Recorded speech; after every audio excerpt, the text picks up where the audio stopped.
The story begins with the narrator describing what they truly desire: money and wealth, honor and pride, authority and power, revenge, or something that transcends all these. Whatever they desire, he tells them, can be found here, beginning now. As he speaks, recalls Rachel, Baum, Hats, Kun, Anak, Rak, and Hedon. The story continues in a dark and mysterious cavern as Baum, frightened, runs and IE carrying a cleaver on his back while pursuing Rachel, causing them both to fall. He asks where she is going. Rachel replies that she is heading to the tower and reminds him of what she had told him before that. If she reaches the top of the tower, she can access the outer world. She describes how she will see blue skies during the day and starlight at night, explaining that she is tired of living in this dark world and is determined to ascend the tower. As she grabs his face, she apologizes, asking him to forget about her and let her be reborn. When a flash of light appears, Baum refuses to let her go, pleading with her not to do this, and she just smiles. He begs her not to leave, declaring that if she goes, he will follow her until the day he dies. The ground they are lying on is revealed to be a large door, which opens beneath them, with both Baum and Rachel getting sucked in. After some time, Baum opens his eyes, still repeating, "No, don't go," over and over. He looks around, confused, and asks where he is. When he notices a light, he asks, "What's that light?" At that moment, Hedon appears and remarks that it has been a while since someone like Baum visited this place. Startled, Baum asks who is there. Hedon reassures him, saying he won't hurt him, and adds that it has been a long time since a visitor opened the gate by himself. He then welcomes Baum to the tower. Baum, wondering if Hedon is a monster, asks if he is inside the tower. Hedon introduces himself, explaining that his name is Hedon and that he is the guardian of the first floor of the tower. He then asks for Baum's name. Baum replies that his name is the 25th Baum, explaining that it's the day he was born. Hedon comments that it's a difficult name to say but decides to call him simply Baum, noting that it sounds tasty. He then inquires how Baum ended up here. Baum explains that he followed a girl and asks if a girl with blonde hair had passed by. Hedon asks who the girl with blonde hair is, and Baum responds by asking if Hedon has seen her and if he knows where she went. Instead of answering directly, Hedon shows him something. Baum, desperate, pleads for information, saying he needs to find her. Hedon replies that all the answers are up there, and that's all he can reveal. He tells Baum that if he wants to find his answer and the girl, he must head up the tower. He explains that whether one seeks wealth, immortality, absolute power, magical abilities, or mysteries, one must ascend. He adds that all the truth, glory, and happiness of the world are up there. The tower is such a place but warns that the journey is hard and painful. Baum declares that he is willing to take any risk just to see her again. Pleased with Baum's determination, Hedon says he is excellent. He likes his resolve. Now, let's do a test to see if he is qualified to go up the tower. Baum asks what the test is, and Hedon explains that in this tower, every time someone ascends a floor, they must pass a test to determine if they are qualified to proceed to the next level. Hedon explains that if Baum passes the test, he can proceed to the next floor.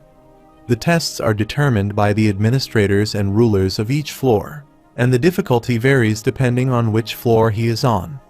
In other words, if Baum wants to ascend, he must pass the test Hedon gives him. Pointing toward a bell in a cage, Hedon tells Baum that this is the test of the first floor and instructs him to tap there. Baum looks at the bell and asks what the ball is and what that huge monster is. Hedon explains that the ball is part of a simple test. It's a round, human-sized sphere designed to pop when hit with enough force. The rules for passing the test are straightforward. Baum must enter the bars, outrun or defeat the monster, and pop the ball. If he accomplishes this, he will pass the test. Baum asks if the monster is the thing he sees over there. Hedon confirms, explaining that it is indeed the monster, a white armored eel. He describes it as a large fish that lives in the Shinsu flowing through the tower, and while it typically has a mild temperament, it is still a formidable creature. Head-on continues, explaining that it is the white armored eel's spawning season, and the creature hasn't eaten for several months, making it extremely aggressive. He asks Bomb if he is afraid of the eel and then taunts him, saying that if he is too scared to face the fish, how can he pass the test? He questions how Bomb can continue on if he is afraid, warning that he will never find the girl he is searching for if fear holds him back. Bomb, deep in thought, worries about the possibility of never seeing her again. Head-on further provokes him by suggesting that a girl alone in the tower is a concerning situation. Perhaps she has already been eaten by a hungry eel or kidnapped by bad people. These thoughts make Bomb anxious, but he remains calm, refusing to accept such a fate for her. He is determined to see her again. Head-on, however, tells Bomb that it is nearly impossible for him to pop the ball, warning that attempting this test is suicidal. He explains that the eel is incredibly fast and agile in the Shinsu, far quicker than Bomb could hope to be, and that Bomb will likely end up as eel food. He advises Bomb to forget about this and move on with his life, implying that continuing would be a pointless sacrifice. With a mocking snicker, Head-on says, "Welcome to the tower, Bomb." Meanwhile, Evan contacts Lady Hayuri, asking what she is trying to do on the first floor and pleading with her to answer him when she goes downstairs. She explains that an irregular has entered the tower and has opened the gate himself. When he asks if she is sure, she confirms it, saying that someone truly did open the door. He acknowledges that this is game-changing news, as it is unbelievable that an irregular is on the first floor. She emphasizes that it is indeed a significant event, and Evan, concerned, asks if she intends to go down and watch. She responds that the irregular is now with Head-on the first floor, and the test will begin in a few minutes. Evan questions why she should go, expressing disbelief and asking why she would want to watch. She playfully suggests that it might be fun, but Evan insists that it is dangerous. Laughing, she teases him for being a coward and wonders what will happen if Head-on finds out. She reassures him to stop worrying as they arrive on the roof above the test area. He is hoping that Head-on will not notice them as they are here. She points and says, "Evan, look over there," and it's the new guy and Head-on. He asks where they are, and she laughs, teasing him for being curious too. He remarks that since they're here, the newcomer doesn't look special at all. She admits she expected someone more monstrous, like Yurek, and finds this a bit disappointing. She then asks if he thinks of him as a guide that the newcomer has any secret power, or might suddenly undergo some kind of transformation as they both look at Bomb. Evan observes that while the newcomer appears agile, his body is small, and he doesn't seem like a cross-species hybrid. He mentions that he doesn't sense the unusual strength he felt from previous irregulars and concludes that the newcomer seems like just an ordinary human.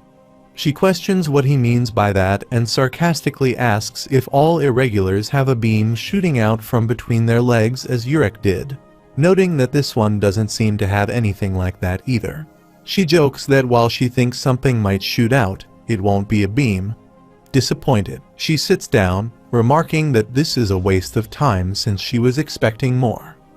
Evan agrees that it's strange. The irregulars they've encountered so far, like Phantominum or Yurek, have all been extremely powerful, but this one doesn't even seem like he'll qualify for the test. She agrees, noting that it would be impossible for an ordinary person like him to pass the test. Evan points out the ball and questions if it isn't harsh to use the white steel eel, which is typically reserved for tests above the 20th floor.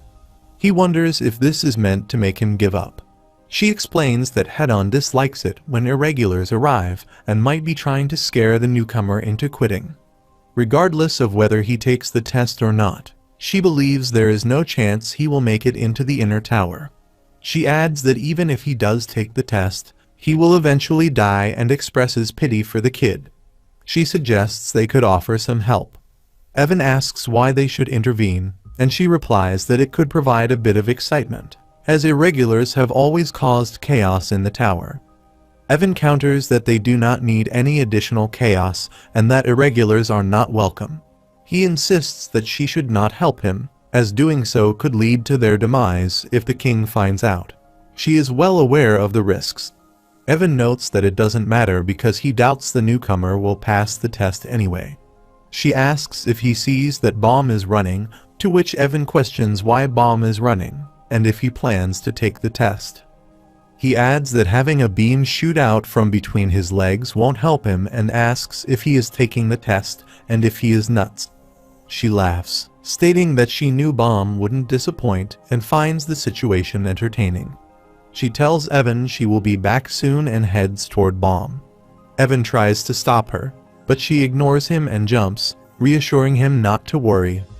Evan is concerned that it will be his head on the line, not her, and thinks she has lost her mind again.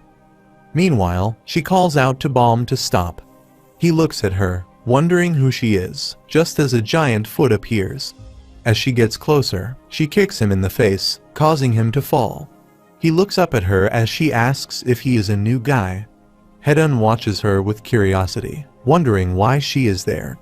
Yuri asks Baum if he has a death wish and demands that he answer her. Baum, puzzled, wonders who she is and what she is saying. Yuri then notices Hedon and inquires if he really hasn't given Baum a pocket yet.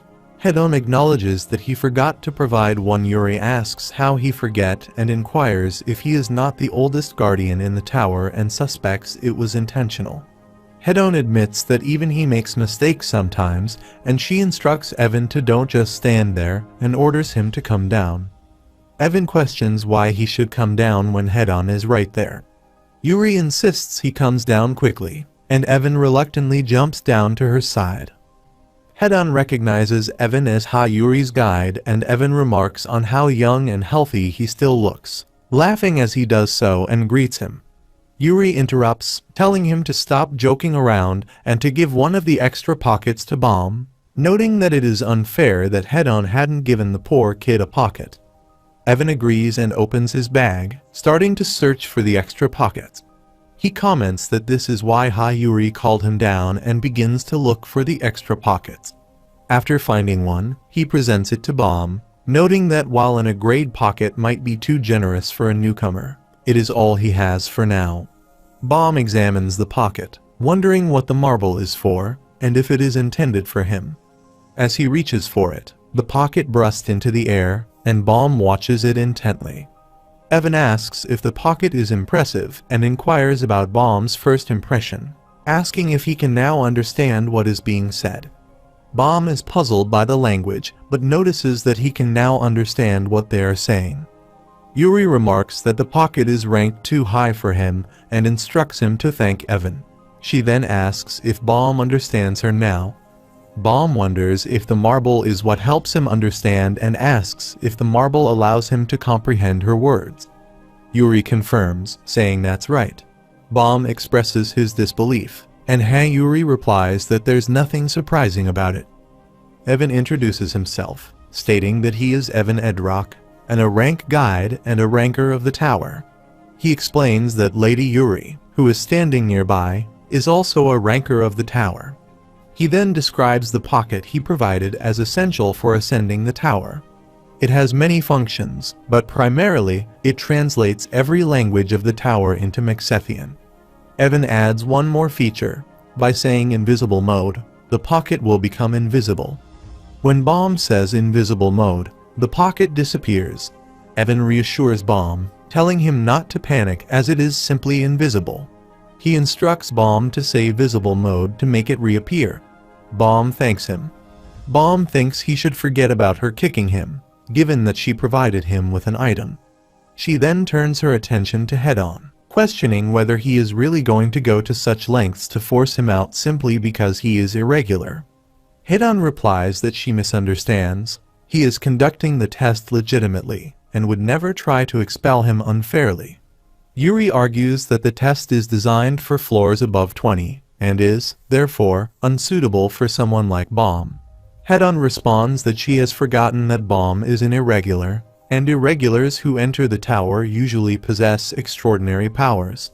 He insists that this test is appropriate for irregular because they are special. Bomb, puzzled, interrupts to ask what an irregular actually is. Yuri explains that an irregular is someone who opens the gate and enters the tower on their own rather than being chosen. She adds that this tower is intended only for the chosen, but occasionally, irregulars like Bomb manage to enter. Historically, irregulars have always brought chaos and change to the tower. Yuri explains that because irregulars possess extraordinary strength, they are feared by others.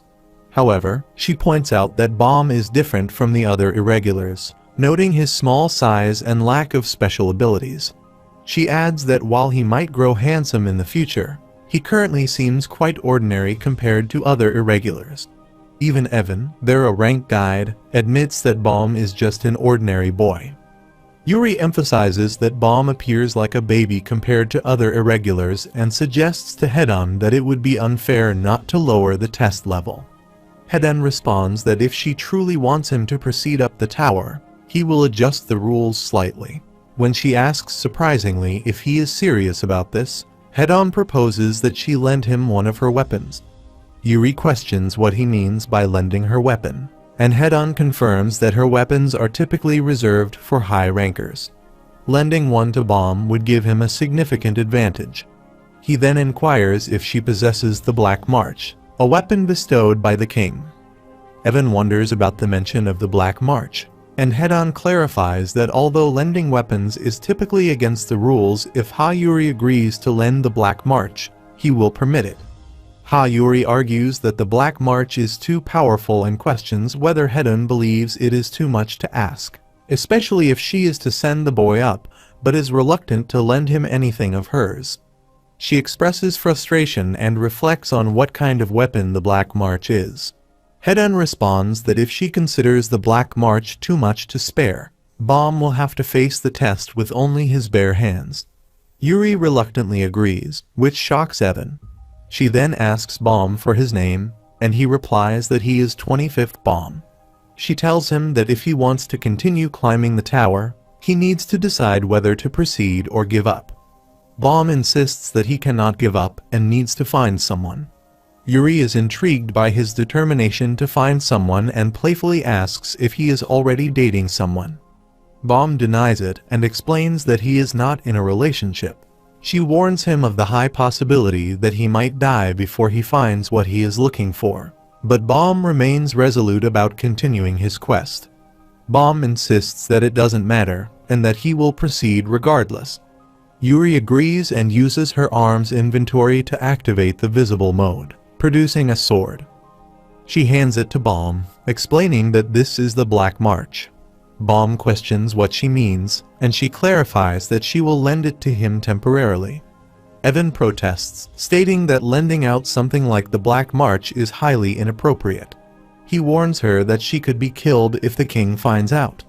Bomb, however, reassures her that she shouldn't lend him such a valuable weapon on his behalf. Despite this, Yuri insists he takes it, noting that he wants to proceed no matter what.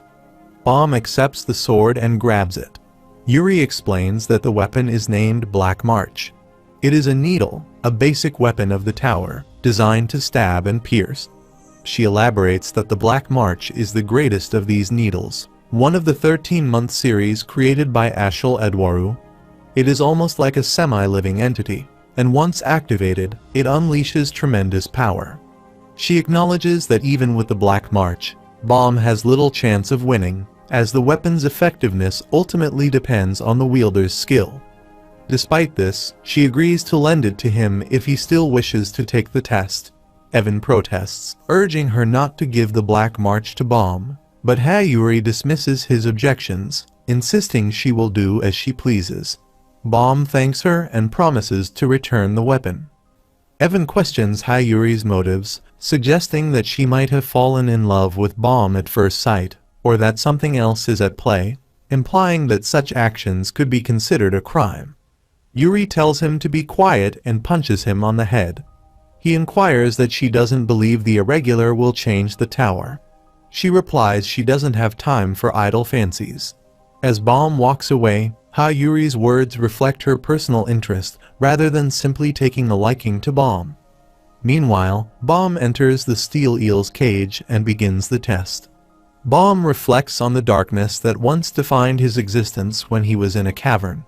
He remembers how Rachel had been his guiding light, teaching him to speak, introducing him to the outside world, showing him the warmth of humanity, and giving him a reason to live. Since his birth, he had been confined to darkness, never experiencing the night sky. However, when she became part of his life, the sky above him transformed into a beautiful night. In the present, he begins to fight with the Black March, recalling Hayuri's warning about the possibility of death. Despite this, he resolves that he doesn't fear death itself. There are fates worse than death. Meanwhile, Hayuri tells Evan that, although she has agreed to let Balm proceed, she doubts he stands any chance of defeating the eel. She asks Evan, as in a rank guide, if he has any ideas on how Balm could win. Evan admits that the disparity in strength is significant, and that only a miracle could help Balm succeed. She asks if he thinks so too. Despite his doubts, Evan thinks there is one possible way for Balm to pass the test when Balm looks at Eel. Evan believes there is a significant disparity in power between the two, and naturally, the boy will attempt to avoid fighting the eel. Instead, he will try to escape and go directly to the ball to pop it. But this is impractical. He thinks that in such a high concentration of Shinsu, the eel is incredibly fast, and the boy cannot escape from within the Shinsu. If the boy wishes to succeed, he should not attempt to flee. He considers that the only way to pass the test is to confront the eel directly. However, he cannot fight the eel head-on and would never defeat it in that manner. He perceives that, for the ravenous eel, the boy is not a formidable adversary but merely a small snack. If the boy does not resist, the eel will swallow him whole without hesitation. He sees this as his opportunity to strike. After the eel has defenselessly swallowed the boy must, with precision and calm, stab the eel's tongue with the Black March. He believes other weapons might prove ineffective, but the Black March has the potential to inflict significant damage and incapacitate the eel temporarily. He thinks that while the eel is in pain, the boy can run past it to the ball and pop it. If successful, the boy can pass the test and advance to the next level. However, he cannot disclose this strategy to the boy. He believes that guides can only show paths to those who are capable of walking them. But this boy cannot walk the path and will inevitably fail. He thinks, well, actually, no one could accomplish such a feat, and only someone insane would attempt something so reckless. That is why he didn't tell him. He believes that rather than letting the boy die with false hope, it is better for him to be saved by Lady Yuri after running for hours and realizing his limitations. He thinks that now the boy should run, discover his limits and weaknesses, and give up his quest to ascend the tower, as that is the only way he can survive. He doesn't think he is fleeing when he sees Balm stand in front of the eel who roars to scare him. She asks what is wrong with him, why he is just standing there, and what he is doing. Evan wonders what the new boy is doing when she instructs Balm to run away and reach the ball. She asks the boy is an idiot for not running and questions what he is doing. Evan wonders why he isn't running away and if he has frozen in fear, and he tells Balm to run. Then he realizes it's not that and questions if Balm is out of his mind as he looks at the eel. Evan thinks Balm is trying to get inside the eel and wonders if Balm knows the path to victory. He questions if Balm is capable of walking that path when eel eats him. When Yuri asks if Balm has been eaten and if he has gone mad, she says she has to get him out and attempts to approach him, but Evan grabs her hand to stop her. He says no, don't go, that's the answer. She asks what he means, and he replies that it is the answer. She questions what kind of nonsense that is and how getting eaten could be the answer, insisting that it isn't. He asks what isn't, and tells her to look. She asks if Balm made it out, and if he stabbed the eel from the inside when Balm attempts to stab it and falls out from the mouth of the eel. Evan confirms it, explaining that Balm must face the eel without resisting. as that is the only way to pass this test. However, to do so, he needs immense courage, determination, and sound judgment. She comments that this is what the test is about and asks Hedon if that is correct.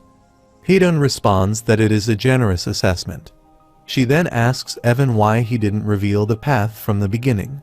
He replies that it usually doesn't help because even if someone thinks of the path, they often can't follow through with it. He reflects that courage and determination aren't easily attained. He thinks that while courage and bravery typically come from extensive training, what Baum possesses is something else entirely. The fear of losing the one he is searching for is overwhelming his other fears. He considers that the boy is out of his mind as Baum stabs the ball with the black march, but she observes that nothing happens, it doesn't pop. She asks what's wrong with it and questions Hedon about why the ball won't pop. Hedon responds, "Who knows?" She asks what he means by that and whether he's crazy. She remarks that she has never seen a ball that won't pop since the Black March. Hedon replies, "Well, maybe it's just really well made." After stabbing the ball, Baum noticed that it made no difference, as he tried to pull it out, but he couldn't do it either. Yuri asks what's going on with that ball, a ball that can withstand the Black March. She has never even seen such a thing. Hedon responds, "Well, maybe it's just a really well-made ball." She questions if he is serious and accuses him of intending to make Baum fail the test, calling Hedon a rabbit and demanding that he stop the test immediately. Hedon apologizes and explains that he can't stop the test. Once it begins, it only ends when the participant gives up. He urges Baum to give up now, insisting that he can never pass this test. He thinks the ball should have burst already and tells Baum to stop, silently pleading for the ball to burst. Baum takes out his dragger and starts stabbing ball, breaks it, and takes out Black March. He becomes so tired and breathes heavily when she stares at him. After a while, they also see that Eel regains consciousness and begins its attack again. She swears in frustration, saying that she can't wait any longer and that she needs to go in and forcibly drag Baum out. She asks Evan to help her, but when he grabs her hand, he asks her to wait, suggesting that there might be something else Baum can do with the Black March. She asks what he means by that, and Evan tells Baum to use the Black March, talk to her, and ask her for help, ask her to ignite her power. Baum, confused, asks what Evan means by talking to the Black March. Evan insists that he just do it, as there's no time if Baum doesn't want to die. Baum agrees, saying he understands. Yuri, incredulous, asks Evan if he has lost his mind, pointing out that the Black March has never even ignited her power for her, its rightful owner, so there's no way she would lend her power to a rookie like Baum. Evan says she will help, and Yuri asks what he means by that, and if he's sure. She recalls that he said it's hard for Baum to handle the Black March because she's a tomboy who does as she pleases. She points out that he mentioned it's difficult to even talk to her, let alone ignite her, and now he thinks it might work. She questions what kind of nonsense that is. Evan replies that, as a guide, he has a feeling it will work, and he believes she can walk this path too. He, meanwhile, says he doesn't fully understand what it is, but there's something about him that attracts people. Baum closes his eyes and grabs it and pleads, asking the Black March to help him climb the tower when Eel is about to swallow him again. Yuri, concerned, says it's too much for him and insists she will go and get him out, but Evan thinks it's working. The Black March then appears and takes the form of a young girl with long flowing blonde hair and pointy ears. She asks if Baum truly wants to ascend the tower that desperately. Baum, surprised, asks if she is the Black March. She responds by listing precious gold and jewels, magical fruits, heavenly beauties, and the taste of power and glory as the sweetest things of all. She then asks what it is that drives him upward amidst all these. Baum thinks to himself that he doesn't care about those things. He just wants Rachel. When he calls out Rachel's name, the Black March inquires what Rachel is, asking if it is the name of a jewel, a position of power, or the most beautiful woman in the tower. He refuses and says Rachel is his friend. He used to spend his time with her, and though she's not as marvelous as Jules or the most beautiful girl in the world, she's the most precious person in his life. He explains that she's a tomboy who makes jokes and sometimes even lies to him, but that's what makes her special to him. He adds that if he can find her, he doesn't need to climb the tower because, without her, it's meaningless. The Black March responds, saying that although he might find her boring, it's not that she dislikes his type. In fact, she admits that he is her type when comes closer and grabs his face. She then agrees to help him just this once. As Bomb grabs the Black March and attempts to stab the eel, he is surprised by the power he feels when the eel roars because of pain. Yuri inquires that this is the ignition of her power, and Evan, watching, says he knew it would work. Yuri, surprised, asks if the Black March truly lent him her power, noting that she never ignited for her and wondering if it could be possible. The Black March then declares, "Get lost, girls, this guy is her," as she embraces Bomb. Yuri, incredulous, accuses the Black March of sexism and remarks that she's still young, implying that the Black March only ignited because she was in the hands of a cute boy. Evan laughs and says that it turned out to be a good thing after all that Lady Yuri didn't get along with the Black March. He was right about that.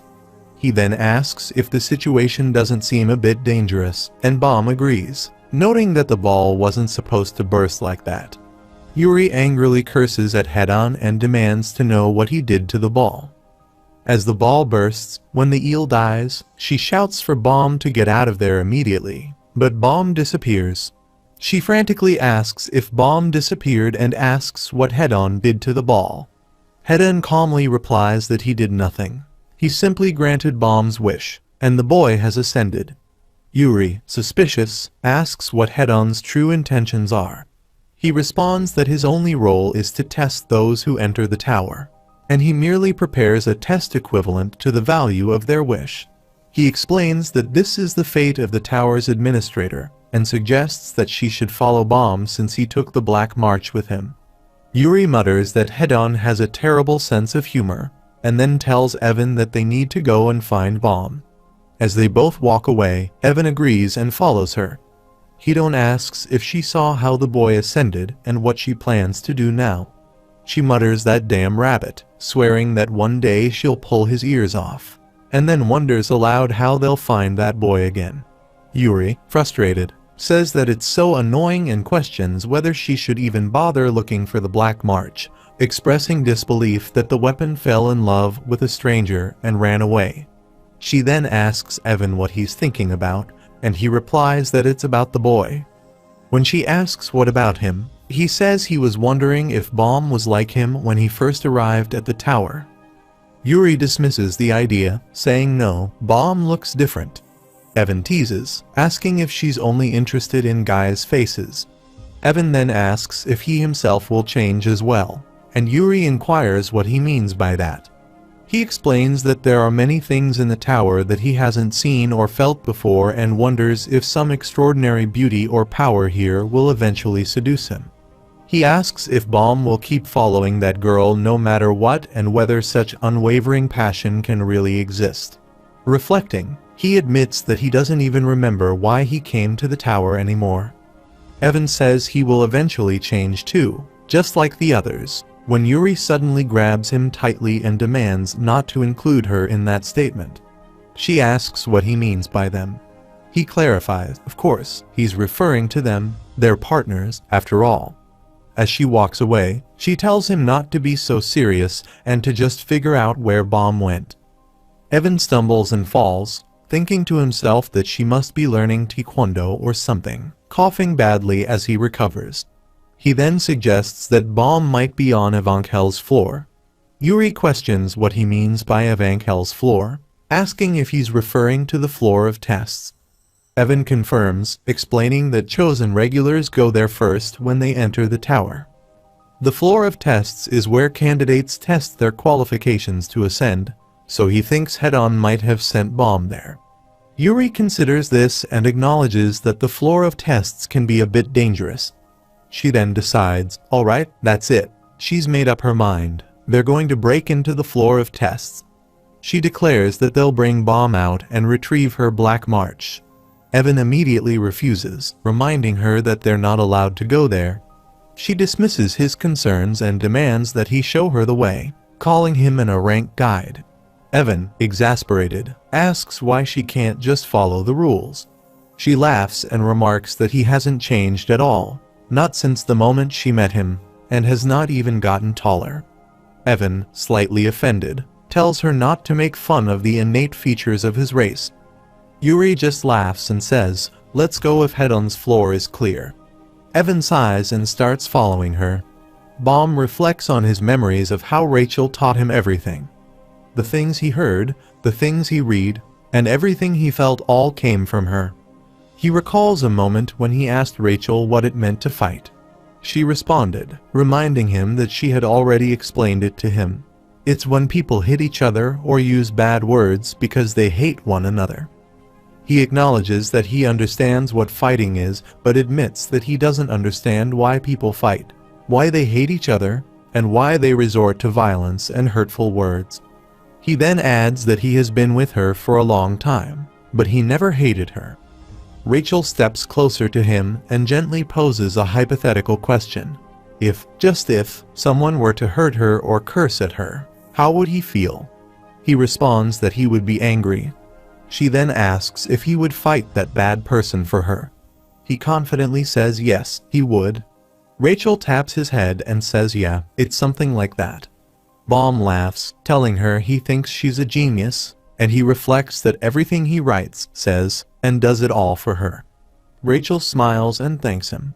After some time, at the Evankel's floor where Bomb lies down on the floor in a field when he suddenly hears the voice of Lero announcing mic test. 1, 2, 3, and he greets everyone to all the regulars who have made it to the tower. They sincerely welcome them to the second floor, Evankel's floor. Startled, Bomb opens his eyes and sits up. Confused, he wonders where he is and asks himself if he is still inside the tower, though it feels bright. Lero continues, informing him that he is indeed on Evankel's floor, also known as the floor of test, where the final test is carried out to determine whether he is qualified to continue ascending the tower. Bomb thinks if it's Evankel's test floor, and he is still trying to make sense of it all, recalls Hedon telling him that in this tower, each time he ascends a floor, he must pass a test to prove he is worthy of moving to the next level. If he passes the test, he can proceed to the next floor. Returning to the present moment, Bomb realizes that this must be the test to go up the tower, just as the monster had mentioned. The announcement continues, saying that the details will be explained later, but for now, they will begin the first test, adding that it's been a long time since they had a proper warm-up. Bomb realizes that although he has just arrived, he must pass this test to advance. Lero states that the first test is simple and that the rules will be explained, so everyone should listen carefully. Bomb understands that if he fails this test, he won't be able to proceed to the next floor. Lero elaborates that the rule for the first test is as follows. There are 400 regulars present, and the goal is to narrow that number down to 200 using any means necessary. Bomb questions what this means, and Lero clarifies that the test will end when the number of regulars is reduced to 200 and that the test is now beginning. Bomb ponders the meaning of narrowing down from 400 to 200 and feels a sense of dread brought by the bleak breeze, which seems to carry the smell of blood. His fears are confirmed as the bad feeling intensifies. Warning bells ring in his mind as he runs, cutting through the grass and moving forward. As he speeds away, he notices a masked swordsman following him. He commands him to stop, calling him a little pygmy, while the masked swordsman warns that attempting to escape will only tire him out and prepares to attack Bomb. Bomb runs to escape when he falls down, but the masked swordsman comments on his speed, expressing frustration and questioning who he is. At that moment, the archer arrives, drawing his bow and aiming arrows at the masked swordsman, and the archer again takes out another arrow and hits the masked swordsman again. Just as the archer is about to shoot Bomb, she is shot by a sniper. Bomb observes the scene and realizes that to advance to the next floor, The 400 people here must kill each other. He understands that he needs to be one of the 200 survivors, but his thoughts are interrupted as Dottie appears in front of him. Determined to survive and ascend the tower, he knows he must fight. Meanwhile, Kun encounters a red guy with 4 hands and, trying to reason, asks why he is being targeted, insisting he hasn't done anything to provoke it. The red guy explains that they are required to kill each other, and the survivors will be deemed the winners. That's the purpose of this test. Kun responds that what he sees is only the simpleton's perspective. The red guy, annoyed by Kun's remarks, dismisses him as an idiot and declares that it's time for him to die, preparing to attack. Kun responds that he doesn't think that's the case. The red guy, noticing the bag Kun carries, asks about it. Kun explains that when he first heard the rules of the test, he thought someone would have to kill 200 regulars to pass. He had planned to eliminate those 200 and then make the remaining 200 his teammates. He intended to set his own rules rather than be bound by theirs, demonstrating a ruler's mindset as he shows his bag. Kun then dismisses the red guy, stating that he is not even worth dominating. He attacks the red guy, knocking him out, and questions if there is anyone worthy of ascending the tower with. With that, he walks away, searching for someone who meets his standards. Levin fires at a monster and smirks, observing that another one is approaching, and calls them idiots and says they know he is shooting at them, but can't spare the time to come up here while others are too preoccupied with fighting each other to notice him. He comments on how fortunate he is to be positioned on a hill. He expresses his disdain for the chaos below, feeling that he is above such bedlam. Meanwhile, Rak is approaching, surveying the battlefield atop a hill. Pondering who to target next, Rak suddenly appears and demands that Chang Su-yeon get out of his way. Levin questions Rak's audacity, insisting that this is his spot, and instructs Rak to find another perch. Rak, however, throws Levin aside and asserts that he will move him if necessary. Levin reacts angrily, demanding to know who Rak thinks he is. Rak dismisses him, declaring that the area belongs to hunters. Confused, Levin asks if Rak has just appeared to take his place and inquires what Rak means by referring to his gun as a chocolate bar. Levin asks what he means and says that's his gun, puts it down when Rak throws it away from the cliff. Levin responds by asking who told him to drop it off the cliff. Levin demands Rak consider the cost of the gun, but Rak dismisses him, telling him to stop talking and, if he has a problem, to fight him. Levin, enraged, vows to make Rak pay for this, calling him a crocodile and threatening to shoot him between the eyes, and he had better be ready for that.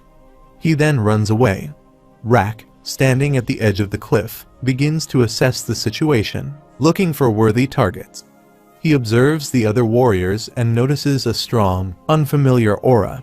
He wonders if it is emanating from the lizard, but quickly dismisses the idea as he sees Enoch. Realizing that the aura is actually coming from a weapon, Rak recognizes its overwhelming power. He concludes that hunting might be challenging, but notices something similar nearby and begins to search for it. Baum contemplates his next move, noting that Dottie has not yet noticed him. He considers stabbing Dottie, thinking it might secure a victory. Just as he prepares to strike, Kun arrives and tells him to stop, mocking Baum's awkward posture and suggesting that he wouldn't even be able to catch a baby rabbit. Baum, puzzled by Kun's interference, wonders who he is. Kun then adds that members of the Da'an tribe have a mild temperament and do not attack others, even in situations like this. Dottie expresses a desire to take a nap and walks away. Baum thanks Kun for stopping him, and Kun responds that it is no problem but notes that he can spot members of the Da'an tribe anywhere in the tower.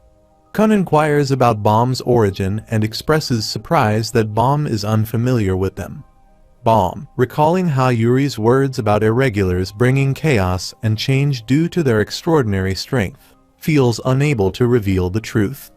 Instead, he responds that it is difficult to explain.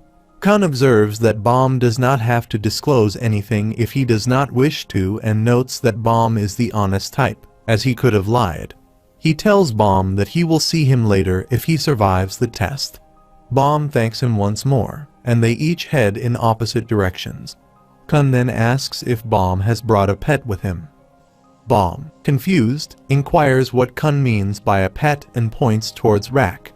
Rak, irritated, asserts that he is not a crocodile, but rather the hunter Rak Wraithrazor. Kun responds with surprise, noting wow, a talking crocodile. Rak, offended, roars that he is not a crocodile, but a wussy little turtle, and that he has no interest in Kun. Rak makes it clear that he is only interested in Bomb, whom he refers to as the Black Turtle, and tells Kun to leave him alone. Bomb wonders if Rak is referring to him. Kun asks Rak why he is calling Bomb the black-haired guy, and Rak replies that Bomb is his prey, instructing Kun to back off and addressing him as a little white turtle. Kun decides that it's none of his business and starts to leave, while Rak grumbles about how long it took Kun to leave. Kun, puzzled, wonders why Rak is so fixated on the black-haired boy and remarks that Bomb seems unremarkable and fragile, to the point where he could easily die. This thought begins to bother Kun. Bomb calls out to Rak, asking why he wants to hunt him, noting that he doesn't have much meat and isn't particularly tasty. Rak points at the Black March and declares that he wants to fight with it. He then charges at Bomb. Kun warns Bomb to run and tells Rak to stop, calling them darn little turtles and declaring that he will fry Rak's shells.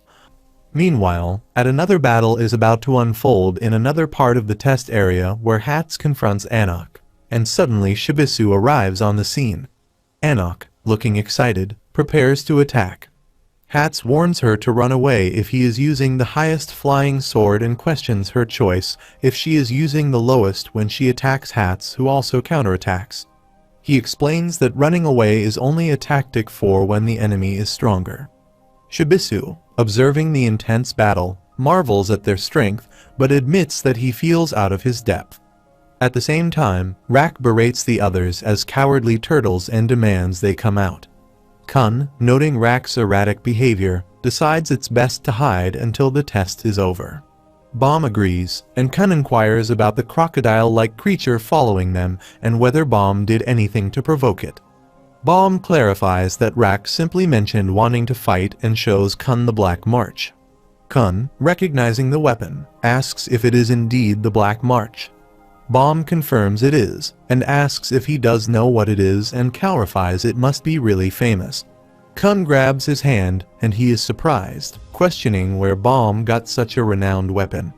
Bomb tries to explain, but Kun reveals that the Black March is a personal treasure of Jahad, the king of the tower, and is typically only given to his chosen daughter. Ordinary rankers spend their lives without ever seeing it, so it is remarkable that a new regular possesses such a weapon, especially since he is a male. Kun asks who Bomb is, and Bomb responds that he is just an ordinary person. Kun, irritated, remarks on how stingy Bomb is for not offering anything in return after saving his life. Bomb tries to explain that it's not like that, but Kun is puzzled. He notes that Bomb is too weak to be a regular and seems unfamiliar with the tower.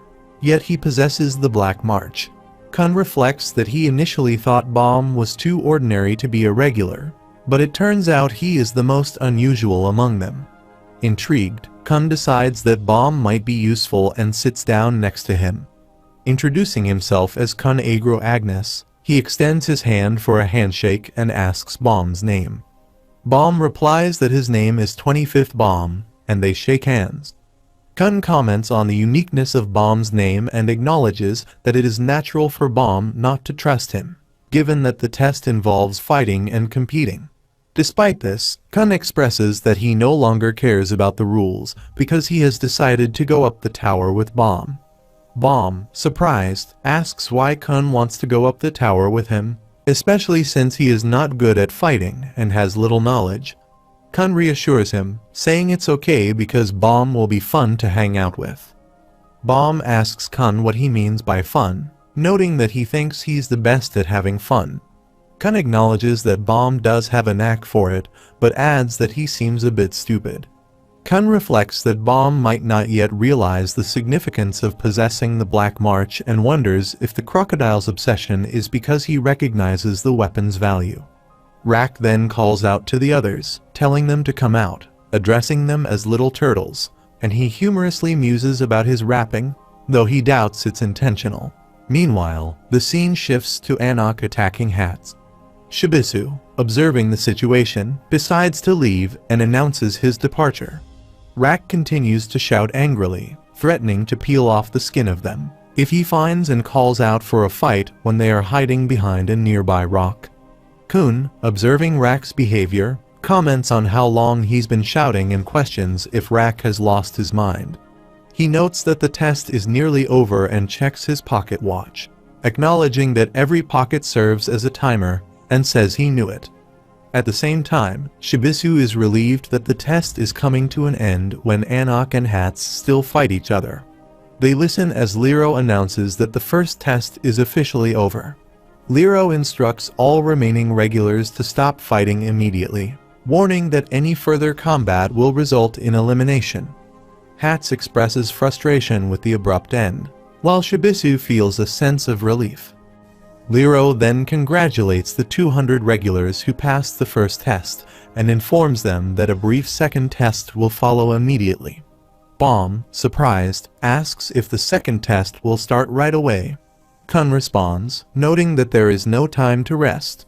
Shibisu inquires about their short temper, and Liro responds with a laugh, suggesting that they should not be so disappointed as the next test is quite simple. He then presents the challenge for the second test, which involves assembling a team.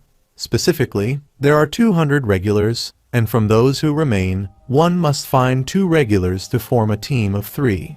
Baum contemplates the requirement of forming a team of 3 regulars, while Kun questions whether this is a team-building exercise. Liro informs him that a 5-minute time limit is provided for reference. Kun seeks clarification on this time limit, and Shibisu, on the other hand, asks if it truly is just 5 minutes. Kun confirms that it is indeed 5 minutes. Shibisu then wonders if this implies he must team up with the individuals present. Liro clarifies that the task starts immediately. He must form a team of 3 within 5 minutes. Furthermore, to be considered a team, each member must be physically in contact with the others when the time limit expires. He wishes everyone good luck, and Kun reflects on how challenging it is to form a team of 3 within 5 minutes on the test floor. He realizes he must team up with those nearby, but they are the same individuals he was fighting with just before the first test ended. He understands that forming a team in 5 minutes requires turning his enemies into allies, and coincidentally, there are 3 of them present. He concludes that he must team up with the crocodile. Meanwhile, Shibisu realizes that leaving him 5 minutes to secure 2 teammates, and he acknowledges that this means he must team up with those 2 when looking at Hats and Anak. Shibisu considers the situation, thinking about these merciless murder weapons, and shouts in frustration. He ponders what he should do and whether he can find 2 others within the 5-minute window. Realizing that it's not feasible to find other teammates right now, he notes that they possess terrifying powers. However, if he forms a team with them, they would be the most formidable teammates, making him the strongest contender here. He decides that he should assert himself and gain the upper hand to earn their recognition, and says the first test is over now, so listen up. Hats asks what they mean by peace for now, and she agrees to it. Shibisu wonders if they resolved the situation on their own. Hats extends his hand, introducing himself, and Shibisu, realizing he should join them too, tells them to wait, and they both shake hands. Hats urges her to hurry and find a 3rd teammate, when she expresses a desire for someone strong, while Shibisu runs behind them, calls them, and informs them that he is right there. On the other side, Kun then asks what they should do, and if they should team up with him. Baum suggests that it seems like their only option at the moment, as it would be difficult to escape from him and find someone else. Kun agrees, acknowledging that they have no choice but to team up with him, and refers to Rak as a crocodile. They come out and call Rak a crocodile. Rak says there they are, little turtles. Kun quickly asks for a timeout, to which Rak responds with confusion, asking what he means by timeout. Kun clarifies, stating that he wants to propose something when shows him his bag. Rak, intrigued, asks what the proposal is. Kun explains that since the first test is over, there is no longer a reason for them to fight and suggests that they should focus on finding teammates now, noting that, fortunately, there are 3 of them right here. He suggests they team up and pass the test together. Bomb, puzzled, asks what he means by teammates while Rak bursts into laughter. Rak questions who his teammates are, dismissing the idea by saying that he is merely his prey. He declares that hunters never team up with their prey and introduces himself as the hunter Rak Wraithraiser. Kun, thinking Rak might be an idiot, responds sarcastically, stating that if that's what Rak thinks, there's little they can do. He adds that he will kill Rak within 1 minute and find another teammate when takes out a dagger from his bag. As Bomb starts to speak, Rak tells him to stop, but Bomb reminds him that he had said he wanted to hunt him. Rak agrees, and Bomb then asks him a question, wondering what Rak truly means by the hunt. He ponders whether hunting is a way to make oneself stronger. Rak explains that by pushing through powerful Shinsu, he can tear through the skin of the strong and consume them, thereby absorbing their strength. He clarifies that he only fights strong enemies and comes here to find rivals who could help him become stronger, like Bomb and his weapon. Therefore, Rak asserts that he will hunt Bomb and his weapon to grow even more powerful. Bomb responds with determination, saying that if Rak wants to hunt him, then go ahead. Kun, surprised, asks what Bomb just said. Rak, excited, declares, "Great, let's fight," and laughs, complimenting Bomb by saying he is quite a brave turtle. Bomb agrees and throws his needle, Black March, aside, telling Rak to hunt him now. Kun, observing this, thinks Bomb must have nerves of steel if he's willing to do that right from the start. Rak, however, is taken aback and demands to know what Bomb is doing, insisting that he pick up his weapon. Bomb refuses, stating that if Rak wants to fight him, he should do so without the weapon. Rak protests, saying that without his weapon, Bomb isn't worth hunting, and once again orders him to pick it up. Bomb remains adamant, continuing to refuse. Rak, growing increasingly frustrated, insists angrily, even resorting to insults, but Bomb stands his ground, still refusing. As time starts to run out, Rak becomes more irritated and snorts, while Kun, watching the exchange, thinks that this stalling is actually advantageous for them. He realizes that Rak will have to join them eventually and mentally notes that this is a perfect opportunity to restart negotiations. Kun addresses Rak as a crocodile and wonders if he has lost his mind. Rak, confused, asks what Kun means by that. Kun questions Rak's intentions, asking if he isn't climbing the tower to find stronger prey. When Rak confirms, Kun suggests that it would be wiser to form a team now and ascend the tower to find even stronger opponents later. He expresses his confusion, asking if going up the tower isn't more important than hunting Bomb, and seeks Rak's agreement. Rak, however, dismisses Kun's reasoning, accusing him of trying to deceive him and calling him an idiot. He reiterates that he came here to hunt and doesn't care which floor of the tower he is on. Kun, perplexed, thinks to himself that something is seriously wrong with Rak, believing he has indeed gone mad. Rak declares that it doesn't matter where he is. Wherever he encounters a strong enemy, that place becomes his hunting ground when attacks on Kun, who blocks his attack with his bag. He then insists that if Bomb won't pick up his weapon, he will force him to, and prepares to attack. Kun intervenes, stating that he won't allow Rak to do that. Rak, undeterred, attacks anyway, telling Kun to get out of his way. Kun, realizing that he's running out of options, thinks to himself that he now has only one choice left with just 55 seconds remaining. He knows that the moment the time is up, they will have to make a critical decision. Kun thinks to himself that both he and Bomb must be touching the crocodile when the time limit expires. He recalls that to be considered a team, they need to be in physical contact with each other at the moment the test ends. He realizes that if they manage to touch Rak at the exact moment the test concludes, they will be considered a team and pass the test. Turning to Bomb, Kun urgently says that they have no choice but to catch Rak. Bomb acknowledges, saying he understands, as Kun hurls his bag toward him. Rak, puzzled, asks whom they are trying to catch and launches an attack. Both Bomb and Kun narrowly evade the attack, with Kun silently cursing, realizing how difficult it is to get close without engaging Rak directly. With about 30 seconds remaining, the pocket begins to show the countdown to time up. Kun contemplates whether he can dodge Rak's attacks while still protecting Bomb. Rak, noticing their movements, exclaims that he has got them when Kun demands to know what he means by that. As Rak attempts to strike Bomb, Kun intervenes, blocking the attack with his dagger and telling Bomb to take action. Rak comments that he missed, but Kun quickly instructs Bomb to run, which Bomb immediately does. Rak grumbles about the length of the spear not being ideal just as Kun leaps onto him, sitting on his shoulders. At the same time, Bomb runs and grabs Rak's hand. Lero declares that the second test is over, instructing those who have successfully formed a team to keep holding on to each other. He adds that the 3 people currently holding on to each other are now considered a team, and will be sent to the next test spot.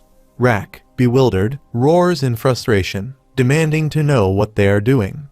The scene shifts to Ivankel's mothership, the second test point, where several regulars have gathered. Shibisu remarks on how powerful and vicious everyone seems, noting that they all look formidable, true survivors of the first test. He comments that it finally feels like the real test has begun and expresses his excitement, asking Hats for his thoughts. Hats asks if Shibisu isn't excited to see such powerful individuals and whether his warrior spirit is rising.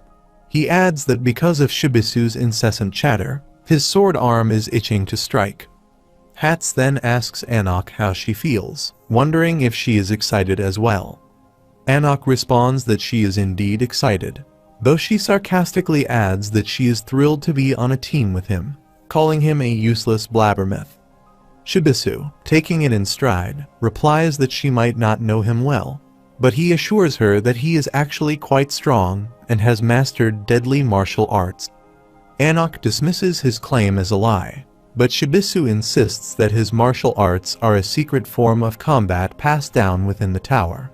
Both Anok and Hats tell him to just shut up. Lady Neri mentions that she has never been in such a large crowd before and admits she is quite scared. Chunhua Hong reassures her, saying she need not worry because he will always be her shield.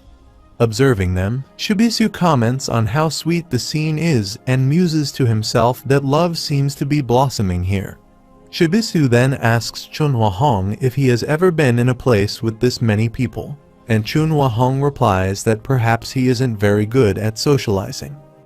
Shibisu brushes it off, shifting his attention to a red-haired guy, asking how someone like him could have passed the team test.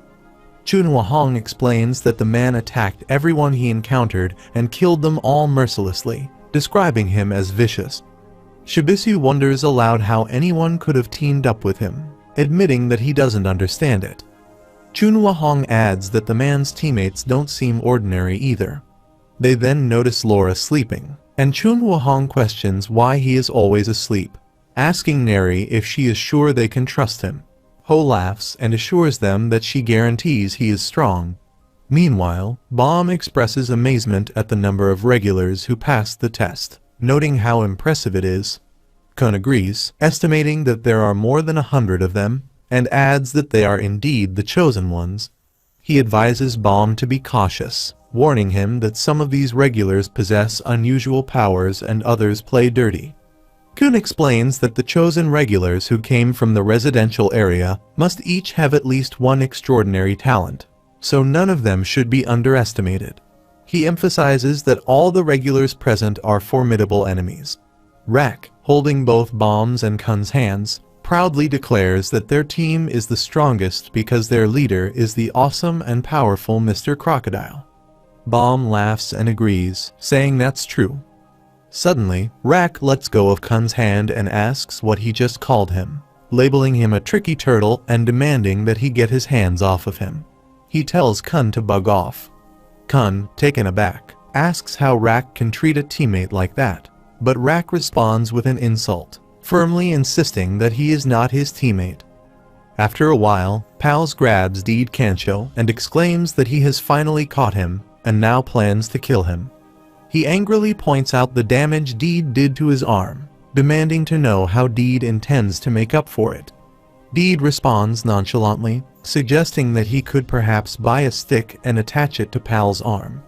Pals, infuriated, asks what Deed means by that and hurls insults at him.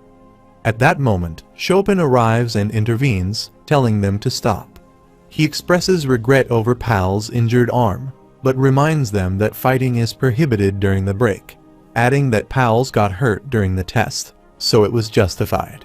Pals, still furious, questions what could possibly justify the situation, insisting that he was ambushed and that he isn't weak enough to be beaten by someone like Deed. As Chopin tries to explain, Deed taunts Pals, saying he's certain he would have won even without the ambush because Pals is just weak. Enraged, Pals demands to know if Deed is really asking for a fight and declares that he's ready to take him on, saying he no longer cares about the test. As Pal's anger escalates, Chopin tries to calm him down. Bomb observes that there seems to be a fight breaking out during the break and wonders if they should intervene. Kun advises leaving them alone, noting that the situation will be handled soon. Liro Ro then arrives and admonishes them, stating that fighting during break time is prohibited. All eyes turn to him as Kun acknowledges Liro's presence. Liro remarks that the regulars did not take his words seriously, questioning if they truly understood the rules. Pals, annoyed, asks who Liro is, comparing him to a cricket and threatening him with pesticide. A yellow parrot then appears and commands them to stop, indicating that he believes himself to be an administrator. Liro confirms that he is indeed the test administrator, Liro Ro. Pals, realizing Liro is a test administrator, inquires if he is of R rank. He confirms that Liro is a ranker of the tower. Pals, now aware that he is dealing with a real ranker, grudgingly backs down but warns that he will remember this encounter and intends to kill Deed in the future as he walks away. Liro comments on the feisty nature of the crowd, noting their spirited behavior. Bomb remarks on Liro's effectiveness, stating that he didn't say much but successfully stopped the fight. Kun agrees, emphasizing that Liro's authority as a ranker and test administrator has a significant influence on him. Bomb asks Kun what a ranker is, having heard the term but not fully understanding it. Kun is surprised that Bomb doesn't know about rankers and explains that rankers are individuals who have reached the top of the tower. He clarifies that rankers are assigned a ranking every season within the tower, which is why they are called rankers. Bomb is amazed by the idea of reaching the top of the tower, and Kun confirms that it is a remarkable achievement. He notes that only 1 or 2 out of thousands of regulars ever become rankers, describing them as having extraordinary powers. Bomb reflects on the impressive nature of those who reach the top, thinking of Evan and Hayuri as remarkable individuals. Liro then calls for the regulars' attention, informing them that the mic test is over and asking them to focus, and he will explain the next round. He explains before that, to give them some brief information about himself, and introduces himself as their test administrator, ranker Liro Ro, and says it is nice to meet them. The regulars look at him, puzzled by his words, with some wondering if they should take action against him. Liro continues, stating that now that they have had some time to rest, they will move on to the next test. However, before proceeding, he announces that there will be a brief pretest. Liro announces that those who do not pass this pretest will be unable to take the next test. Kun asks for clarification, wondering if this means it is yet another elimination test and what exactly is being tested. Liro laughs and reassures them, saying that it is a very simple pretest, and instructs them to relax. He then directs them to begin the pretest. As Liro moves his hands around, a bright light suddenly bursts forth, startling everyone. The regulars, including Rak, are frightened and attempt to flee, questioning what is happening. Kun, realizing the nature of the situation, exclaims that it must be Shinsu. Liro confirms this, explaining that he has created a barrier of Shinsu. He compressed the Shinsu to form a barrier strong enough to push them all out. Liro elaborates that Shinsu is omnipresent and plays a crucial role in their environment, as it allows them to breathe and provides water. However, he warns that Shinsu can also be a powerful weapon, depending on how it is used. He describes the highly concentrated Shinsu as capable of breaking an arm and notes that all contestants in the tower use Shinsu to fight. Liro explains that while Shinsu is essential, there are individuals who have adverse reactions to it. In other words, those who cannot handle Shinsu properly are not suitable candidates for the tower.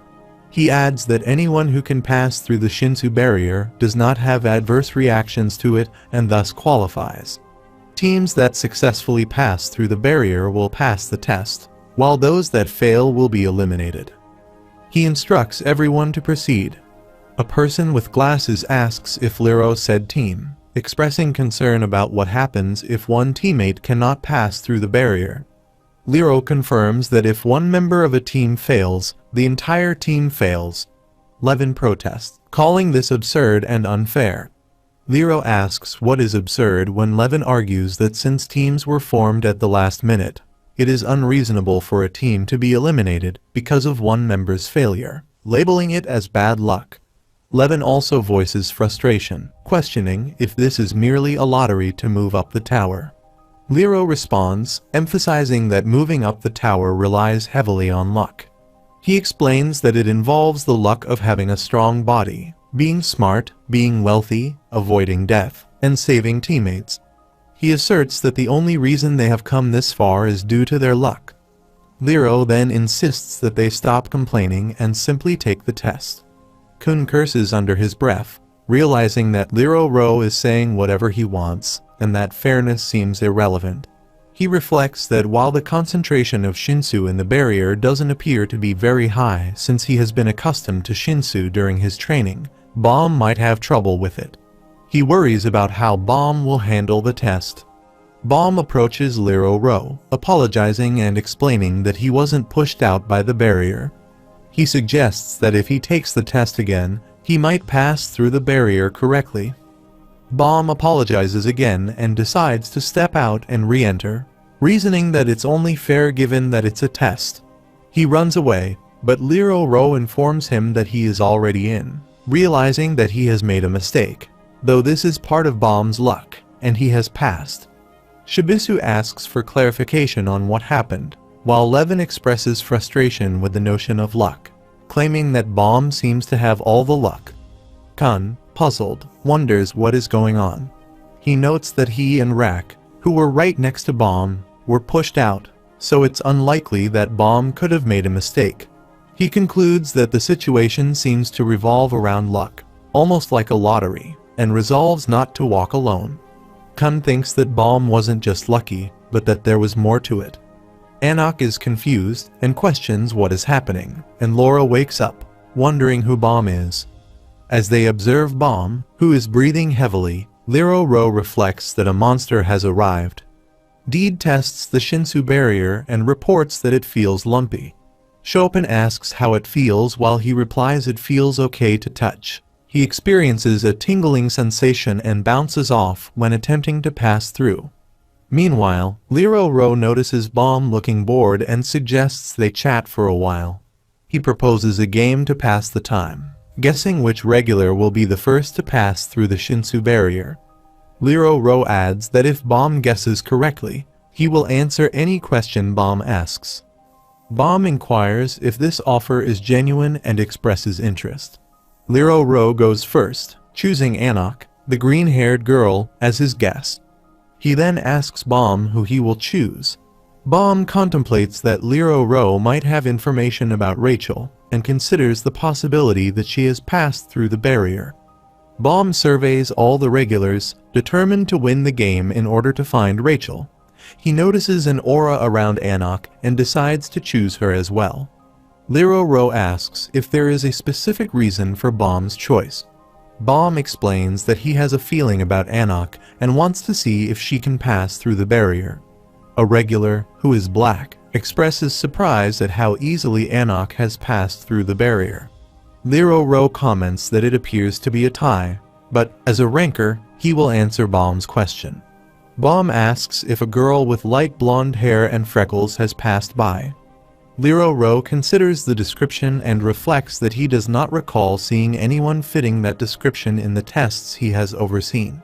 Bomb feels a pang of disappointment, but is reassured when Liro suggests that the girl might be taking a test elsewhere. Liro offers to inquire about her with other administrators and asks if Bomb has any additional questions. Bomb inquires if Liro could provide information about the irregulars. Meanwhile, Shibisu attempts to pass through the barrier but finds himself stuck. He questions why he cannot enter when everyone else has successfully passed through and expresses frustration at the situation. Anak asks what he is doing, and Serena comments disdainfully, noting the commotion caused by Shibisu. She dismisses him, suggesting that the test is meant to filter out individuals like him, and advising him to give up on entering the tower and just go home. Shibisu protests, asserting that the tower is for the chosen, like him. Serena questions whether he considers himself chosen and laughs at the situation. She asks if the problem is due to Shibisu's touch and taunts him, noting that he seems unable to pass through the barrier when she gets hurt by the barrier. Shibisu responds by pointing out that Anak appears to be struggling as well and offers to help clean up any blood she might have. Serena, growing increasingly frustrated, shouts that there is a monster inside and demands the door be opened immediately. She reflects on the prologue's assertion that everything is within the tower, confirming its accuracy. Shibisu questions Serena's comments and insists he cannot lose to someone he perceives as an old hag. Both he and Serena continue to tap on the barrier, attempting to break through. Laura arrives, yawns, and complains about the noise, suggesting they continue their conversation outside the tower. He lies down, expressing his intention to stay put, as he doesn't believe anyone will be able to enter the barrier. Shibisu asks how he dares to insult him, and she also shouts she will kill him, and she will tear his pillow and blanket into pieces once she gets a chance, threatening him with severe consequences. She also says to wait for her in heaven. She will be there to get her hands on that scum. As Shibisu and Serena persist in their efforts to break the barrier, Liro explains that irregulars are those who defy the tower's rules. Bomb asks if that description applies to him, and Liro confirms it does. He then points to a box and describes the tower's structure. It is divided into 3 areas: the outer tower, which is the residential area, and the inner tower, which is the test area for regulars. Liro explains the middle area that it is common for residents of the tower to be born and live their entire lives in the residential area. However, certain individuals of a particular class can move to other floors via the inner tower. He points out that this applies to regulars, including himself, who progress through the inner tower. He shows Bomb a box as part of his explanation. Bomb acknowledges this, though Liro notes that Bomb's response suggests he may not have known this information. Bomb insists that he did know about the inner tower and other areas, referring to them as everybody's tower. Liro continues, explaining that regulars live in the residential area until they demonstrate enough talent to earn the right to enter the inner tower. He mentions that while there are other cases, they all share the commonality of being chosen. Bomb listens attentively and reflects on how the tower's structure is very different from the world he knows. Liro explains that regulars are sorted by Hedon, the tower's administrator, and that all regulars who have been sorted eventually gather here. However, he notes that very rarely do individuals who are not sorted also make their way here, and these individuals are known as irregulars. Bomb asks if irregulars are inherently evil, to which Liro responds that while irregulars do break the tower's rules, they cannot be classified as evil. He adds that past irregulars such as Phantominum, Inryu, and Urek Mizuno were so powerful that their presence alone instilled fear. Bomb inquires if there is a way to meet these powerful irregulars, and Liro responds that such an opportunity exists by advancing further up the tower, where everything can be found. Meanwhile, a regular shouts in frustration, questioning how such a seemingly useless test could eliminate him. He declares that he does not understand the barrier and believes that his strength alone should have been sufficient to pass the test. He insists that being eliminated for failing this test is absurd and nonsensical. The regular questions about how a weak boy could pass the test merely by chance challenge Lero's authority, questioning why he should be eliminated while he, who considers himself much stronger, should not. Lero approaches him and asks what more he has to say. The regular, frustrated, accuses Lero of nonsense and suggests that his rancor status doesn't make him superior, pointing out Lero's seemingly skinny and weak appearance. Lero, observing the regular's attitude, remarks that perhaps his success in passing such a trivial test indicates his own weakness. He laughs, adding that this was the regular's final opportunity for mercy, and that he is completely unaware of his own ignorance. Lero then declares that he will demonstrate the true extent of power to the regular, ensuring he understands why he is not suited to advance and why he cannot rise further. Lero states that there is no limit to Shinsu, and with it, one can achieve immortality or godlike powers. Rumors suggest that in Ryu the Notorious can even create living beings using Shinsu. He further explains, however, that like every living being, each has its own limits. The regular asks what he means by this, and Lero responds that when one faces a being with infinite possibilities, they inevitably discover their own limits, falling into despair. As the regular begins to cry, Lero elaborates that the barrier of Shinsu was his last act of mercy before the regular entered the tower, where he would face deeper despair. Those who are unqualified should leave. The regular screams as Lero inquires whether he feels pain, explaining that the concentration of Shinsu he provided is common above the 30th floor. The regular wonders if this amount is truly routine. Lero asks if he now understands why he cannot ascend further. He explains that it is not because he wasn't strong enough, nor because his efforts were insufficient. It is simply because he was not one of the chosen ones. Lero commands him to return to the floor from which he came, declaring that he is not qualified to climb the tower. As the regular begins to vomit from the pain and collapses, he asks why he wasn't chosen. He questions whether Lero knows how hard he tried to climb the tower, how he risked his life to train and sacrificed everything he had. There is nothing left for him if he returns, not even his wife or children. Once again, he asks why he wasn't chosen. Lero responds by reflecting on the cruelty of fate, suggesting that when God first reveals the world to someone, it may appear limitless, but eventually, God shows them their true limits. He acknowledges that while the regular may still have many desires, sometimes one must face their limits. Baum, observing this, wonders about his own journey when he questions whether he deserves to ascend the tower. Lero admits he doesn't have an answer, but expresses hope that the regular will eventually find what he is searching for, wherever that may be. Baum, meanwhile, thinks about Rachel and wonders where she might be. Meanwhile, Shibisu continues to struggle with the barrier, calling out to Anak and Hats. He demands to know who decided who was chosen and continues to press against the barrier, and again Serena and Shibisu push the barrier with full force to break it.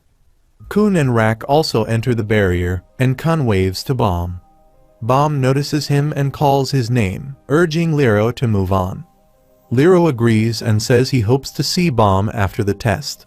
He advises Baum to be cautious about becoming too close to his teammates, mentioning that they come from a dangerous background.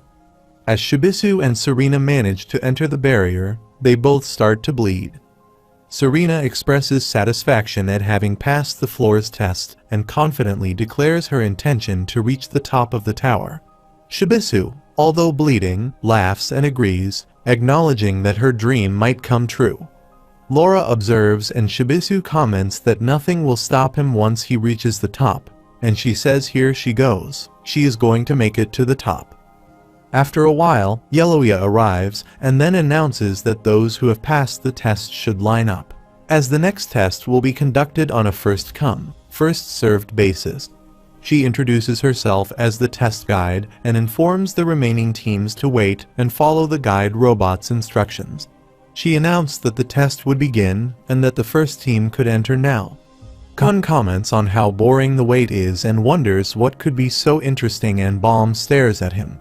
Bomb responds that he has never been in such a brightly lit place before, which Kun finds surprising. Bomb then points to the blue expanse overhead and asks if that is what's called the sky. Kun confirms it is, noting that Bomb's question seems strange given that it's such an obvious thing. Bomb muses that if he keeps ascending into the sky, he could reach the bright stars. Kun is puzzled by this, and asks what he is talking about and clarifies that stars are just a legend. Even if one ascends, they would only reach the roof of this floor. He explains that the blue sky is created by Shinsu, and the bright object seen at night is just a light ball. He adds that while there are stars in the outside world, they do not exist within the tower. Bomb acknowledges this explanation. Kun suggests focusing solely on the test, dismissing the question as silly, and Bomb laughs while apologizing. Kun hears some voice of someone scream, then inquires about the sound, asking if it is coming from inside. Yellowy calls for the next team while a regular asks what caused the scream, and another wonders if anyone is dead. A third regular questions the nature of the test, speculating that it might be extremely dangerous. As the timer restarts, Kun reflects that this test is taking longer than the previous one. The door for the earlier team opened immediately, and no screams were heard from them. He contemplates whether this means the previous team passed and curses, lamenting that he has no way of knowing without guidance. He wonders what is happening behind the door, and if this team has failed. With their turn approaching, Kun wants to figure out the situation before they enter. With only 3 out of 10 teams remaining silent, if the silent teams have passed, the pass rate is indeed very low. Neon arrives, pushes Bomb and Kun aside, and asks pals why they look so gloomy. Kun questions who Neon is and what he wants, thinking of him as an annoyance.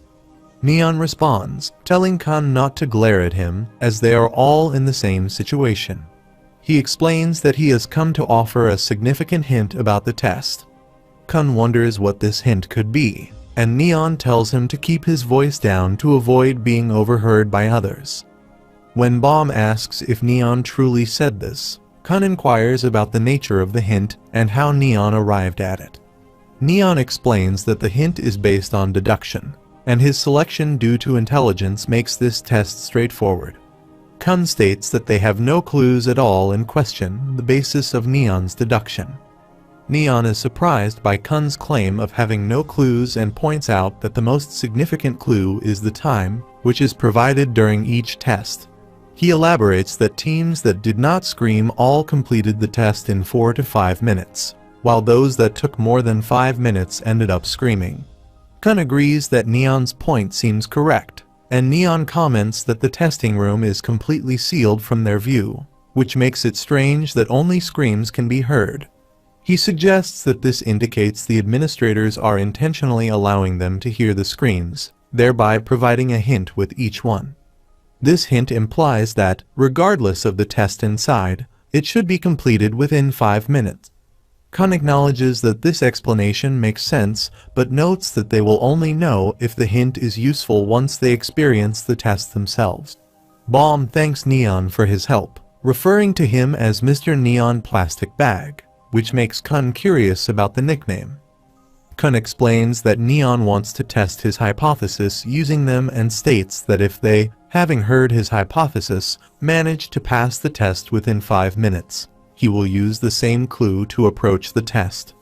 If they do not succeed, he will seek another method.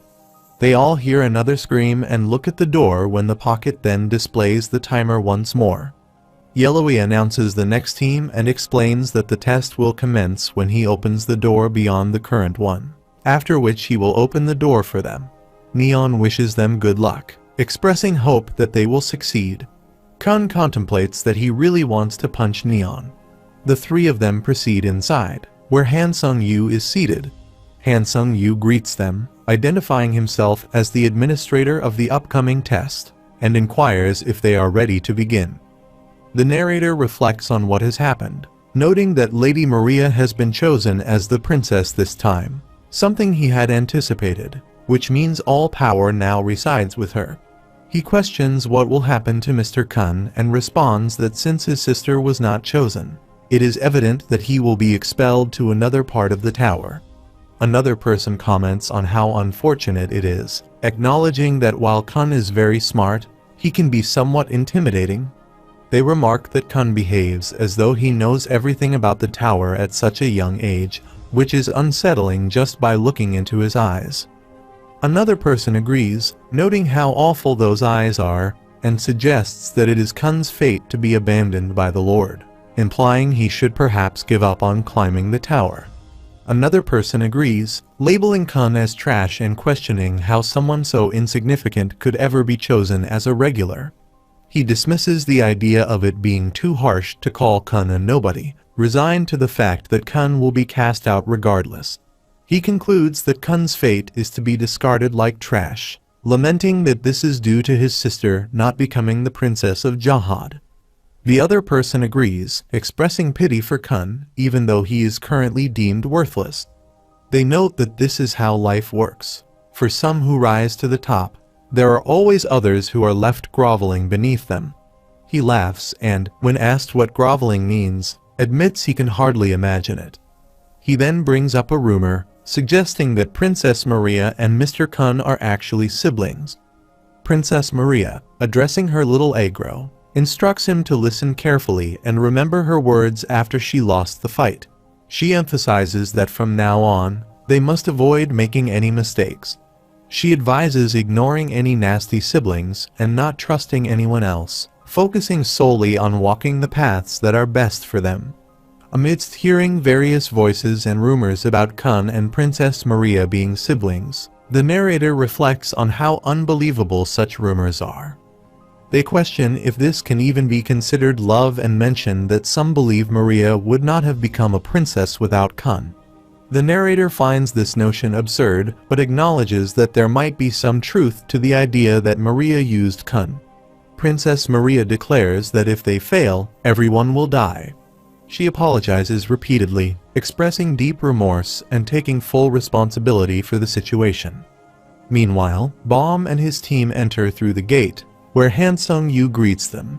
He introduces himself as their next administrator and explains that he usually serves as a test director on Evankel's floor.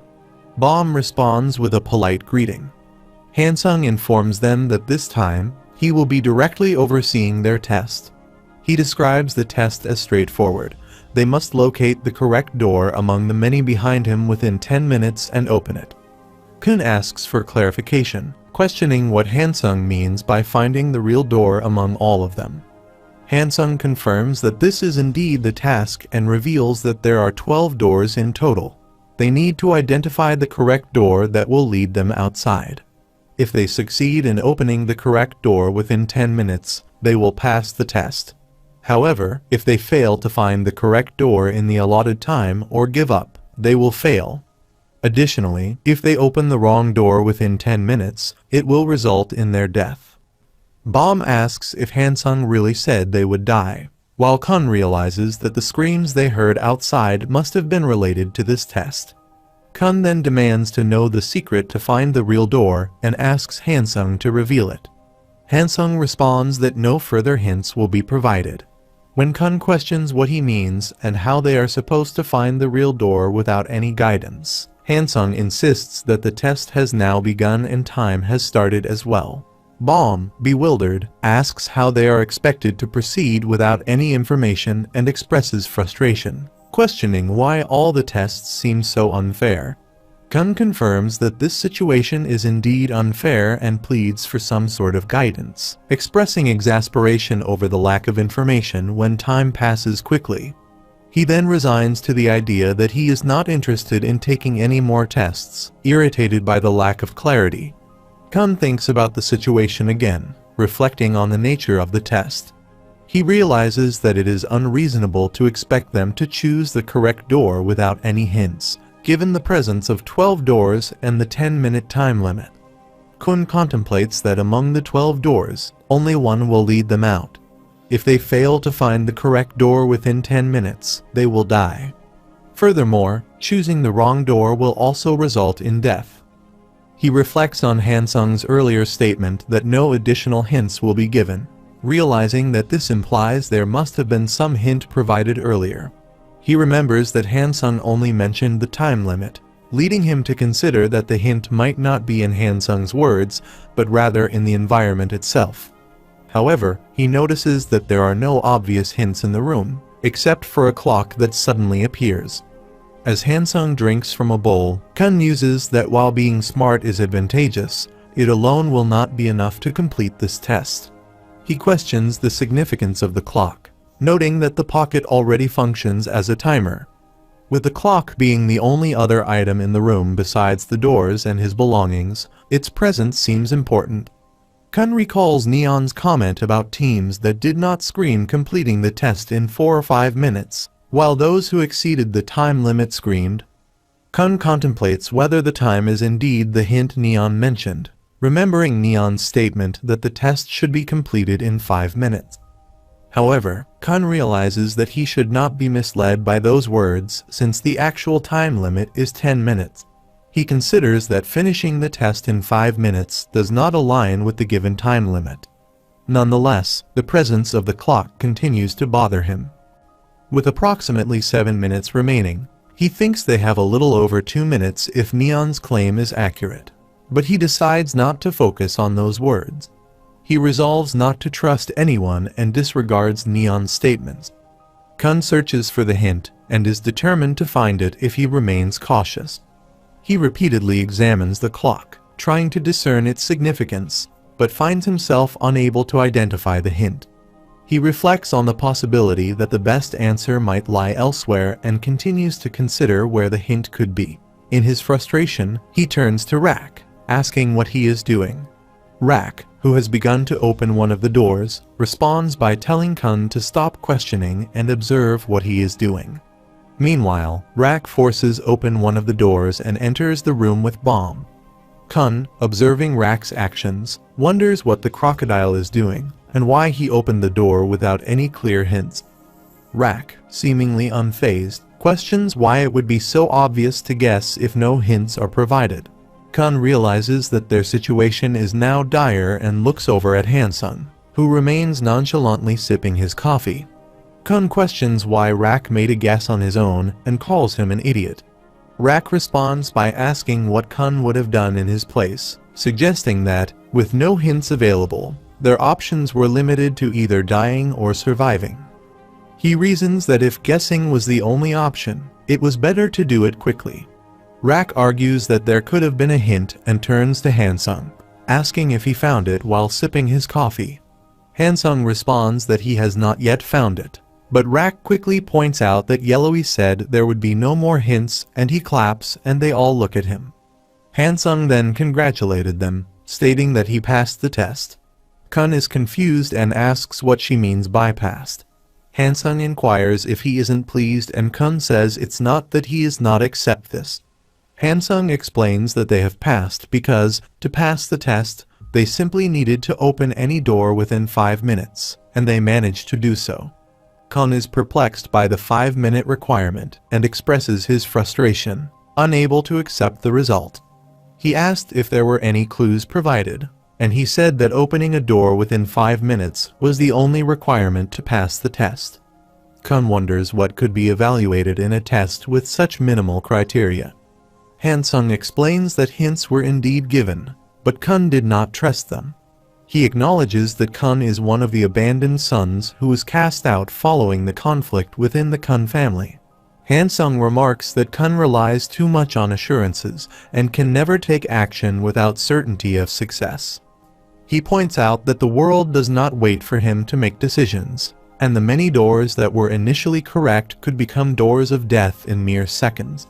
He emphasizes that he needs teammates who can act decisively, even without certainty. Hansung congratulates Kun on having good teammates and informs him that the test is now over. He bids him farewell, expressing hope to see him on a higher floor in the future. As Kun mutters in frustration, Hansung adds a final note, commenting that his bag looks heavy as he walks away. Kun thinks of him as a sneaky fox, and Rak laughs, boasting about his successful guess. Rak claims that the so-called stupid turtles would have been lost without him. He recounts that he felt from the moment they arrived that they needed to open a door within 5 minutes, attributing his success to his instinctive knowledge. Kun recalls Hansung says he needs teammates who can sometimes open doors without hesitation. Then, with a change of heart, Rak declares that he will accept Kun as his subordinate, claiming leadership himself. Kun, incredulous, thinks to himself that there's no way he can accept that. Meanwhile, Kancho, frustrated, tries to understand how to find the real door without any hints. He questions what Hansung meant by having no more hints and how he is supposed to find the right door under those conditions. He recalls Hansung's response that all the hints have already been given. Chopin, still confused, asks when and where these hints were provided, but Hansung simply announces that the test has begun. Chopin steps forward confidently, telling Kancho to leave it to him as he plans to pass the test using the prophecy of God. Kancho, puzzled, says to leave this to him and asks what kind of ability this prophecy of God is. Chopin explains that it's literally a prophecy from a god, claiming that he connects with his ho-ho-ho-ho god to find the real door. With a spell, Chopin says that the godly creature will provide the answer. Kancho, skeptical, asks if he is really connected, suggesting that Chopin might just be guessing.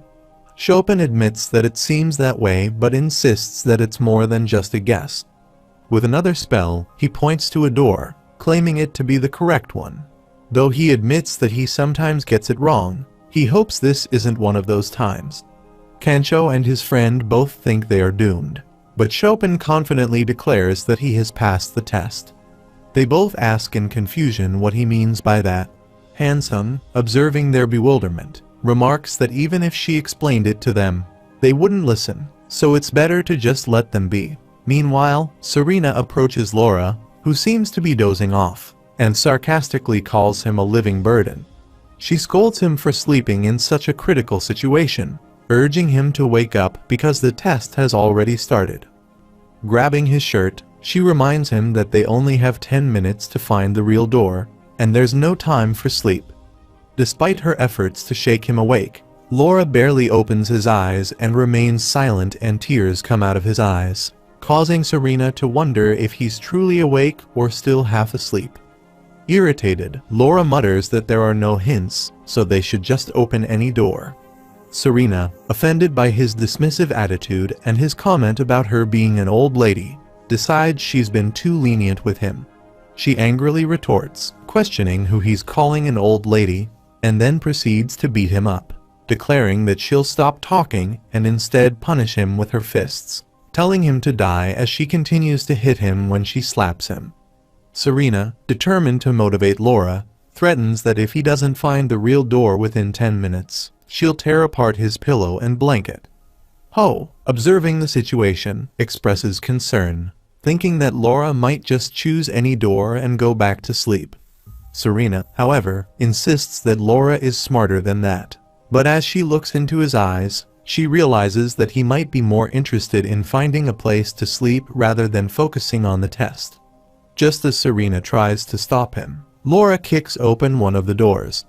Hansung, calmly sipping her coffee, announces that they have passed. Serena, confused, asks what she means by that. The scene then shifts to Shibisu's team. Hansung informs Anok, Hats, and Shibisu that they have also passed the test. She expresses her amazement and asks Shibisu how he figured out the answer. Shibisu explained that it was simple. She had given them 3 hints in total. The first hint was the sound of screaming. He noticed that no other sounds escaped from beyond the door, and the screaming seemed deliberate. Only the teams that spent more than 5 or 6 minutes on the test could be heard screaming. The second hint was the clock on the wall, which puzzled him since they already had pockets to keep time. Upon closer inspection, he realized that the clock operated in 5-minute cycles. The final hint was her statement that there were no more hints. This, Shibisu deduced, meant that they didn't need to search for additional clues. The answer could be inferred from the hints already given.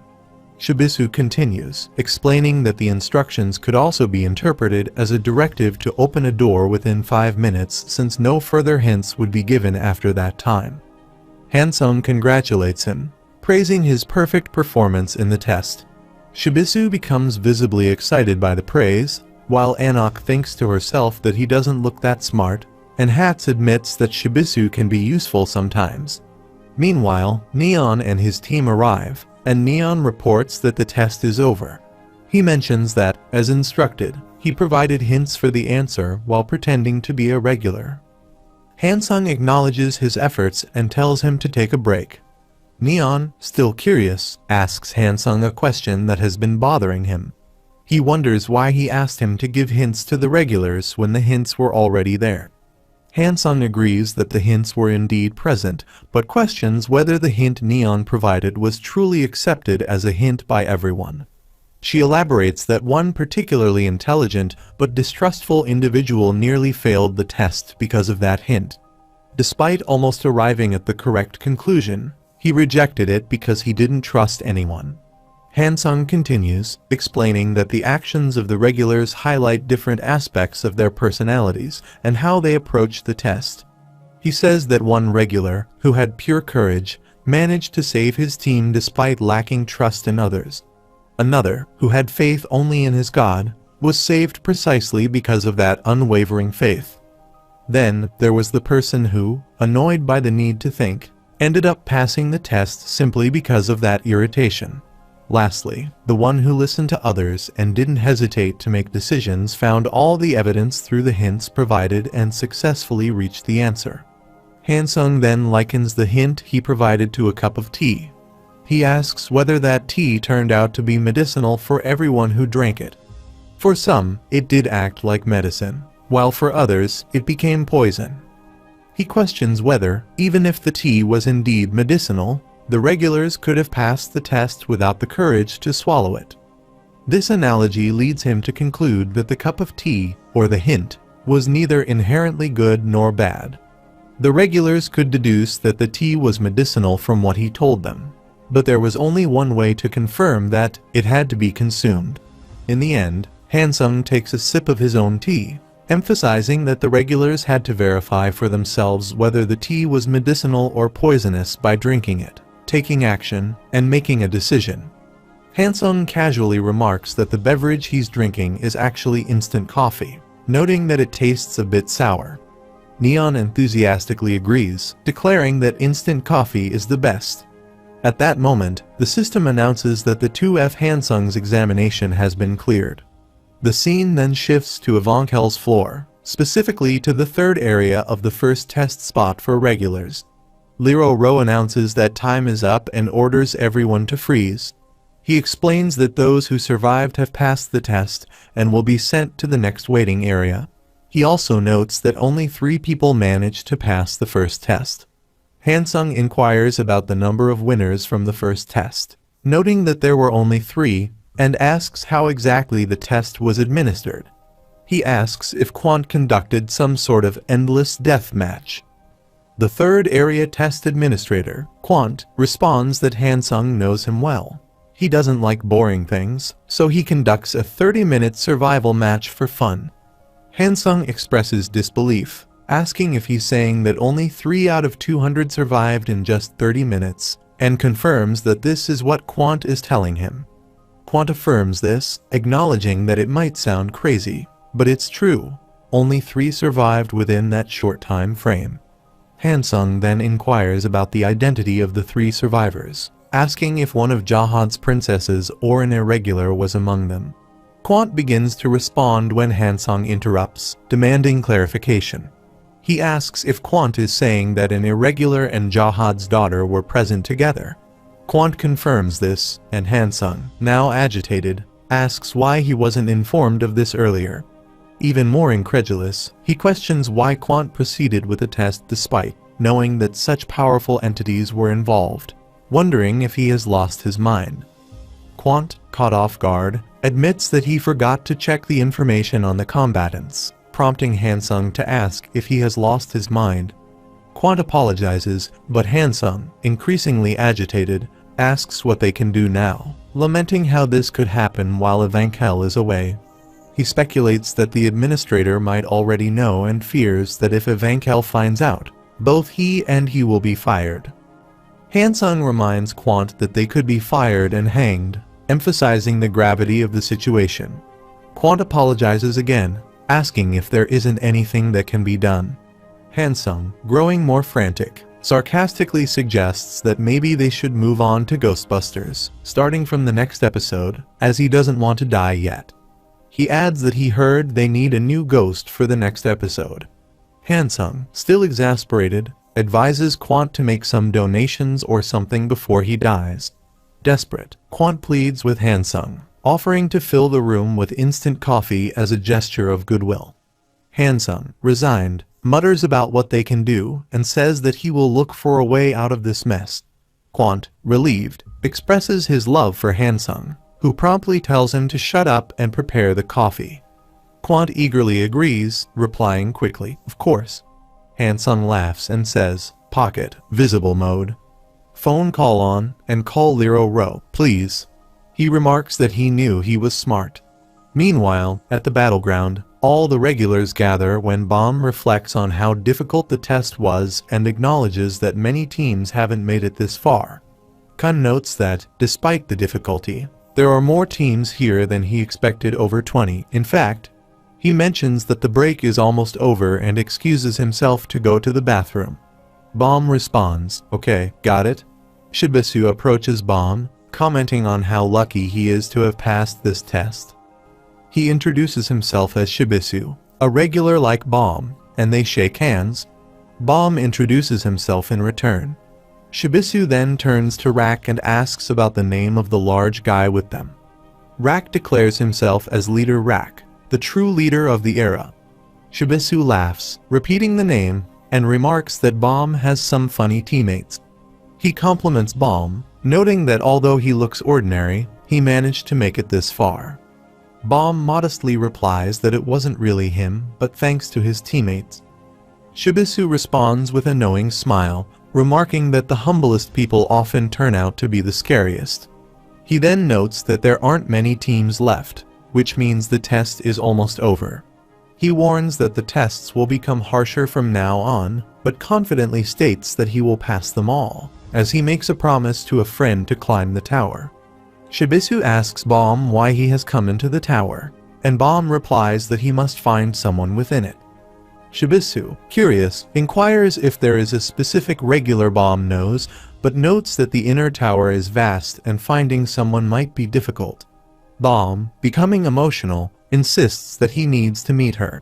Sensing Bomb's determination, Shibisu places a reassuring hand on his shoulder and apologizes for his earlier comment, expressing confidence that Bomb will find her and urging him not to worry. As Kun calls for Shibisu, he stands up and walks away, telling Bomb that he hopes to see him after this test. Bomb responds affirmatively, saying of course, yes. Meanwhile, Lero Ro arrives there with Yellowy and addresses the regulars, asking if they have had enough rest. Bomb, happy to see Lero Ro again, expresses his joy. Lero Ro laughs and replies that he has brought very good news. When Alexei asks what the good news is, Lero Ro explains that he spoke with the test director before arriving, and was instructed to give them a bonus game. Shibisu expresses his concern, saying that having more tests is not beneficial for them. Lero Ro responds, acknowledging Shibisu's concern, but clarifies that the bonus game is unrelated to the tests. He explains that it is up to each team to decide whether they wish to participate in the bonus game, and there is no penalty for choosing not to. However, he adds that the winner of this bonus game will automatically pass the final test of this floor and earn the right to proceed directly to the next floor. Kun asks if this right to advance to the next floor means that the remaining tests can be skipped. Lero Ro confirms that they would not need to take the remaining tests. A regular exclaims that it's a significant advantage, noting that this opportunity allows only one team to move on to the next floor, making it a big chance. Goon then asks about the nature of the bonus game.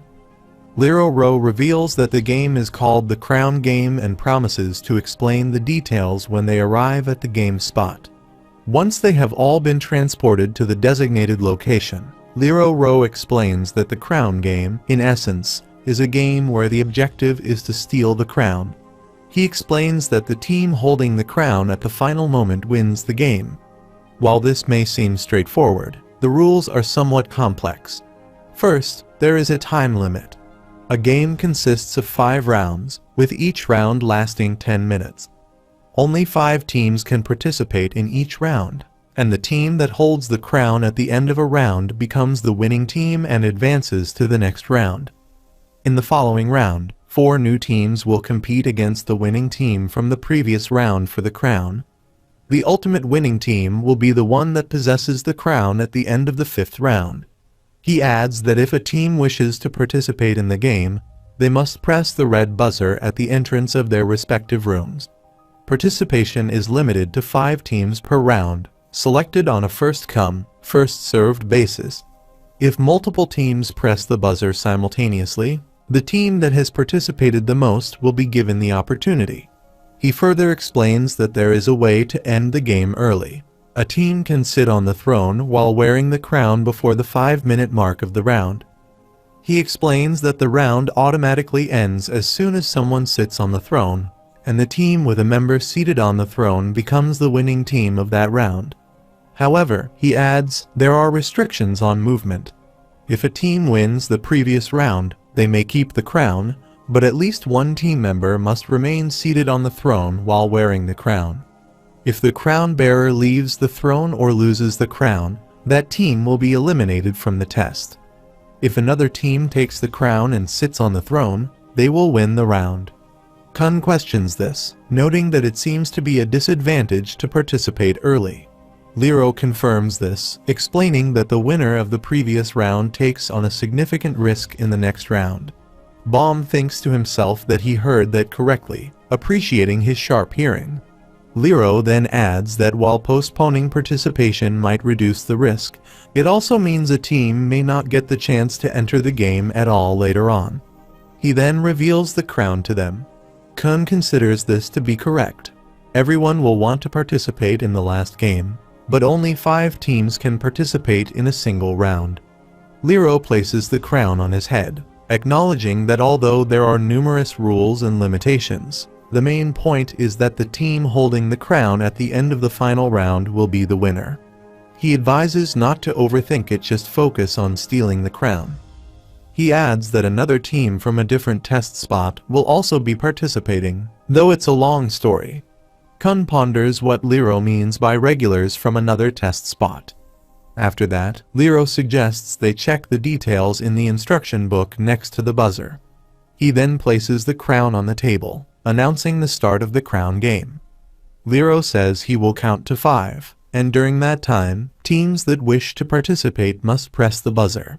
He begins counting for the first round participants. 1, 2, 3, 4, 5. Kun advises his team to stay out of the first round, noting that it's too risky. Baum agrees with him. Neri asks what they should do, and Chinhua suggests they stay out for now as well, reasoning that even if they win the first round, it would be difficult to maintain their position for the next 4 rounds. Shibisu considers his options, hoping someone will ask for his input. He acknowledges that participating in the first round is indeed risky, so he decides to wait and observe. He thinks the game could be favorable for his team if they join around the 4th round, giving them a strong chance of winning. Settling into his seat, he notices some of his teammates moving forward, lamenting internally that he knew they would act without thinking. Anak confidently declares that 50 minutes is more than enough to defeat these chumps, and Hats agrees with her assessment. Shibisu, however, urges them to be less impulsive, reminding himself that they are likely the strongest team here. Anak and Hats both express that they don't find this challenge particularly difficult, while Shibisu wonders if there is another team as reckless as theirs when looks at Kancho and his team. He mutters to himself that they are going to regret their decision, only for Kancho to dismiss his concerns. Liro then announces that the countdown is over, signaling the start of the first round of the crown game. Anak asserts that this time, she will handle things on her own and warns them not to interfere. Kancho questions her, incredulous that she plans to take on the opponents alone, and suggests that she must be insane. Khan, reacting to Anak's challenge, tells Kancho that it depends on him whether or not he takes it seriously. Kancho inquires whether she is bluffing, calling her a bluff queen. Khan agrees to take it seriously and approaches Anak. Khan soon regrets his decision as Anak swiftly hits him with her weapon, throwing him aside. Kancho, seeing Khan's predicament, urges him to wake up. Enraged, Kancho attacks Anak, hurling insults as he charges at her. Anak counters his attack with ease, sending him flying as well. Kun observes the situation and notes Anak's unusual weapon, a hook that can change its length. Meanwhile, Chopin charges at Anak, aiming a punch at her. Despite the force of the blow, Anak remains unharmed. Chopin, stunned that his punch did not faze her, watches as she grabs his hand forcefully and kicks him away. Kancho charges at Anak, who swiftly grabs his sword and throws him aside. Serena, observing the scene, inquires about Anak's strength and wonders why she is so formidable when Kancho and his team get hurt. Kancho, though reluctant to admit it, acknowledges that Anak is strong, almost as if encountering a creature from a different world. As Kancho suffers from the impact, she asks him if he wants more. Kun questions whether Anak possesses such physical strength without using Shinsu and wonders if this might be the case. Kancho realizes that he cannot defeat Anak in a one-on-one fight, but considers using the game's rules to his advantage. He instructs Mr. Khan and Chopin to move, noting that as long as one of them sits on the throne before the time limit expires, they will win. Since the other two are far from the throne, Anak cannot possibly catch all three of them in time. Anak attacks all three, bewildered by the situation. She confirmed that the time limit had not yet expired and that there were still 5 minutes remaining. Kun reflects on how a regular of such strength has joined their test, noting that they are facing serious trouble. Rak had anticipated this, and he realized that their opponents were overwhelmingly strong and far beyond their current level. She also observes that the black-haired individual seems powerful. If he takes the throne while the other two protect him, they have a high chance of winning the game. Shibisu acknowledges that they are on the same team, but remarks that Anak's strength is overwhelming. He suggests that Anak should give him the crown so that she and the other two can continue fighting while he occupies the throne. Anak refuses, stating that she does not want to give up the crown. She remains calm as Shibisu wonders about her intentions and what she is planning when she sits on Thorn. Liro, observing the situation, questions what can be done with her sitting on the throne and calls him an idiot. Liro states that since Anak sat on the chair before the 5 minutes had elapsed, the winner of this round was the team consisting of Anak, Shibisu, and Hats. He questions what Anak intends to do with the crown and notes that the person sitting on the throne cannot move.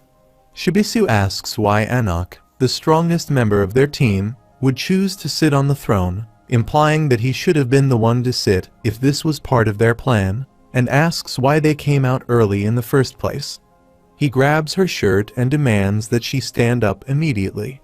Anak responds by saying he should leave her alone, warning that she might harm him.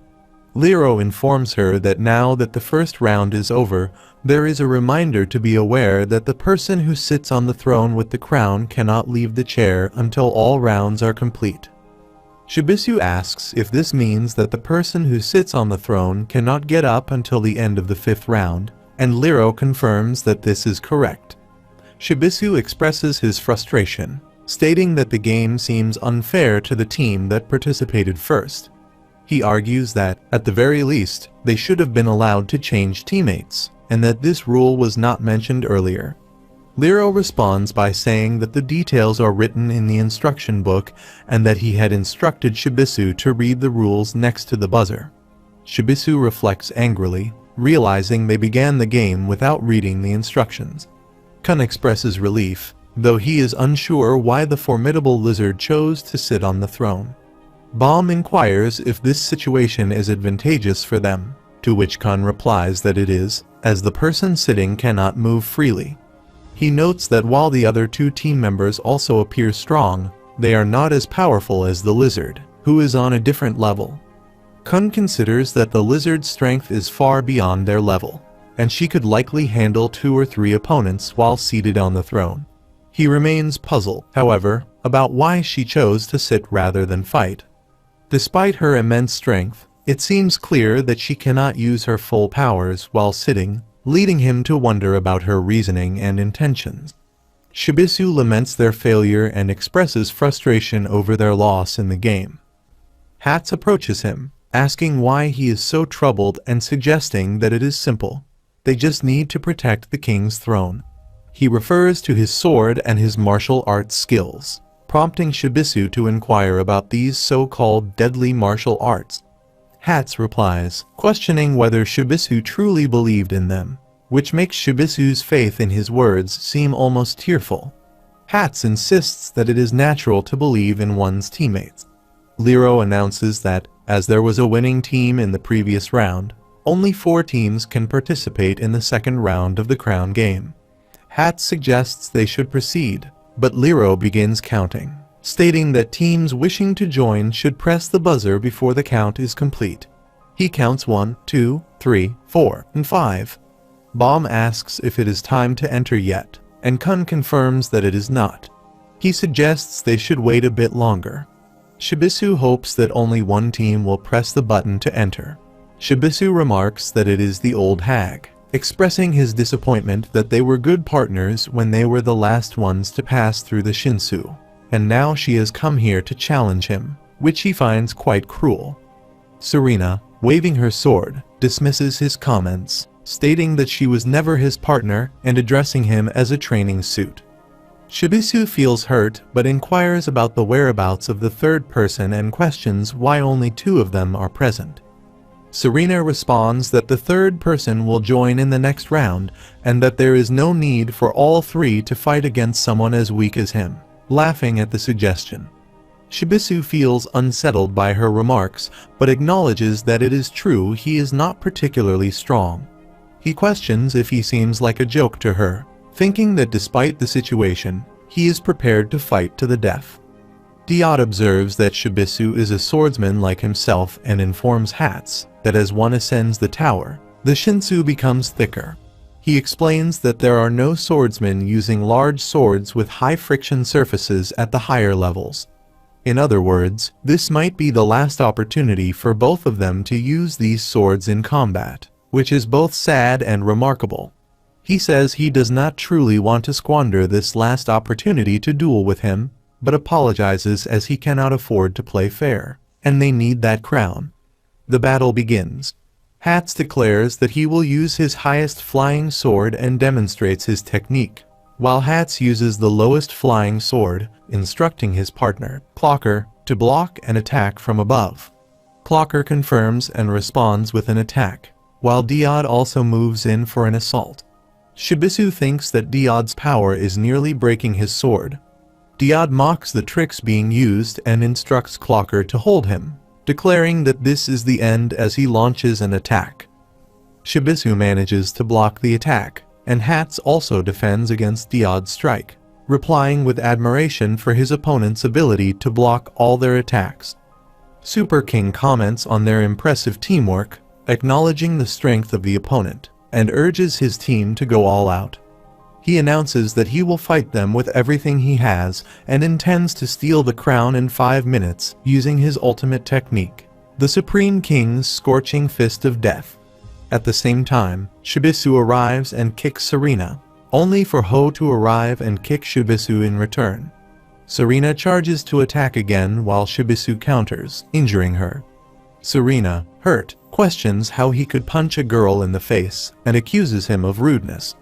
She points out that she has been trying not to stab too deeply because they are acquaintances. Shibisu laughs, remarking that they are the ones who are cornered, so he cannot afford to be considerate. He adds that she ignored him before, and now she is being nice, wondering if she has a crush on him, which is why she couldn't stab him properly. Serena, enraged, shouts that she has no crush on him and tells him not to kid himself. She declares that she is going to stab him in the face now. Shibisu, unfazed, tells her to go ahead and stab him like she would a piece of steak, suggesting that she should have acted with this level of aggression from the beginning. He thinks to himself that despite her bravado, she is being cautious with her attacks. He is determined to provoke her and recognizes that he needs to defeat one of them before they start cooperating again, which will be challenging under the current circumstances. He thinks their cooperation is becoming increasingly effective, and the presence of the sleeping guy is adding to his frustration. There is no way that person would have entered the second round without having faith in their team's strength. He curses under his breath, wishing Hats would come to his aid quickly. Serena responds by saying that he is deluding himself if he believes he can measure up to her team of beasts. She advances with an attack, emphasizing that he is merely an ordinary guy compared to their extraordinary strength. They both launch their attacks on Shibisu from either side, and he realizes with dismay that their teamwork has become seamless. He reflects on the grim reality of his situation and the sting of being labeled as just ordinary. Ho grabs him from behind, and Serena attempts to strike, but Hats intervenes and blocks her attack. Serena is surprised by Hats's swift response and questions how they arrived so quickly. She also asks about the other team and what happened to the so-called First Emperor guy. She inquires if he wants to be left alone and not to be spoken to. She asks what happened to the first Supreme King's scorching fist of death, and Hats expresses his sympathy, implying that it was a disappointment. Serena questions what he means by that. Meanwhile, Shibisu embraces Hats, calling him his cutie pie, which surprises Hats. Hats then questions why there are two of them and where the other is, noticing Laura is still asleep. Hats remarks that while his teammates are risking their lives in battle, Laura remains asleep. He expresses frustration that such an unworthy person was chosen as the administrator of the first floor and implies that mistakes were made in the selection process. Hats then uses his highest flying sword technique and addresses Laura, saying he does not typically enjoy killing but makes an exception for trash. He warns Laura to wake up and get moving, or else he will be the first to die, even though Laura remains sound asleep. Just as Hats is about to attack Laura, there is a flashback of Laura convincing Serena and Ho to enter the second round. Serena and Ho tell Laura to wake up and suggests they join this round. She questions whether he is dreaming, noting that it is only the second round, and wonders if he thinks they can last until the fifth round. They still have some time before they need to join, so she suggests going back to sleep. Serena asks if he woke up just to say such silly things, and Laura responds by calling her a stupid girl. She inquires about his comment, and he explains that the defensive team only has a disadvantage until the second or third round. From the third or fourth round onward, the defending team has a better chance of winning, especially for a team like theirs.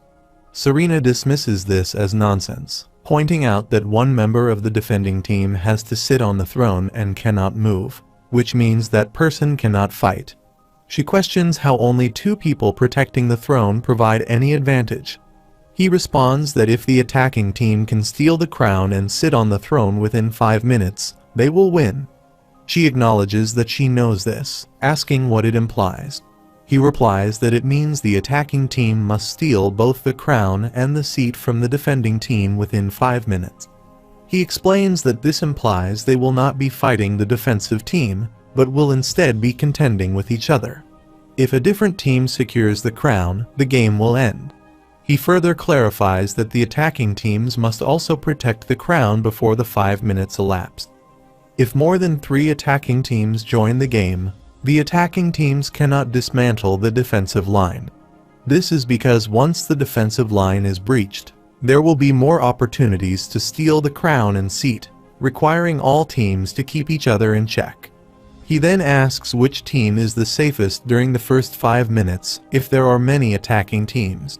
Ho responds that the team with a member sitting on the king's throne is the safest, which Serena agrees with. However, she notes that despite the defending team's advantage, they will not be able to fend off all the attacking teams within that time frame. Laura asserts that he can manage this, and when Serena asks how can he do this, he replies that he can hold off all the other teams while sitting on the king's throne and protecting the crown. He explained that during those 5 minutes, he could keep the crown keeper perfectly safe because he was a Shinsu user. She inquires about what being a Shinsu user means, and he responds by pointing to the lizard sitting on the throne. He adds that 1 or 2 teams will join this round, advising her to avoid the swordsman who looks strong. He suggests pretending to fight the training suit to run out the clock. Either the 5 minutes will pass, or the other attacking team will be defeated by the swordsman. He states that this is their opportunity to steal the crown. Meanwhile, at present, Laura opens his eyes when Shibisu remarks in surprise that Laura has awakened, guessing that Laura doesn't want to die. Laura removes his blanket and disperses a Shinsu blast throughout the area. Hats asks what he is doing, notices the light, and warns Anak to move away, identifying that as Shinsu. She asks Hats what he is doing, and he clarifies that he is a wave controller. Laura then attacks Anak with waves, but she quickly leaps from her position. Ho and Serena also launch attacks on Anak. She exclaims in frustration, but Shibisu interrupts, telling her not to bother their little cutie, and punches Ho. Laura then attacks again with his waves. Shibisu, seeing Anak, expresses relief that she is still alive and calls out to her, exclaiming in frustration. Laura demands that they give him the crown, emphasizing that he can attack her from anywhere. Shibisu, pleased to see Anak, rejoices, but Anak retorts that the bait was not intended for him and questions who he thinks he is. Grabs his green April and uses ignition. She declares her intention to kill all of them and prepares to attack Laura, while the others call out to him. The onlookers are shocked and Bomb's Black March begins to tremble.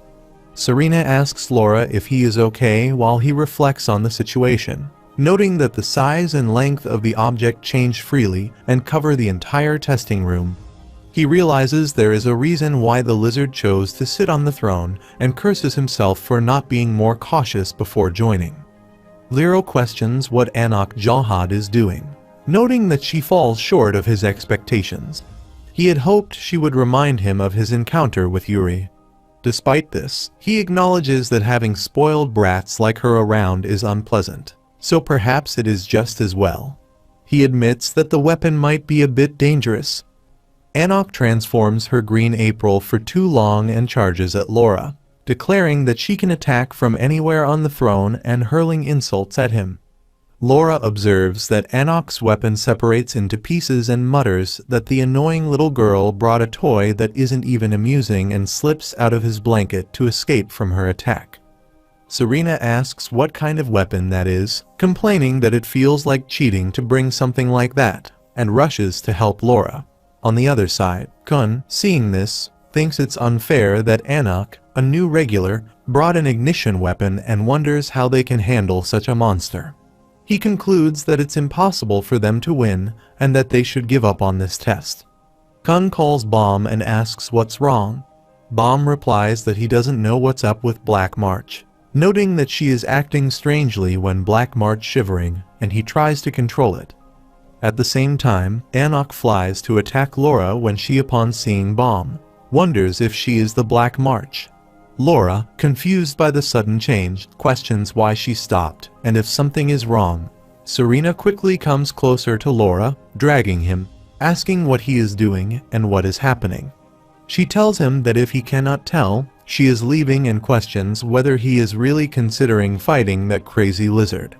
She emphasizes that it is just a bonus game, and he doesn't need to risk his life for it. He responds that she will never know if she is risking his life without trying and accuses her of giving up too quickly. She agrees, acknowledging that she is quick to retreat and has spent 80% of her life escaping because she is not as skilled as others. She explains that she has run away hundreds, even thousands of times, which is why she knows better.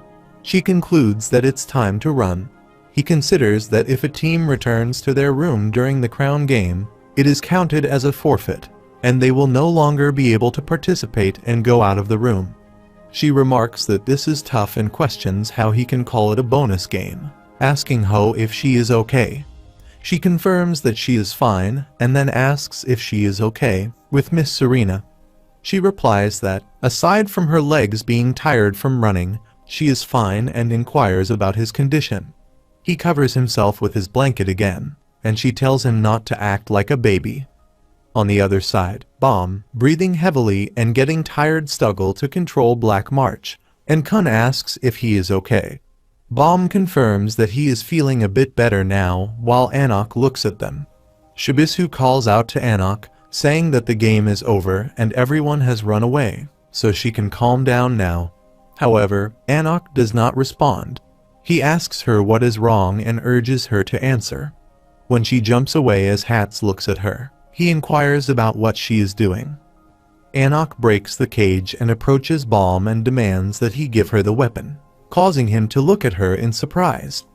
Kun draws his dagger and demands to know what Anak is doing, reminding her that she is not allowed to break into other teams' rooms during the game. Anak asks Bomb where he got the weapon, and Kun inquires which weapon she means. She points to the needle he is holding and clarifies that it is the Black March. Kun thinks if she ignores him and realizes that she has identified the Black March, wonders how she noticed it, and questions what needle she is referring to. Bomb asks why she wants to know, and Anak replies that she wants to know if she should not have that weapon. Shibisu, approaching her and placing a hand on her shoulder, asks how she could leave her seat and what she is doing. He warns that they will lose if she exits the test, blaming their potential loss on her actions. Anak responds to Bomb that he should not answer if he does not want to and insists that he give her the weapon. Shibisu, confused, asks what weapon she is talking about and expresses disbelief that she left the throne just to get the weapon when points towards Black March. Anak grabs Shibisu's index finger and crushes it, demanding to know what he finds stupid. She explains that the weapon he is holding is one of Master Ashul Edwaru's 13-month series of weapons, specifically the Black March. She asks if he is out of his mind for calling it a stupid weapon. Shibisu, now crying, asks what the Black March is and if it is indeed one of the 13-month series of weapons given by the King of the Tower to his daughters. He questions why it is in Bomb's hands and how Anak knew about it. Anak reveals that she is Jahad's daughter, implying that she is a princess. Shibisu becomes shocked and wonders if she is the daughter of Jahad, then if she is a princess and thinks he knows something is different about her, but he never thought that she was the daughter of Jahad. Bomb is astonished, realizing that, like Hayuri, Anak is also a princess, which means her weapon is also royal. Anak continues, noting that while he might have noticed, her weapon is the Green April, another of the 13-month series weapons, just like his Black March. Anak explains that a weapon from the 13-month series begins to resonate when it is near another weapon from the same series, and he must have felt it, too. Bomb confirms this. She insists that the Black March should not be in the hands of anyone other than Jahad's daughter. Kun realizes that the weapon Anak refers to is the Green April and understands why she noticed the Black March. However, he feels that something is off but cannot pinpoint what it is. Anak demands that Bomb give her the Black March immediately, asserting that he has no right to possess it. Bomb explains that he cannot hand over the Black March because Hayuri lent him the weapon, and it should be returned to her in person. Anak, frustrated that Bomb does not understand, recalls that her mother always said that those who fail to know their place die young. She attacks him, commanding him to die. Lero intervenes, blocking her attack, and Anak demands to know what he is doing and grabs her Green April. Lero tells her that it is she who has failed to know her place, Anak Jahad, and seizes her Green April. Lero tells Anak that by leaving the throne, her team has lost the game and orders her to return to her room, stating that he will not allow her to behave this way anymore. Shibisu tells her to stop. He's angry and she replies she got it. She is finished. He thinks to himself about how kids these days disregard authority. reflecting on how his own lower level makes him feel powerless in this unfair world. Anak contacts the administrator, who confirms that she can propose adding another rule to the game. Lero inquires about this additional rule, and Anak explains that she has heard that the rules can be altered if the test administrator agrees. Lero acknowledges this but asks what rule she wishes to add. Anak suggests a blockbuster event with the Green April and the Black March as the prize. Lero finds this idea interesting, and Anak asks Baum if that is his name, proposing that they play a game. Baum asks what kind of game she wants, and Anak replies that she will wager her Green April against his Black March. Anak offers a deal. If Baum's team wins all the rounds starting from the next round, she will give him the Green April and agree not to attack him before the test ends. However, if his team does not win, he must give her the Black March. Baum expresses reluctance, questioning why he should agree to such a game. Anak responds that if he refuses, she will not hesitate to kill him to obtain the Black March once the game is over. She argues that playing this game is a smarter choice than losing the Black March without a fight, leaving the decision up to him. Baum reflects on Anak's threat, realizing that she will do whatever it takes to acquire the Black March. Given her strength, which might surpass that of other regulars, he understands that it is unlikely he can retain the Black March until the test concludes. Concluding that accepting the game is the better option, he considers his choice. Anak asks him what he is thinking. Anak asks if Baum is unsure whether his team will win the game.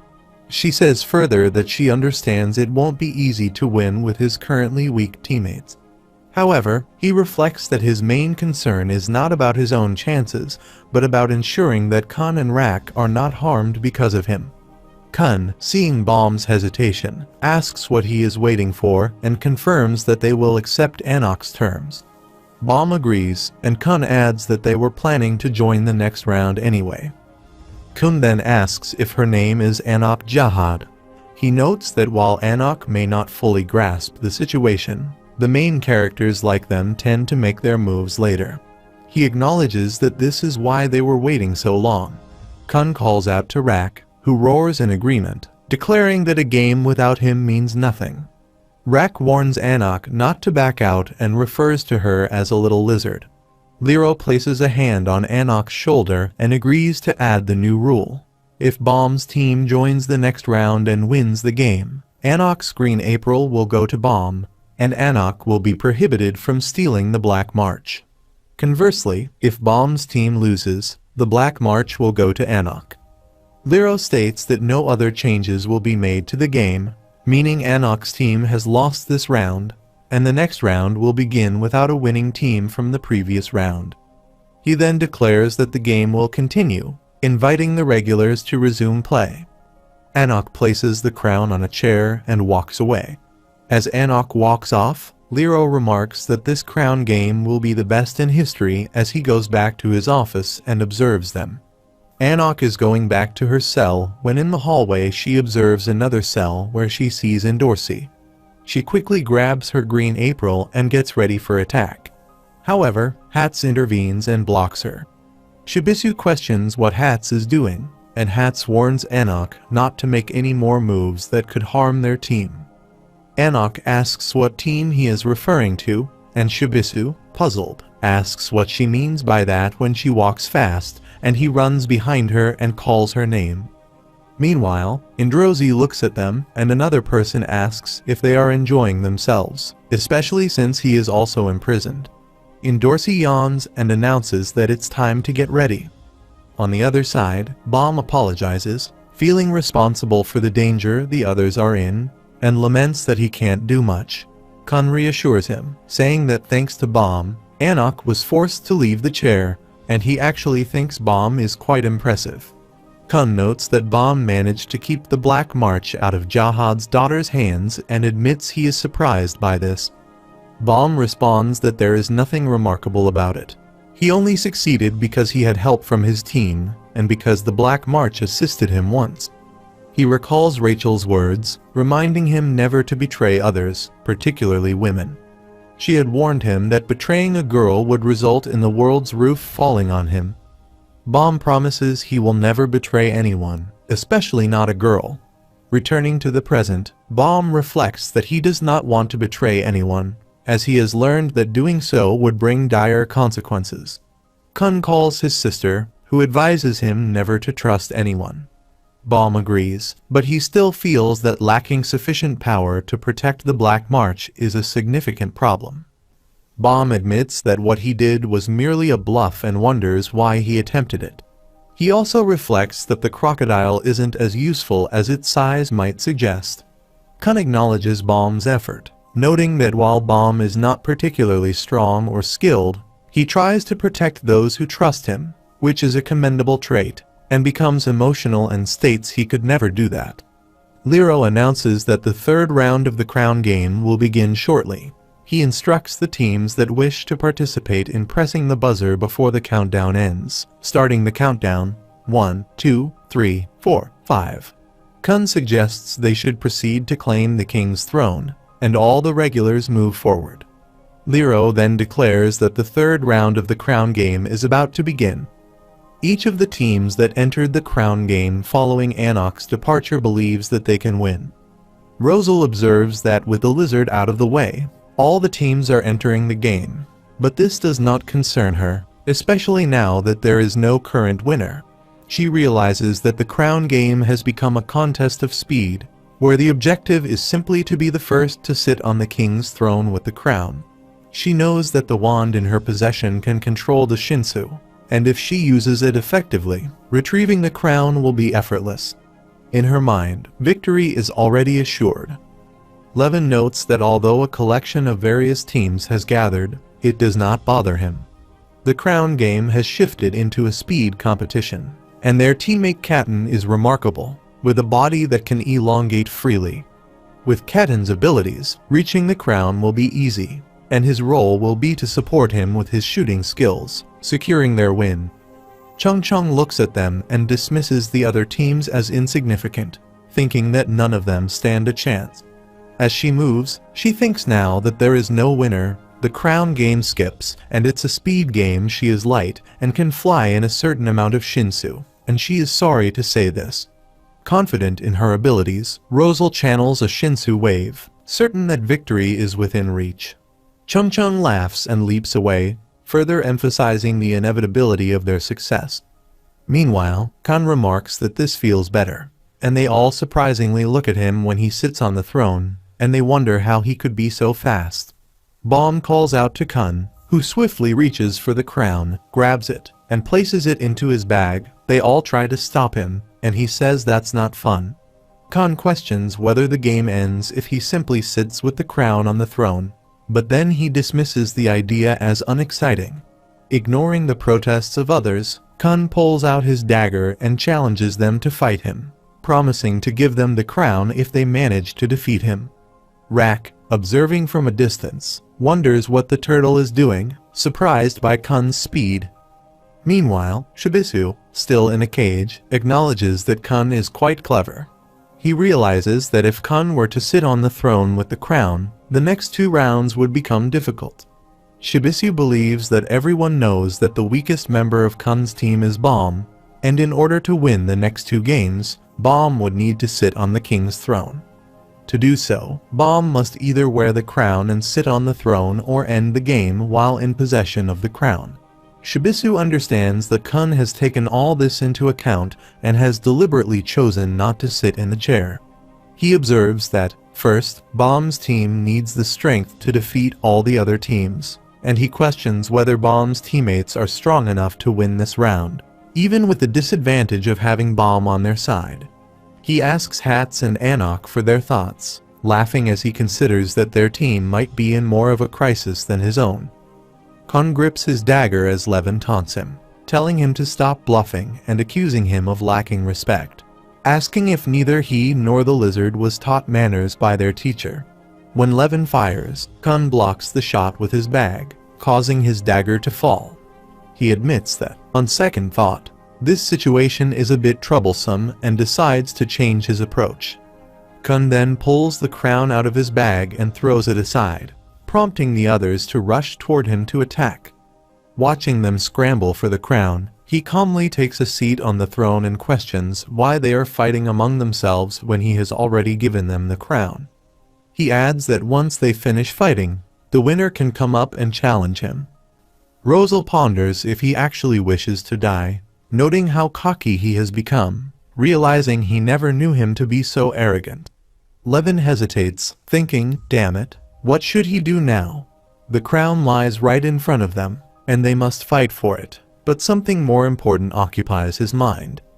Rosal is equally conflicted, sensing the need to fight for the crown yet feeling compelled to address something else first.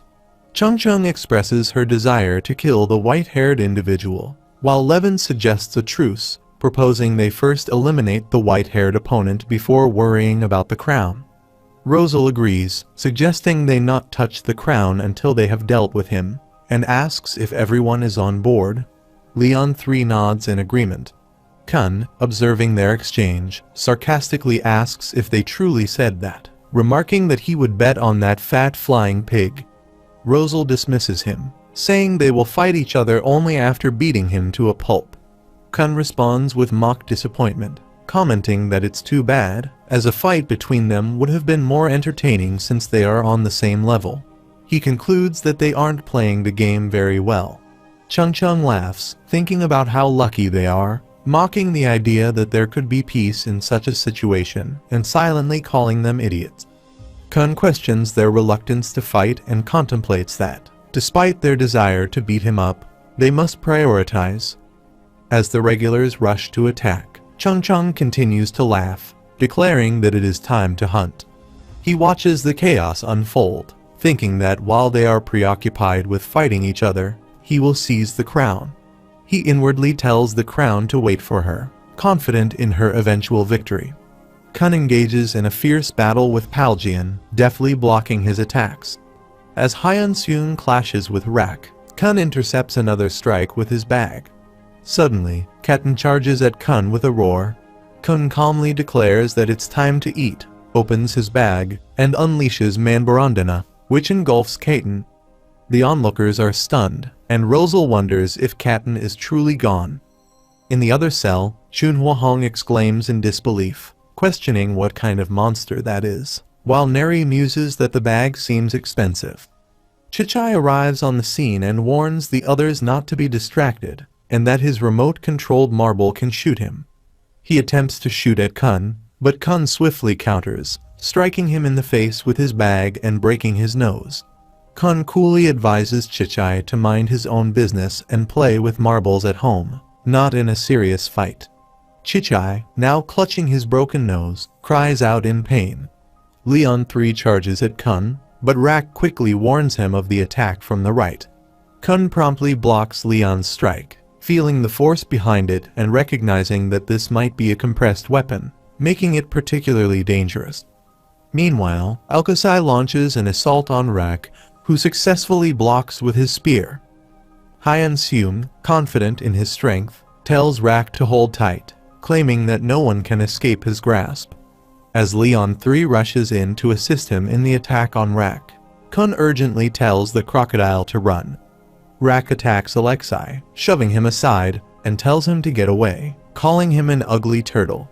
He taunts Alexei, asking if he really thinks he can reach him with such a short weapon. Kun swiftly stabs Alexei, who then asks if it's a long sword. Rosal and the other regulars become enraged, and Rosal calls upon Shinsu in a fit of anger, preparing to attack. Levin decides to target the easiest opponent first and fires at Bomb. Kun steps in, blocking the shot with Rak's assistance, and together counterattack, they break his gun. Rak, grinning, warns them not to touch his prey. He mocks them, calling them stupid turtles and lousy turtles, weaker than even lizards, and laughs. Meanwhile, Shibisu observes the scene and realizes they are stronger than he initially thought. They might actually survive until the final round. Chung, frustrated, notices that Kun and Rak have already taken down most of the competition before anyone else could even react. He wonders how they can be so strong, knowing he has no other options left. While they are busy celebrating their victory, He plans to grab the crown and make a run for the king's chair. Meanwhile, Kun, ever observant, notices that no one has realized Chung Chung's intentions. He smirked at himself, thinking it was nice they hadn't noticed, and encouraged Chung Chung to enjoy himself, fully aware of what was about to happen.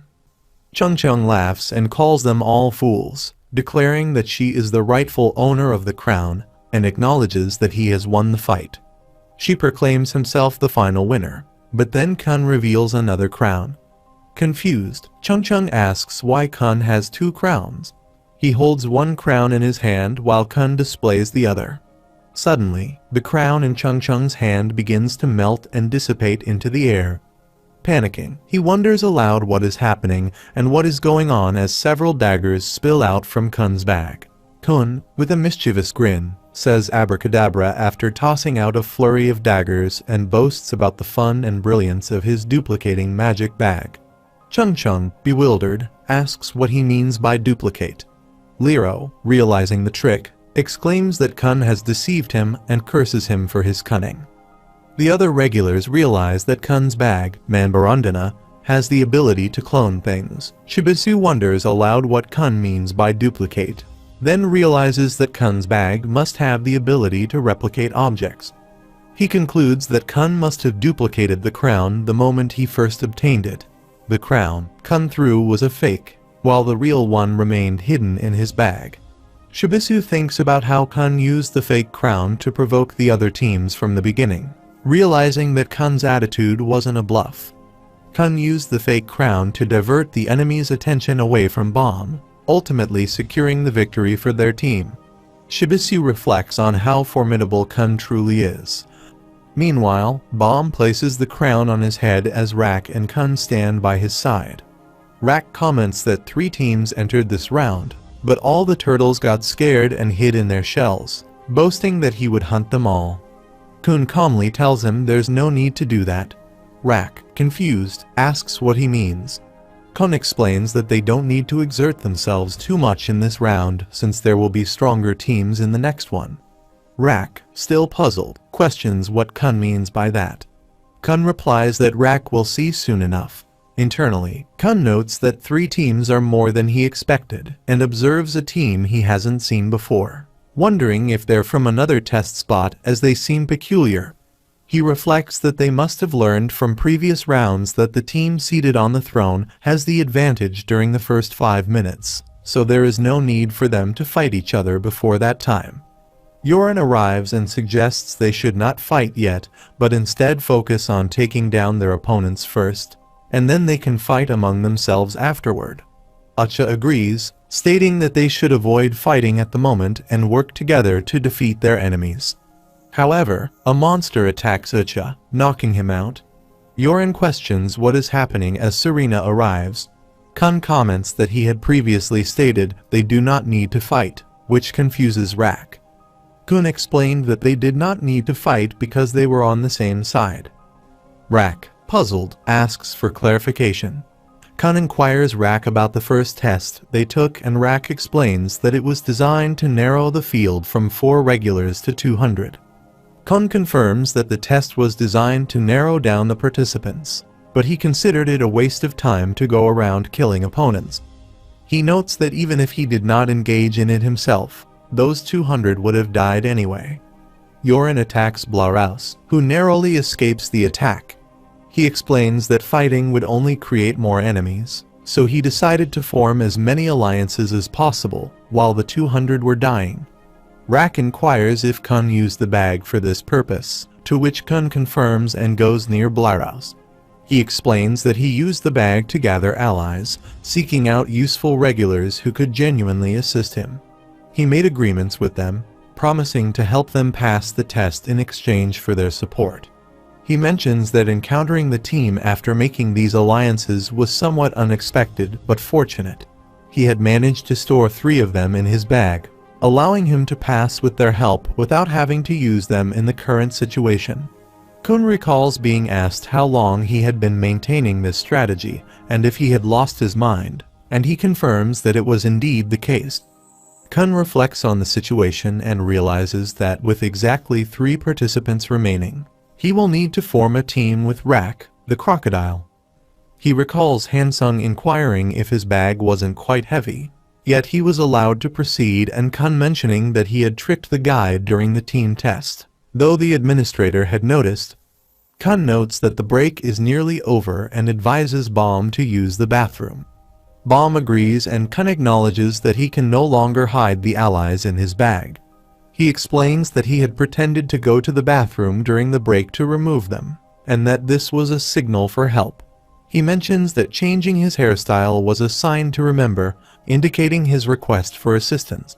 He admits that he had not wanted to use them in this game, as it was only a bonus round with slim chances of victory. He recalls Baum's commitment to not betray anyone, especially girls, as a betrayal would have severe consequences. Kun then attacks Yorin, knocking him out, and asserts that they should win. He expresses his desire to ascend the tower with his team. Liro announces that since all other teams are no longer able to compete, the winner of the fourth round is Baum's, Kun's, and Rak's team. Kun gives the real crown to Baum, and he sits on the throne when Shibisu comments on how relaxed the teams appear and wonders about the outcome if they win the final round. Anak remains silent while Liro announces that the crown game is becoming increasingly exciting, with only the final round remaining. He states that the countdown will begin shortly and instructs any joining teams to press the buzzer. Endorsi promptly presses the buzzer. Kun observes the situation and notes that the final round is indeed crowded, with all remaining 4 teams having joined. He reflects that the team from the other test spot is likely the most dangerous, and given that they have been hiding, they might possess above average powers. He anticipates that it would be beneficial if the other teams fought among themselves, though he doubts this will happen. Hua Ryan arrives and quickly dispatches Red Bull with her spear, knocking him out after breaking his nose. She rotates her spear and continues to attack Dottie when Bonian and Azadni try to run, but she blocks their way and eliminates the rest of the competitors. Baum looks at them shockingly, and she again rotates her spear. Endorsi laughs as Kun realizes that not all of the competitors are average. When the blood drips from her spear, they see it. Hua Ryun looks at them when he acknowledges the gravity of the situation as he stands beside Rak, preparing for the upcoming challenge when she attacks Rak, who blocks her attack with his spear. Rak declares his intention to tear Hua Ryun into pieces with a roar and charges forward to attack. Hua Ryun prepares to counterattack, prompting Rak to question his actions, while Kun also expresses confusion about the situation when she flies from their heads with her spear toward Baum. Baum intervenes and strikes Hua Ryun, causing Kun to react with frustration. Azadni then attacks Kun, accusing the team of having 3 scoundrels. Kun blocks the attack and responds with hostility. Hua Ryun demands that Baum put the crown down, but Baum insists on protecting it until the end when she points her spear at him. Hua Ryun attempts to strike Baum, but Baum uses the Black March to deflect the attack.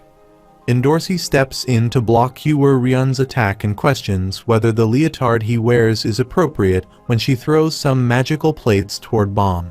Baum asks who Endorsi is, and Kun warns him to be cautious, indicating that she is an enemy, and she walks away. Rachel arrives and assures Baum that she has no intention of taking the crown. Baum recognizes her voice and wonders if it is indeed Rachel. Baum remains shocked at the appearance of someone who he's convinced is Rachel. Endorsi demands to know what Hua Ryun is staring at, implying that he must find her attractive. She calls her mean and attacks on her with her magical plates. Hua Ryun blocks her attack and prepares to counterstrike. Endorsi tells her to take a closer look if she needs to. Meanwhile, Baum wonders why Rachel did not respond to him and questions whether she is Rachel, or simply did not hear him when he sees Akryong behind her who roars. He calls out to her, addressing her as Rachel. Meanwhile, Rak and Kun continue their fight against Goon and Changsu. Rak inquires about the identities of the individuals in capes and whether they are on their team. Kun clarified that they were from the other test spot and that he was seeing them for the first time. Rak praises Kun for managing to get them on their side just by observing them. but Kun insists he does not know them. Rak then asks why they are helping them, and Kun surmises that, although he is unsure of their motives, one thing is certain: they are not interested in the crown. On the other side, Shibisu wonders why the other teams are not trying to steal the crown and questions why they joined the game in the first place. Anok reflects on what is wrong with them, noting that she expected them to win and does not think they have noticed her involvement with Bomb. She questions their intentions.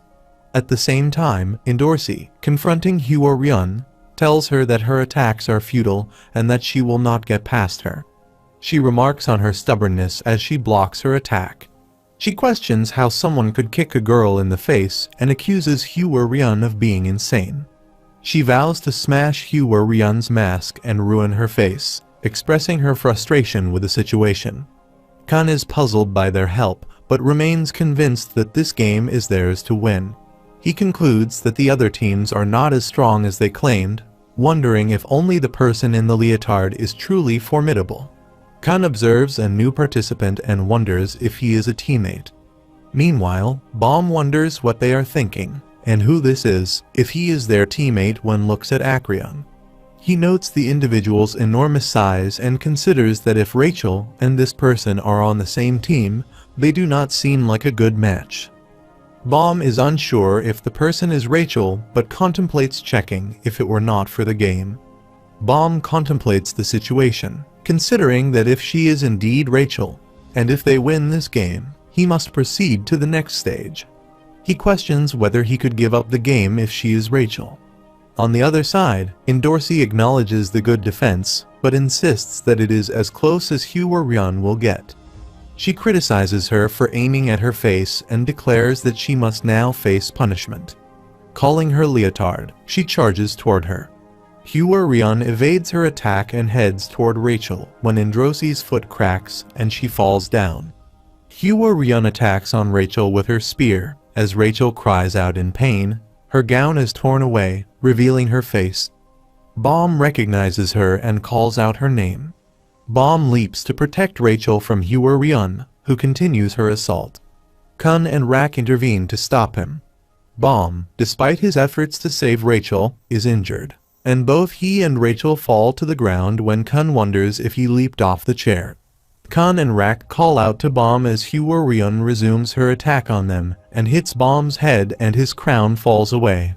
Bomb apologizes, feeling the weight of his responsibility to protect Rachel, Kun, and Rak when Acreon moves forward for a counterattack and breaks Hyo-ryun's mask. Everyone watches in shock as Lero questions what has transpired. The scene shifts to Blueberry, who is engrossed in the game, and Yuri, who expresses frustration at the increasing complexity of reaching the test floor. She notes that there were originally 2 paths, then 3, and now 5, making it quite complicated. She laments not having brought a light bearer for assistance. Evan responds, questioning whether she wants to start a conflict with Evankel, given their large numbers aiming to retrieve the Black March.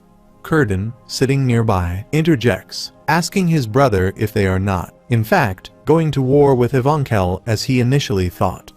Evan retorts, telling Kurden to first check Evankel's rank before speaking disrespectfully, threatening violence if Kurden does not address him properly. Ice Strawberry arrives and waves at Yuri, announcing their return. Yuri, tapping her head, asks which path seems best. Ice Strawberry suggests the 3rd path, as Evan mentioned, but warns that white steel eels are nesting there. She proposes taking the 5th path instead since the other routes are blocked. Yuri inquires about the white steel eels, questioning their significance and expressing confidence that it would not take long to eliminate them. Kurden asks Yuri if she truly believes she is a high ranker. He explains that when eels are nesting, they remain in areas with high concentrations of shinsu to protect their young from other animals. He elaborates that their steel-like armor enables them to withstand the pressure of the shinsu, meaning that in such high concentrations, even their movements become restricted. Yuri questions what restricted means and dismisses Kurden's claim by noting that she recently saw an unknown child moving freely through the shinsu. Kurden responds by questioning how she can make such a statement, emphasizing that he holds a wind tree badge, indicating he is one of the strongest in the tower. He asserts that if someone can move freely in such high Shinsu concentrations, they should remove his badge. Blueberry comments that it is pointless because Hayuri would not understand anyway. Yuri, being naturally highly resistant to Shinsu, struggles to grasp the concept of having her movements restricted by it. She responds that if he insists, they will take the fifth road. She then tells Curtin that once they reach Ivankel's floor, he should be prepared to hand over the wind tree badge to someone, specifically mentioning that it will be for her boy. Curtin asks if she is serious, and Evan reflects that she should not be so pleased about this arrangement as the individual in question is extremely dangerous. The crown game is over. Everyone looks surprised at what happened. Hyo-ryun's mask shatters, and she sits down, crying as her eyes sting with pain. Kun rushes towards them, drawing everyone's attention. Rachel attempts to rouse Bomb. Kun reflects that the mysterious team that had remained did not take the crown, leading to the conclusion that the crown game ended without a winning team. He laments that after the game concluded, the regulars were granted a 3-day break to recover, which he considers all for nothing while he looks at the sky. Meanwhile, Lero walks into the hallway and reaches the test director's office, asking if he may come in. Test director Yu responds affirmatively, and they both take their seats. Hansung comments on Lero's height, noting that he must have appeared smaller when he was always in the company of Ivankel, who is enormous. Lero laughs and agrees, and Hansung offers him a cup of coffee, which Lero gratefully accepts. Lero thinks to himself that Hansung is quite passionate about his coffee, having known about his coffee obsession. He inquires if Hansung can prepare a cafe latte. Hansung responds that making a latte is a basic skill and proceeds to prepare one. As they sit, Hansung asks why Lero wants to meet, and if there is an issue with the test, and pours coffee into the cup. Lero also splits his coffee packet to open it and confirms that there is a problem, and Hansung asks for details. Lero explains that the crown game ended without a winner.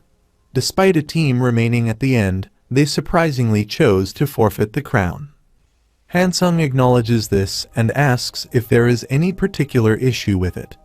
He urges Lero to be honest, noting that he has already heard from Quant about the reason for the crown game and that he intended to advance the 3 who had disrupted the previous test to the next floor quickly. Lero adds that, despite winning the game, the team chose to give up the crown. Moreover, one of the 3 team members was an acquaintance of a regular from their test.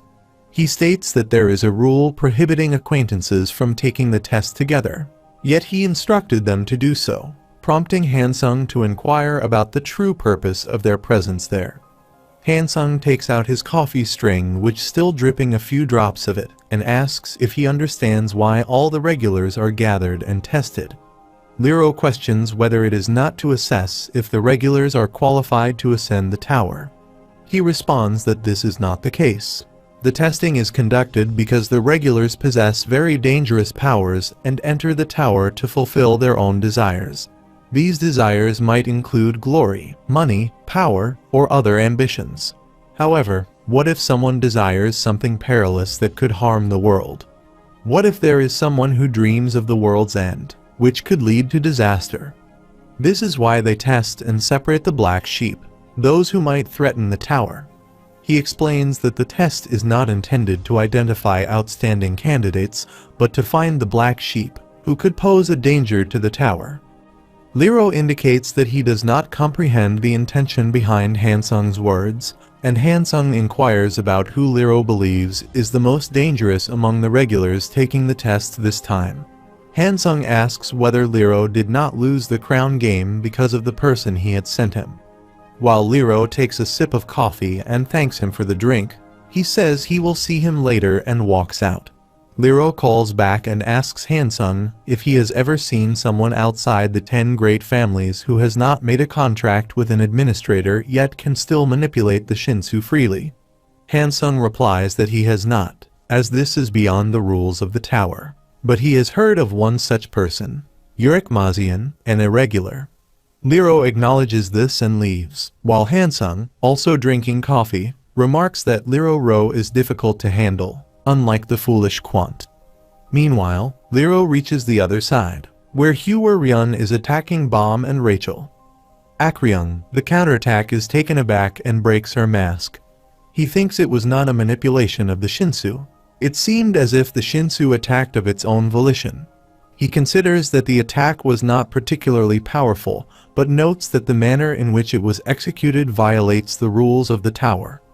After some time, Bomb lies unconscious as Kun sits nearby and wonders if the boy will awaken. Kun reflects that 2 days have passed since the crown game ended, and Bomb has been unconscious ever since. If this continues, Bomb might not be able to participate in the test the following day. Rachel knocks at the door and asks if she may come in. Kun responds affirmatively and inquires about her identity. She replies that she is Rachel. Shibisu falls to the floor and Black March inquires about her actions, noting that he was resting when she suddenly burst in as Anok pointed Black March at him.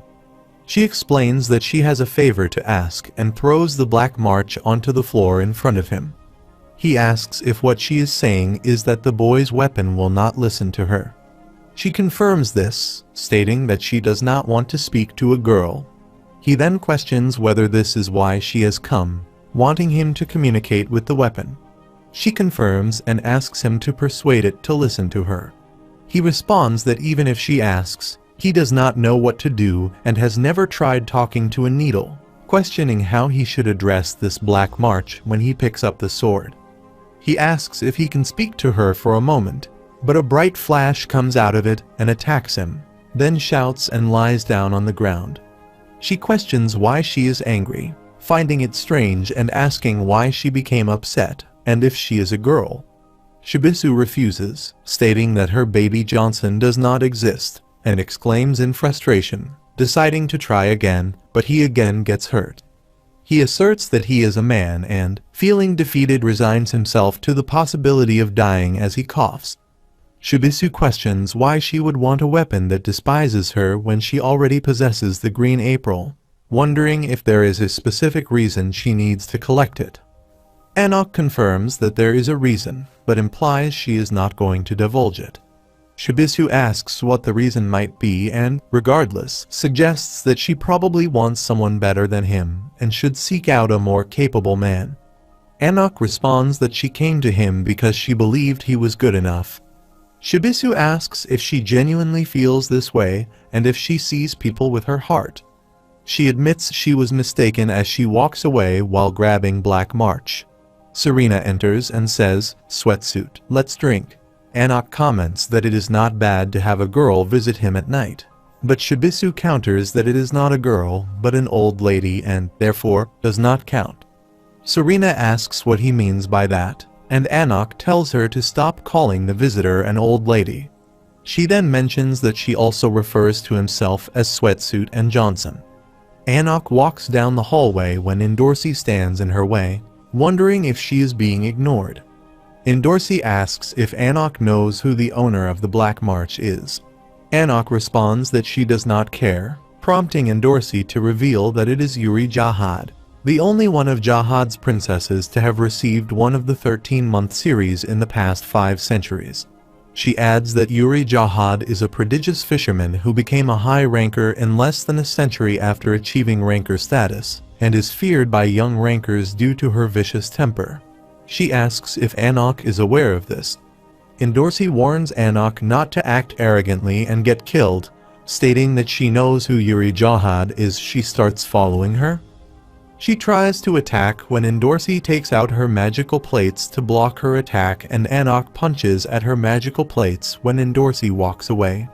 She pretends to issue a warning and advises Anok not to blame her later. Anok calls her Spooky Eyes, leading Endorsi to ask who Spooky Eyes is. Anok then poses her own question, asking about Rachel, who is on Endorsi's team. She inquires about her background, noting that Baum seems to know her. She replies that she does not know. Anok asks again if she truly does not know, and she confirms that she does not. She explains that she first encountered Rachel during the test and that they just happened to team up. The large guy had already been with Rachel, and when she first met Rachel, she had the feeling that she should not fight her, which is why she decided to team up with her for the time being. Anak questions whether she feels she should not fight Rachel, to which she agrees, though she finds it difficult to explain. Anak then asks if Rachel is strong. She responds that Rachel is not particularly strong. Rather, the large one is strong. However, she notes that Rachel is different and seems like someone who comes from a different world. Meanwhile, Bomb remains unconscious as Kun and Rachel sit beside him, and Rachel checks on Bomb. Kun asks if she knows Bomb well, and she confirms, stating that she has known him since before she entered the tower. Kun responds with amazement and inquires how the two of them ended up taking the same test. She explains that Bomb was a lonely boy who was always alone before coming to the tower. The only friend he had was her. She recounts that when Bomb learned she was going up the tower, he cried and begged her not to go, but she left him and entered the tower. She thought she would never see him again, but he appeared before her. She admits that she could not take Bomb's crown, so she decided to help him win, though she acknowledges that she was not a significant help. Her teammates were the ones who truly assisted. She then asks if she can have something while pointing towards fruits on the table, and he tells her to help herself. She eats a banana and responds that she only made things worse, causing Bomb to get hurt and preventing him from advancing into the tower because of her presence. She explains that Bomb's wish is not to ascend the tower but to be with her. If she remains with him, he will not progress further, and she knows he will not let her leave. She pleads with Kun not to tell Bomb about her.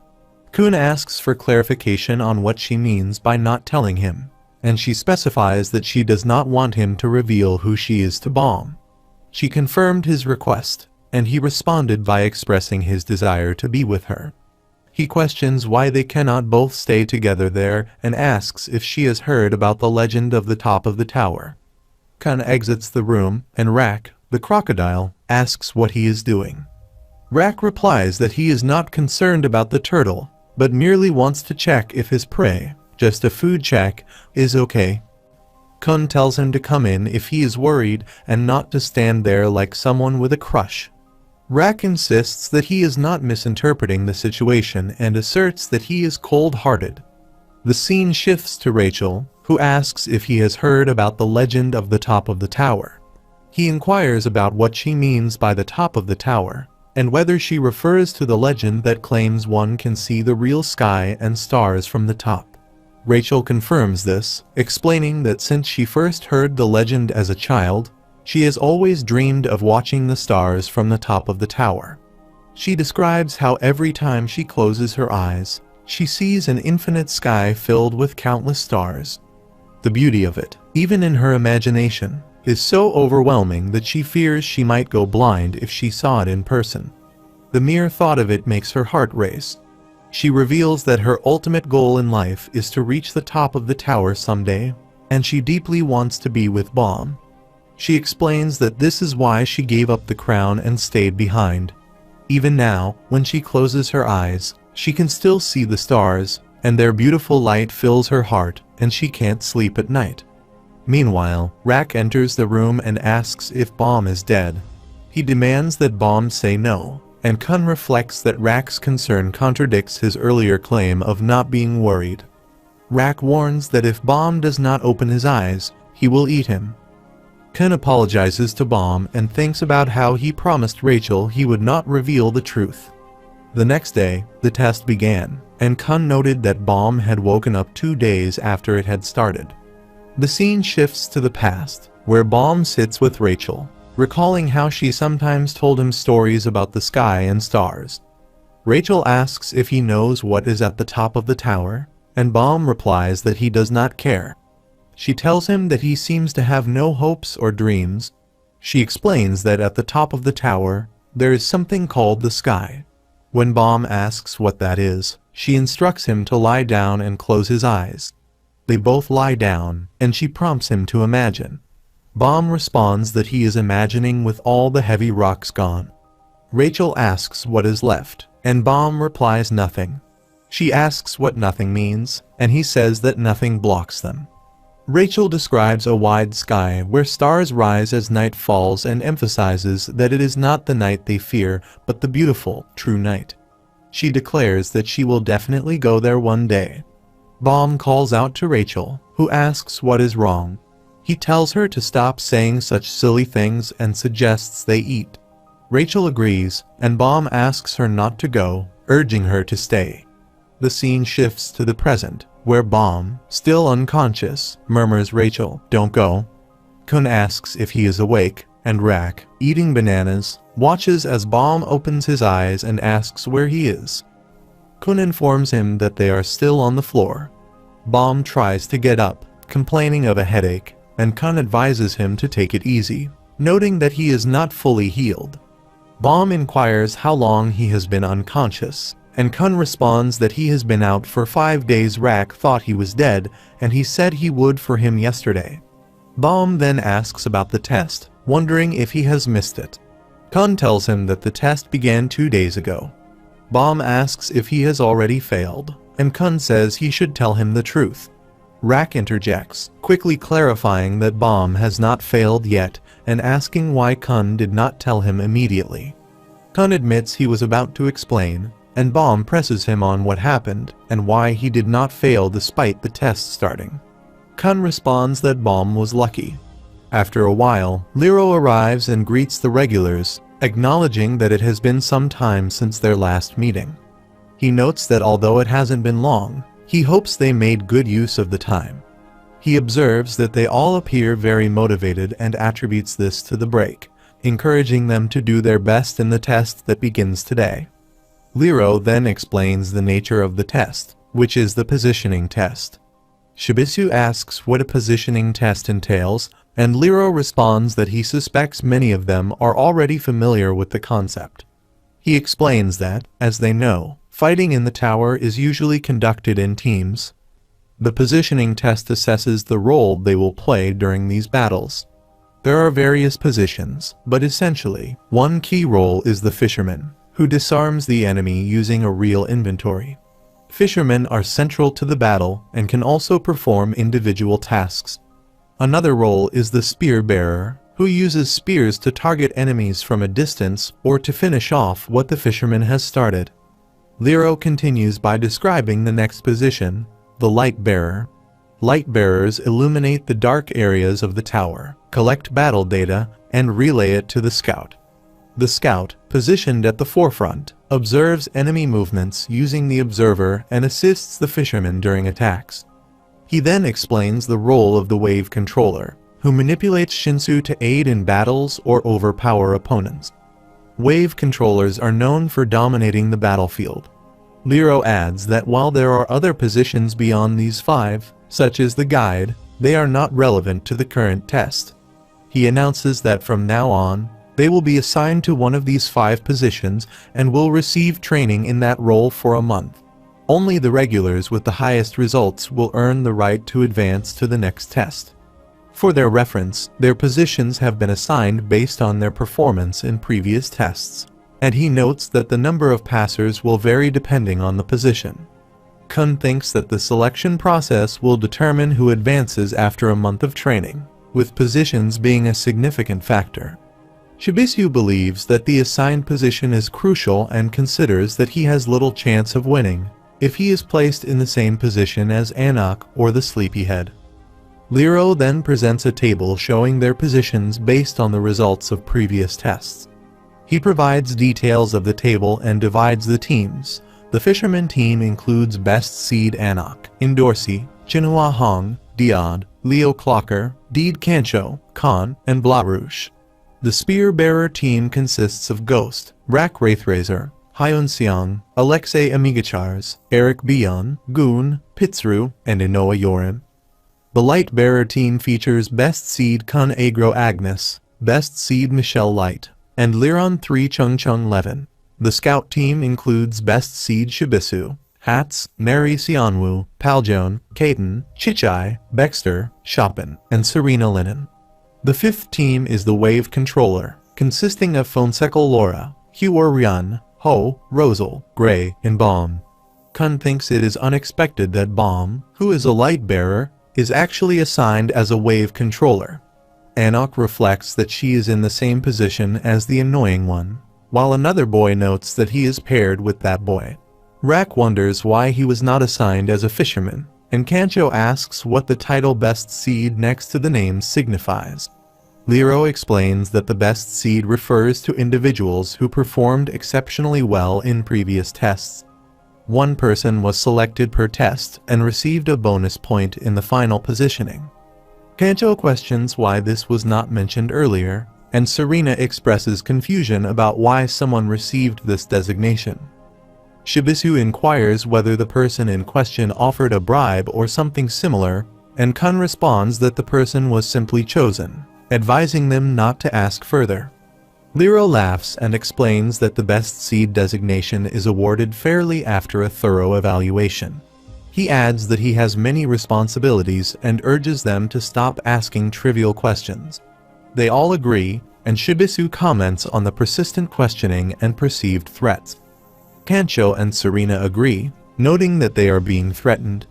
Kun then addresses Administrator Lero, stating that there are many injured candidates and asking how they are expected to take the test. Lero explains that once the candidates are more or less healed, they will need to start attending classes. He notes that the positioning class keeps attendance records, so missing classes will be a disadvantage. Kun argues that this seems unfair, as the injured will inevitably miss some classes. Lero acknowledges this, but points out that it is the individual's fault for getting injured, and that people must face consequences for their mistakes.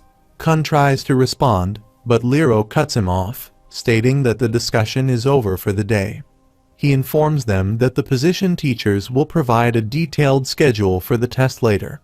He instructs everyone to follow the guide and proceed to their respective positions as teachers. For the Wave Controllers, he mentions that the teacher is having some issues and will arrive a bit late, starting their class 3 days later. Lero then tells everyone to go to their teachers. He concludes that Bomb will be able to attend the class on time. Kun reflects on the situation, noting that the Wave Controller position, which is Bomb's, will start after 3 days. He mentioned that the class of the Wave Controller's test would start tomorrow. Kun notes that Bomb was very fortunate, as the other positions have already had 2 classes, and missing those could have resulted in a significant loss of points. The scene shifts to Bomb sitting on his bed. Bomb expresses relief, and Kun confirms that although the Wave Controller role might be challenging, it is ultimately beneficial. Bomb then asks about Rachel, and Kun confirms she is fine, with her wound being minor. Bomb expresses gratitude, and Kun reassures him with a laugh. However, he adds that he does not believe Rachel is the girl he was searching for. He recounts that when he asked her, she claimed to have never seen him before and did not recognize him. Bomb removes his blanket, expressing disbelief, while Kun laughs and suggests that Bomb may have been mistaken, noting that such confusion can happen. Kun reassures Bomb not to worry, suggesting that he will surely meet the Rachel he is looking for someday. He then presents Bomb with a super rare regular uniform from the Evankel store, along with a hairband. Kun explains that Bomb's previous clothes were soaked in blood. Rak interrupts, asking about his own clothes, to which Kun responds that, as a crocodile, Rak does not need a uniform. He adds that Rak should focus on more pressing matters, rather than asking about the pet store. Rak, frustrated by Kun's response, attacks him, claiming he could swallow him in one bite. His large head causes him to stretch out Kun's collar during the attack. Bomb then gets out of bed and heads to the bathroom to wash his face and remove his bandages. As he does, he reflects on the realization that the girl he met is indeed Rachel and questions why she would lie about knowing him. He thinks about her desire to climb the tower and reach the sky and stars, and he feels confused about her intentions.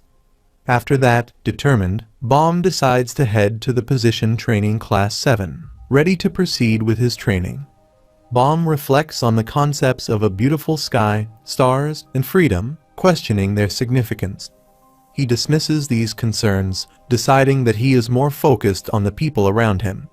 He enters the class, where Hugher, Ryun and Laura are already seated and observing him. Baum realizes that his concern for them outweighs any interest he might have in those lofty ideals. In the classroom, several regulars are present when Yuga arrives, apologizing for his lateness. He introduces himself as Yuga and states that he is responsible for the wave controller position. He explains that Shinsu is fundamental to their existence, as it sustains life and serves as the core of all energy. Without Shinsu, they would be unable to function. Yuga elaborates that Shinsu can manifest as water, fire, or light, and it can change in countless ways. He notes that no single word can perfectly describe this extraordinary element, likening it to a divine blessing. He describes controlling Shinsu as akin to interfering with a god's role, emphasizing the immense power and danger involved in manipulating it. He says that he can kill all the regulars here within 5 seconds when they are all surprised to hear this, and Yuga asks if that isn't scary. Yuga acknowledges the frightening nature of controlling Shinsu, mentioning that using it without a special item requires permission from the floor's administrator. Yuga explained that they could use items without additional permission because they had already been authorized by the administrator during the workshop after their creation. However, if they wish to use more than a specific amount of Shinsu, they must obtain permission from the administrator. This process is generally referred to as a contract with the administrator, which must be conducted uniformly on every floor to avoid restrictions on Shinsu control. He then asks Laura if he has already contracted with this floor's administrator, to which Laura confirms he has.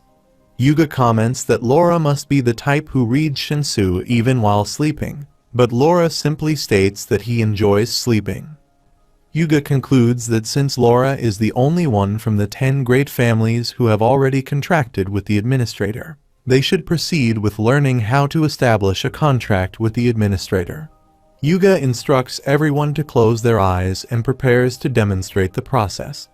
Baum follows the instructions, activating the pocket's visible mode. The E-grade pocket, which was issued when they first entered the inner tower, becomes visible. Yuga explains that he can only make contracts with administrators up to the 40th floor. To contract with administrators beyond that, one must purchase a higher rank pocket, which is extremely expensive. He instructs Baum to say the pocket contract with the administrator, and Baum, unsure of what it means, closes his eyes. Baum finds himself face to face with the second floor administrator, a Jinnat eel who asks if he is here to make a contract. Baum confirms that he is indeed there for a contract, not for fighting. The giant eel then states that he will assess Baum's suitability for controlling Shinsu and begins to observe him. He comments that Baum looks tasty, to which Baum laughs and thanks him, mentioning that he has heard that a lot lately. Giant Eel acknowledges Baum's response and agrees to proceed with the contract. As the contract is finalized, the giant eel warns Baum that for climbers of the tower, this power is not a strength, but a shackle, advising him to always remember this. Shinsu is used to complete the contract, and Baum's pocket confirms that a 2F contract has been successfully completed. At special test spot number 2, Spear Bearer Teacher Bok Dal-yu, a ranker, outlines the day's activities. He explains that on the first day, he taught them how to make a contract, and on the second day, how to use the spear. Preferring simplicity, he decides to conclude the basics and introduce a more engaging challenge. He presents the new task, hitting a target placed very close. He asks the regulars if they can see the target. Eric Byun inquires about the meaning of close, to which Dal-yu responds by instructing each participant to come forward with their spear to strike the target. He adds that hitting the target within 4 days will guarantee passing the test without further questions. Murch questions whether Dal-yu is serious about passing based on this task, while Pericule remarks that they have not been sufficiently trained for this. Rak, feeling pleased by the change, comments that he was getting bored and, considering his own genius, he should pass quickly. Murch questions what Dal-yu means, asserting that he will hit the target, and proceeds to berate him. Doll Yu responds by stating that Merch has failed. Merch laughs, acknowledging Doll Yu's high-pitched voice. Pericule remarks that it was expected that such a scoundrel would not pass, while Rak expresses his frustration, unable to believe what is happening. Akryung arrives and shatters the target. Rak, bewildered, asks who this is. Akryung steps forward and roars, causing Rak to exclaim in exasperation. Bomb reflects that the class is finally over and admits to himself that he did not understand most of it. Ho approaches him, noting that he looks tired. She introduces herself as Ho and expresses pleasure in meeting him. She inquires if he is finding the Shinsu training difficult, to which Bomb responds affirmatively, stating that he cannot grasp it at all. Ho laughs, acknowledging that this is common for newcomers. She explains that controlling Shinsu relies more on talent than knowledge and believes he has the talent to master it soon. Bomb asks what she means by talented and expresses his doubts about his own abilities. He also mentions that she seems proficient with Shinsu control. Ho demonstrates by creating a Shinsu ball and smoothly shifting it between her hands, saying that she can do this. Bomb, impressed, praises her, calling it amazing. Ho downplays her skill, saying that it is her limit and that she is too weak for battle. She questions why she was assigned to the wave controller position, asking Laura if he agrees. Laura, yawning, confirms that it is true. Bomb, however, disagrees, asserting that she must have some talent in this area. Laura dismisses his concern, and Bomb asks what he is implying, questioning whether Laura is being rude to someone else. Laura rises and extends his hand towards Bomb, instructing him to place his hand in his. Bomb, unsure of the reason, places his hand out. Laura then tells him to imagine that the entire world has gathered to form a circle in his hand. Bomb focuses on this imagery, and a small Shinsu circle forms on his hand. He observes it and comments on the light, noting its disappearance. Laura walks away, remarking that what Bomb just witnessed is what he calls talent. After the class ends, Kun lies on his bed, feeling exhausted, and remarks on how boring the day was, questioning why there is so much they need to learn. Bomb agrees, admitting that he could not understand much of it. Kun expresses his frustration about having to come all the way up just for this dull class. Bomb then inquires about Rak's whereabouts.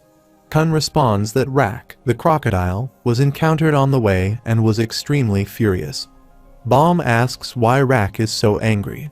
Kun explains that Rak declared he would return to the wild and insisted that no one should try to stop him. Kun laughs at the memory, finding it amusing. Bomb asks what he means by to the wild and Kun says he guessed something happened during his class. He is so funny while Bomb also laughs. At that moment, someone knocks at the door. Bomb goes to check, asking who it is, while Kun wonders who might be visiting so late at night and doubts it could be Rak. Bomb opens the door and sees Shibisu and Hats standing there. Kun asks why they are present and calls them a training suit and sword guy. Shibisu, appearing somewhat embarrassed, asks if Bomb wants to be friends with them and presents a list. Kun inquires about the meaning of the list and asks if scouts receive unusual homework. He then questions whether Shibisu is asking him to be friends and states that he does not wish to do so. Shibisu asks why not, noting that he heard Kun enjoys making friends. Kun asks who said that, and Shibisu replies that it was Rak. Kun points out that he is on a team with the lizard who took the Black March from Bomb and questions whether they believe that will help him. Hats agrees, saying that it conflicts with the spirit of swordsmanship, and apologizes on her behalf. He adds that the teams were disbanded after the crown game, so she has no connection to Bomb anymore. Kun says that now that Hats is no longer on his team, he will have nothing to do with her. He questions if abandoning a former teammate aligns with the spirit of swordsmanship, calling it evil. Hats responds that he is merely speaking about the true path of a swordsman and suggests that Kun is narrow-minded. Shibisu laughs and intervenes, urging them not to fight. As Hats and Kun continue to clash with Shinsu, Shibisu asks why they cannot first get to know each other. Kun, cooling down, introduces himself. He states that he is Kun, the son of the Kun family, one of the 10 great families, and his full name is Kun Agro Agnes. He emphasizes his noble background, contrasting it with theirs. Hats retorts that they were asking about him, not his father, and comments that this information is as irrelevant at the moment as his earrings. Kun, irritated, responds angrily, questioning why his earrings or piercings are of any concern. Shibisu intervenes, telling Kun to calm down and indicating that it is now Hats's turn to introduce himself. Shibisu approaches Hats and whispers in his ear, advising him to calm down and reminding him of the many times they were rejected due to his temper. Hats apologizes for his words and introduces himself. He explains that he is 18 years old and has had a passion for swords since he was young, growing up with the spirit of a swordsman. Kun asks what he means by the spirit and dismisses it as old-fashioned, questioning if his family still practices seppuku. Hats becomes agitated, defending the tradition of seppuku as noble and manly, and asks what is so funny about it. Shibisu interrupts when Kun states that seppuku is not manly but rather outdated. He humorously suggests that if Hats's father had asked him to order a medium-sized pizza, but he ordered a large one instead, his father would have demanded seppuku. Hats replies that seppuku is the only honorable way to handle such a situation if one is a true man. He recalls his father and mentions how he really wanted to eat more and questions if $10 is considered a joke. Shibisu, astonished, asks if Hats is serious. Hats comments on how people in his town talked behind his back because of his silly earrings. Kun responds that earrings are trendy in his town, where everyone wears at least 5 or 6 earrings. Not only people but also animals and objects are adorned with them. It's simply the trend. Shibisu dismisses Kun's remarks as bluster, thinking they have failed again in making friends. Bomb introduces himself, saying his name is 25th Bomb, but he can be called Bomb. He explains that he doesn't have much to say about himself. Kun interrupts, suggesting that they don't need a friend but just want to fill in the blanks. Bomb confides that he had no family, no home, and only a dirty piece of cloth. He thought he would die there, doing nothing and alone. However, now he has friends, and he thanks them. Kun recalls Rachel's words about Bomb being a lonely boy who is always alone before coming up the tower, with her being his only friend. He responds by saying, "Okay, let's be friends." Hats asks if they truly want to be friends with them. He thanks Bomb and refers to Kun as earrings. Kun inquires why Hats is calling him that and warns him if he wants to die. Bomb remarks that Kun talks like Rak, prompting Kun to blame everything on the seppuku swordsman. Hats corrects him, stating that he is not the seppuku swordsman but Hats. Meanwhile, Rachel lies in bed and dreams of reaching out under a starry sky. Bomb arrives in front of her and she stares at him, but he doesn't say anything and walks towards other regulars and joins them, and Rachel observes them all. She walks toward a shining star before waking up. Endorsi orders one bibimbap without meat, reflecting on how she is forced to use test points even for her meals. She expresses her dissatisfaction with the floor.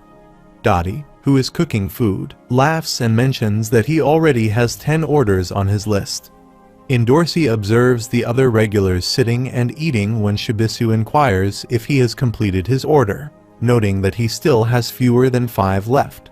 Serena reminds him not to forget to buy her food tomorrow. Shibisu then asks Lur if he was bribed with food, to which Lur responds no, asserting that they are friends. Shibisu dismisses it with indifference. Endorsi ponders if the group is reuniting, noting that they seem to be spending more time together lately. She observes that a new member has joined today and wonders if it is acceptable for rivals to be hanging out together.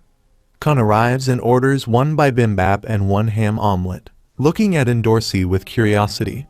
She reciprocates the look, wondering who he is. Dottie hands them their meals and wishes them to enjoy. Shibisu then calls out to Bomb and Kun, directing them to their seats. Endorsi notices the meat in her meal, and Kun comments that Hats has failed again and still needs 2 more attempts.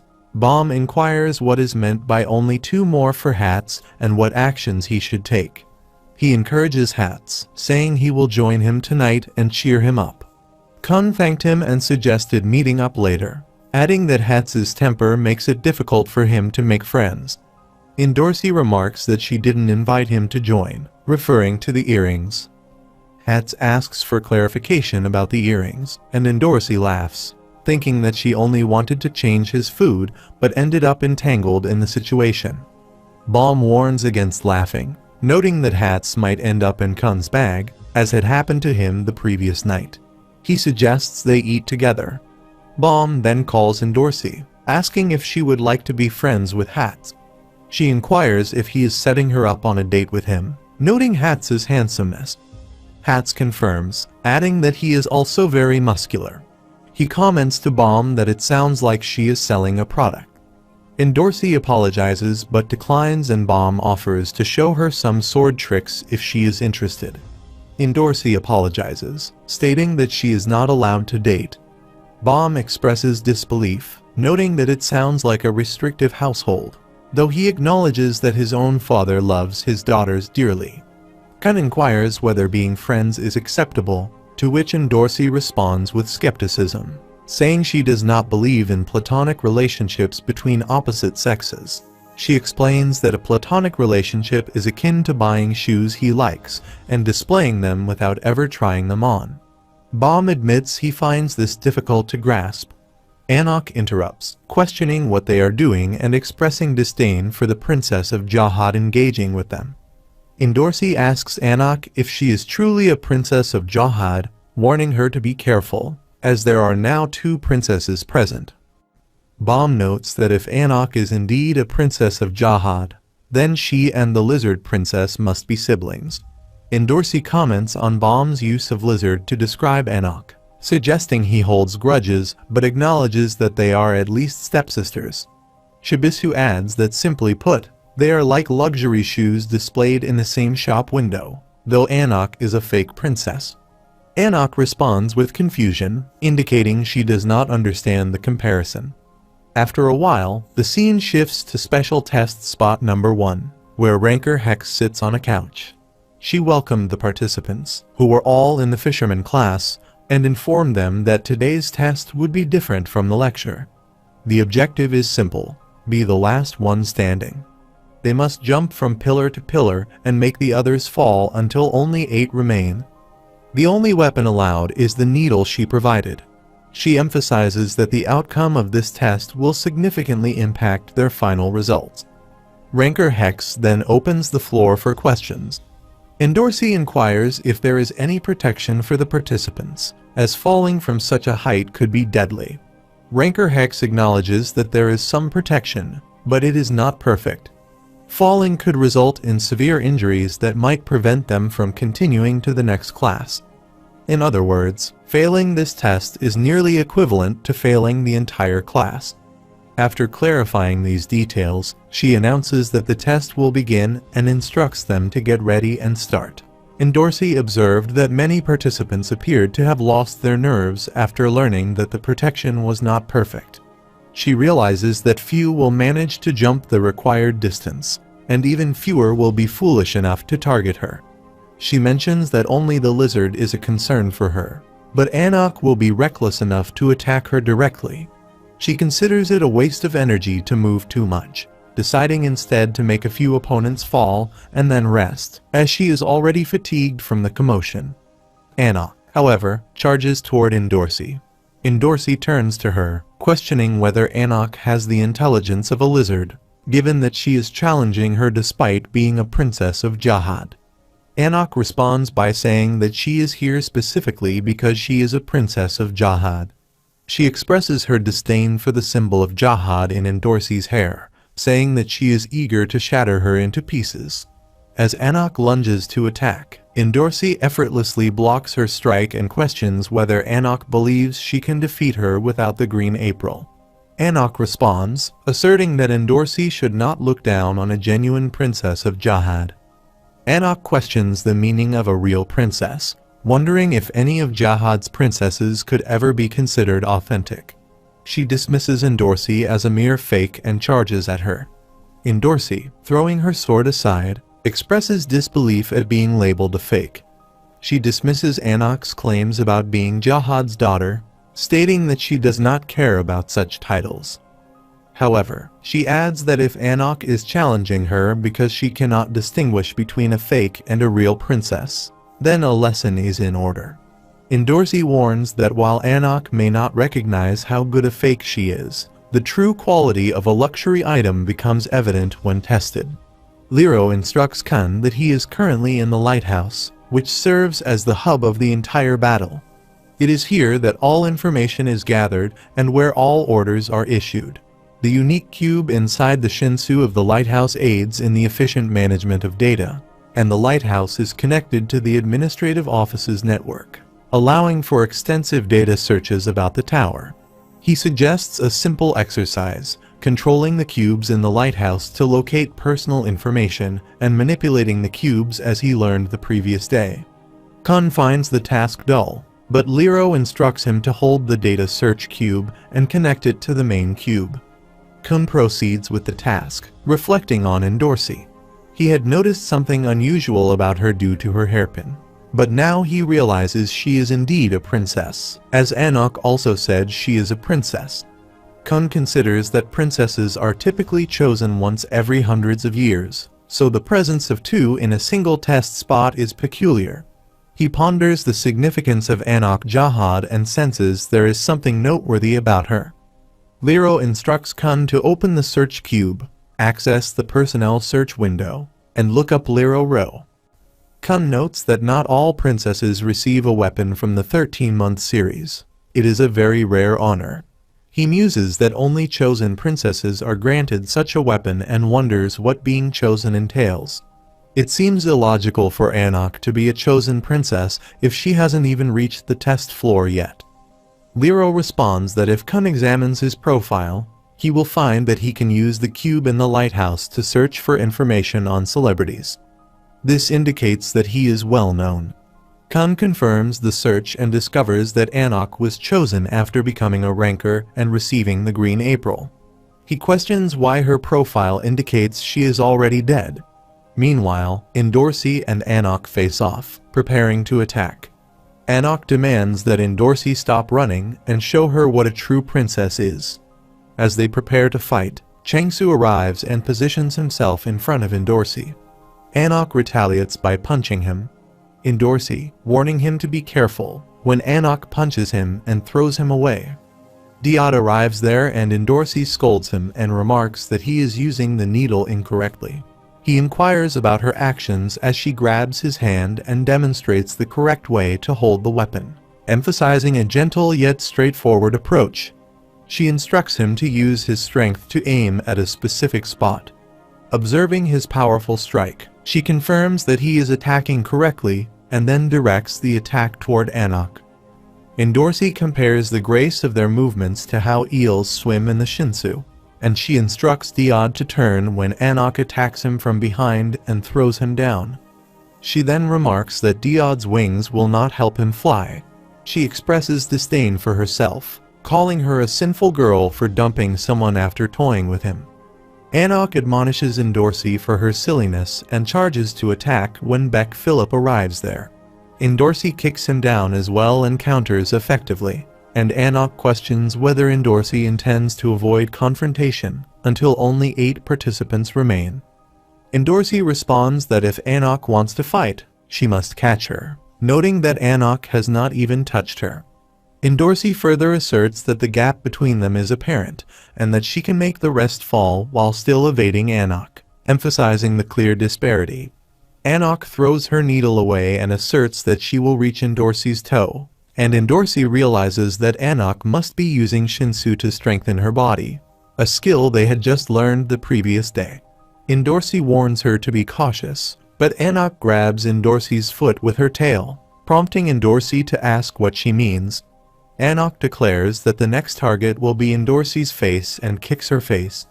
Endorsi, in response, grabs Anok's foot and questions her actions, referring to Anok as the treasure of the tower. She then throws Anok aside.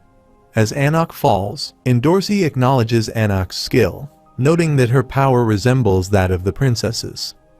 However, Endorsi argues that Anak cannot truly be Anak Jahad since she is already dead and merely a fake. Endorsi speculates that, despite possessing similar power, Anak is not a princess. Since Anak has Green April, she must be Anak's daughter, the one responsible for her death, and the only niece in the tower. The narrator explains that Jahad, the king of the tower, was the first to contract with the tower administrator and establish his own kingdom. Jahad had numerous princesses, each possessing immense power and beauty, serving as swords to protect the kingdom. The inhabitants of the tower revered these princesses. However, the truth was that none of the princesses were of Jahad's bloodline. They were all chosen from the 10 great families or from elsewhere. These individuals were adopted and granted Jahad's power through a unique process, but none of them had Jahad's blood in their veins. They were subject to restrictions. They could neither marry nor bear children. These rules were imposed to prevent the spread of Jahad's power. Consequently, they were sometimes referred to as the shoes in the king's display case. They were beautiful, but no one could take them out and wear them. Very rarely, however, the shoes in the display case would walk out on their own. Meanwhile, Endorsi continued to watch Anak and reflected on her story. Anak Jahad, after being chosen as a princess, swiftly ascended to the rank of a ranker and received the Green April due to her remarkable skills. However, she fell in love with a man, and despite their love being kept secret, a complication arose. Anak had a child. Unable to abandon her baby, she chose to give birth and raise the child. Endorsi recounted that Anak and her partner fled to live with the baby, infuriating Jahad. The king, upon discovering their defiance, ordered their capture and execution. They were soon found and killed, but Anak Jahad's Green April was never recovered. Rumors began circulating within the castle that Anak's daughter was alive and had taken the Green April. Initially skeptical of these rumors, Endorsi's disbelief was dispelled when she encountered Anak's daughter during a crown game, confirming the truth of the rumors. Endorsi decided to forego the crown game to take the test with Anak's daughter, influenced by someone's request to do so. She was driven by a desire to meet Anak's daughter and to understand why her aunt, despite being chosen for greatness, had chosen such misfortune for her niece. Anak experiences a flashback in which her mother questions why such a beautiful dress would lead to gossip about her behind her back. Her mother mentions that it is one of the few dresses she had brought with her when she fled. She then asks if Anak has ever bought her a dress and pleads with her, suggesting that wearing it will only invite unfavorable comments from the neighbors. Her mother argues that they cannot afford the dresses Anak desires and tells her not to worry about what she wears if she cannot afford such items. Anak responds, stating that this is too harsh. She notes that her mother, as her husband, had promised to make her happy when they married and accuses her of lying. Her mother counters by saying she has moved on from him and expresses amazement at the glittering gem she has found. Anak questions whether her mother found it for her and inquires if she had another argument with her father. Her mother asks what she means by that, to which Anak responds, cautioning her not to imply they argue constantly. Anak further asks if there was another argument this time. Her mother seeks clarification, and Anak questions why she married her father, recalling that her mother had often said she would have worn princess dresses daily, enjoyed fine food, become the tower's most prominent celebrity, and attracted all the handsome men if she had not married him. She frequently claims that she was deceived by her father, to which her mother agrees, affirming that she was indeed tricked. Her father had tempted the Navia princess to become his wife, and he is a liar. Her mother then suggests that, as a princess, Anak should marry a wealthy and affluent man. Anak responds by asking her to buy her some dresses later. Her mother, pleased, says that thanks to Anak's understanding, she will be well off in the future. Anak agrees, and her mother strokes her hair, declaring that her daughter is the most beautiful piece of jewelry she owns. Her mother then proposes they go eat the lunch prepared by her father. Anak agrees, expressing her enjoyment of the occasional arguments with her father, which result in chicken pies.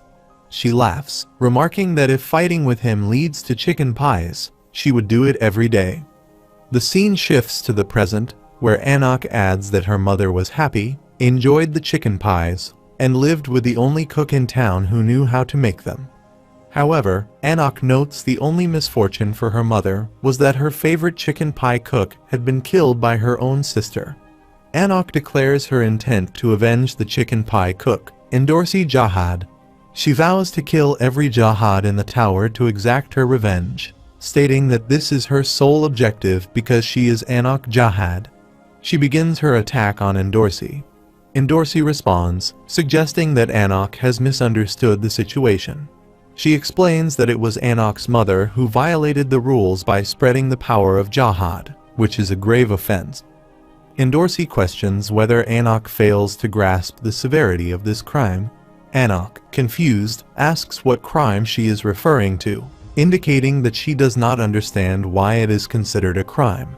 Endorsi comments that Anak, having effortlessly gained her power, cannot appreciate the significance of the crime. Endorsi's remark implies that Anak's lack of understanding stems from her privileged position.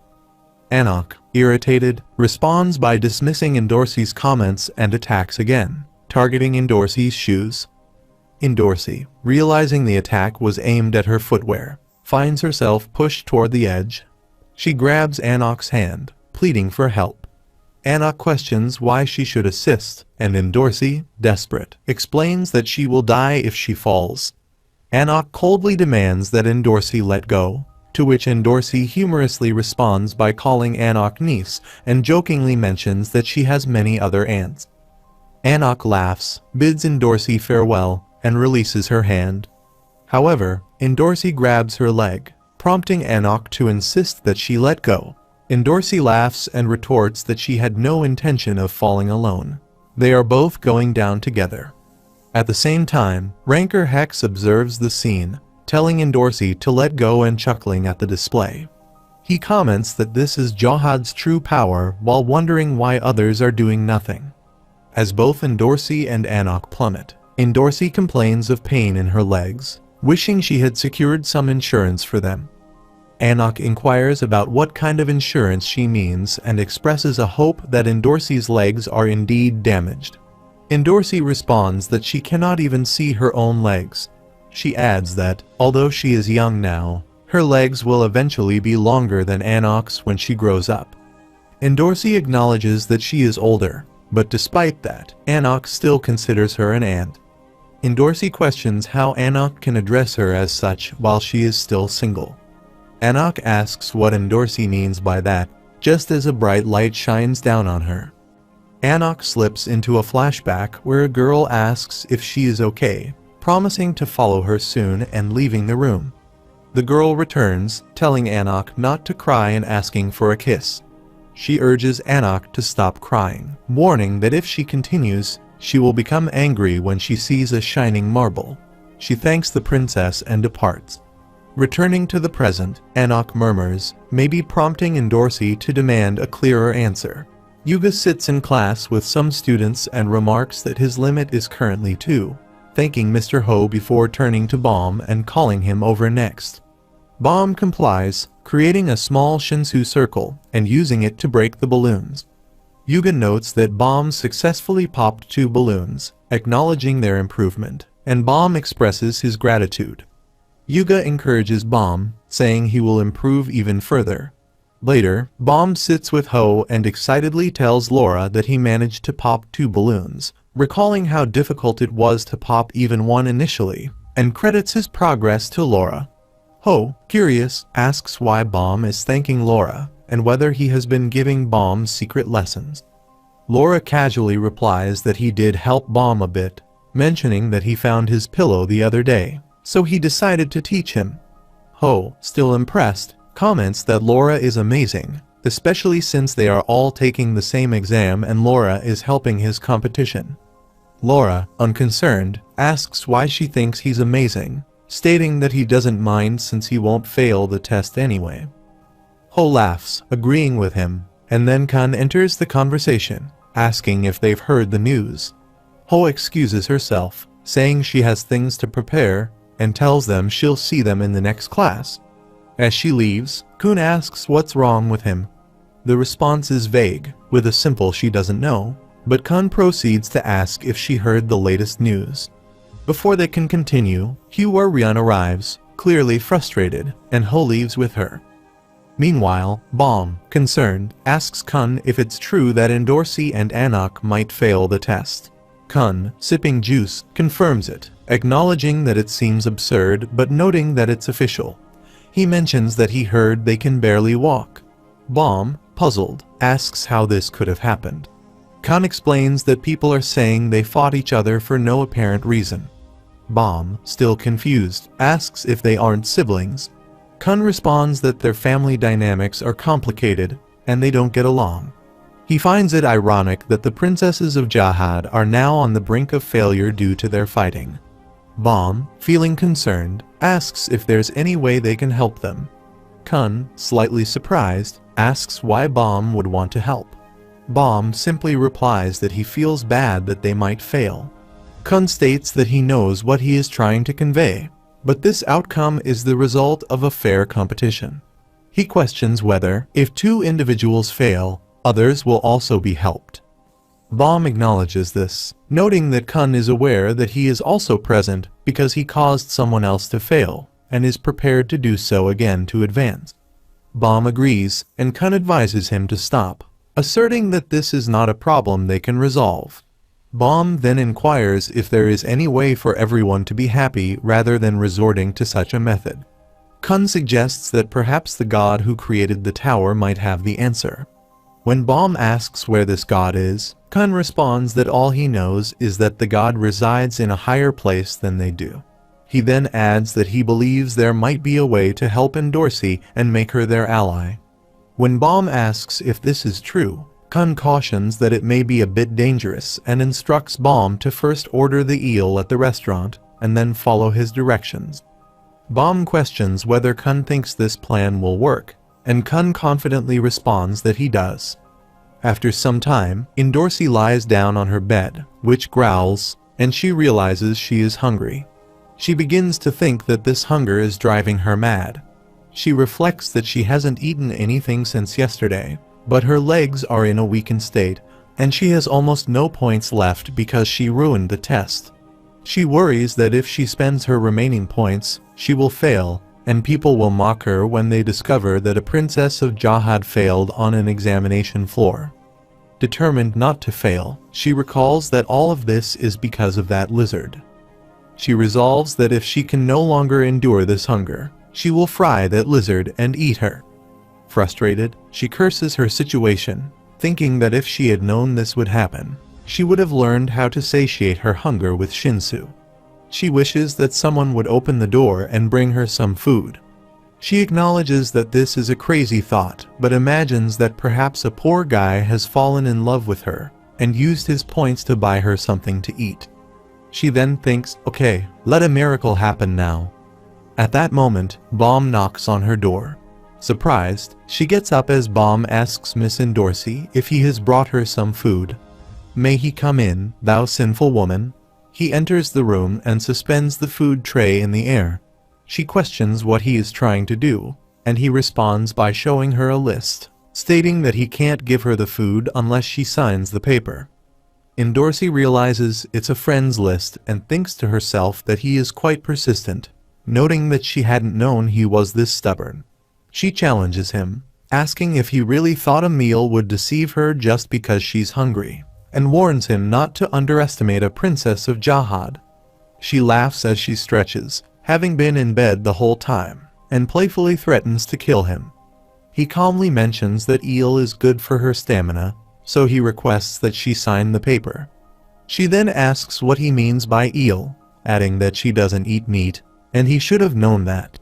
He replies that she looks so thin and pale, suggesting she should eat something like this from time to time.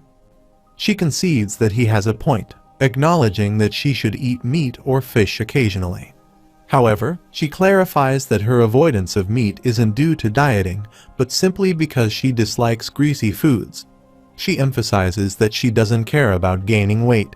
In fact, she wishes she could, but she just can't seem to. Finally, she remarks that this must be what Kun told him to say. She expresses her envy for girls who gain weight easily, wondering if that's mean, and jots down a note on how to befriend a princess of Jahad. Noticing that he is too thin, she signs the paper, but then hesitates, asking why she is the last one on the list. She declares that she doesn't like it, and insists that she has never been last in anything. She's always the first. She threatens not to sign unless her name is moved to the top. He protests, reminding her that he already brought her food and asking why she is being so demanding. As he tries to retrieve the list, she snatches it away. In the scuffle, he lets go of the rope, causing the food to slip and fall on her head. She exclaims in pain, asking what the hell he is doing and accusing him of hitting her. He denies it, insisting it was just the plate. Meanwhile, Shibisu enters Anok's room and suspends a food tray in the air. She asked what he was doing, and he responded that he had heard that this method worked well. When she questions what he means, he explains that he brought meat and asks if she will sign. Anok demands that he lower the tray before she kills him, and Shibisu promptly agrees. The scene shifts to a cafe where Yuri arrives and requests a brochette for takeout.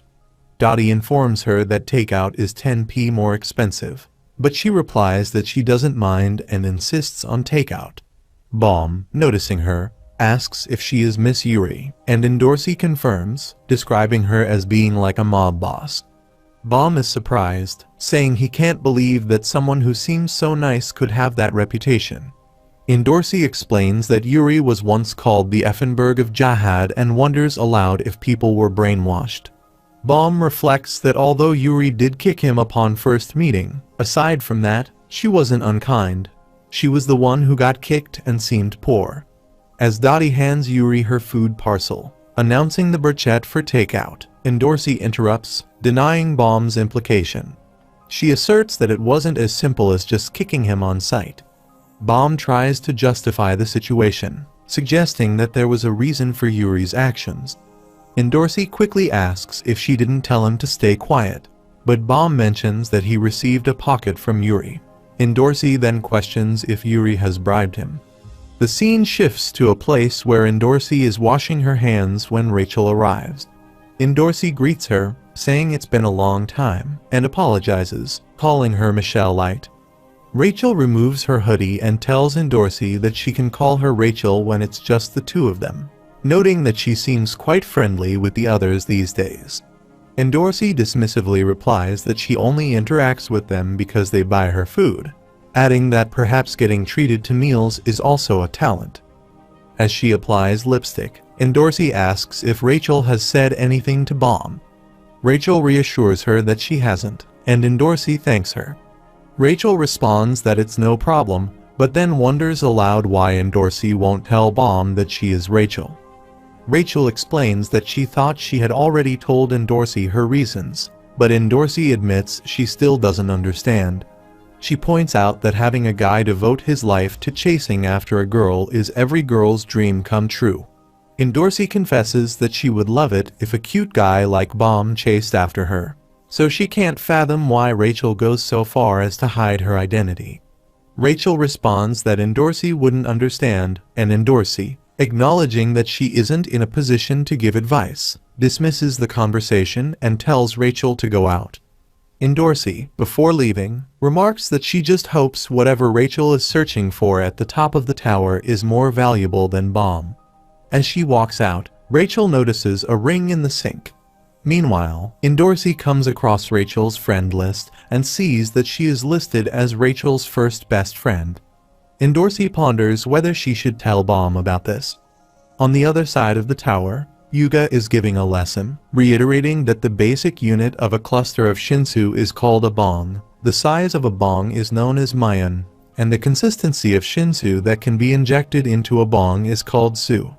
He emphasizes that while bong, mayan, and su are all crucial, bong is the most important for wave controllers. He explains that the more bongs a wave controller can control, the more effective they are at suppressing their enemies. Yuga illustrates this by stating that if he were to fight Bomb, who can only control one bong, using 3 bongs, Bomb would have to find a way to block the 2 additional bongs that Yuga wields. However, Yuga cautions that controlling multiple bongs is very difficult. If one focuses too much on one bong, the others may disappear.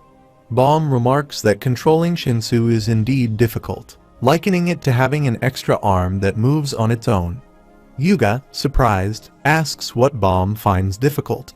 He then shares that it took him 2 years to materialize his first bong after learning how to use Shinsu, and even then, people called him a genius. However, Bomb has only been learning Shinsu for 2 weeks, and he has already managed to materialize and control it.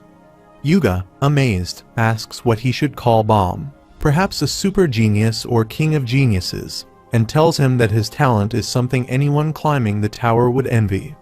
Ho then interjects, expressing her suspicion. She points out that it's strange how Bomb, who had never learned how to handle Shinsu before entering the inner tower, is now mastering it at such an incredible speed. She further notes that Bomb isn't even from one of the 10 great families, yet he's learning to control Shinsu so rapidly.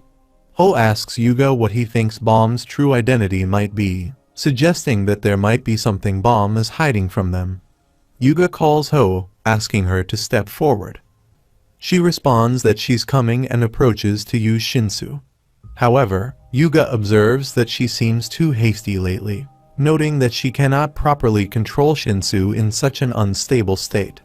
He advises her to stop for today and get some rest. Ho insists that she can continue, but Yuga reminds her that tomorrow is her final joint test for the position, and she wouldn't want to ruin it after coming this far. He urges her to rest, emphasizing that it's important for her to be in top condition. Reluctantly, Ho agrees to take a nap. She heads to her room, removes her socks, and lies down on her bed, closing her eyes. As she drifts into sleep, she sees a monster in her dream. Suddenly, a knock at the door startles her awake. She opens her eyes and notices a piece of paper on the floor. She picks it up, wondering if it's a memo. She opened the envelope and read the letter inside. The letter asks if she wants to make Bomb fail, suggesting that she has an idea to make Michelle Light fail the test instead. The letter further reveals that Michelle is the reason Bomb is climbing the tower and that she is not truly his friend. It concludes by stating that even if Ho makes Michelle fail, no one will suspect her. Disturbed, Ho wonders who could have sent her this message. She steps out of her room to see if she can find the sender. As she does, she encounters Mr. Full Black, who also emerges from his room. She recognizes him and, trying to play it cool, asks if he thinks the weather is nice today. He responds indifferently, commenting on the weather. Ho, feeling uneasy, quickly retreats back into her room and closes the door. The scene shifts to Liro Ro and Hansung Yu, where Liro Ro grabs some documents and questions, somewhat incredulously, what they are. Hansung Yu, the test director, responds calmly that the final plan for the joint position test is written right there. Liro Ro presses further, asking if Hansung is serious about this test plan, specifically the idea of hide and seek with a rancor. Hansung affirms with a simple yes, of course. At that moment, Quant bursts into the room, laughing, and asks if Liro Ro has seen the plan. Liro Ro, puzzled, asks what Quant is talking about and why he is even there. Quant, with a grin, explains that he's there to deliver coffee, holding up a parcel as proof, and to collect the final test plan. Liro Ro, still confused, asks why Quant needs the plan, noting that he's supposed to be in charge of the scout position, and should just wait to receive the plans from him. Quant, with a smirk, clarifies that he isn't just a position teacher anymore. Liro Ro, now even more perplexed, asks what he means by that. Quant proudly declares that he's been assigned as the seeker for the upcoming test. Shocked, Liro Ro turns to Hansung and asks if what Quant is saying is true. Hansung confirms with a nod, reiterating that Quant is indeed the seeker for this test. He then hands Quant the coffee box, further cementing the reality of the situation. Lero, frustrated, thinks to himself about whether this is the best plan they could come up with. He questions if Hansung is truly sure of this approach and wonders if all the regulars will end up in dire situations. He mutters under his breath, calling Hansung a crazy coffee addict. Unable to voice his frustrations openly, Lero feels restrained but seethes internally. Quant, amused, offers to stir the coffee for him with a laugh. Turning his attention to the gathered regulars, Lero announces congratulations to all participants. He explains that this joint position test is for 28 individuals, excluding those who have already passed or failed, and that 14 of them will form teams to take the test. He then displays the joint test team list, revealing the teams qualified early. As the regulars examine the list, Kun ponders how they might separate him from Bomb, doubting whether the organizers have any strategy beyond this, especially since Crocodile has already passed. Meanwhile, Bomb realizes he's on the same team as Rachel, but struggles with how to address the situation. Lero clarifies that the teams have been fairly assigned based on the previous test results, with an equal number of each position on both teams. The only exception is that Team A has one additional spear bearer, while Team B has one extra light bearer. Lero emphasizes that the teams are balanced, so no one can claim they were disadvantaged by their team assignments. He explained that each participant would be graded individually and as part of a team during this test. He stresses that these grades will significantly impact their chances of passing the final, so they should give their best effort. Lero adds that position teachers will assess the individuals while the test director will evaluate the teams. He then hands over the floor to Hansung Yu, the test director, who introduces himself and prepares to explain the details of the test. Hansung explains that the test will involve a game of hide and seek. When asked for clarification, he describes it as a game where the seeker searches for the hiders. He notes that this game will be played between the teams and emphasizes that participants should avoid touching or interfering with the seekers. Hansung's explanation sets the stage for the test, making it clear that participants will need to be strategic in their approach to both hiding and seeking. Hansung Yu confirms that the hide and seek game he's referring to is indeed the familiar one, but clarifies that this isn't a team competition where they will battle against each other. Instead, each team will designate their own seeker and play hide and seek with that designated seeker. Lero points out through the window to a large, round construction, explaining that this will be the stage for the test. He describes it as enormous and confirms that this is indeed the test area. The rules are straightforward. Each team must select one member to be from among the fishermen. The objective for the designated area is to leave the safety zone and reach the exit without being tagged by the seeker. Hansung explains that the test will last for 3 hours, and the game ends if the person is caught by the seeker. He further elaborates that the designated person must wear a specific badge. If the seeker touches this badge, a sensor will activate, and the test will stop. The seeker will also wear a badge, and if they catch the person touching their badge, the test will be immediately concluded. The team will pass the test if the seeker catches the person, and the person on the winning team will receive 2,000 individual points. Bomb inquires about the significance of the 2,000 points. Hansung explains that it's enough to potentially alter the results from the previous rounds. Shibisu then asks who will be the seeker. Quant arrives with a laugh, acknowledging the question and commenting on how perceptive his students are. As Quant announces himself as the seeker, Hansung, who was drinking coffee, accidentally spits it out in surprise. Hats, Bomb, and Endorsi look on, puzzled, wondering who this person is and how he's connected to their previous teacher. Lero clarifies that Quant is indeed a ranker and serves as the scout teacher. Hansung expresses concern that having a ranker as the seeker means they won't be able to simply steal his badge. Quant, amused, reassures them that he will try to go easy on them so they shouldn't be too frightened. The scene shifts to 1 p.m., where Team A's test begins in the safety zone. Shibisu voices his concern, questioning if the test is a bit unfair given that they are up against a ranker despite being alone. Kun points out that it could be advantageous, as Quant is known for being the weakest-looking ranker. Shibisu agrees, noting that while he was their teacher, he does appear to be the least intimidating among the rankers present. Shibisu also mentions that he has heard rumors about Quant delivering coffee, adding a bit of humor to the situation. Kun reassures the team that while Quant is a ranker, they have all the necessary positions covered on their team. He points out that Quant cannot use items or enhance his body, and is limited to using Shinsu only once, which makes their situation more manageable. Despite being a ranker, the constraints make the task less daunting. Shibisu acknowledges that Quant is still a ranker, but agrees with Kun's assessment.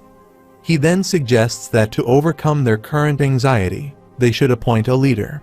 When Kun asks how they should choose a leader, Shibisu proposes a vote, but then states that he should be the leader because he is a light bearer and believes the others will agree with him. Hats, considering Shibisu's suggestion, confirms it, and Kun agrees, stating that they should now refer to Shibisu as their leader. Shibisu is taken aback by how quickly this decision was made and questions if Kun already knew he would be chosen. Kun confirms that he had anticipated this outcome. To commemorate Shibisu's new role as leader, Kun asks him how they should plan to catch the Seeker. Hats, confused, questions the need for a detailed plan, suggesting that since the Seeker is a ranker, they should focus on running straight to the exit instead. Kun insists that they can catch Quant, noting that if Quant is the Seeker, it might actually be easier. He questions if Shibisu doesn't agree with this assessment. Shibisu confirms, noting that Kun seems to have anticipated this situation. Kun praises Shibisu for his good judgment of others. Hats, still unclear, asks Kun to explain further. Shibisu chimes in, stating that Kun knows Quant well because he was his teacher and described Quant as quite childish. He explains that Quant's classes were centered around him and that he doesn't like losing. Given that this is a test, Shibisu compares it to a class and suggests that Quant will be highly competitive. Quant himself asserts his prowess, contradicting Shibisu's belief that he would go easy on them. Quant declares that he will do whatever it takes to prevent them from escaping, even if it means being ruthless. He frankly admits that the chances of them escaping are very low when recalls Quant. A lady had questioned why it would be harder to catch Quant. Kun responds that it's not necessarily harder, and that he never imagined they would attempt to catch him. She, intrigued, asks what he means by that. Kun explains that he hadn't anticipated the possibility of them trying to catch Quant, as he underestimated their resolve. He assumed that, as a ranker with extensive experience up the tower, Quant would only focus on strategies to catch them and wouldn't consider the possibility of regulars trying to catch him. Kun notes that Quant sees them as insignificant compared to his own experience, which he believes plays to their advantage. She expresses her enthusiasm for the plan, stating that she's on board and mentions that additional points will be awarded to the team that successfully steals the badge. Hats, Indorsey, and the other regulars agree to participate, with Indorsey and Hats affirming their involvement and Laura displaying a board that suggests everyone should let him sleep. Shibisu concludes that everyone has reached a consensus. Kun then announces that they should proceed to catch the ranker and suggests starting with some bait. Shibisu reflects on his role as the bait, feeling apprehensive about the darkness and the potential for Quant to appear unexpectedly, which adds to his unease. Shibisu, feeling uneasy about his role, considers switching positions, but hears Kun's voice asking if he can hear him. Startled, Shibisu admits that Kun scared him on purpose and expresses his frustration. Kun, laughing, comments on how Shibisu's reaction is unfortunate but inevitable given their designated roles. Shibisu expresses envy, noting that Bomb is on the other team, and that Hats, a known crocodile, has already passed, which he finds frustrating. He worries that if they manage to catch the Seeker, Bomb will have almost no chance of succeeding. Kun acknowledges this, but asserts that they shouldn't abandon their own test just because of Bomb's situation. He thanks Shibisu for his input and Shibisu accuses Kun of being cold-hearted. Shibisu then questions Kun about the ranker's whereabouts, noticing that nothing is visible to the observer. He doubts that the ranker will appear if he keeps walking around with the light signaling his position. Kun insists that the ranker will definitely come and warns Shibisu not to be surprised when he does. As Shibisu continues to worry, Quant arrives, confirming that the ranker is indeed present and ready for the test. Des Lion, sitting at a table and tapping impatiently, expresses his dissatisfaction with his team, calling them losers and questioning what he is supposed to do with them. However, he makes an exception for Endorsi, whom he refers to as the beautiful princess of Jahad.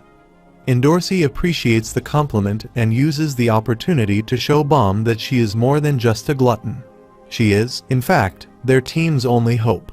Des Lion laughs at this. A masked man arrives and bends down, prompting Endorsi to remark that they have already encountered the Seeker. Des Lion is surprised by this quick encounter and questions how they could have found the Seeker so fast, even without an observer, wondering if the rankers are that skilled.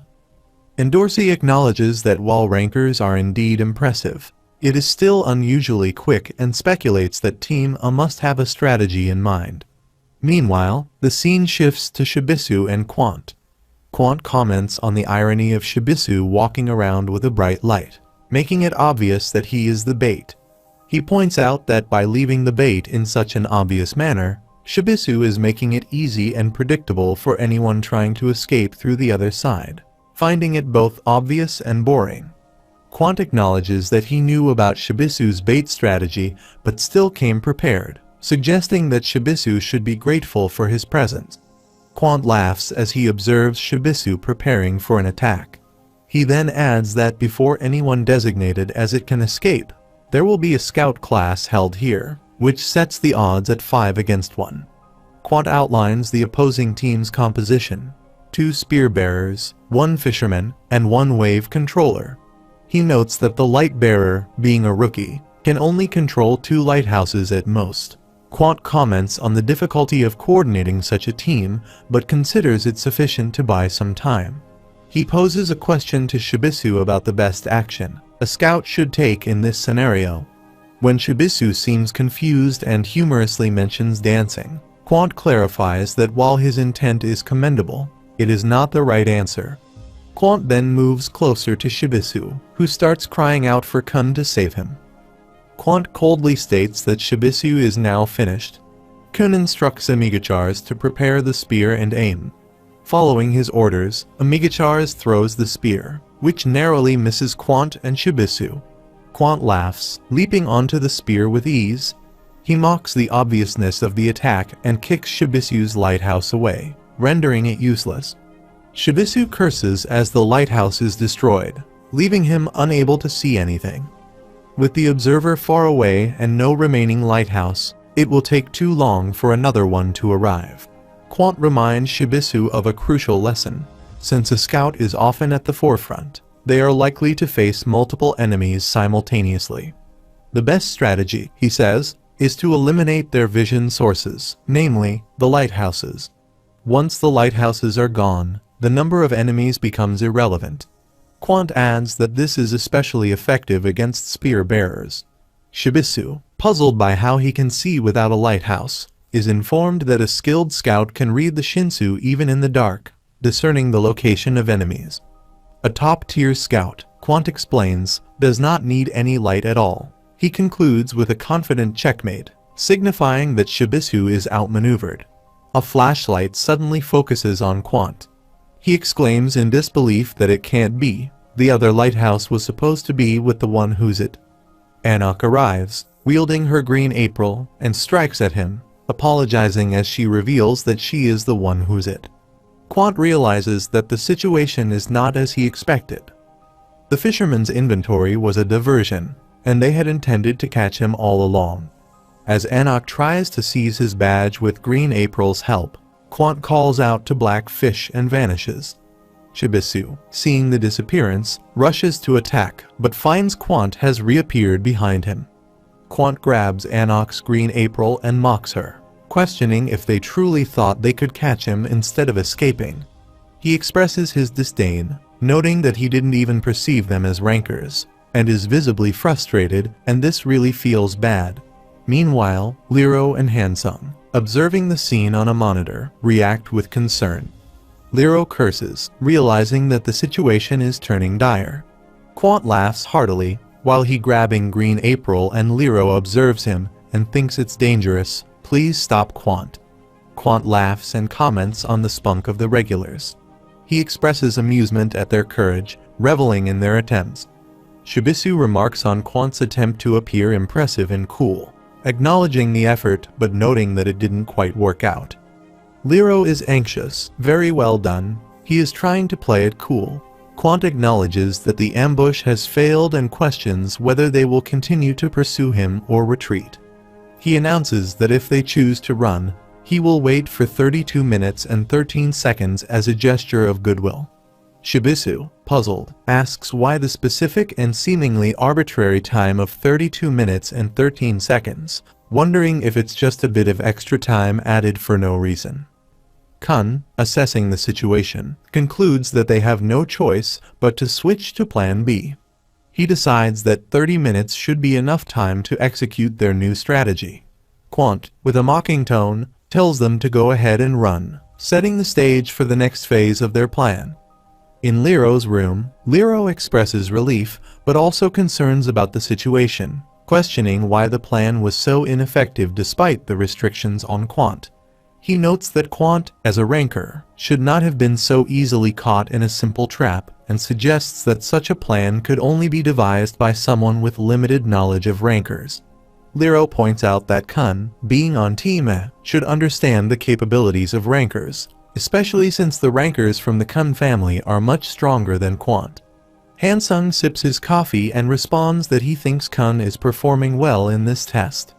When Liro inquires about Hansung's cryptic comment, Hansung simply suggests they wait and see how things unfold. Meanwhile, Shibisu asks Kun how much time is left. Kun, checking his pocket watch, reveals that only 1 minute remains. He notes that it's difficult to see the time clearly because he's using his right hand and wonders where Anok is. The tension mounts as the final moments of the test approach, with Anok's whereabouts remaining uncertain. Kun replies that Anok is on her way up to the second circle and will reach the bridge soon. Shibisu feels optimistic and says nice, it won't take long to get to the bridge, thinking they might make it through.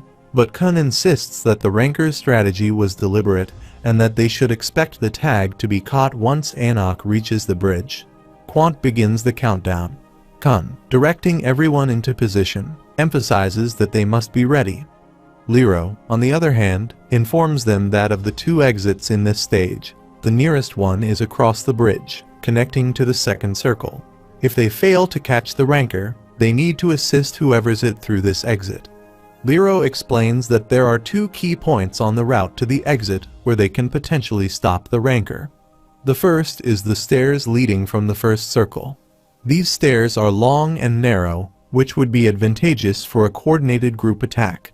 They need to hold the ranker there for at least 5 minutes to prevent them from reaching the exit. Leon 3 indicates that the ranker is approaching and must keep the lighthouse fixed due to the distance. Quant had anticipated his arrival and stated that considering the speed of his Shinsu concentration, the one who was it should now be at the elevator in the second circle. He emphasizes the need to act swiftly to capture her, thus expediting the lesson.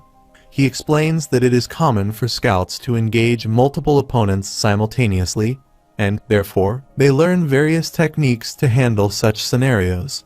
He mentions that the amount of Shinsu available for use in this test is 1 bong, 10 myon, and 10 su. This allocation is insufficient to kill an ordinary person, but adequate for concealment in darkness, particularly when smoke is employed. Leon 3 realizes that the light cannot penetrate the smoke and questions whether this was the technique used for the escape. Despite this, he recognizes that the ranker still possesses the 1 bong used during the evasion. One of the girls suggests attacking indiscriminately due to their limited visibility. Hats arrives to engage in the fight, but Quant attempts to prevent him by pushing him aside and continuing his ascent. Alexei also arrives in front of Quant and attempts an attack by punching him, but Quant evades the strike. Quant inquires if Alexei is attempting to become a scout and apologizes, suggesting that spears suit him better. Alexei turns to attack again. Quant comments that strength is not the only important factor in battles within the tower and advises Alexei to lie down and reflect on that. Quant then asks if this is all Alexei had planned, questioning whether he intended to hold him for at least 5 minutes, and urges him to try harder. Alexei asks Leon 3 how much time has elapsed, and Leon 3 responds that it has been 1 minute. Alexei proceeds to attack Leon 3 with his spear. Meanwhile, all other regulars observe them on the screen where Baum notes that he cannot see anything and queries where Alexei is. Des Lion expresses approval, instructs to kill them all, and inquires about Alexei's location. Ho encourages the ranker to keep attacking and press forward. Des Lion mocks Team A, laughing at their impending failure.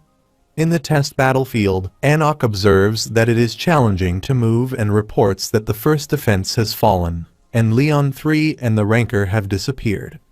Meanwhile, Lero declares that the test is over and suggests that the one who is it may have already been caught.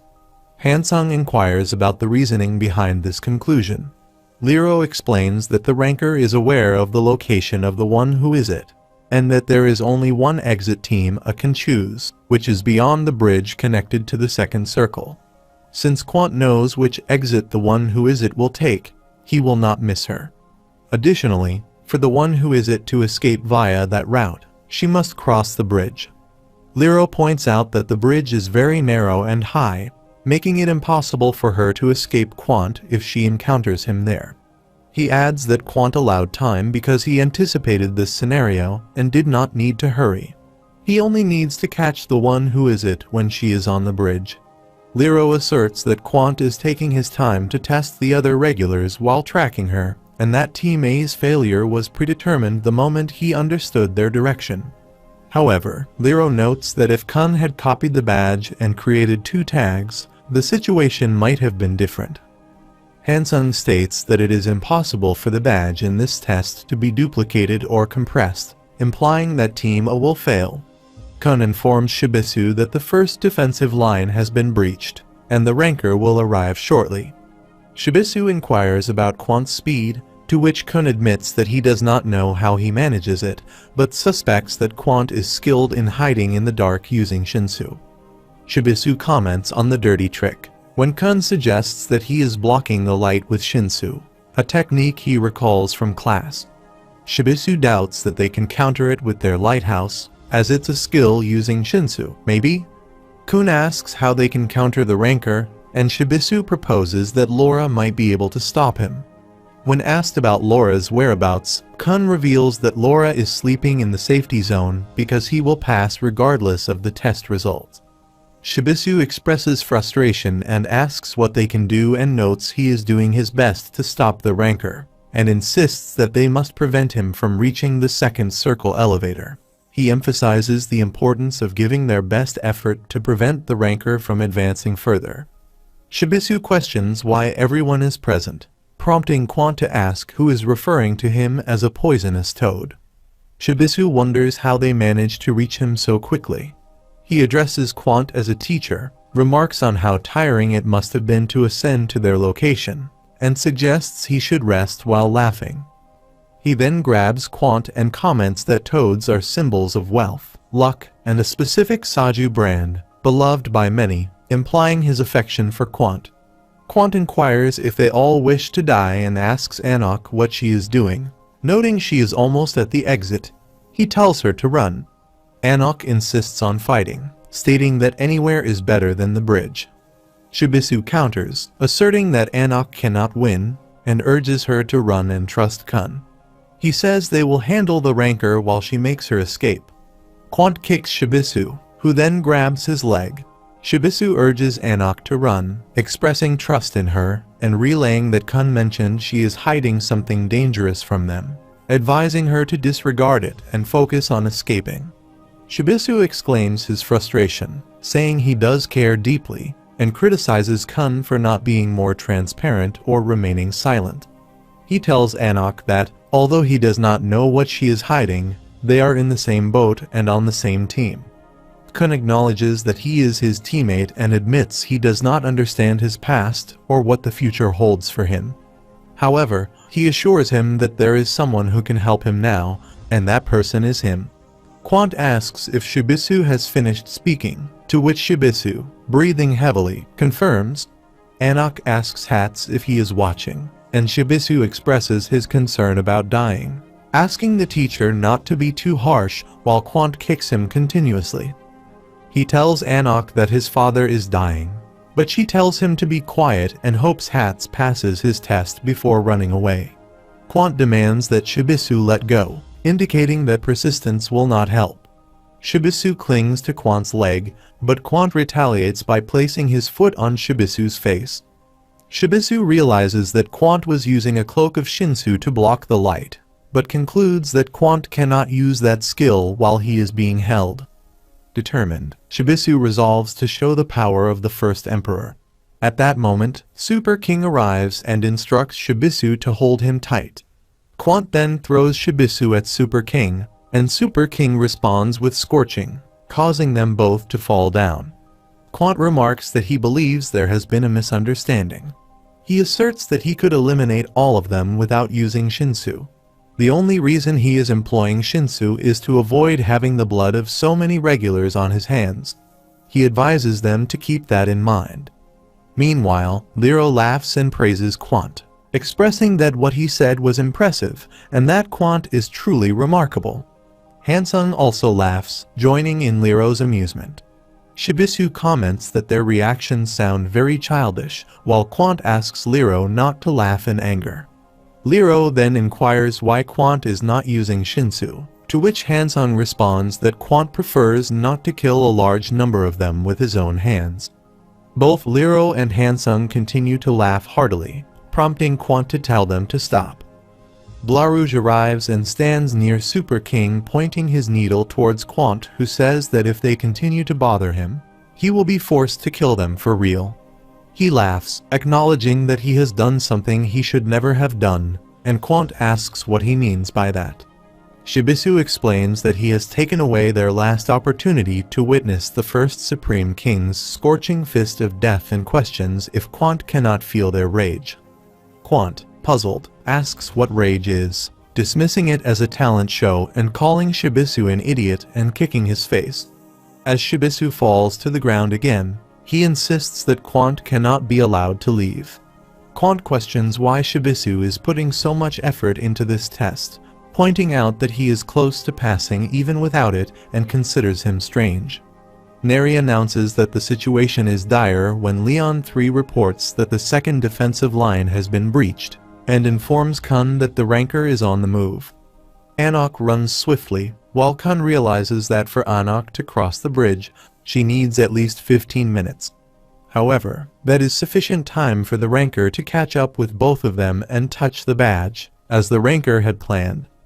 Kun activates Manbarandana while Quant runs and wonders who will stop him now, reflecting on his attempts to be hindered by those rookies and cocky regulars. He thinks she should be nearby, where she is. Spotting someone on the bridge, he realizes his calculations were precise. She must not have anticipated his rapid arrival, but this is the reality. Kun asserts his presence and Quant questions who he is and thinks it's not her. Kun identifies himself as the light bearer, and Quant acknowledges that he knows that, but he asks why Kun is alone and where the one whose it is. Kun responds that she is not present. Quant, skeptical, insists that the tag should be here since the only exit available to his team is the one across the bridge. With both light bearers having been on this route, Quant reasons that he hasn't had time to conceal the tag, and it should be nearby.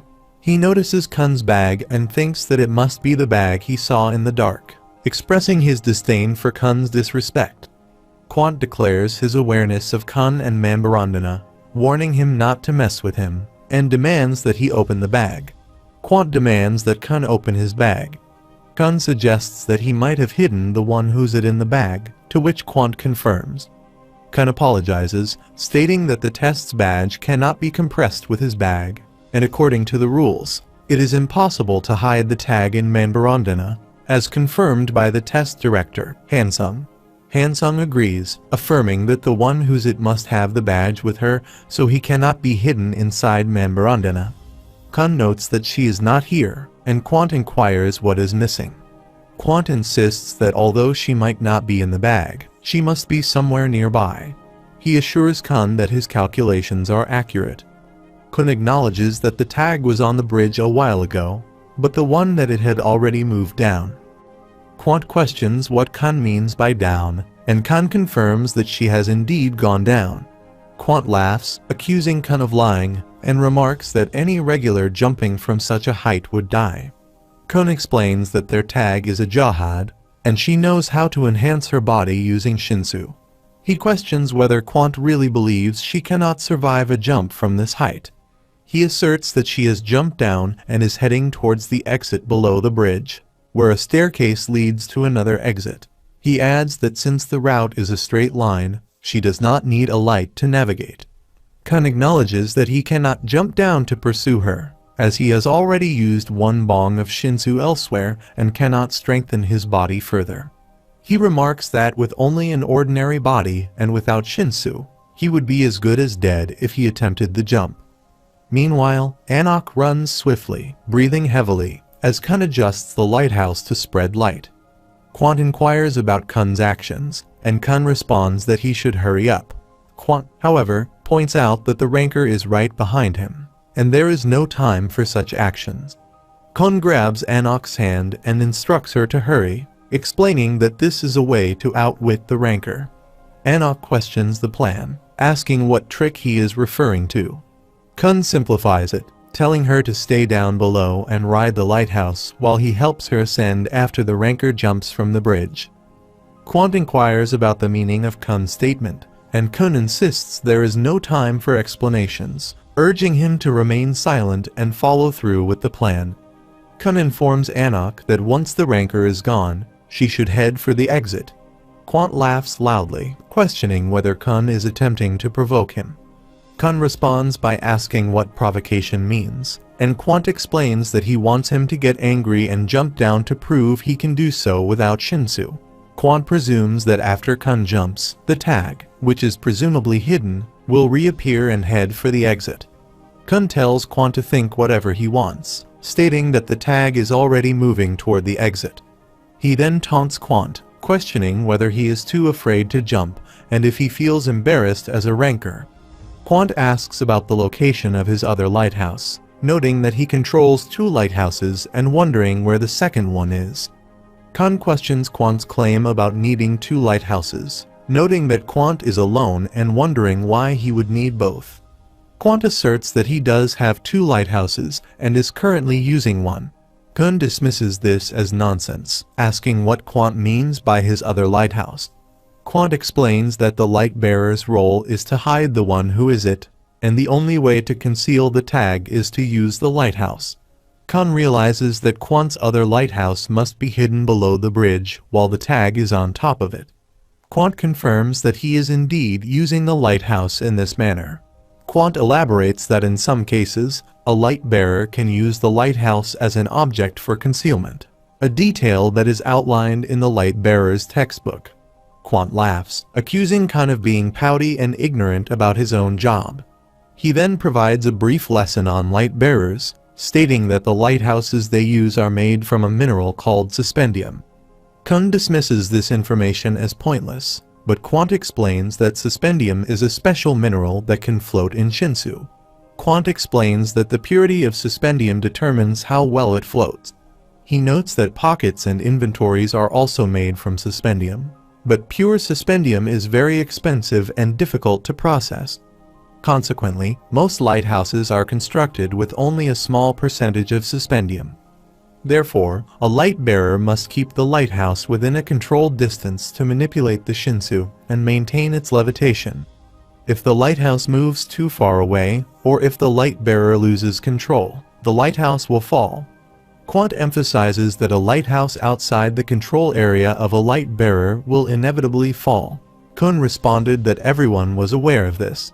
Quant then attempts to grab Kun's bag, posing a special question about what happens to both the lighthouse and the one who is it if he jumps and takes them with him. Kun, confused, asks if Quant means they will all fall together, and if he is out of his mind. Quant clarifies that the answer is indeed that they will all fall. He explains that with the sudden fall, he will lose control over the lighthouse, which will move beyond his control and fall along with the one who is it. Quant questions whether Kun was just talking about the Jahad family and the 10 great families, and he expresses anticipation about who will die down there, whether it will be him or the others. He challenges Kun to demonstrate the supposed amazing power of the 10 great families. Quant, frustrated, grabs Kun's bag and confronts him, prompting him to laugh and accuse Kun of losing his sanity. Quant taunts Kun, suggesting that he must be afraid and pleading for mercy. Kun, playing along, apologizes and asks the ranker to save him. Quant responds that if Kun were to beg while crying, he might consider saving him, and he questions whether Kun truly wants to die when Kun pushes him down. Kun activates Manbarandana's visible mode while holding a rope. At that moment, Anak arrives with a lighthouse. Quant is bewildered by this development. Kun explains that the lighthouse is connected to him and the tag via a pulley made of pure suspendium, and he questions what will happen if he falls while attached to the lighthouse. Quant becomes enraged and accuses Kun of being foolish and says he will really kill him. Kun asserts that Quant will be the only one to fall as he pulls the rope, and Anak leaps away, running toward the exit. Meanwhile, Des Lion inquires about what just occurred. He observes that the ranker grabbed the white-haired boy and jumped, exclaiming in frustration about how close they came to being caught and questioning what went wrong. Baum explains that he had lent Kun that device earlier and used it to trick the ranker into falling. The pulley can be installed anywhere within Kun's Shinsu control area. He clarified that the rope elongated freely within that area, and Kun was already prepared to be dragged over the edge. Baum concludes that Team A has passed the test perfectly and apologizes. He reflects that he is no longer on Kun's team and wonders if he should be hoping that Team A will fail in order to follow Rachel. He concludes that he probably should. The scene shifts to Yuga's class, where he laughs and remarks that Quant has lost this round. He wonders how Quant can remain so calm in the presence of a ranker. Ranker Hex comments that Quant is her type, but it's a pity he isn't a fisherman. She would have liked him. Another ranker acknowledges Quant's skills but notes that his style does not appeal to her taste. She asked why, and he replied that he had expected a more intense fight and believed that the participants should be more powerful. She inquires if this means he wants to fail Quant, to which he responds that while he does not particularly like Quant's style, he recognizes his talent, and thus he has passed.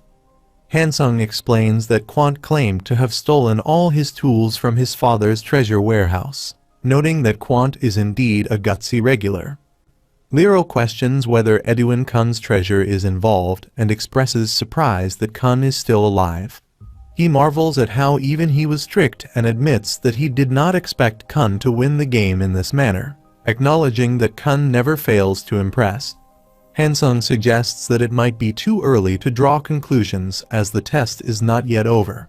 Lero asks what he means, arguing that even though it is Quant, it is impossible to climb back up without Shinsu. At the same time, Quant curses and accuses Kun of trickery, expressing his disbelief that Kun is hiding something significant. He feels embarrassed, realizing that even he cannot climb back up without Shinsu, and is frustrated at the prospect of losing the test. Laura arrives and comments that Quant could use some help. Quant turns and asks who is there. Laura, yawning, introduces himself as a wave controller with enough power to push Quant up to the bridge. Anak runs toward a gate, believing it to be the exit.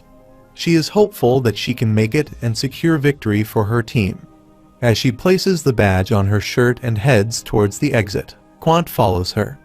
Seeing him, Anak is astonished by the ranker's ability to climb such a height and is puzzled by how he managed it. As her badge begins to shine, Quant declares that the one who is from Team A has been caught, and that the test is over. Team A has failed. The scene shifts to the waiting room, where Shibisu and the other regulars are seated.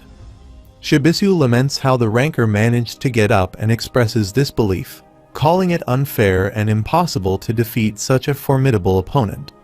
Kun, frustrated, admits his mistake, acknowledging that he underestimated the ranker's abilities and allowed his own arrogance to cloud his judgment. He regrets devising such a flawed plan to catch the ranker and believes they could have outwitted him and escaped. Kun apologizes profusely, but Shibisu reassures him that there is no need to apologize.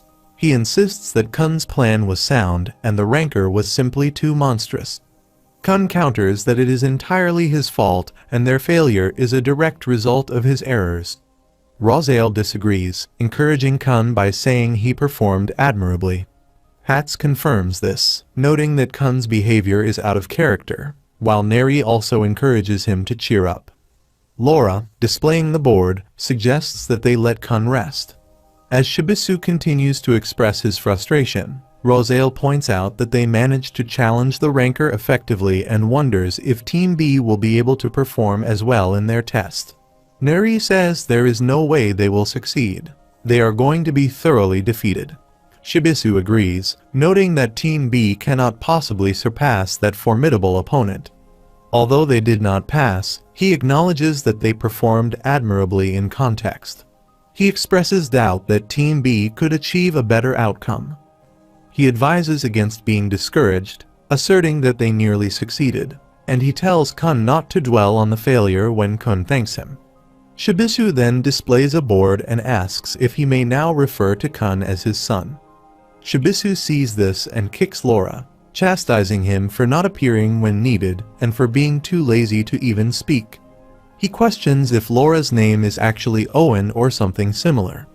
Shibisu laughs, finding the situation amusing, and Kun inquires if he genuinely said that. Shibisu confirms, encouraging laughter and urging them not to be disheartened. He reassures them that there is no need for them to be downhearted, as they nearly passed the test. He agrees that they did well and suggests moving on to watch Team B attempt the test. Shibisu and Kun then decide to go. Kun thinks to himself that he has built the ladder for Bomb to climb, metaphorically speaking. Ranker Hex notes that although they failed, it is unfortunate as they nearly succeeded. She remarks on Quant's impressive feat of climbing without Shinsu, something she herself would have struggled to achieve. Yuga agrees, acknowledging that if it had not been for Quant, Team A would have won. He also praises the light bearer for her exceptional performance, though he points out that the wave controller did little. Des Lion adds that the spear bearer also made minimal contributions, describing their overall performance as average. He then suggests proceeding with the scoring. Hansung takes a sip and observes that the scores are identical. Yuga concurs, agreeing that it is difficult to differentiate the scores given the performance. Hansung mentions that he was aware of the talents involved, but finds it challenging to assign varying scores. Liro acknowledges this, noting that grading is not straightforward. Hansung comments that the test seemed fairly clear-cut for grading, and Liro agrees, stating that he observed the situation through his lighthouse. He confirms that Kun assisted Quant in climbing, and Hansung affirms that this was indeed the case. Liro expresses his confusion about Kun's actions, questioning why he would betray his own team. Hansung asks for clarification on what Liro means by betrayal, noting that Kun did not actually betray his team. Liro questions this, pointing out that Kun assisted Quant in defeating his own team, which he views as a betrayal. Hansung explains that Kun's real allegiance lies elsewhere, showing a list of friends associated with the light bearer. Liro recognizes this list as the one that was distributed and realizes that Kun might have orchestrated Team A's loss to ensure Team B's success. Hansung confirms this, stating that for the individuals on the list to advance, Team B needed to win. He highlights the irony that those who came to achieve something valuable are relinquishing their dreams merely to ascend the tower. Hansung explains that this is the nature of their ascent. Just as one must leave behind heavy burdens to climb higher mountains, one must relinquish certain things to progress up the tower. He notes that Kun understands this well and makes a deliberate choice about what to give up and what to retain. Hansung admires Kun's brilliance, recognizing his pride, courage, talent, cunningness, and arrogance, and remarks that he would like to break him into pieces, though he laughs afterward. Liro considers Hansung to be dangerous, but Hansung clarifies that he was only joking and acknowledges Kun's efforts with a perfect score of 100 points. He then suggests that they should get something to eat before the next round. Hansung's comment does not seem entirely joking to Liro. Meanwhile, Yuga begins eating donuts, eagerly anticipating Team B's turn, and expresses his excitement for the upcoming events. Ranker Hex inquires about the two of them, suggesting that there is not much expectation for their performance, while Des Lion comments on the spear bearer in Team B. Yuga inquires if there should be discrimination against the regulars, but before Des Lion can respond, Ranker Hex quickly interjects, stating that there is not a significant difference in strength between Team A and Team B. Hansung questions what she means, insisting that the test is very fair and there should be no difference. Yuga, slightly surprised, acknowledges that he thought the test was fair and wonders if there is reason to be astonished. Ranker Hex explains that while the fishermen on Team B are not too bad, the best wave controllers were all on Team A. She asks if Yuga thinks there is someone on Team B who could make a difference. Yuga confirms that there is, pointing towards Bomb as the most talented regular among all present. Ranker Hex asks if Yuga truly believes there is someone that's strong on Team B. Yuga replies that Bomb is not necessarily strong, but describes him as akin to a lottery ticket, implying that Bomb is unpredictable and may have potential that is not immediately apparent. Ranker Hex asks what Yuga means by a lottery ticket.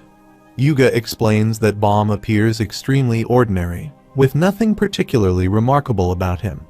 Levin comments that it is heavier than he anticipated. Indorsi reflects that it has been a while since she has felt such pressure, but senses that Bomb might become the biggest jackpot among all the regulars. Yuga notes that, just like the lottery ticket he purchased yesterday, Bomb seems to have a special quality. He believes this time he will win the lottery, but Hansung, Liro, and some other regulars tell him to stop dreaming. Meanwhile, Quant sits on the stairs, seething with anger. He questions how regulars dare to toy with him, thinking that things will not go smoothly. He curses them, and at 4 p.m., Team B's test begins. The narrator describes whether they should take a break when Indorsi suggests that since they have come this far, there is a chance they might not be caught first by the ranker, and he inquires if the plan has been effective thus far. He responds that he does not understand what she means by working. The plan is perfect, Princess. She expresses her gratitude and inquires how he devised such an impressive plan. He replies that it simply occurred to him, and if she is aware, it also occurred to her that she is indeed the Princess of Jahad. Des Lion reflects that after Team A's failure, Team B did not start well, and is lacking a leader like Kun from Team A.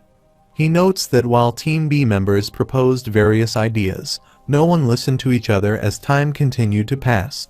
He observes that everyone became increasingly anxious, but nothing was resolved, and chaos ensued until someone powerful took control of the situation. Indorsi remarks that the others are frustrating and that she will take charge, instructing them to follow her directions. Another regular asks if anyone has a problem with the situation when Des Lion reprimands him and questions how he dares to try taking charge without the princess. Murch apologizes to the princess and inquires about what they should do next. He questions the look on her face, wonders if she has a problem with her being in charge, and contemplates whether he wants to face dire consequences. The narrator reflects that, just like that, things resolve themselves. He observed that Indorsi presented her plan, and everyone agreed because no other options were available. Chunhwa arrives and comments that the plan is dangerous. Frankly speaking, if they encounter the ranker while positioning themselves, the game will be over.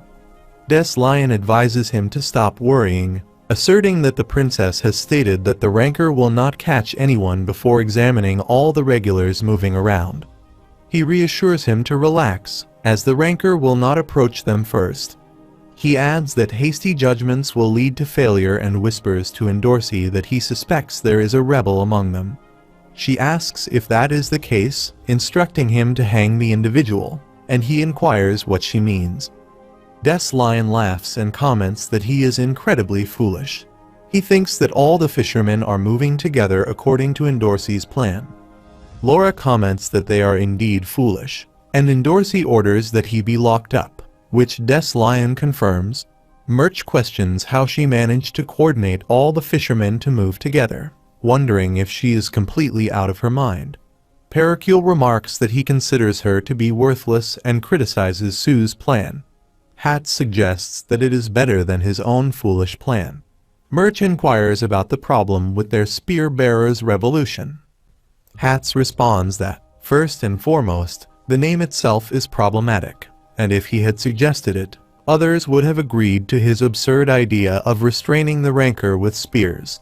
He explains that, based on what he observed in Team A's test, it is impossible to physically restrain the ranker, and that it makes more sense for the fishermen to move as a group, and then spread out according to the ranker's movements. Murch questions whether it truly makes more sense and asks if Hats is really suggesting this after witnessing the ranker's strength and the fact that they cannot win. He explains that it is not about winning or losing. It is about demonstrating their talents in this test. Pericule agrees and suggests that he should be the bait to support their revolutionary plan when they point their spears at Hats. Meanwhile, Ho, observing the situation, wonders what is happening and notes that she seems a bit upset. She inquires if she is worried about something. Serena responds that it is not worry, but rather that she is amused by Ho's comments, laughing and noting how funny it is when Ho calls her. Serena lies down on the floor, laughing heartily, and remarks on how amusing it is when Ho addresses her. Serena then questions why Ho is attempting to ascend the tower, to which Ho asks what she means. Serena replies that she is uncertain if she really needs to, but observing Team A during the test has led her to reflect a lot. Ho asks about the sudden shift in her mood, and Serena explains that she feels disheartened and acknowledges that she is just an ordinary girl. Serena recounts that she once stole goods being shipped from the middle area to the outer tower, describing herself as a thief. One day, she sneaked onto a merchant's boat only to find a ranker on board. She watched in horror, having heard about rankers but never imagining their true strength. Her partner was killed effortlessly, and she barely managed to hide. At that moment, she prayed desperately for salvation, asking if there was someone listening to please save her. She resolved that she could not die there, feeling that her entire life had been a series of misfortunes. A real god appeared, and without hesitation, she took his hand and entered the tower. Serena explains that she wanted to become a ranker, to eliminate anyone who obstructed her path, and to reach the top of the tower to achieve everything she desired. During the first brutal test, which reduced their numbers to 200, she acted without hesitation, fueled by her immense anger. She viewed everyone as an enemy, and each time she killed, she felt as though she was reclaiming control of her life, which exhilarated her. She reflects that once that phase was over, she told herself she would continue to the next round, and with some luck, she managed to pass. Ho acknowledges her accomplishment, affirming that she succeeded. Serena shared that as she approached the next floor, she felt immense happiness, but while watching Team A, she found herself cheering for them. She admired their earnestness and kindness and even imagined using them as stepping stones to advance to the next floor. Realizing what was holding her back, she felt disillusioned. Ho comments that everyone must be prepared for such moments when they enter the tower. Serena expresses her concern that if she uses Ho to advance and causes her to fall, she might be blamed. Ho reassures her that she will not blame her, as she is prepared for such eventualities. She adds that this is the nature of their situation from day one and suggests that they should not blame each other. Des Lion comments that their spear-bearer revolution has failed and questions how Hats can continue. Hats replies that he has exhausted his energy and the inventory of his arms visible mode. Murch asks if Hats has drawn his sword and if he intends to kill them. Pericule, surprised, questions how Hats can point a weapon at his own teammates and advises him to run. Hats explains that he wanted to try his spear-bearer revolution, and he plans to find a vantage point to stop the rancor and then unleash the spears. Murch asks what the rancor is and whether the rancor is present, to which Pericule points out that Hats had previously said it was impossible to stop the rancor. Hats acknowledges this, but insists on trying and tells everyone to run. Murch agrees, though he finds it strange that despite thinking Hats would be in a good mood after eliminating Team A, he still feels waves of fury reaching him through the Shinsu, indicating danger. Serena, observing the situation, notes that the swordsman and two idiots have made contact. She identifies them as the corpse and Gobi and then instructs everyone to move. She asks where he is, and Ho joins her in running. Hats prepares for the fight, sensing that the opponent is approaching. He calls for Light to be directed forward and launches an attack on Quant, who manages to block the strike and notes that Hats is fast. Both combatants engage in a fierce struggle, with Hats aiming to stab Quant using the power of his sword. However, Quant evades the attack. Hats reflects that he delivered a powerful punch, and Quant, despite being close range, took a small step back to avoid the sword and quickly resumed his stance.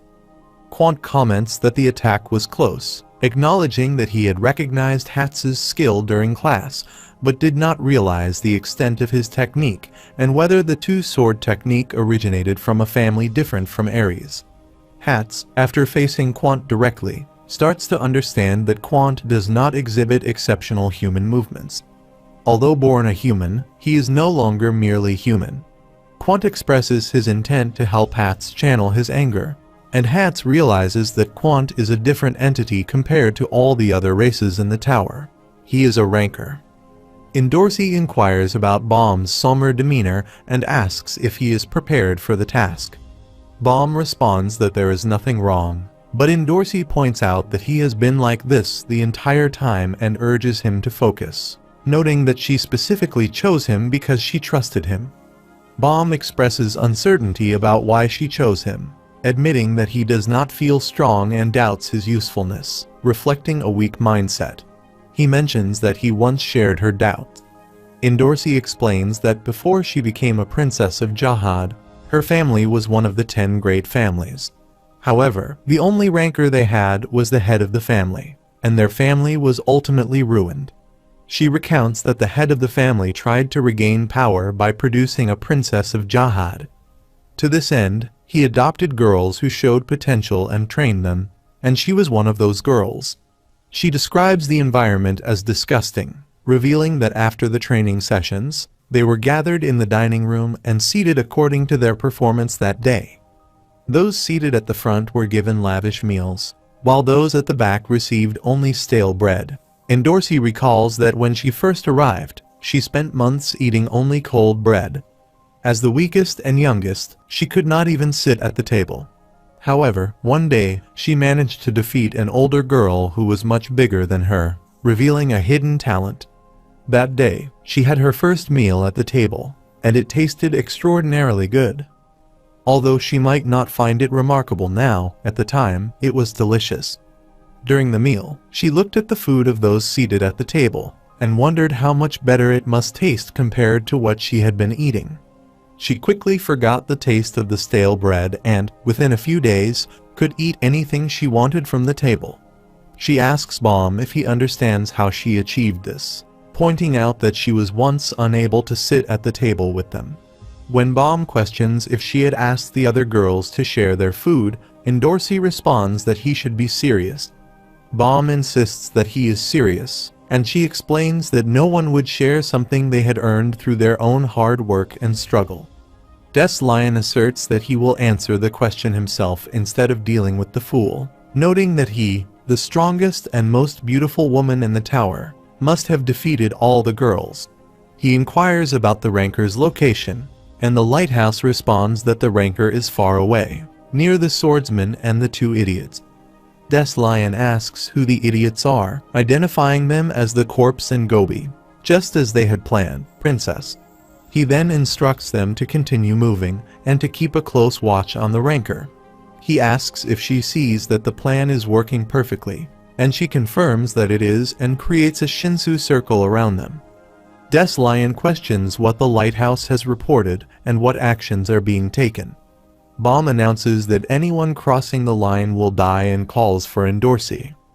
She comments that the princess might die anyway, noting that she is moody. Des Lion stresses that they do not have time to waste and urges them to proceed. Endorsi remarks that all the fishermen are gathered in one place, observing the rancor's movements, and questions whether they are all idiots for following such a foolish plan. Bomb reflects that he finally understands her motives for having all the fishermen move together and considers that this may be why he does not deserve to ascend the tower. He ponders how she managed to experience all the food at the table. Des Lion's nose starts bleeding when Chunhwa asks if the plan had always been to eliminate them from the beginning. Des Lion inquires about what he is referring to, and Chunhwa explains that her goal is never to win the game. She says her real objective was to eliminate all the fishermen on Team B and become one of the finalists in the test, leaving exactly 4 remaining. She acknowledges that, as he likely knows, she had a setback during the previous test, and even if they defeat the rancor, there is no guarantee that she will pass. Therefore, in order to advance, she must eliminate all of them, but reassures him that if he remains within the circle, she will not kill him. Des Lion questions how he could betray his team and realizes that he is aligned with her, calling him a traitor. Bomb denies the accusation, asserting that he is not a traitor. Des Lion insists that Bomb is lying and declares that he will be killed first. Bomb responds that Des Lion is mistaken, and that he is not there for that purpose when he pushes Des Lion, who almost slides out of the circle. Des Lion mentions that he has been going easy on him because she is a princess. Endorsi questions whether he has crossed the line, and Des Lion denies it, asserting that he has not crossed it, and swears he has not. He notes that she might have expected him to be too scared to cross, but he has not done so yet. Endorsi responds by demonstrating how she is making her way up the tower and instructs him on what he needs to do to follow her. Bomb calls out to her, saying that if he is willing to do anything, even this, to follow her, then he can leave the circle. Meanwhile, Hats is engaged in combat with Quant and reflects that Quant's punches are too fast to keep avoiding. Hats acknowledges that he has only managed to last this long because the fighting location provides him with an advantage. He resolves that he can defeat Quant whenever he wishes and decides he must finish the fight while Quant is still playing around. Hats tells himself to trust his teammates and conclude the battle. They attack each other continuously, and Hats realizes that Quant led him into the darkness to use it as cover. He admires Quant's courage but believes it was a mistake not to flee. Quant grabs Hats and smashes his face, causing him to fall when Hats as well try to grab his neck. Quant remarks that from the moment he was born, his hands were trained to hold a sword, and once he grips something, he does not let go. Now that he has Hats, he instructs him to throw the spears. At the same time, Murch tells Pericule that they have gone too far. If they advance any further, they will not be able to hit Quant when they go upstairs. Pericule responds by questioning if Murch really believes such nonsense and asks if he thinks he can hold the rancor on his own. He emphasizes that their priority should be to escape from the rancor. Pericule acknowledges Murch's intelligence with a laugh and thanks him. Pericule then suggests they leave the situation behind and declares that their revolution begins now. Hats remarks that from the moment he was born, his hands were trained to hold a sword. He insults Quant, stating that once he grips something, he never lets go. With Hats now in his grasp, Quant orders to throw the spears. He grabs Hats by the face, wondering why they are not shooting, and if this situation is some kind of joke when he bumps Hats into the wall. Quant reflects on the situation, noting that this was not the only betrayal and emphasizing that they need to work together to win. His mood continues to worsen, leaving Hats confused about the meaning of the betrayal, and walks away. Hats thinks, what does he mean, not the only betrayal? Meanwhile, Murch asks Pericule what their next move is. Pericule reassures him not to worry, claiming to have a great idea. Murch acknowledges that they have left him alone and asks for the details of the idea, calling Pericule a genius. Murch laughs and expresses enthusiasm for their revolution. Endorsi employs the merry-go-round technique while Chunhwa observes, frustrated and noting that he is merely walking in circles. He asks Des Lion if he can create a distraction, to which Des Lion responds by asking what he means. He explains that if he can find an opening, he could finish the fight in one shot, if possible. Des Lion agrees to try and expresses trust in him, thanking him in return. Des Lion then jokes that he was just kidding and questions if he truly believed he would trust him. He suggests that if he goes first, he will escape, noting that she is surprisingly fast, even with the heavy concentration of Shinsu. Des Lion curses his situation, feeling doomed and referring to her as a makeup-wearing witch. He wonders why his nose is bleeding after being struck in the back. Endorsi asks what he means, and he replies that she is now visible, having come in between and stopped her.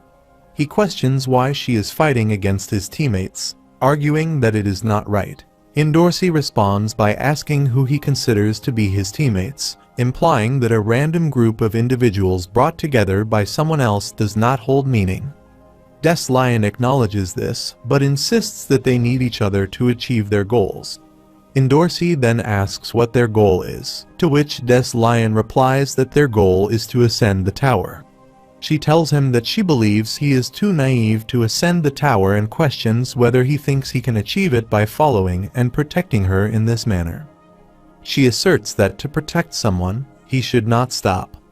Des Lion threatens to kill him if he moves a finger, and Endorsi remarks that while he should not hesitate to harm others, he is unable to do so, suggesting that such actions are reserved for bad girls like her. She advises him to give up on climbing the tower, forget about Rachel, and seek his own happiness instead. Chunhwa accuses her of letting down her guard and, as the Princess of Jahad, uses Naramata ignition. Murch curses and questions whether everyone has lost their minds, while Michelle notes that although he had managed to hold down the rancor, the others had fled. She adds that the fisherman and the wave controller broke the lighthouse and disappeared.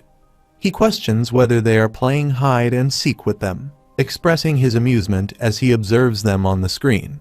He inquires about the source of a recent quake, wondering where it originated.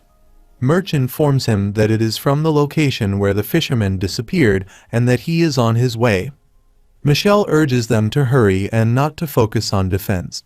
He instructs to send all the lighthouse units, and she asks who is there. He replies that it is Ho and requests quiet so that no one can overhear them. She warns that someone on their team is targeting Bomb and asks for silence. She then requests that anyone who can hear them come out. Michelle inquires about the meaning of the statement that someone is targeting Bomb. Ho explains that someone might be listening through the lighthouse and requests that Michelle turn it off first. Ho then suggests coming a bit closer for safety. Michelle, noticing that Ho is sweating and has run to get there, reassures her that it is okay and asks her to come closer. Ho reveals that the person trying to hurt Bomb is her and holds a dagger to Michelle's neck. Meanwhile, Chunhwa attacks Bomb and Endorsi. They manage to evade his strike, and Endorsi expresses frustration, questioning how he could possess an igniting weapon, and noting that it does not make sense. Endorsi asks Bomb if he is okay and questions why they are fighting despite not harboring any hatred for each other. Bomb admits that he does not understand. He acknowledges that he is not ruthless enough to ascend the tower by harming others and admits that he is incapable of doing so. He explains that these people are the first group he has ever considered friends, and everything precious to him is with them. He questions what remains at the top if they reach it by using their friends as stepping stones. Baum wonders why the stars are considered so beautiful, and why people often claim that something they have never seen before is more beautiful than what they already possess. She responds that she understands now and expresses her reluctance to hurt his friends over such matters. Baum asserts that if he must fight, he will do so to protect what is meaningful to him. She questions why he cares so much for a short girl with freckles and admits that she does not understand. Baum explains that in order to protect her, he will eventually have to hurt others and asks if she can do that. He advises her to think carefully, suggesting that things would be much easier if she simply gave up on her goals. He adds that if she does, he will have no reason to ascend the tower any longer. She mentions that Rachel does not want him to follow her, to which he replies that he knows, but he cannot stop his heart from pursuing her. Des Lion criticizes the situation, finding it embarrassing for her, while Chunwa questions how he can walk after enduring an attack from Narmada. He asks if he should not go after him. She looks at them and questions why she should pursue him when he chooses to leave, reminding them that she is in Dorsey Jihad. She declares that they should fight, focusing on the bad guys. Meanwhile, Ho holds a dagger to Michelle's neck and uses his other hand to cover her mouth. He warns her not to move, or he will kill her, and reveals that he and Baum know each other. Ho then asks Miss Light a question, inquiring about Baum and his rapid mastery of Shinsu. He wonders if it is unusual for someone to learn Shinsu so quickly and speculates if he was blessed or if there was some other explanation. He demands to know what God took from him in exchange for such talent.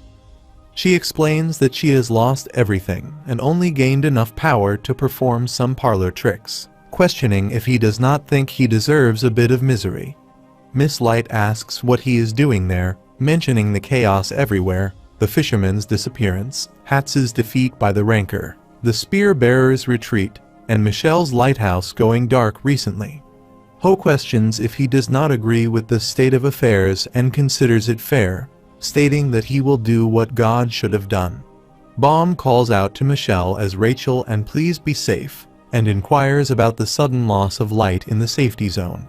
He thinks that the safety zone is too far from their current location and hopes Rachel is safe. Baum reflects on Ho's claim of doing what God should have done, questioning whether a mere regular like him should have such authority. Quant arrives and responds by asserting that the god at this stage is himself. Shibisu, Kun, and the other regulars are gathered together when their screens lose connection. Quant questions the notion that she will do what God should have done, dismissing it as a claim from a mere regular like her. He asserts that the god on this stage is himself, and inquires how she managed to be present there. Michelle reflects on the situation, realizing that Ho must have followed the lighthouse she left behind. She is frustrated by how sneaky Ho's actions are and questions why the Rancor followed the lighthouse as well. Quant then confronts Ho, demanding to know why he is pointing a knife at his teammate. Ho attempts to respond, but Quant interrupts, noting that it does not seem like she is competing for the same position. He expresses suspicion about her true intentions, suggesting that something is off, and that she seems to know all his plans in advance. He questions how she could be so aware of his strategies during the test, and accuses her of underestimating him, implying that he may have been too lenient with them. She wonders if the memo is a trap, and he declares that she is doomed. She reacts with disbelief and frustration, questioning how this happened and why it is happening to her. As she tries to escape, he chases her down and blocks her path, and she enters in safety zone that he can't cross. She realizes they have retreated into the safety zone and questions who that was. Meanwhile, Paracule remarks that they missed their opportunity, but reassures that there is still more bait available when they tie up Serena and Shibisu. Paracule instructs to capture the fools who ran to save the swordsman and take them hostage. He then plans to bring the light bearer over to his side and invade the last lighthouse. He considers himself fortunate for this turn of events and feels blessed. Quant accuses him of being the traitorous spear bearer and claims to know everything about them. Murch, noticing the Rancor's fury, questions the current situation. Pericule laughs and assures that they will deal with the rancor by recycling that garbage. Quant declares that they are all doomed and instructs them to stay where they are. He will handle the situation soon. Pericule recalls Ho suggests that they work together, and Pericule asks if holding the rancor will allow them to finish this task.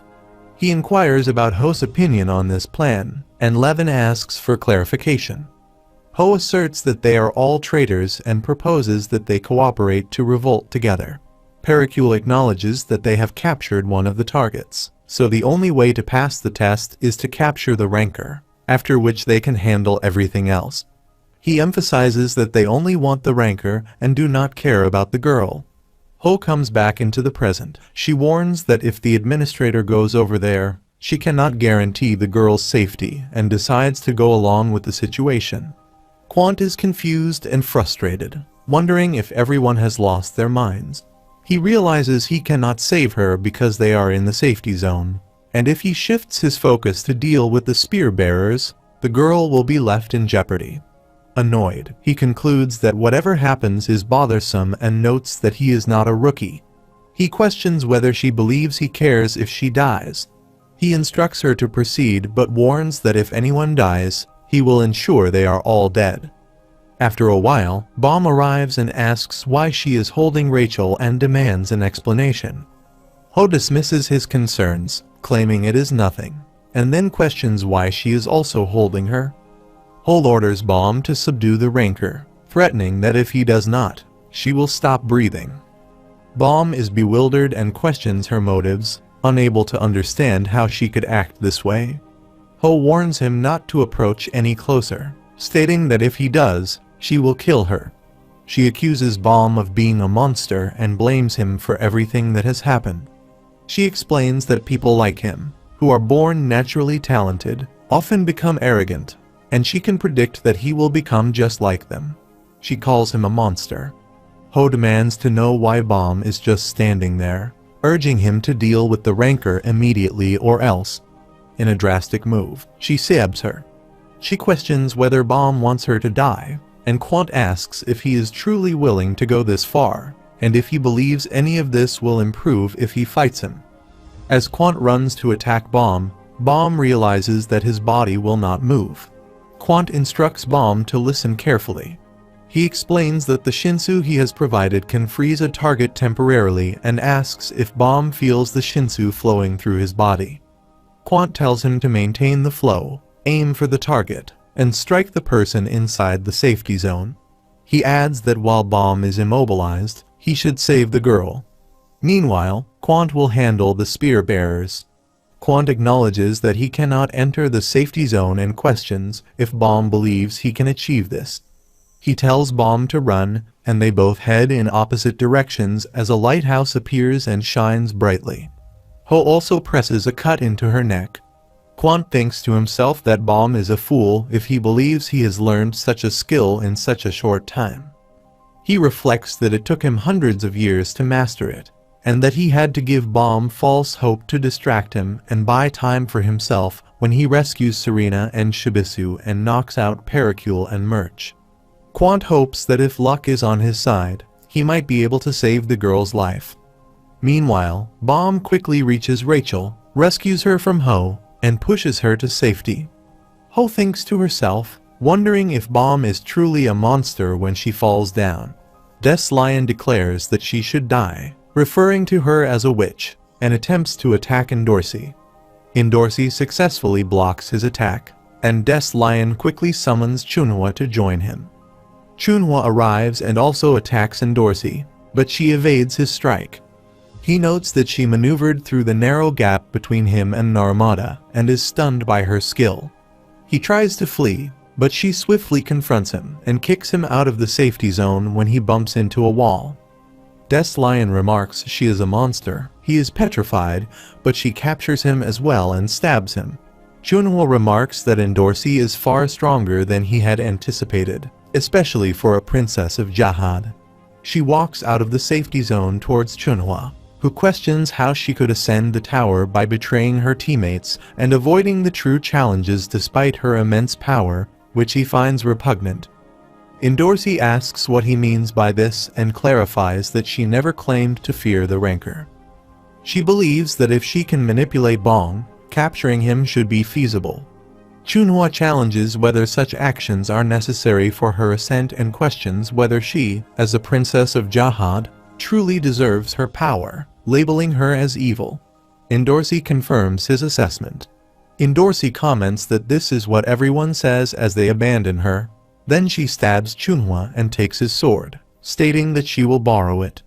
Meanwhile, Ho watches as Bom holds Rachel and repeatedly calls her name while she remains unconscious. Bom asks if Rachel is okay, and she opens her eyes and asks why he followed her despite her instructions not to come. As Rachel loses consciousness again, Bom continues to plead with her to wake up and asks Ho why this happened to Rachel. Ho explains that Rachel blamed Bom for everything, and she did this to prevent him from advancing up the tower.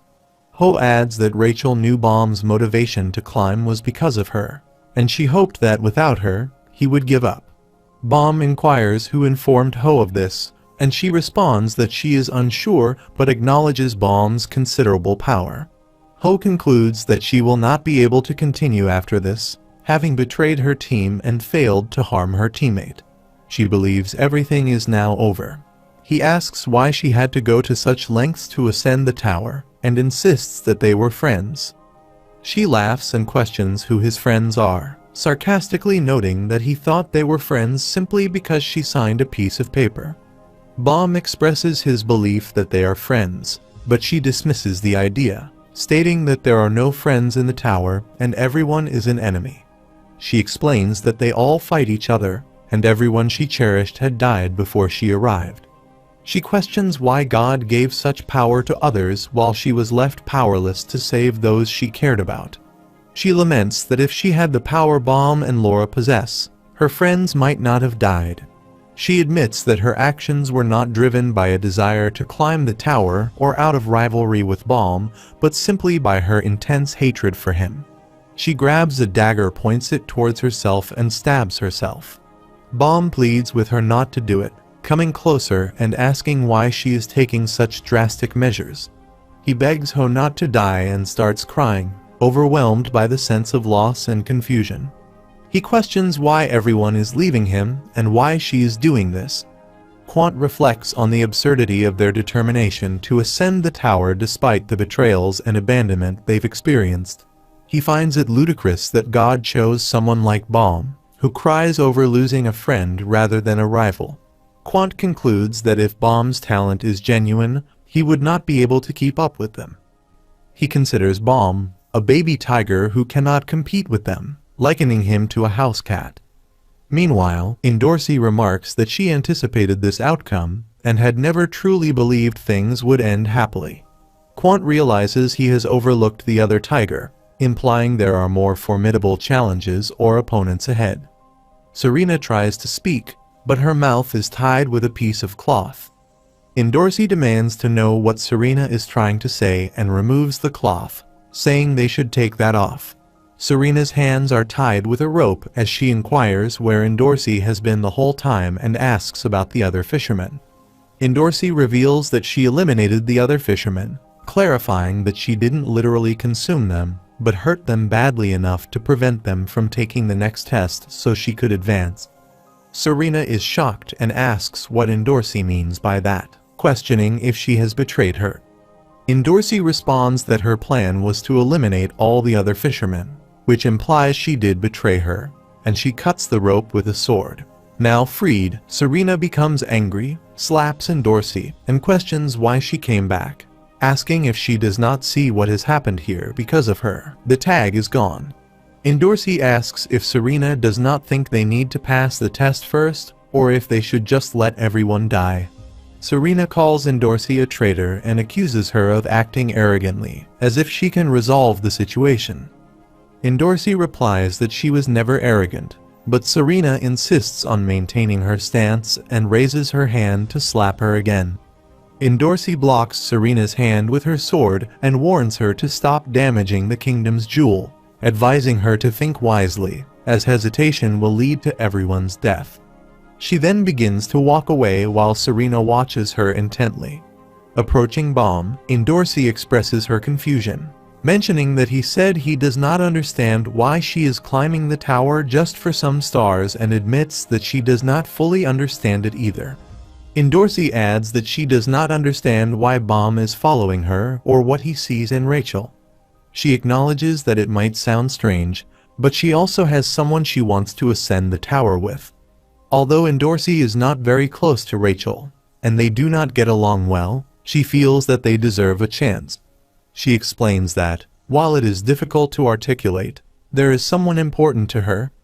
Indorsi reveals that she eliminated all the fishermen because they were troublesome, and that was the only solution she could devise. She does not expect Bomb to understand her actions and admits that, while she may appear evil, she simply follows her heart. She concludes by stating that everyone has similar desires, even though they pursue different goals. She tells him that he should also follow his heart. If he defeats the Rancor, both he and Rachel can continue ascending the tower together, but he will face suffering similar to what he endured today. She adds that if he betrays his team to assist the Rancor, he and Rachel can leave the tower, but her own dreams will be forfeited. She emphasizes that whatever he decides is his choice, and then moves to leave, placing her sword on her shoulder. Bomb sees Rachel and recalls a memory of her saying that on top of the tower, there are things called the sky and stars, and one day, she will reach them. Quant stands in front of Indorsi and tells her it is his first time fighting a princess of Jahad. Indorsi responds by telling him to consider himself honored, as soon he will not even be able to look her in the eyes. Quant then asks about the badge, and Indorsi moves her jacket to confirm its presence. She then asks about his badge, and he lifts his shirt to show it, saying, "Here it is." She prepares to attack, and as she moves in to strike, he counters her attack. Meanwhile, Bomb reflects on how Rachel had always gazed at the stars, and in the endless darkness, she seemed so bright, perhaps because she was constantly searching for a star. He thinks that when people lose the things they cherish, they also lose their reason to live. On the other side, she swings her sword to launch an attack against him. Quant remarks on the igniting weapon, calling it a crude tool. She is astonished by his resilience after the attack, realizing that, as a Rancor, he must have an exceptionally tough body. He tells her that he does not need to hold back at this level. She questions how he can afford to be lenient when his life is at stake, and he counters that her life is also in danger, advising her not to cry after he strikes her.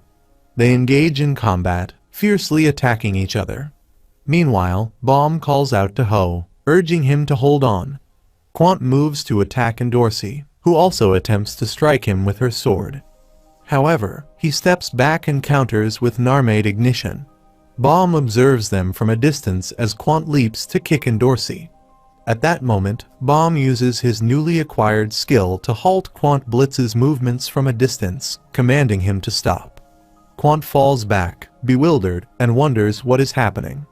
Indorsi turns to Bomb and asks if he is responsible for this. Quant, astonished, asks how Bomb managed to pick that up so quickly, and from such a distance. He considers Bomb a monster and realizes the danger of the situation. With his allotment of Shinsu depleted, there's no way to stop Bomb, and if the princess touches his badge while he's immobilized, it's game over. Quant thinks he has no choice but to take a risk and decides to use his full power. Indorsi sarcastically asks if Quant gathered all the Dragon Balls so that his words would come true. He replies that for hundreds of years, his body hasn't aged thanks to Shinsu, making it tougher than steel. He declares that nothing is impossible for him as he charges to attack. Meanwhile, Serena sits near Ho. Meanwhile, an explosion erupts nearby, prompting Indorsi to charge forward, exclaiming that those guys are real monsters. They engage in a fierce battle, attacking each other relentlessly. As Quant grabs her hand, he declares that he's got it. Serena, in another part of the battlefield, reflects on how life can be so unfair, asking if it doesn't seem that way. She, sitting beside Ho, bitterly remarks that the world didn't care when she was losing. But the moment she tried to force others to lose, it intervened. She questions whether that isn't unfair. On the other side, Endorsi and Quant both launch their attacks. Bomb, observing the chaos, thinks it's absurd how precise everyone has become. Endorsi, catching her breath, smirked and said she finally understood how it worked. She decides it's time for Quant to hand over his badge as she rushes to attack. He retorts, asking if she really thinks he's just a toy for her amusement. Endorsi reflects on her past, admitting that she can't remember a time when she had to fight so desperately. She acknowledges that she often made excuses, blaming the world for being unfair, and that she never risked her life in those moments. Now, she realizes that she always regretted it after losing something precious. Endorsi charges Quant again, yelling for Bomb to act now and stop him. Bomb quickly attacks and warps a rope around his neck. Quant realizes that they've cornered him in an attempt to snatch the badge. Endorsi exclaims in triumph, thinking she has succeeded, but Quant swiftly rips the rope and snatches the badge back. She realizes with dismay that he's gotten even faster. Meanwhile, Serena reflects on her past choices, wondering what might have happened if she had tried despite the risks. She acknowledges that it might have been a life filled with losses, but at least her heart wouldn't feel as empty as it does now. At the same time, Quant holds up the badge in front of Endorsi, apologizing with a smirk. He was indeed faster, and while it was a clever idea to make him duck, she simply couldn't match his speed. He then comments, in a teasing tone, about her bold choice of red underwear before realizing something. With a sudden shift in expression, he exclaims in confusion, "This isn't the badge." Meanwhile, Serena reflects on the need to keep living, acknowledging that, in time, they might find one or two reasons to continue, even if those reasons don't seem appealing at the moment. She glances at Quant and Endorsi, then gently places a hand over Ho's eyes, asking why she had to die when she had a full life ahead of her. Shortly after, yellowy warriors arrive and take Rachel and Ho with them, leaving Bomb deeply upset. Lero then announces that the tests are over, declaring that Team A has failed while Team B has passed. He instructs all the regulars to gather together as a screen displays that the 2F hide-and-seek test is now clear. Meanwhile, Hayuri sits atop a giant monster, growing increasingly impatient. She asks when they will finally reach Evankel's floor and why it takes so long to ascend a single level. She turns to Evan, remarking that she knows they are taking a longer route to avoid Evankel, but wonders if they can arrive before all the tests are over. Evan remains silent, prompting her to demand a response. He finally replies that they will get there very soon. Frustrated, she accuses him of always saying the same thing, comparing him to a parrot, and hurls a stone at him. Evan, taken aback, asks if she thinks he is joking. Lero performs a mic test, saying mic test, 1 2 3, before greeting the regulars with a good morning. He introduces himself as Lero Ro and asks if everyone has had breakfast, acknowledging that yesterday's test was exhausting. He advises them not to stay in bed all day, and to make sure they eat their meals. He also informs them that all the food is now free, now that the tests are over. For those who didn't eat much to conserve points, he encourages them to help themselves, though he admits that the food isn't very good. Moving on to the main topic, Lero announces that at 6 p.m. tonight, the list of regulars who will take the final exam will be announced. He instructs all regulars to gather in the first hall by 6 o'clock. With that, he wraps up his announcement, saying, "Alright, that's it, bye." A while later, they all gather in the cafeteria. Endorsi arrives and orders frappato cream spaghetti, which Daddy prepares for her. Several other regulars are already there, eating their food. Daddy calls out one Evankel's special fried rice, which Kun receives before joining the others at the dining table for lunch. As they eat, Endorsi comments that she could say the same about him, asking if he really lost the game for Bomb. He responds that he never imagined there would be a badge hidden inside the skirt, and asks if she didn't promise to keep Bomb and Rachel from meeting again. She replies that she couldn't stop him. He stands up finishing his food and retorts that she ruined everything. She then comments on how awful the food tastes, adding that eels would have been better. As he walks away, Shibisu hands him a glass of water, saying, "Here, it's his treat this time." Kun thanked him, and Shibisu waved it off, saying there was no need to thank him since everything was free today. Anyway, he was just joking. Kun laughs, agreeing with him as he drinks the water. Shibisu tells him to forget about what happened with their team, acknowledging that while Team B won, it doesn't mean it's Kun's fault that they lost the game. He assures him that he doesn't have to carry that burden, emphasizing that even if someone on their team has to go home tonight, nobody has the right to blame him. Kun nods in confirmation and then heads to his room, lying down on his bed. Moments later, Rak arrives at the door, knocking on him and calling him a sneaky turtle, demanding that he open the door. Kun opens the door and asks Rak what he wants, telling him that he feels like crap and to piss off. As he opens the door wider, Rak suddenly jumps at him. Kun, taken aback, asks what the hell is going on and what Rak thinks he's doing. He looks at Rak and notices his smaller form, jokingly asking where his dad is and commenting that although Rak is smaller, he's still strong. Kun bursts into laughter, finding it hilarious that Rak has turned into a munchkin overnight, remarking that he looks much younger. Rak, irritated, tells him to stop laughing, but Kun continues, saying it's damn funny and telling Rak to knock it off. Rak, annoyed, thinks to himself that it's all because of that coffee addict. His mind flashes back to the day before, an hour before the test. In the flashback, Rak is sitting in the cafeteria with Akryon, finishing his meal. As he gets up, he wonders what he should do while the others take the test and complains that the tin can is no fun at all. As he leaves, he bumps into Hansung and, irritated, remarks that she's too small to be noticed, telling her to buzz off. He angrily asks how she dares block the great Rak, questioning if she's the super, something he's heard about. Hansung, angered, mutters a magic spell that transforms Rak into a small baby version of himself, mockingly apologizing, saying he was too small to be noticed, and then laughing as she repeats her apology, clearly enjoying the situation. Lero approaches Hansung, asking what he's doing here and suggesting they head to the test hall. Hansung, however, insists on waiting for one more round. Meanwhile, Rak, in his shrunken form, seethes with anger, cursing the damn turtle scoundrel, how dared he do this to him. Returning to the present, Kun says, so Rak came to ask him to use his bag to make him big again. Rak replies that's right, his bag, and it can shrink and expand things, right? He pleads for help, but Kun apologizes, explaining that the bag can only compress objects that are put inside it.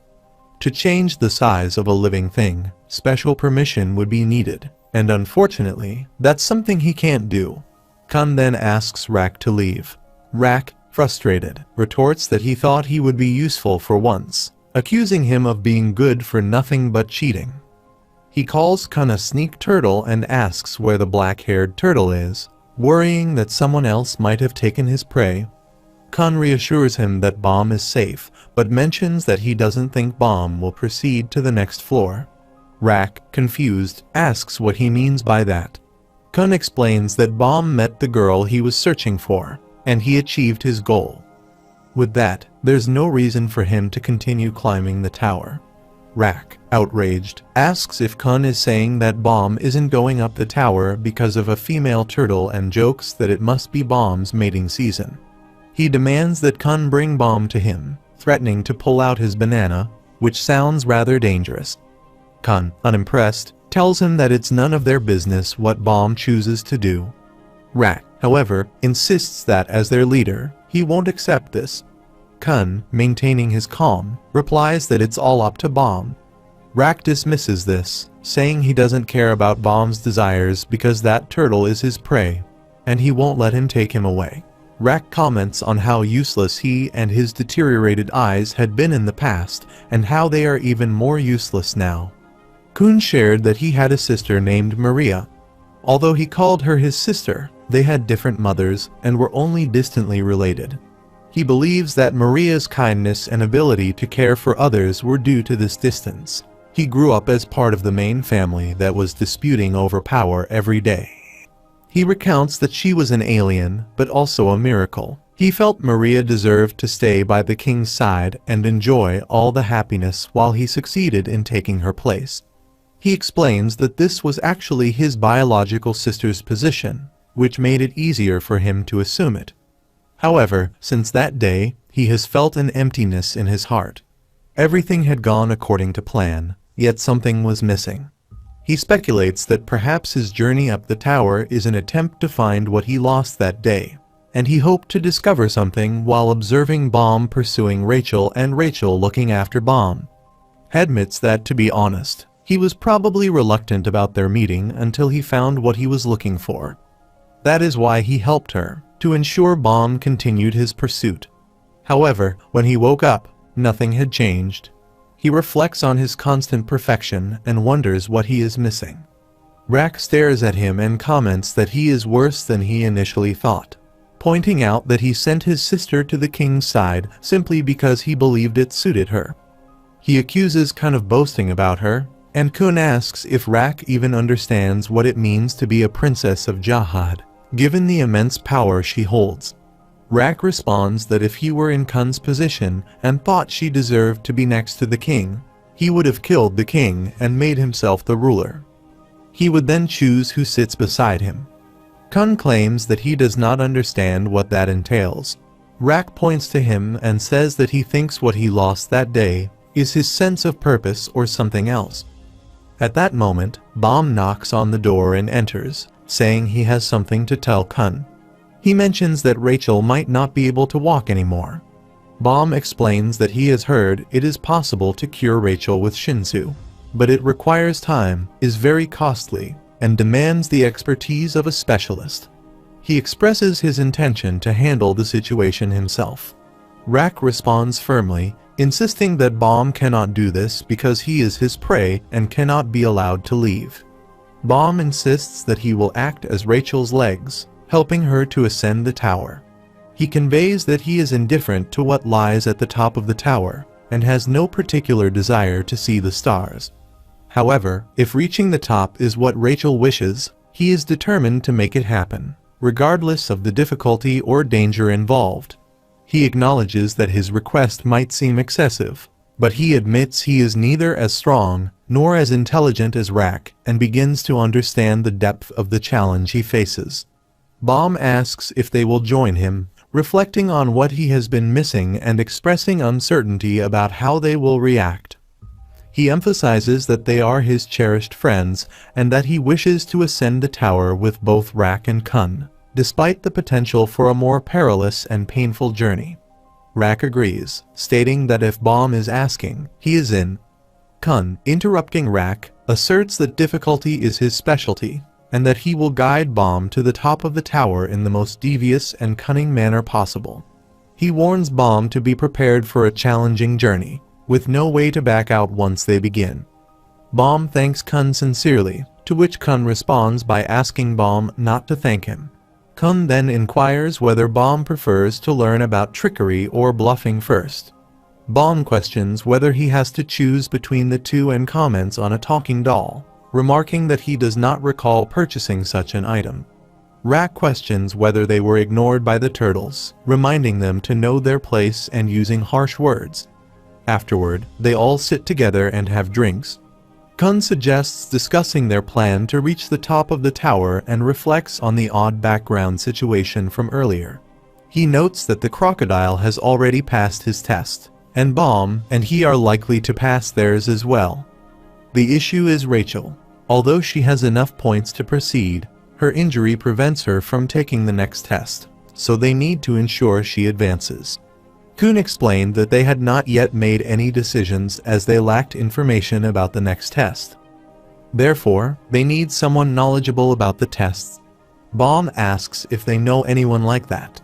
He mentions that there might be someone who could help, leaving it to him to handle and think about Lero.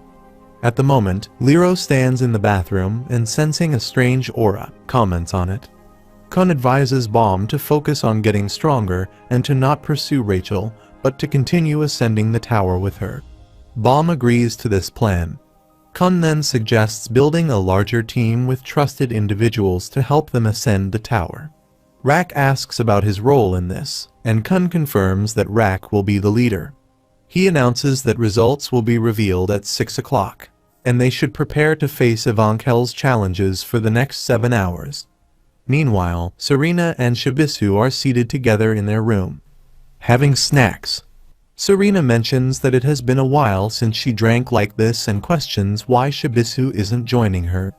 She wonders if he really intends to let her drink alone while he remains sober, commenting on the lack of manners. Shibisu declines, stating that he does not want to be drunk all day, and offers to pour for her instead. She says he does not seem to be worried. He says but he is. Serena expresses her concerns, revealing her anxiety about the possibility of failing and what it would mean for her future.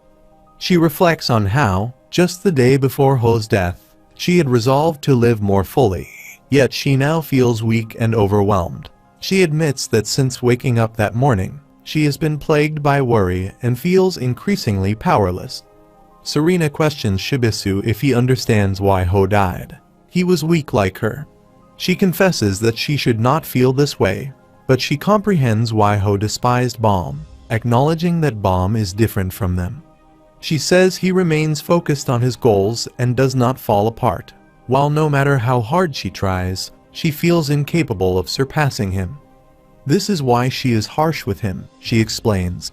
Shibisu suggests that she should stop drinking, even as he pours more into her glass. Serena admits that she feels a sense of relief from talking behind his back, calling him names and laughing at him, and she notes that he stands out in contrast. On the other side, Endorsi enters the room where Bomb is working. Bomb looks up and recognizes her. She comments on her hard work. Endorsi mentions that she heard he is attempting to persuade others to join him and Rachel in forming a team. She argues that no matter what he does, no one will agree to join him. She points out that they have made it this far, but asking them to take the final test with a cripple is an absurd request. Bomb insists that they will do it, and Endorsi asks him again why he is so fixated on her.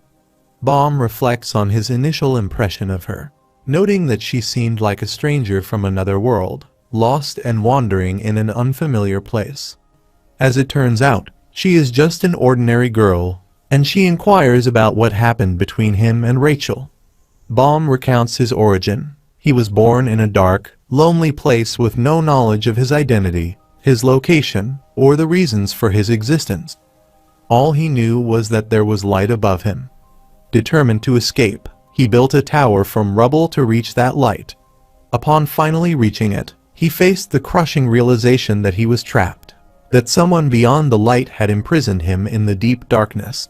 The pain of this realization was even more intense than the physical pain of dropping a rock on his foot while constructing the tower. However, a miracle occurred when the ceiling moved, and he understood for the first time how beautiful it was to be a living human. Rachel, having descended from the light to him, is the only person to have done so. For this reason, he vows to follow her wherever she goes. On the other side, Kun remarks on Liro's impressive collection, noting that he is indeed a ranker with nearly all the limited editions. Liro dismisses the comment, saying he simply bought some items when he moved in, and it is nothing special compared to what his family possesses. He asks what brings Kun here. Kun responds that he wants to discuss Rachel, specifically Michelle Light, and inquires about the possibility of arranging for her to take the next test. Liro acknowledges Kun's straightforwardness and admits that he has heard about Michelle and Bomb. However, he points out that they cannot allow her to take the test based on personal issues alone, emphasizing that maintaining health is a regular responsibility. Kun questions what if Rachel's injury was caused by someone who is not a regular. Liro laughs, saying that this scenario is unlikely. He then presents a memo that someone sent to Ho before the test. The memo, in summary, instructs to kill Rachel to prevent Bomb from ascending the tower. Kun takes a sip of his coffee and concludes that the person who sent the memo was definitely not a regular. On the other side, Yuga breaks through to a deserted place so that he can secretly communicate with the Royal Enforcement Division. He greeting with a casual hello. He apologizes for the late report, citing the numerous eyes present and noting that the position test has concluded.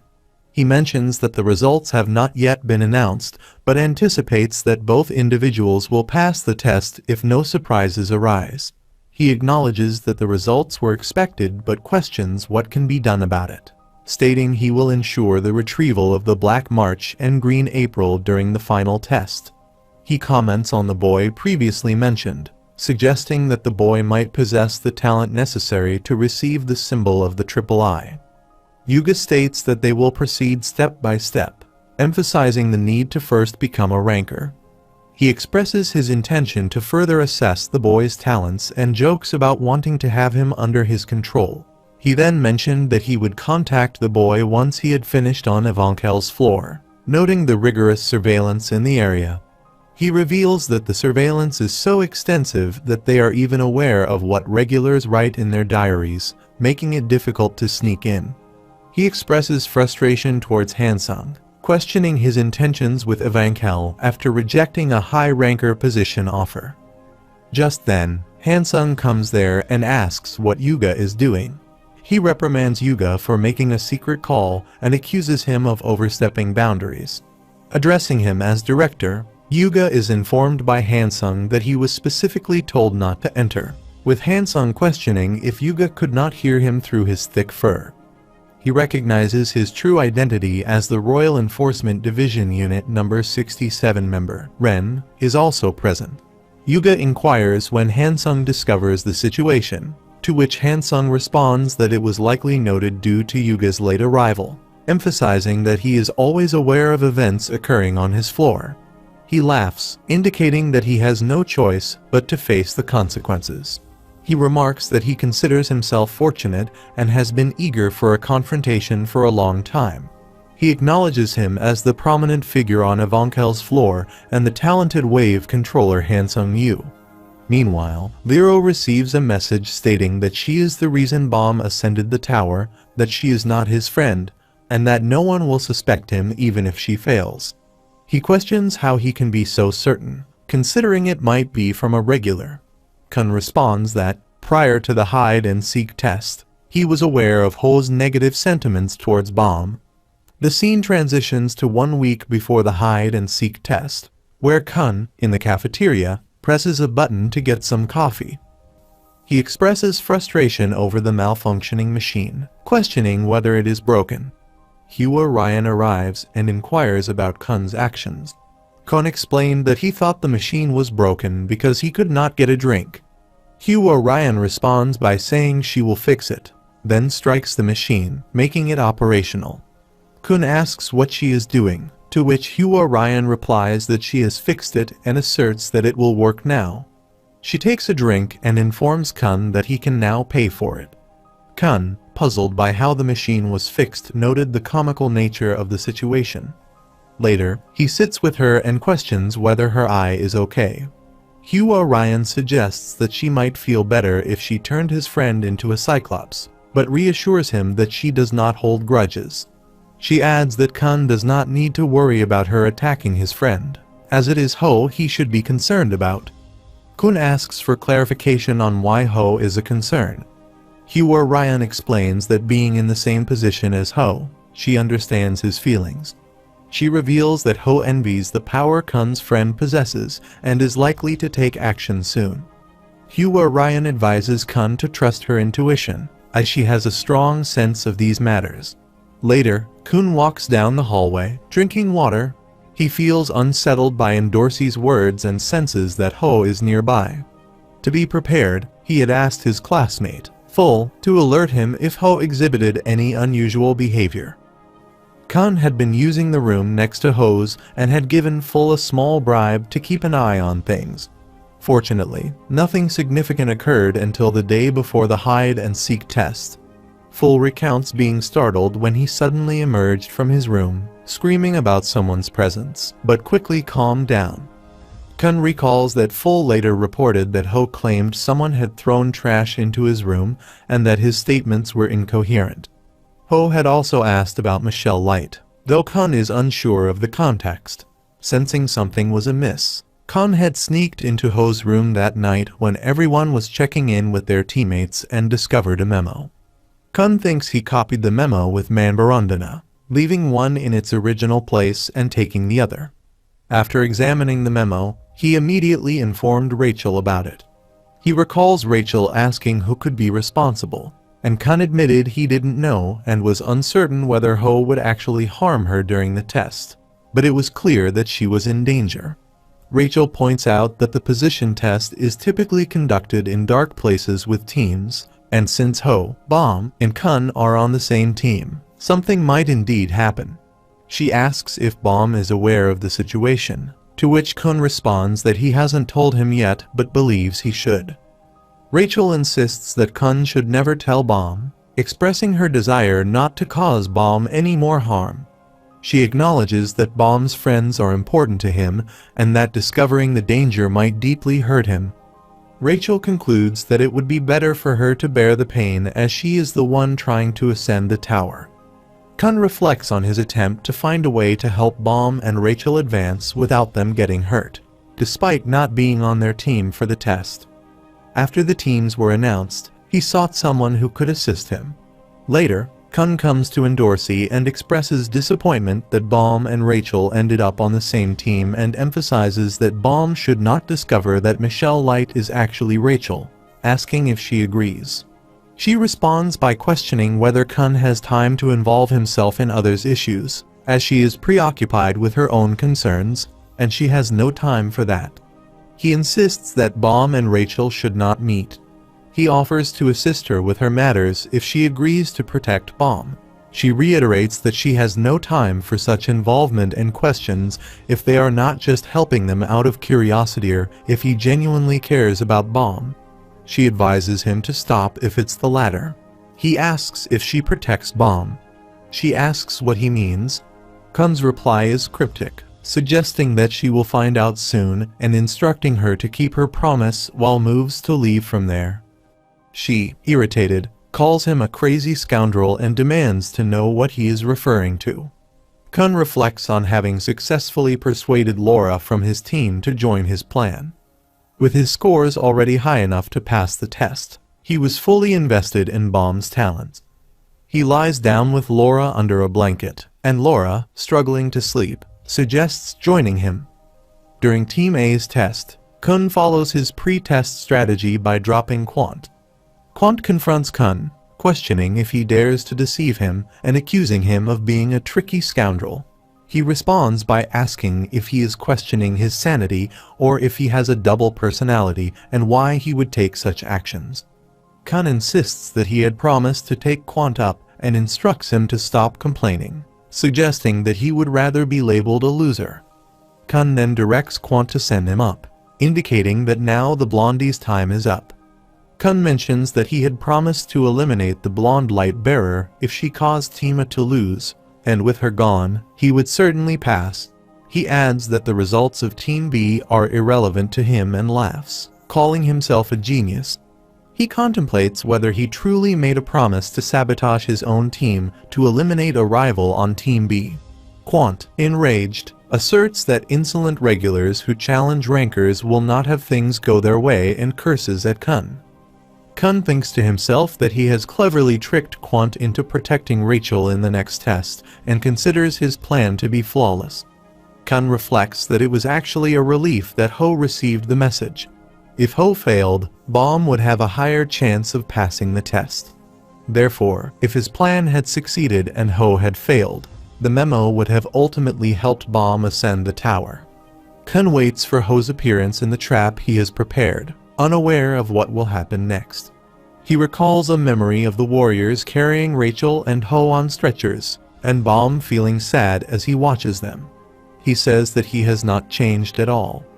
After a while, Lero recalls the message stating that she is the reason Bomb ascended the tower and that she is not his friend. Lero questions why Kun believes this message came from a ranker. Kun explains that, first, the only regulars who knew about Bomb and Michelle were Endorsi and himself, and neither of them would have sent such a message. He knows they are trying to help. He points out that the memo was sent before the test parameters were made known, suggesting that the sender had prior knowledge of team compositions. This implies that whoever sent the message was likely well informed about the test.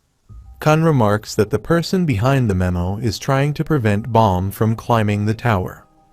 At that moment, Ren stands, and a giant leech emerges from behind him. Hansung observes this and comments on the leech, calling it a cute pet. Ren instructs the leech to attack, and it burrows into the ground.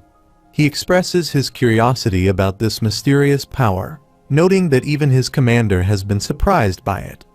He questions why, if his power is truly that formidable, he remains on this level rather than attempting to join one of the 10 great families. He suggests that rumors grow larger when they are out of sight, just as the giant leech appears behind Hansung to launch an attack. Hansung responds by acknowledging that rumors can indeed be monstrous, but sometimes they seem smaller when confronted. At that moment, Hansung's dragon arrives and bites Ren's giant leech. He is impressed, admitting that he hadn't given Hansung enough credit. He apologizes, noting that since joining the Jahad family, no one has been willing to fight him, which has made him bored. He expresses his satisfaction at having found a worthy opponent in Hansung. He states that it appears it is time to get serious. Hansung, in response, expresses concern that he might have overstepped by joking, clarifying that he did not intend to offend a rancor of the Jahad family. He explains that he is not there to fight, but to retrieve the Black March and Green April and to eliminate Anak Jahad from the tower. He asks if he is correct in understanding his intentions, to which he confirms. Hansung offers his assistance, stating that he will help Ren achieve his goals. Ren inquires about the reason for Hansung's offer. Hansung explains that this is Ivankel's realm, where those who pose a threat to the tower are dealt with. He likens himself to a deep-sea fish waiting to devour them. Hansung adds a personal request for him to send his regards to his commander and, if possible, to bring him some coffee. He then inquires if he is thinking something.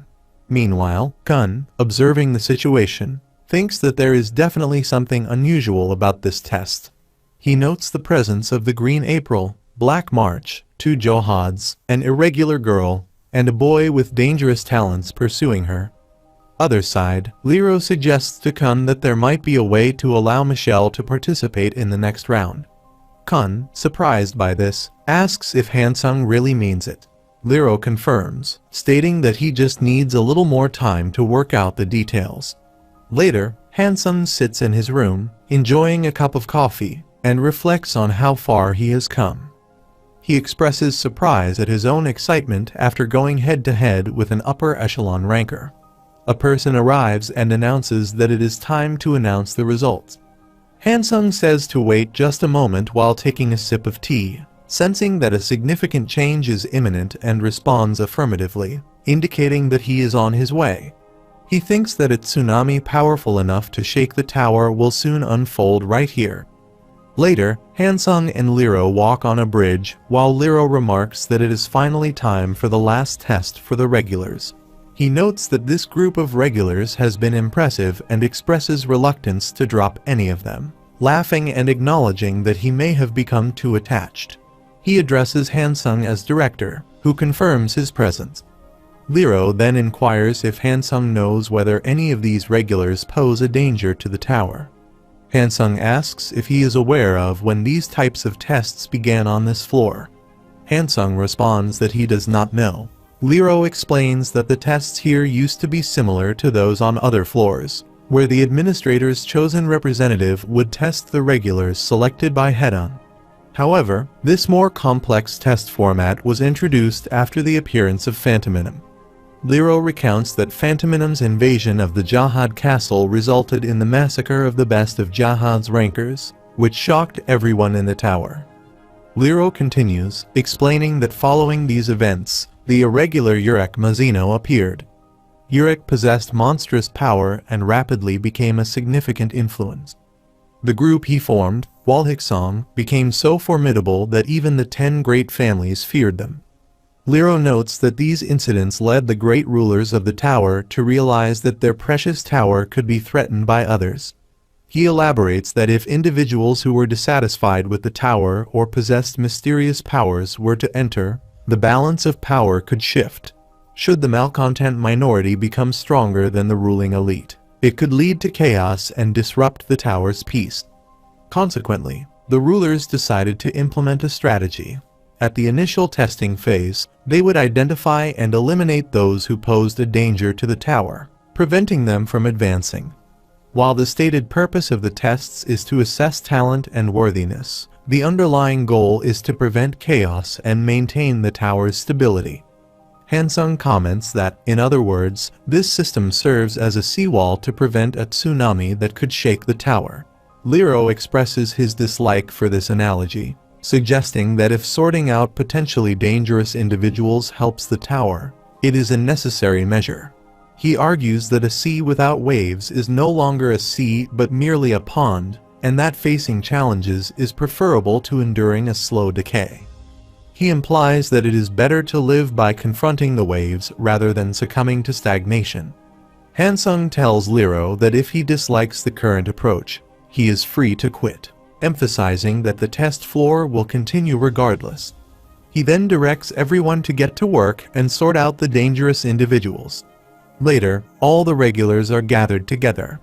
Kun places his bag on the table, and Rak inquires about the delay, urging him to hurry. Kun responds that he is finding a way to get Rachel into the next round, but Rak teases him, suggesting that Kun is actually just taking too long in the restroom and is embarrassed to admit it. Kun retorts, asking Rak if he wants to die, and Bomb asks if Kun indeed found a solution. He confirms that he did indeed find a solution. Kun responds that he is still uncertain and suggests they should first see how things develop. Meanwhile, Lero greets the regulars and announces that he will now reveal the names of those who have passed the final position test. He presents the list of successful candidates. Fisherman group includes Indorsi, Chenhua Hong, Blaraus, Anak Jahad, and Death Ryan, who has died and been injured. Spear Bearer group contains Akiung, Rak, Wraithrazor, Pericule, and Alexei Amiganhars. Scout group contains Shibisu, Hats, and Neri Xianwo.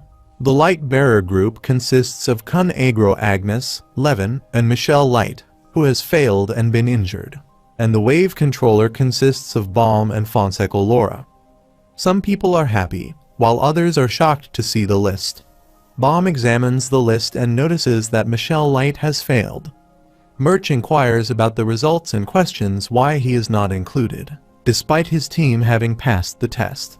He argues that he should be listed, given their performance. Hansung asks if Murch disagrees with the results, to which Murch responds affirmatively, questioning why he failed. Hansung explains that the teacher's scores are also a factor in the results. Murch dismisses this explanation as nonsense, demanding that it be changed since he knows how hard he worked during the last test, even calling Hansung a coffee addict. Hansung approaches Murch and states that if he disagrees with the results, he must prove his talent by demonstrating it immediately. Murch asks how he is supposed to do that, and Hansung responds that it is simple. He must make it off the platform without losing his composure. Murch protests, expressing his physical pain, including a sore shoulder and aching legs. He calls for Pericule's help. Hansung asks Pericule if he disagrees with the result as well, but Pericule refuses, stating that he agrees with the results and is unsure of Murch's problem. Hansung acknowledges Pericule's stance. Murch then becomes hostile towards Pericule, accusing him of betrayal and vowing not to die alone. Kun stands up and interjects, stating that he also disagrees with the results, prompting Hansung to ask him to come forward. Meanwhile, Indorsi wonders about Kun's intentions. Kun observes that Murch has not been beaten enough and has not yet lost his composure. Hansung, acknowledging this, questions what Kun is dissatisfied with. He explains that he passed the test with a high score and implies that he is not here to request that he fail him. Instead, Kun wants Michelle Light, who failed due to an injury, to advance to the next round. Hansung inquires why Kun cares about Michelle, and Kun responds that it is important to his friend. Hansung laughs and apologizes, saying that he does not associate Kun with the word friend, and that Michelle is too injured to continue. He explains that the rules prohibit injured candidates from participating in the next round. Kun acknowledges this, stating that under normal circumstances, the rule would apply, but he intends to meet the floor administrator himself and take the test. Ranker Hex then asks what Kun is planning to do. The scene shifts to a flashback where Lero and Kun standing before each other. Lero asks if Kun wishes to take the test from the administrator. Kun confirms his intent and inquires if this is possible. He states that, long ago, Jahad and the leaders of the great families administered a difficult test to the tower's administrators, who were then accepted as the rulers of the tower. Later, the authority to conduct these tests was transferred to the ruler of each floor. Lero explains that the situation is similar on this floor. Ivankel, as the administrator, holds the fundamental right to administer tests. He states that the supervisor once told him, and he recalls a memory from when Hansung conducted his test, explaining that the supervisors now carry out the tests. However, this does not mean that the role of the administrator's test has disappeared. Instead, the supervisors are simply fulfilling that role. In other words, although the supervisors manage the tests, they can be altered at the administrator's discretion. If someone takes the test from the administrator, all the rules set by the administrators can be changed according to their wishes. The scene shifts back to the present. Kun remarks that although the supervisors currently conduct the tests, the administrator retains supreme authority over all tests. He asserts that if he obtains permission from the administrator for Michelle to rejoin the group, the rule regarding injury and failure would be rendered invalid. Consequently, Kun stated that he would take the test from the administrator to secure permission for Michelle Light to rejoin the competition. Hansung questions how Kun is aware of these details, to which Kun responds that as a member of the Kun family, he has learned a great deal about the tests. He then comments that Kun must understand why many people choose not to take the test. Lero notes that Kun is quite adept at bluffing without showing any signs of it. Kun explains that the test from the administrator is significantly more difficult compared to the floor tests, which is why many avoid it. However, he is confident that he will pass. Hansung interjects, suggesting that Kun might be somewhat overconfident and hints that there is another reason why people avoid taking that test. Hansung reveals that there is a specific requirement to take the test. One must be an irregular like Jahad or Urek Mazino. He explains that only an irregular can undertake that test. Hansung notes that Kun might not have known this rule, as it is an ancient lore known only to a few. He apologizes and informs Kun that his plan will not work, asking him to return to his seat. At this moment, Baum rises from his place and interrupts, requesting to take the test. Both Hansung and Kun look at him. Hansung inquires if he just stated to him that he must be irregular to take the test. Baum asserts that it does not matter because he is indeed an irregular. Ren, Dorsey, and Kun are taken aback by this revelation. Rak, puzzled, questions what being an irregular means and wonders if Baum is one. Kun, reflecting on the situation, acknowledges that he had suspected something unusual about Baum, but never anticipated that Baum was irregular. On the other side, Neri inquires about what an irregular is and why everyone is so serious. Shibisu explains that an irregular is not chosen like them. They have opened the door by themselves without being selected. Neri asks if this is a significant issue, and Shibisu responds that it is, as it violates the rules of the tower. He adds that there has been chaos every time an irregular has entered the tower. The people in the central tower both hate and fear irregulars. Neria asks what will happen now. When Baum left, the supervisor told those of them who had passed. Meanwhile, Hansung comments that Baum has gone to see the administrator and expresses his own shock at discovering there is an irregular among them. He suggests that he should take some pills to calm his nerves. Hansung then indicates that he must make a decision now. Kun asks what decisions need to be made. Hansung explains that the decision is whether to take the test with Bomb or to proceed with separate tests.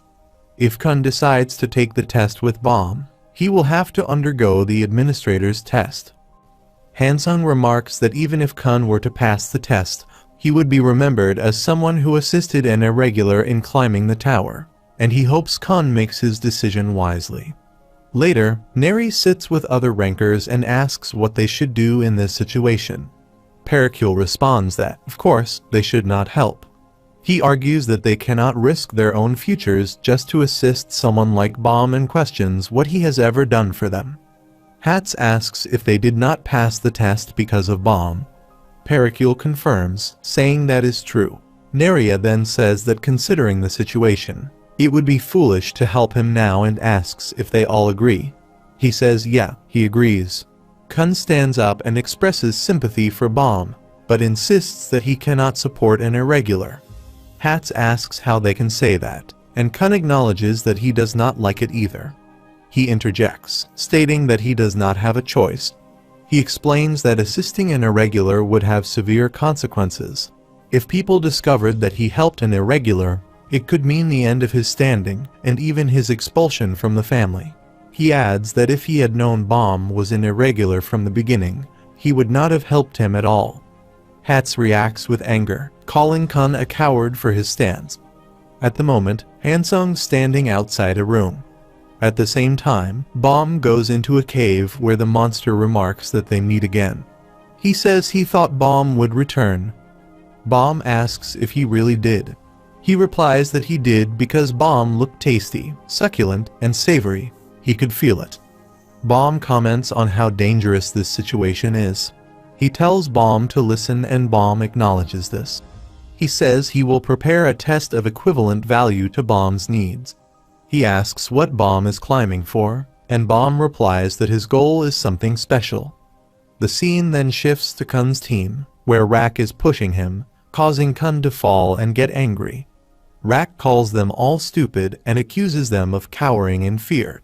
He criticizes them for being like turtles, too afraid to lift their heads and confront the situation. Rak asserts that he is not afraid of the consequences and does not want to lose his prey. He chastises the others for living with their heads stuck in their shells. Anok intervenes, stating that she is going as well.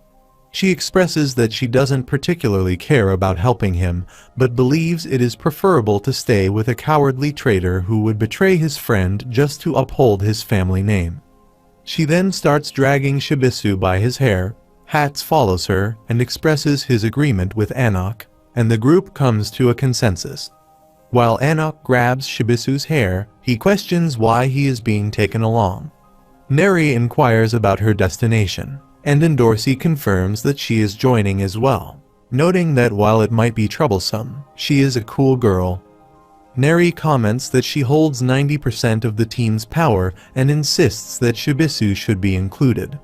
Pericule questions how they will manage the test with so many people. Kun resigned to the situation and declared that there was no other option, and thus he would join them as well. Soon after, Kun and Pericule sit alone in a room where Pericule berates Kun, accusing him of betraying his friend and labeling him as garbage that cannot even be recycled. Pericule expresses frustration, questioning whether the others have seen him, and asserts that he is on his side, insisting he take him along. Meanwhile, Hansung and Bomb are in another room, where Hansung inquires if Bomb has received permission to take the test. Bomb confirms that he had indeed authorized him to proceed with Rachel. Hansung expresses disbelief that Bomb would go to such lengths for a girl, asserting that Bomb must be out of his mind. He admits that he knew from the start that Bomb was irregular, and was aware of the relationship between Bomb and Michelle. Hansung reveals that he orchestrated the situation, including forcing Bomb to forfeit his crown during the crown game because of Michelle. He also informed Ho that Michelle was the reason for Bomb's ascent into the tower. Hansung admits that preventing Michelle's full recovery was all part of his plan. Bomb asks why Hansung would engage in such actions. Hansung concludes that Bomb is dangerous. Bomb says he is a terrible person. Hansung confirms his view that Baum is insane for risking his life for a girl's dream, and he thinks he is out of his mind. He states that no one in the tower would want someone like Baum to be part of it. Baum inquires if Hansung, as a ranker, should understand what lies above and whether it is worth the risk everyone is taking. Hansung responds that he cannot put it into words, but the wealth and beauty above are beyond imagination more than anything that exists in the world. Baum counters that Rachel is not up there, and for him, that makes all the difference. Hansung dismisses Rachel's absence as inconsequential, but Baum insists that without Rachel, everything up there is meaningless. He argues that despite Hansung's view that he seems insane, it appears to him that Hansung has yet to find something worth cherishing among the tower's offerings. Baum states that he does not care what anyone says. He will climb the tower, and if he is not deceived, what he desires must be up there.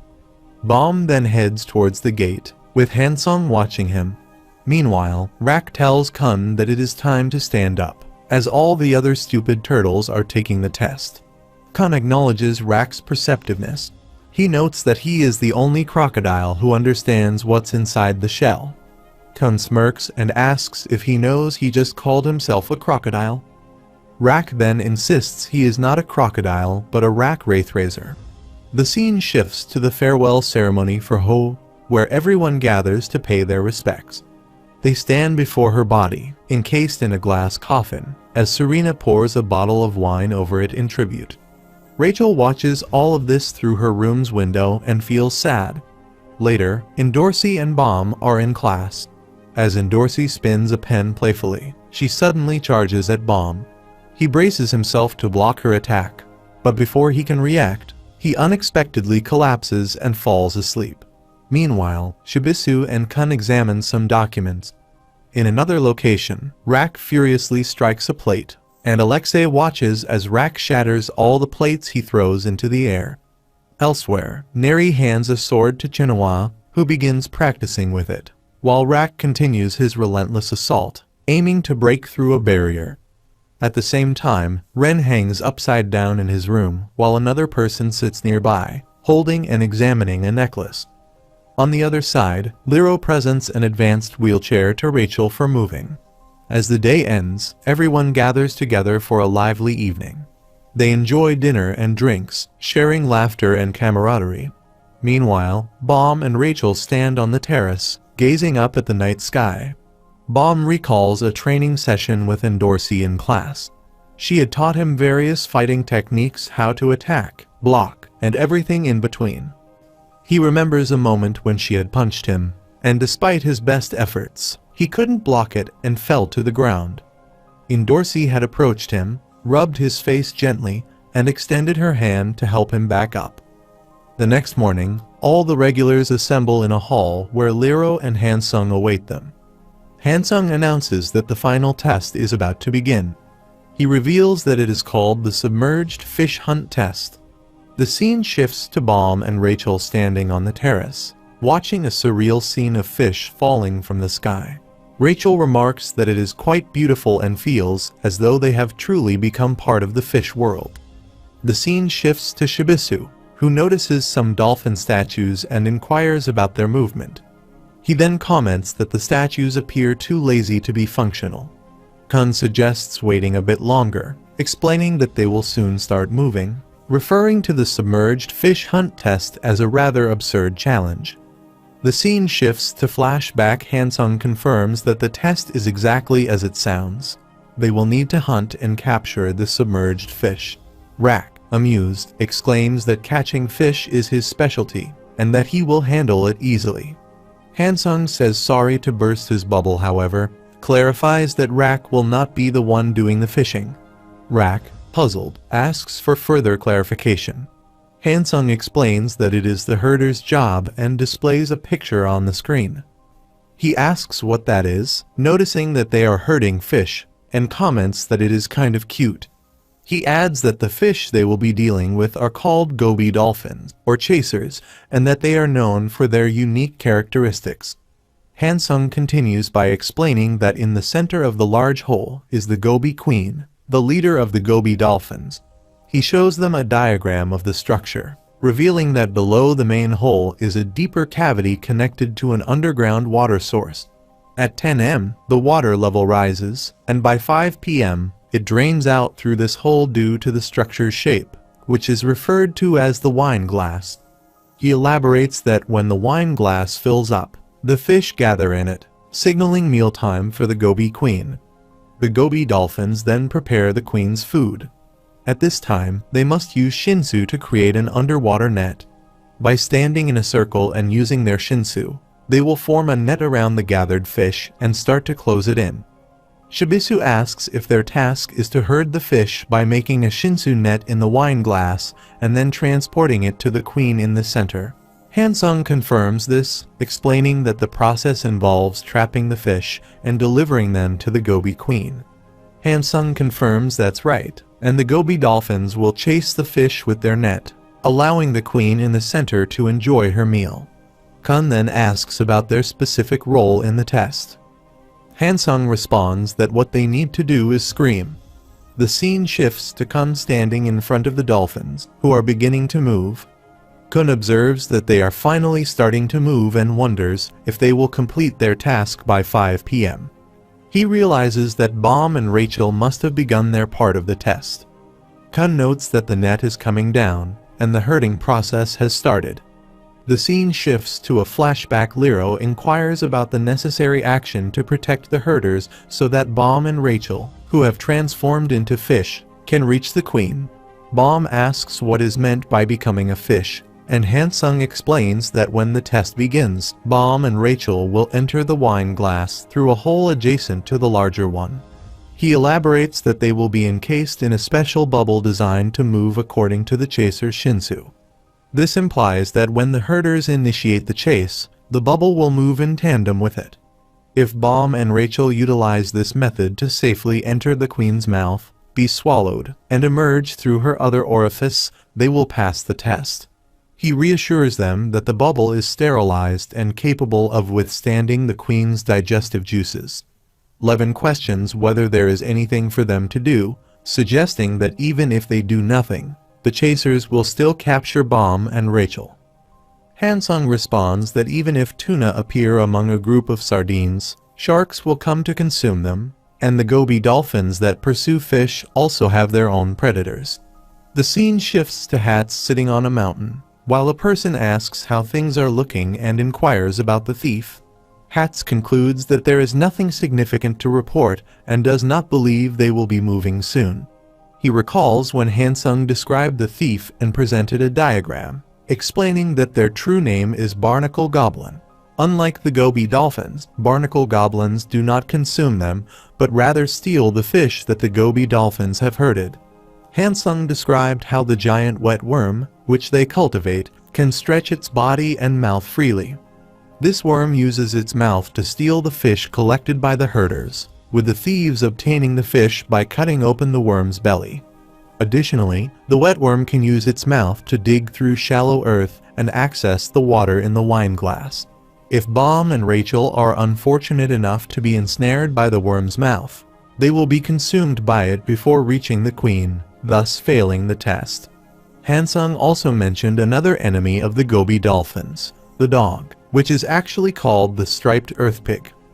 The striped earth pig preys on goby dolphins, making it an adversary to the thieves.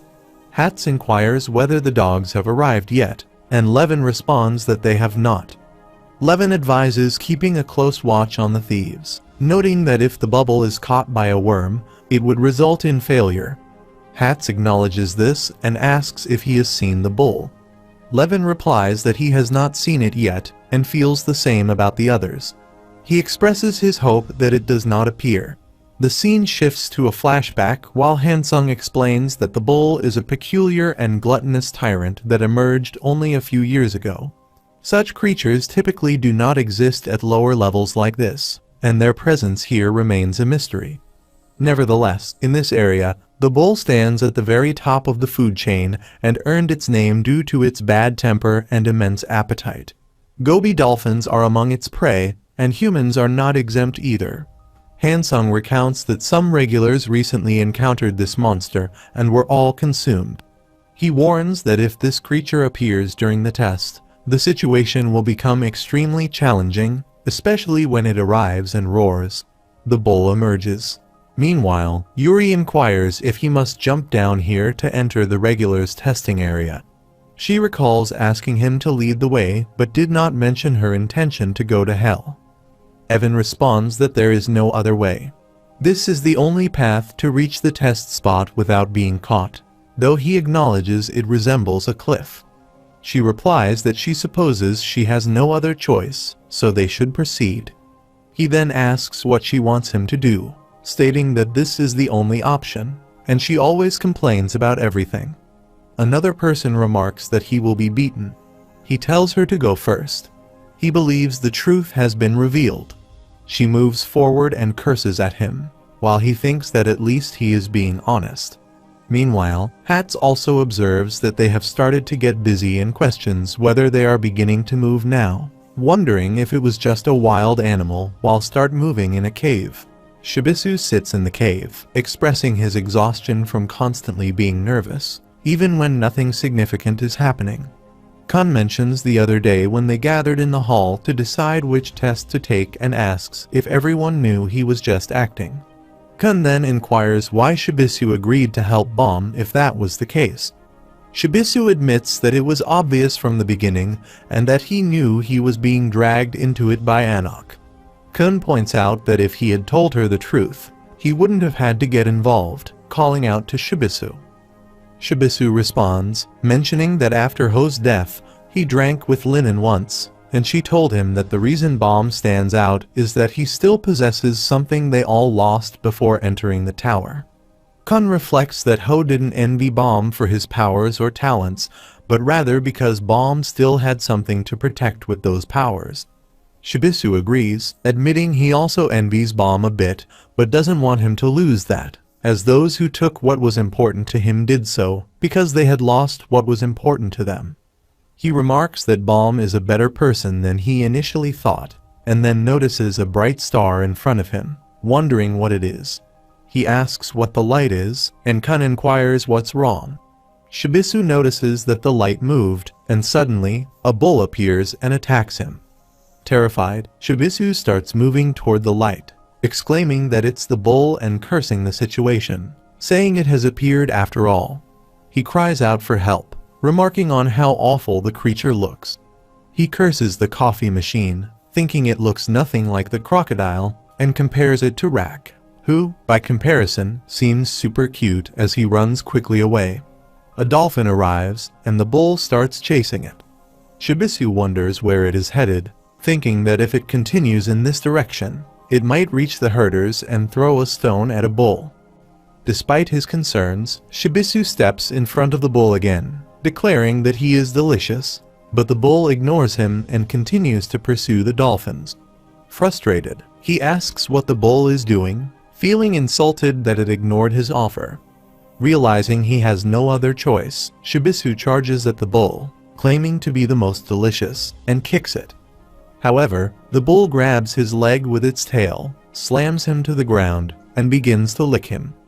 Shibisu shouts, "Take that and die," hurling insults at the bull as he laughs and mocks it, saying he hopes it feels like its balls have cracked.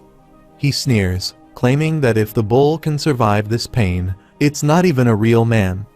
As the bull drags him along, Shibisu realizes it's not a guy and quips that the free sample booth is closed, so now it will have to pay for more. The bull roars at him, and Shibisu, terrified, bolts, shouting that he has given up, and that it should help itself to the dolphins instead of him. Running as fast as he can, he calls out for his mom to help him. Anak arrives, attacks the monster, and warns it not to eat him, saying it will definitely get sick while pulling out one of her weapons. Shibisu looks at her, relieved. Indorsey then shows up and agrees, saying that he is definitely not worth it and has poor taste. Shibisu feels a mix of relief and bewilderment. Indorsey suggests that if the bull is really hungry, it should try the lizard instead, as it is good for its health, while the Anak. Anak angrily tells Indorsey to shut up, calling her a witch. Indorsey retorts, asking who Anak is calling a witch. and Anak fires back by calling her a cake face. Shibisu, stunned, thinks to himself that the princesses of Jahad are here together. He thinks to himself that the strongest pair has arrived. Indorsi, unfazed, comments that she doesn't wear that much makeup and is, in fact, a natural beauty. She adds that Anak wouldn't even recognize herself after washing her face. She questions why she would wear makeup for a fight, sarcastically asking if it's supposed to be her shield or something. Indorsi, now offended, demands how Anak dares to spout such lies, asking if she wants to die, and challenges her to come at her. Meanwhile, the bull bites Shibisu, who helplessly observes that the two princesses are too busy fighting each other to notice his predicament. The scene shifts to 30 minutes before the submerged fish hunt test. They all sit together, and Shibisu explains that the ecosystem is in perfect balance. He describes how, around the fish in the hole, a predator-prey relationship exists between the goby dolphins, dogs, and thieves. He notes that while one might think the goby dolphins should be protected, they are capable of surviving on their own. Shibisu goes on to explain that the thieves steal fish from the chasers, but in return, they protect the herders from the dogs. The dogs, on the other hand, prey on the goby dolphins, but they also fight the thieves, preventing them from stealing more fish. Even though the dogs consume some of the dolphins, it doesn't significantly impact the chase. As the chase progresses, the circle will naturally narrow, reducing the number of dolphins needed for the chase. Shibisu concludes by saying that the number of dolphins lost will be replenished by the queen before the next chase begins, and that even without their interference, the dance of this ecosystem will continue. Chinoa acknowledges that the plan makes sense but raises a concern about the wetworm. Kun agrees, noting that this is indeed a problem. He explains that if the bubble gets caught by the worm, it will fail the test before the chase even ends. Therefore, it's crucial to eliminate the worms to maintain the balance. However, he points out that if they engage in a fight with the thieves while trying to kill the worm, it will become difficult to stop the dogs. Kun suggests that the spear bearers should be responsible for killing the worms, while the scouts should first monitor the movement of the thieves. Once the thieves begin to move with the worm, the scouts will cue the spear bearers, who will then stay out of sight and focus solely on targeting the worms. When the dogs appear, they should pit the dogs against the thieves to create a distraction. Kun then provides a brief outline of the plan, but cautions that the conditions are unpredictable, so they will need to adapt to the situation as it unfolds. He further mentions that the biggest threat in this test is the bull, which has the potential to completely disrupt the ecosystem. Levin points out that they were told the bull might not appear, but Kun confidently asserts that it will, especially given the temperament of that ill-tempered coffee machine. He even jokes that if the bull doesn't show up, the coffee machine will likely create a new one just to torment them. When asked what they should do in response, Kun replies that they will keep it simple and use their wild cards as well. On the other side, Indorsi and Anak continue to fight each other, while Shibisu, injured, watches them and thinks to himself that this is definitely not a good idea. Indorsi complains about the situation, grumbling that it's damp, annoying, dark, smelly, and disgusting, and questions why she even has to hunt the monster. She remarks that Anak just looks like it and suggests that Anak should take care of it. Anak, however, firmly responds that she won't. Shibisu, frustrated and desperate, asks what the two of them are doing, questioning if they expect him to fight the monster and die. Indorsi nonchalantly replies, "Why not?" and Anak adds that she doesn't care. As the bull charges at Shibisu again, he sprints to save his life. Anak then provocatively says that Indorsi should be honest, she's scared. Indorsi dismissively replies, "Yeah, right," as they both turn their attention to the bull. Indorsi, with a sly tone, asks Anak if she doesn't feel bad about killing her since it might feel like family. Anak, clearly annoyed, retorts that she really wants to kill Indorsi now. Indorsi, unfazed, proposes a challenge, suggesting they see who can kill it first. Anak, confused, asks what Indorsi is talking about. Indorsi clarifies that every 5 minutes, They will take turns hunting the bull down and see who can catch it first. Anak asks what the prize for their challenge would be, and Endorsi confidently replies that it will be the Black March. Anak, surprised, asks what she means by that. Endorsi elaborates that in return, she can wager everything she has. Anak, skeptical, responds that even if she were to bet her life, it would be unfair. Endorsi, curious, asks what she means by that. After a moment of thought, Anak agrees to the challenge, adding that if she loses, she will become her slave. Anak explains that if she loses, she will have to do everything Endorsi tells her to do, with no way out, and she will remain her slave until Endorsi decides to let her die. She asks how that sounds. Endorsi, intrigued, agrees to the terms but insists on going first. Anak, nonchalant, says whatever, and Endorsi warns her not to regret it. Anak retorts that she thinks she will. Meanwhile, the bull attacks Shibisu again, who cries out in panic, shouting that he's going to die and wondering if all the princesses are deaf. Endorsi taunts the bull, suggesting it might prefer fresh meat like hers over stale meat like Shibisu's, and invites it for a 5-minute meal. Shibisu, desperate, calls out to Endorsi, warning her that fighting the bull alone is dangerous and that they should fight together. Endorsi, unfazed, declares that in 5 minutes, the Black March will be hers and laughs as she steps in front of the bull, ready to take on the challenge. The scene shifts to Rak and Pericule standing at the edge of a mountain. Rak looks around, clearly unimpressed, then sits down, grumbling that this is boring. He turns to Pericule and demands that he make him laugh. Pericule, irritated, responds that his name is Pericule, not a comedian. Rak lies down, repeating that this is super boring, and adds that he also wants to fight the bull. Just then, Hats arrives and announces that it's time to work. Calling out to the spear bearer, Rak quickly gets up, excited, and asks what the work is, laughing as he asks if it's finally their turn. He calls out to Pericule, saying, "Let's do this." Pericule, exasperated, corrects him again, insisting that his name is Pericule. Hats, unimpressed with their banter, firmly tells them to stop fooling around and get ready because the thieves are on the move. The scene shifts to Baum and Rachel. Baum, surveying the surroundings, feels something unusual since his arrival, as though a powerful force is flowing into him from somewhere. He gazes up at the sky and wonders if something has started to move up there. At the same time, Hats runs in, reporting that the thieves have begun moving. Although they aren't fast, there are more of them than expected. Kun acknowledges this, instructing Hats to continue tracking them and telling the spear bearers that it's time to act. He emphasizes the importance of not missing any of them, as it could mean the end of the game. Kun then contacts Shibisu to check on the situation, asking how things are progressing and what the current status is. Shibisu responds that he thinks it ended sooner than anticipated. Kun, puzzled, asks what he means by sooner. Shibisu explains that they must have miscalculated, as they didn't even need both of them. Anak managed it on her own. Kun inquires if the bowl is that weak, and Shibisu clarifies that it is not weak at all. In fact, despite its size, the bowl was quite quick and nimble. Shibisu comments that the bowl's skin is so thick it absorbs almost all attacks, a fact he felt firsthand during their brief fight.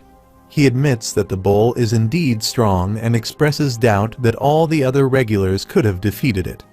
Meanwhile, the bull attacks Endorsi, who responds by kicking it and standing over its face. Shibisu observes that Endorsi is significantly stronger than he initially thought. He admits that he didn't believe she could tie with a rancor in a fight, but now he does, recognizing the power of Jihad. Endorsi, noticing him, remarks on how weak he is, saying it is both scary and attractive. She finds it disappointing and asks if he brought her all the way out here because he was afraid of this creature. She adds that she thinks it would be more fun to fight Baum than to deal with this thing. Calling the situation boring, she kicks the bull to rouse it. Suddenly, the bull wakes up and wraps its tail around Endorsi. She is surprised and asks what is happening, to which Anak responds that this is exactly what she meant. Endorsi demands that the bull let her go. calling it disgusting and easy to handle as she frees herself from its tail using its secret weapon. She attacks the bull again, declaring that it's being punished for its disgusting behavior. Shibisu calls out to Endorsi as she knocks the bull out once more. Endorsi announces that they will now commence the bull's death ceremony, noting that there is only 1 minute left, but she can't wait any longer. She expresses her eagerness to get the black march in her hands as soon as possible and laughs. She suggests that she should start the countdown and tells her to let go. Enoch says Bull to wake up. The bull roused and retaliated by hitting Endorsi, causing her to fall. Endorsi, in pain, complains and accuses Enoch of cheating, claiming that Enoch must have known about the bull's reaction and will tear her hair out if necessary to make her confess. She demands to know what Enoch is doing, and if she can now hear the bull. Shibisu looks at Enoch angrily and curses at her, urging the bull to wake up again. As Endorsi prepares to attack Enoch, she exclaims that the bull is running away. Endorsi asks what she means by that, and Enoch responds that time's up, and it's her turn now. Endorsi protests, questioning who made the rule and accusing Enoch of cheating and being disqualified. Enoch runs off quickly, ignoring Endorsi's accusations. Shibisu, realizing the danger, calls out to both Endorsi and Enoch, warning that it is unsafe to enter such a dark area without any light. He then reaches out to Kun, asking what their next steps should be, noting that it might take much longer than anticipated. The scene shifts to Ren sitting on a mountain, enjoying a pizza and drink. He throws the can down, commenting that they took the bait. Meanwhile, Nari sits atop a mountain, gazing down below. She reflects on whether there might be a solution and speaks to Kun, who confirms that he thought so and thanks her for her help. Neri comments that a Shinsu fish breeder is quite rare, and while she had heard of their existence, seeing one in person is impressive. She acknowledges that it's not an easy skill to learn and explains that she has kept this knowledge to herself, which is why Kun had not revealed it until now. Kun admits that while it's partly true, he also used the skill to impress his position teacher and earn extra points. Neri remarks that he only does what benefits him, calling him smart and reminding him not to forget his promise. Kun assures her that he will keep his promise and give her what was agreed upon. He adds that people who only do things for others and are overly rational aren't particularly attractive. Neri retorts that Kun doesn't understand her, pointing out that people like her tend to do better when they fall in love. Kun responds incredulously, claiming that she really has no idea. He argues that guys are born to love, while girls lie because they love. Neri responds that a girl doesn't truly open up until she is certain of her feelings, and everything changes when love begins. She then gives everything to the person she loves.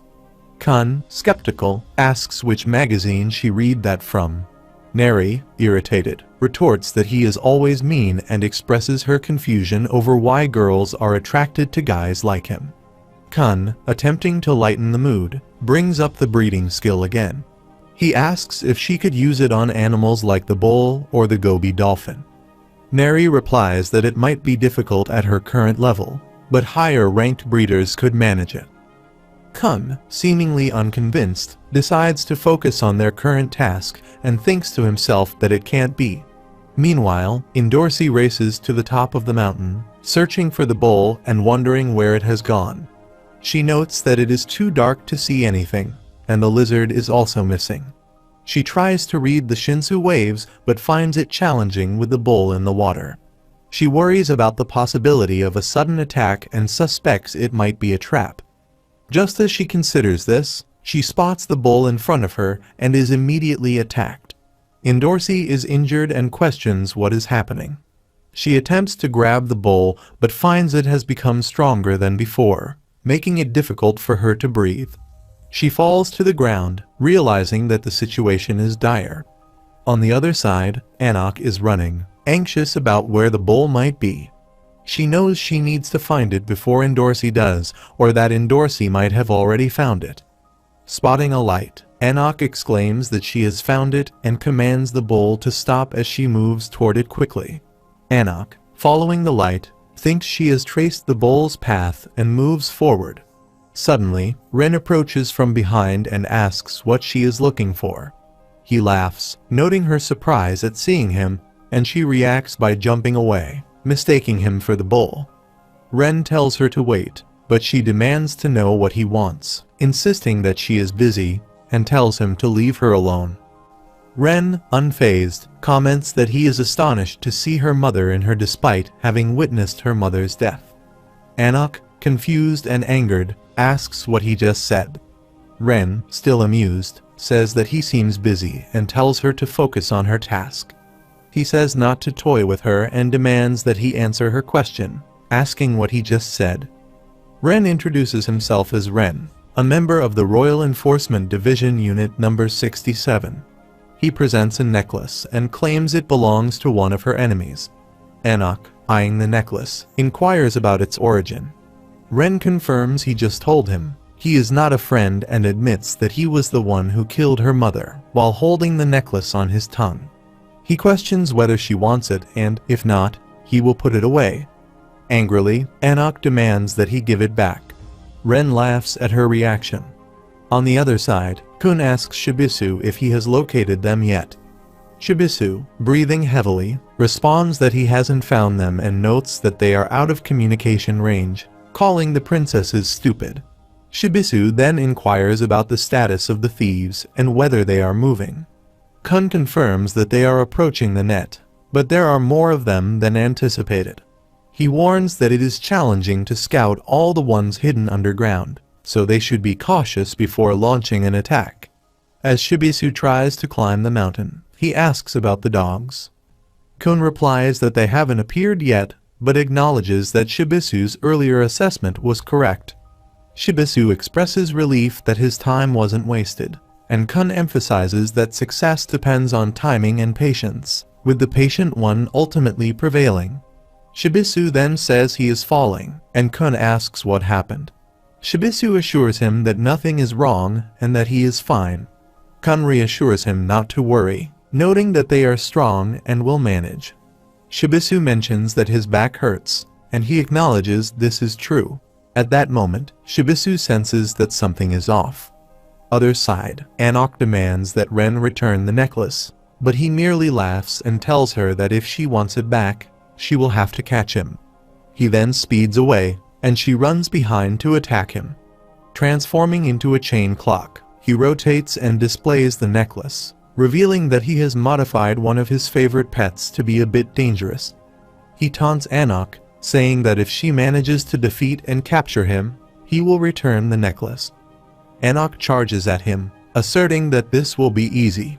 She attempts to strike him with the green April, believing one shot will be enough, but he vanishes before she can hit him. Ren mocks her, stating that a sloppy attack won't work on him, and Anak responds by preparing a more powerful green April ignition. She announces that if he doesn't give her the necklace and his life now, she will make him regret it.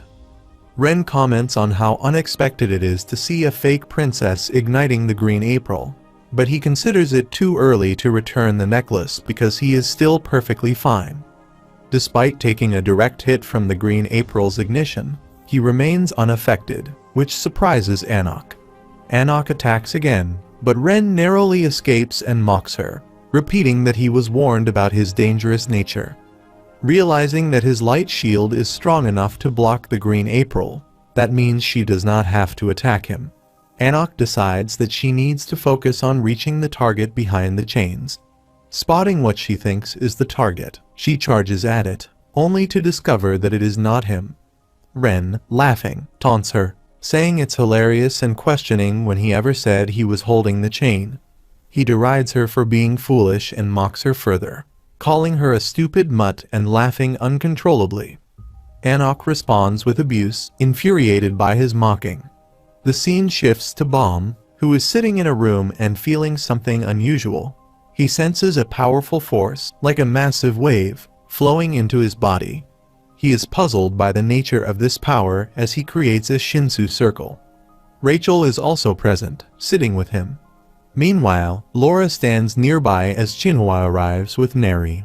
Chinoa informs Laura that they have completed the last task and expresses relief that it was finished before the dogs arrived.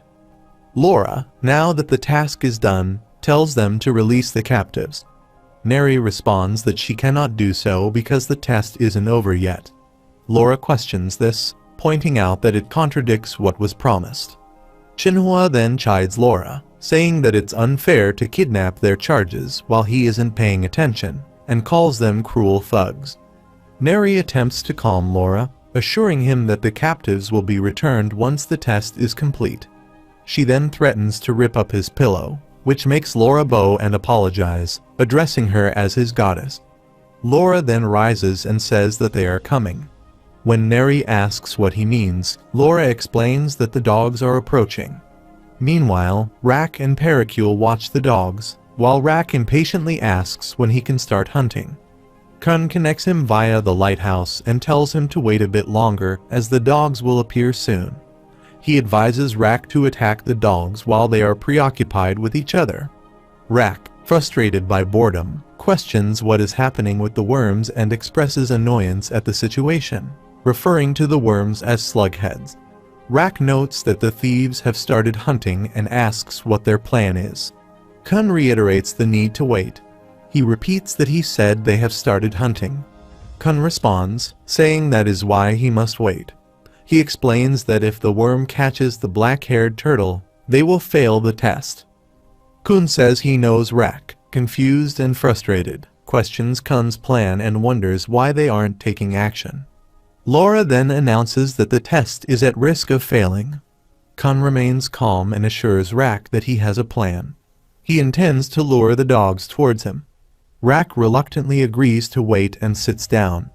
Just then, Pericule throws a spear at the dogs to engage them in combat, prompting Rak to ask what he is doing. Pericule explains that he told him to attack. He says he did not.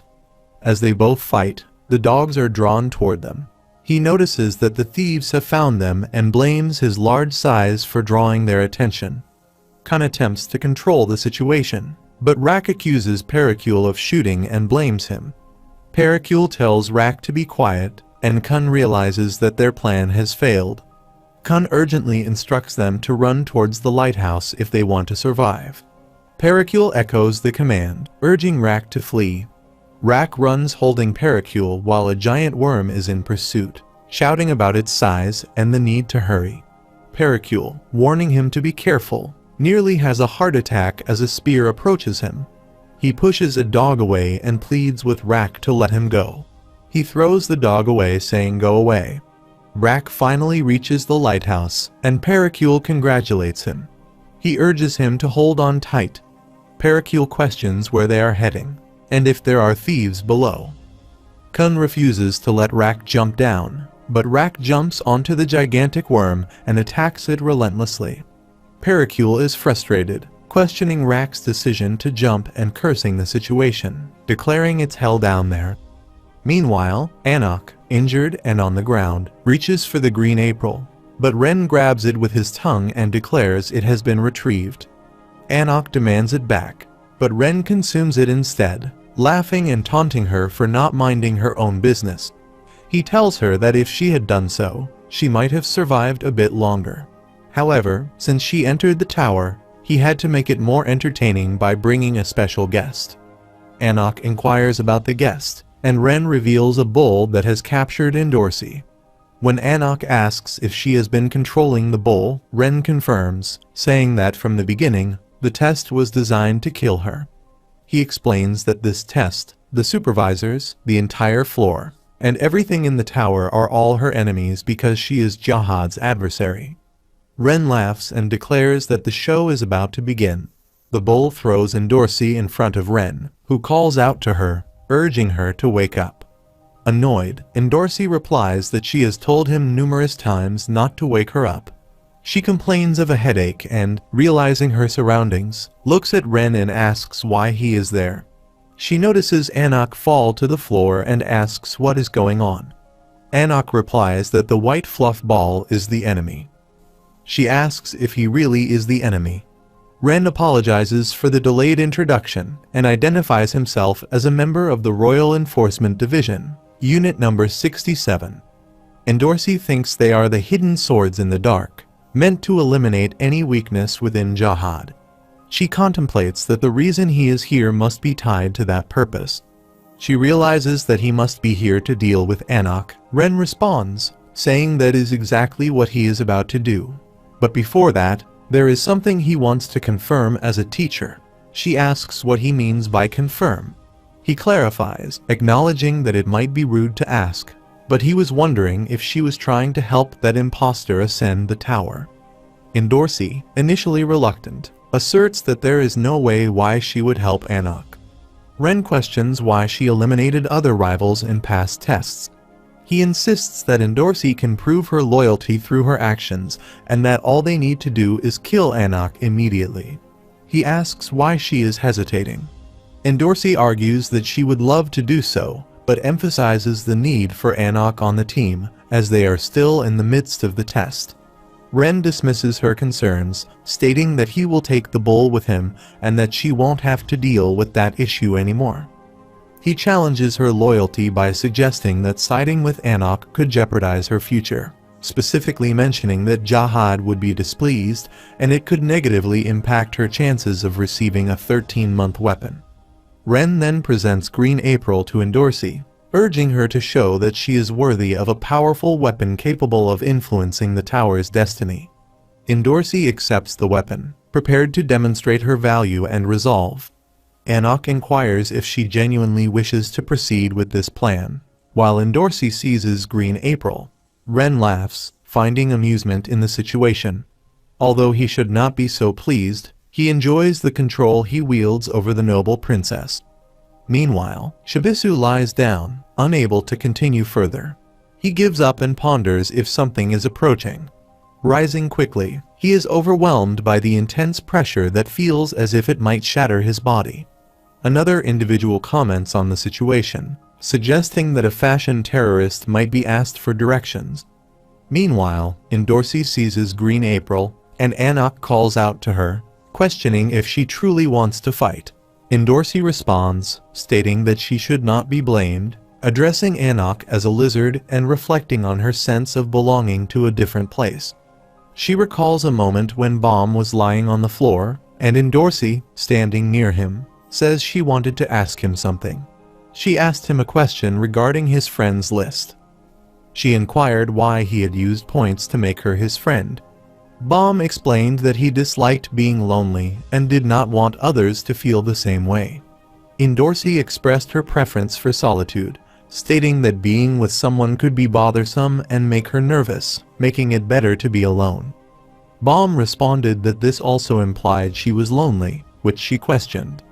Bomb asks if that was how she felt with him, and she denies it, asserting that she never felt lonely with him. Bomb expressed relief and stated that she was not alone anymore. He suggested they eat, noting that he was hungry after working hard. Endorsi, returning to the present, points Green April at Anak and refers to her as a lizard. She sits near Anak and suggests that they should eat something after the test. Anak questions how she can talk about eating together in the current situation. Endorsi responds that she will pay for it. Anak asks if she is serious, and Endorsi confirms, requesting the Black March. Anak remarks that she can only afford inexpensive food and whispers that if Endorsi orders something extravagant like lobsters, she will pluck out all her eyebrows. Endorsi inquires if she intends to kill her, to which Anak responds that they should first focus on defeating their opponent. Endorsi throws Green April toward Anak, and both of them get up and prepare to attack. Anak uses Green April's ignition to launch an attack. Ren asks what is happening as Anak attacks him, but he manages to evade her strike. Endorsi also charges at him, calling him a fur ball. Ren laughs, claiming that it is a matter of self-defense, and opens his mouth to release a monster that attacks Endorsi with fire.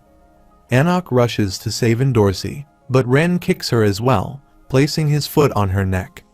He laughs and states that he has no choice but to deal with her himself. Endorsi curses at him, and Ren announces that he will report this to Jahad. He adds that, as a result, there will be one less competitor among the princesses of the Bia family. Dorsey realizes that Ren must be from the Bia family, which explains his setup. Ren laughs, declaring that the fun is over, and it is time for her to die as he presses his foot harder on her neck.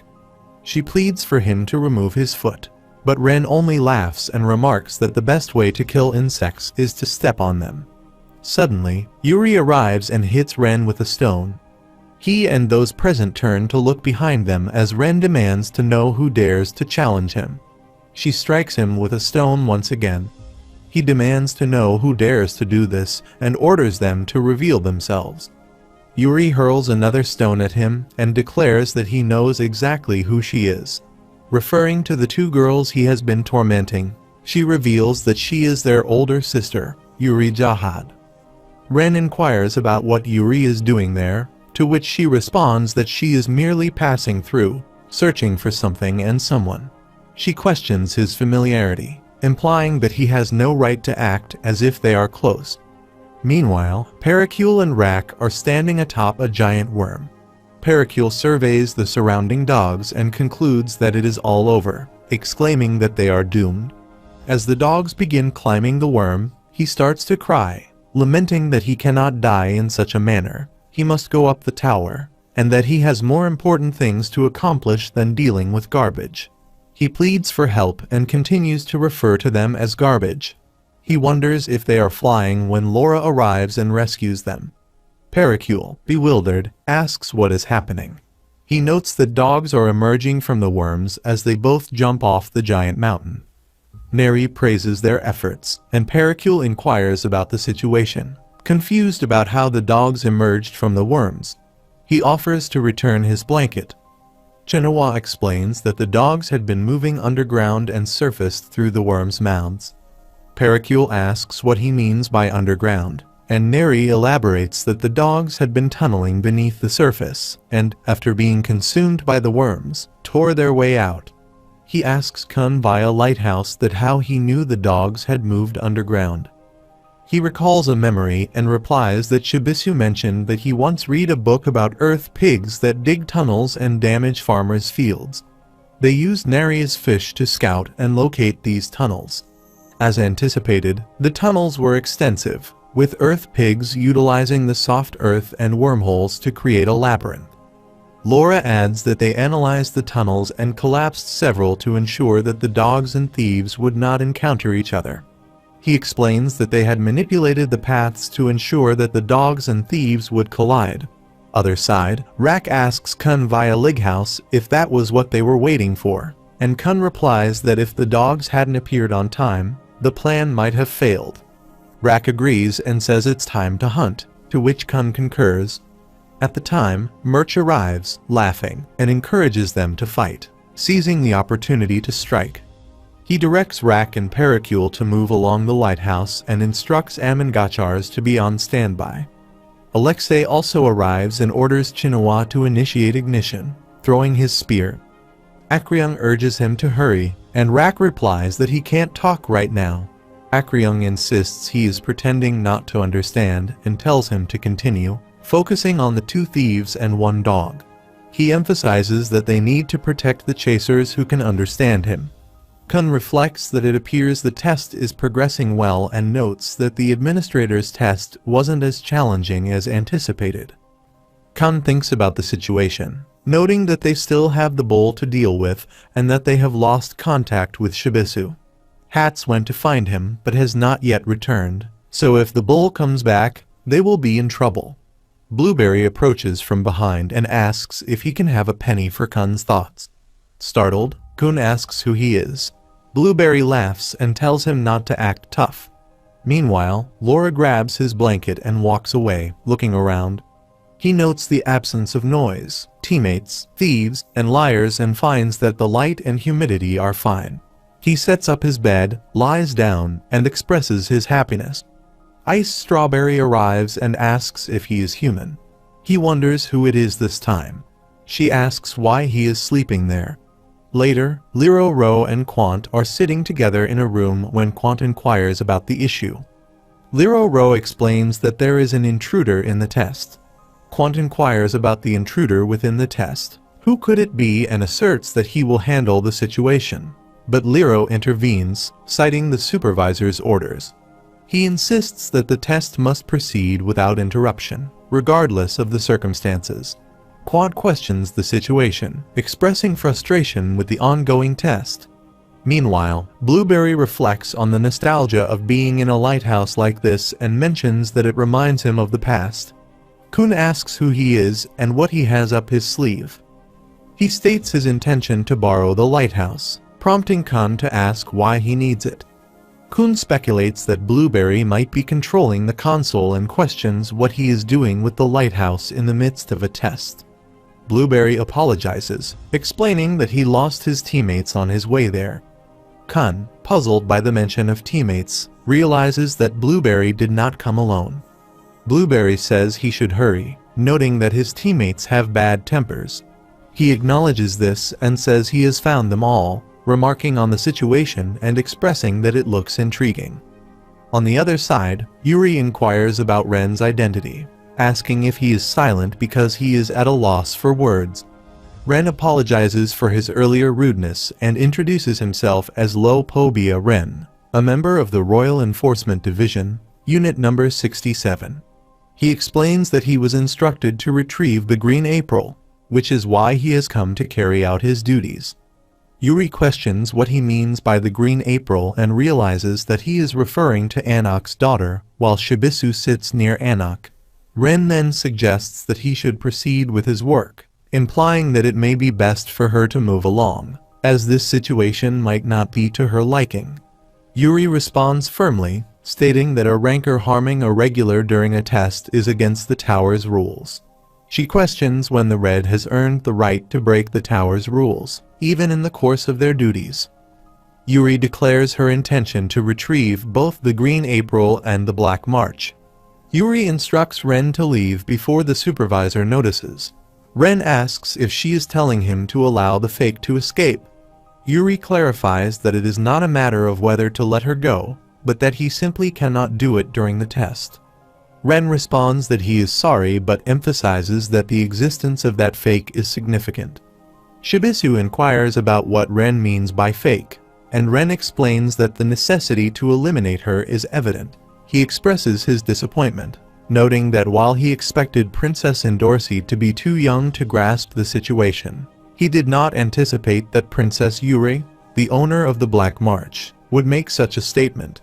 He speculates about how disheartened King Jahad would be upon learning of this and laughs. Endorsi is infuriated, thinking about how audacious and repugnant it is for Ren to speak on her father's behalf. Yuri questions if Ren has just threatened her. Ren denies the accusation, stating that he is merely concerned about Jahad's future. Yuri asks if Ren truly believes that invoking the name of Jahad at the end of his threats makes everything clearer, noting how convenient that is. She questions whether he thinks it is reasonable to threaten a princess of Jahad using the name of Jahad itself, and emphasizes that Jahad's power is not something to be trivialized. She says this power is not given to those who use the name for their convenience. She commands him to step away immediately or face death. Ren, observing the situation, feels a chill at the mention of Yuri Jahad, but knows that he is from the Red and cannot simply leave. He is unable to contain his excitement and notices that all the fish inside the bowl are agitated by the princess's threat. Unable to endure the excitement any longer, he vomits all the fish onto her and declares that he has done it. Yuri asks if he is finished. She wonders what is happening. She then states that, under the circumstances, this is an act of self-defense and, with a single finger, strikes him, sending him flying away. Yuri inquires why he dodged and instructs him to come over. Meanwhile, Ice Strawberry tells Laura that he will catch a cold, but he dismisses her concern, insisting he will not. She repeats her warning, and he again asserts that he will be fine, requesting she let him sleep and turning to the other side, closing his eyes. He wonders what the pink-haired girl is doing there when Blueberry addresses her as Miss Ice Strawberry, asking where she is. She recognizes him as Hatzling and apologizes to Blueberry, explaining that she has found a homeless man. Blueberry acknowledges her effort, and Laura mentions that he is irregular. Blueberry uses a device to communicate, noting that there is an issue. Ice Strawberry asks what the problem is, and Blueberry explains that the princess has become upset with someone who appears to be a rancor, potentially leading to a major confrontation. She expresses excitement and asks for the location, to which he responds that if she wants the coordinates. He then confirms, saying, "Yes, of course." Kun, nearby, questions the use of strange nicknames and the reason for the fighting during a test, wondering if they are insane.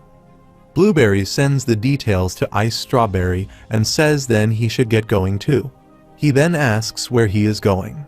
Meanwhile, Curtin asks Evan if he is alive and calls him a mushroom. Evan responds affirmatively, questioning whether Curtin wishes him dead and asking why he is being called mushroom. He advises him not to exacerbate the situation and to remain silent while he handles things. Someone protests, expressing a desire to join in, while another person insists they have the right to have fun, and yet another asks if he plans to enjoy himself alone. Evan, thinking they are being foolish, tells them to be quiet, warning them that if they continue to pester him, he will ensure they lose their way on the return trip. He reflects that this trouble is all due to the troublesome princess who always causes problems, which he has to resolve. Someone calls him Mushroom, accusing him of being mean and suggesting he hang up. Evan retorts, calling her a noisy hag and questioning why she accompanied them. He then tells Curtin to proceed, and Curtin agrees, following him. They arrive in front of Hansung, at which point Evan acknowledges that Hansung is aware of their presence. Hansung remarks that he has been waiting for hours. Hansung introduces himself as the chief guide of the Jahad family, Evan Edrock. Evan sits with Hansung, who serves him coffee.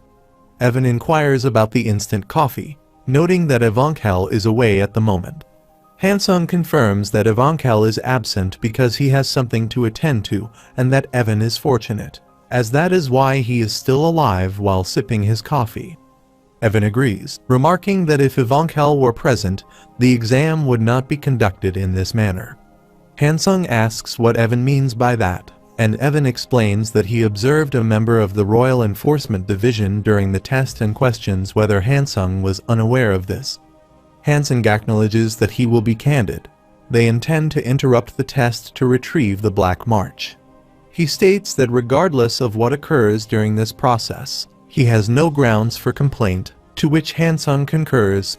Evan questions whether Hansung is truly a test director and comments that it is more bothersome when he simply admits the truth. Hansung admits that he is conducting the test under the orders of the guardian of this floor. Evan asks what Hansung means by conducting the test under the orders of the guardian and ponders the implications. He instructs him to eliminate the members of the Red and retrieve the Black March.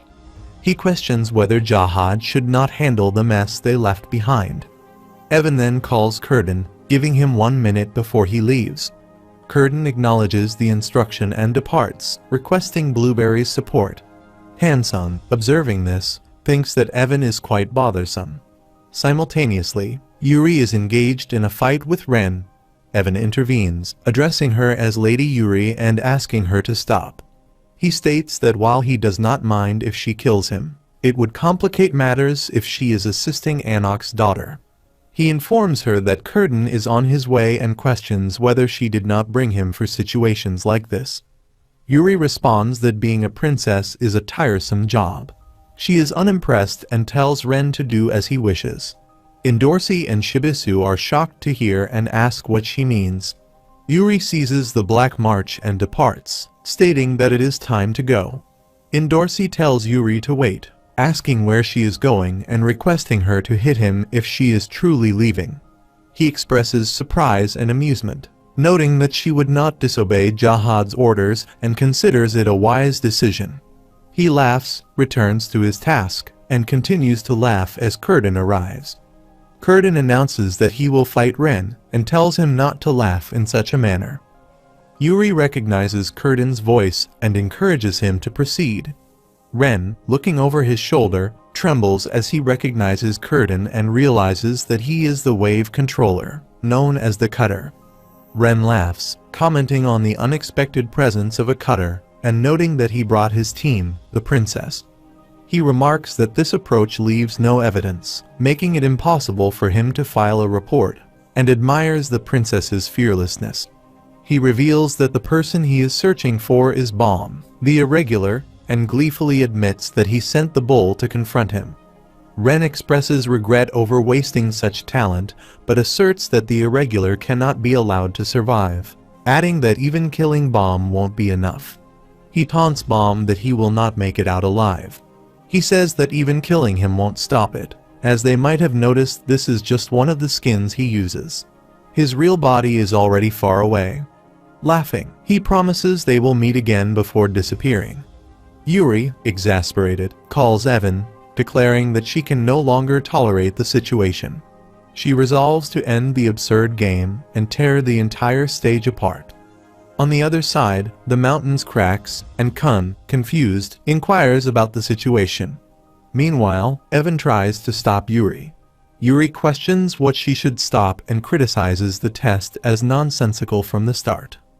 She declares her intention to destroy the whole setup and retrieve Bomb, but Evan pleads with her to desist. Hansung also intervenes, warning that further interference would result in Bomb automatically failing the test.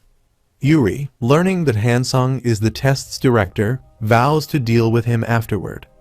Evan insists that the test is being conducted according to the Guardian's design and that the intervention of the Twisted Assassin is part of the test. He explains that their role concluded with the death of the furball and that it is now up to Bomb to complete the test on his own. He asks Yuri to trust him and let Bomb handle it by himself. Yuri turns to Endorsi, asking if she believes Bomb can pass the test. Endorsi responds affirmatively, asserting that Bomb will survive because she has promised him a date if he returns alive. She adds that Bomb would regret not making it. She, questioning whether Endorsi's remarks reflect arrogance or some sort of affliction, throws the wing tree badge towards Shibisu, who catches it. She instructs him to give the badge to Bomb upon his return and to tell him that Yurek Mizuno is waiting for him on the 77th floor. Shibisu acknowledges her request. Yuri then takes the green April, prompting Anok to question her intentions. She noted that it was too heavy for Anok to carry. Yuri tells Anok that when she is ready for the green April, she should visit Yuri with Bomb. Anok refuses and tries to prevent Yuri from leaving, but Shibisu intervenes to restrain her. Yuri directs Evan to lead the way back, and he complies, guiding her away. Meanwhile, Blueberry comments that the experience was disappointing. He had hoped for some excitement. He decides to join them and thanks Kun for the lighthouse. Kun asks him to wait and inquires whether Blueberry is also Kun's son. Blueberry responds that if they are brothers, he does not care much since he has been estranged from the family for a long time. He explains that ever since he acquired his wing, which he shows Kun, he has been disconnected from the family. Kun questions whether he should be envious of someone with a wing who ran away like a failure, asserting that he, Kun, will use his name to dominate the tower one day. Blueberry studies him for a moment, saying he looks forward to witnessing that ambition. However, he first intends to oversee his lighthouse and exits, laughing and remarking that Kun is endearing. Kun sits down, takes a deep breath, and reflects that Blueberry is a psycho. He admits he cannot accept him as family and concludes that the real test begins now. Rak proposes restarting the worm hunt. Kun resolves to block the worms from this point, hoping that everyone will return alive. The scene shifts to Evan walking away as Hugh Orion calls out to him, asking what he is doing and urging him to hurry. Evan responds that he is on his way, but Hugh Orion insists he needs to move faster because his legs hurt. Evan remarks that it is surprising for her strong legs to be hurting and attempts to clarify his previous comment, though he struggles to express himself properly. Hugh Orion interprets his words as an insult, retorting that her legs are as thick as a tree and that she is not feminine. Evan insists that was not his intended meaning and asks for clarification.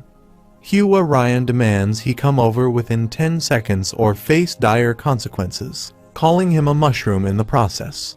In the past, Rachel urged Bomb to hurry, explaining that she didn't have much time and would need to move the sorcerer next.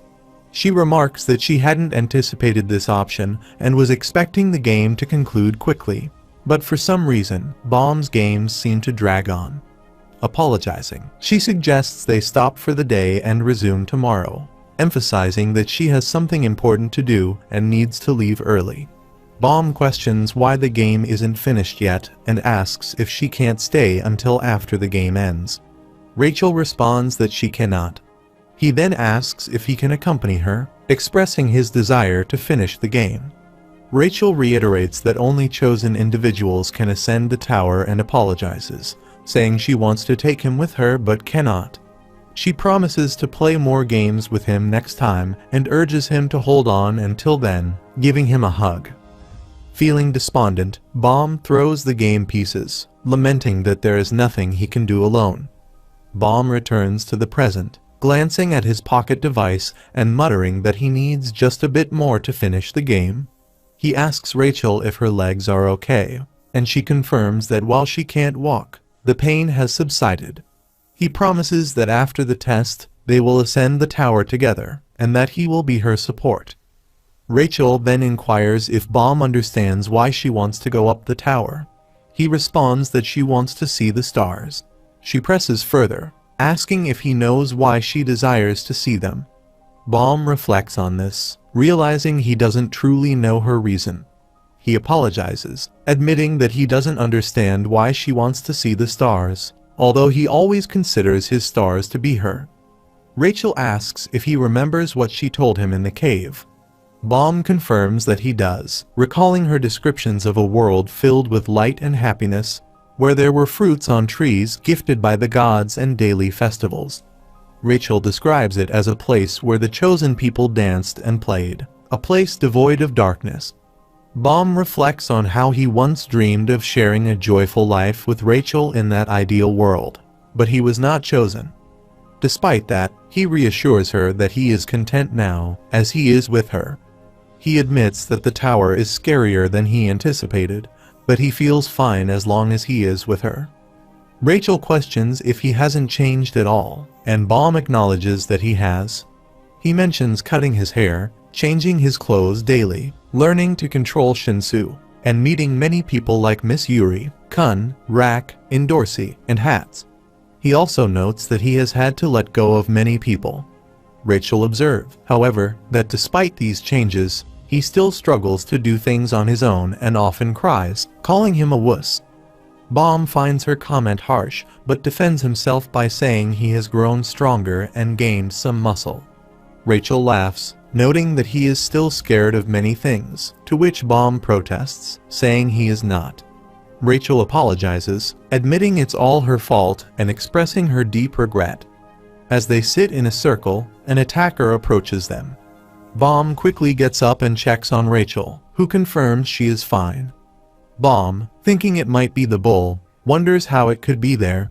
He reassures Rachel that he will handle it and concentrates, gathering all the Shinsu within him to confront the threat. He resolves to block the bull and prevent anything further from happening to Rachel. Shibisu asks Indorsi if she's okay, noting that she seems pretty hurt.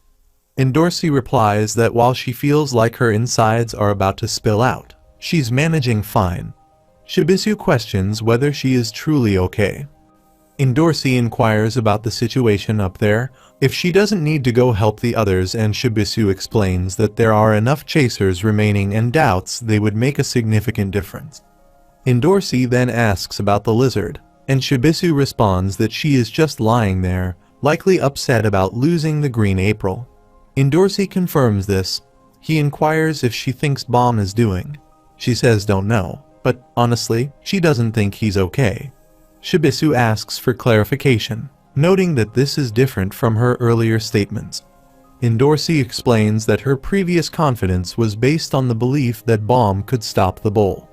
However, the real issue is that Bomb lacks a way to harm the bull once it stopped. Meanwhile, Bomb realizes that the bull has stopped, and he now needs to form another bong to launch an attack. He struggles with controlling two bongs simultaneously and wonders what he should do if he can't both stop and attack at the same time. He considers that if he releases the freeze bong, he might be able to quickly follow up with an attack and block the bull's counterattack. Rachel calls out to him as his hand is injured, causing him to fall. She asks if he's okay, and Bomb reflects on his slowness and the pain in his hands. He assures Rachel that he's fine but internally laments that he cannot afford to give up. He thinks about Kun, Rak, and everyone else fighting hard above and realizes he cannot let their efforts go to waste. He resolves not to be the boy who waited for Rachel in the cave. Determined, Bomb decides he has only one chance left and must gather all his strength to throw the shinsu into his mouth. Bomb struggles to his feet, his hand bleeding heavily. Rachel calls out to him, and Bomb reflects on how he has captured the light with his own hands. Rachel asks if he's okay, and he responds by suggesting they go together, wherever she wants to go, and assures her that he will take her. He reaches out to grasp her hand, but she pushes him away, apologizing and telling him that he should stay where he is. She then throws him out of the ball, leaving Bomb confused and wondering why she would do such a thing. Meanwhile, Rak asks if they're sure they'll come out through this exit. Neri responds that if the director told the truth, they should emerge through one of these holes. Rak grumbles about the unpleasantness of the exit, questioning why they have to come out of such an unappealing place. As the bubble bursts, Rachel falls out, prompting Rak to ask why she's alone and where the others are. Rachel explains that Bomb is dead. The bull attacked suddenly, and Bomb tried to protect her but fell out in the process. Rak, shocked, demands confirmation that the turtle is dead and insists she tell him what happened to his prey.